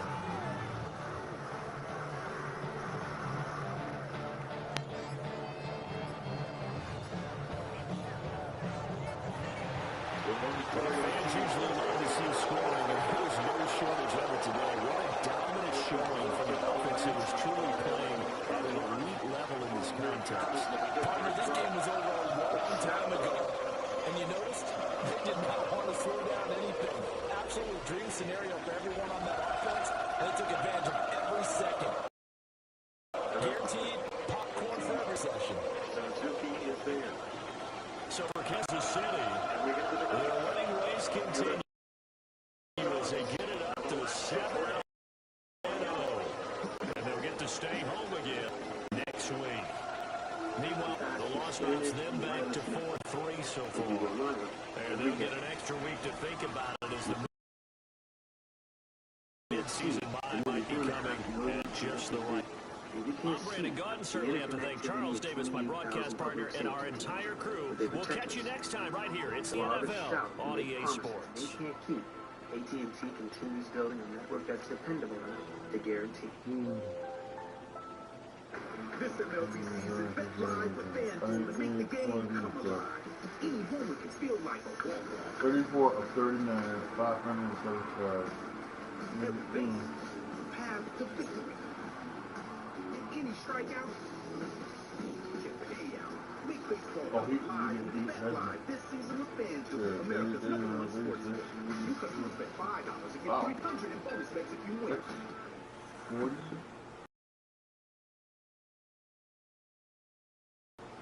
40. So starstruck. 44. I'm struggling with this one. You know, one time I was clean under 2 minutes on the Geico app, right, Jimmy? Yeah. If Daisy wanders that fast, why can't I?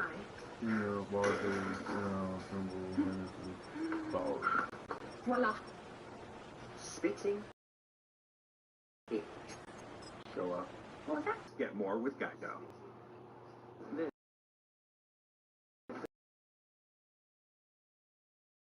is the 2025 Nissan Pathfinder. It's roomy in here. And it performs out there. Actually, it performs just about everywhere. Find your path in the 2025 Nissan Pathfinder. Nissan, #1 in new vehicle quality. We were awesome. This game, we were awesome. Alright, so that is going to be it for this live stream. Thank you guys so much for being there, stopping by, wherever, Kick, YouTube, Twitch, Facebook, wherever you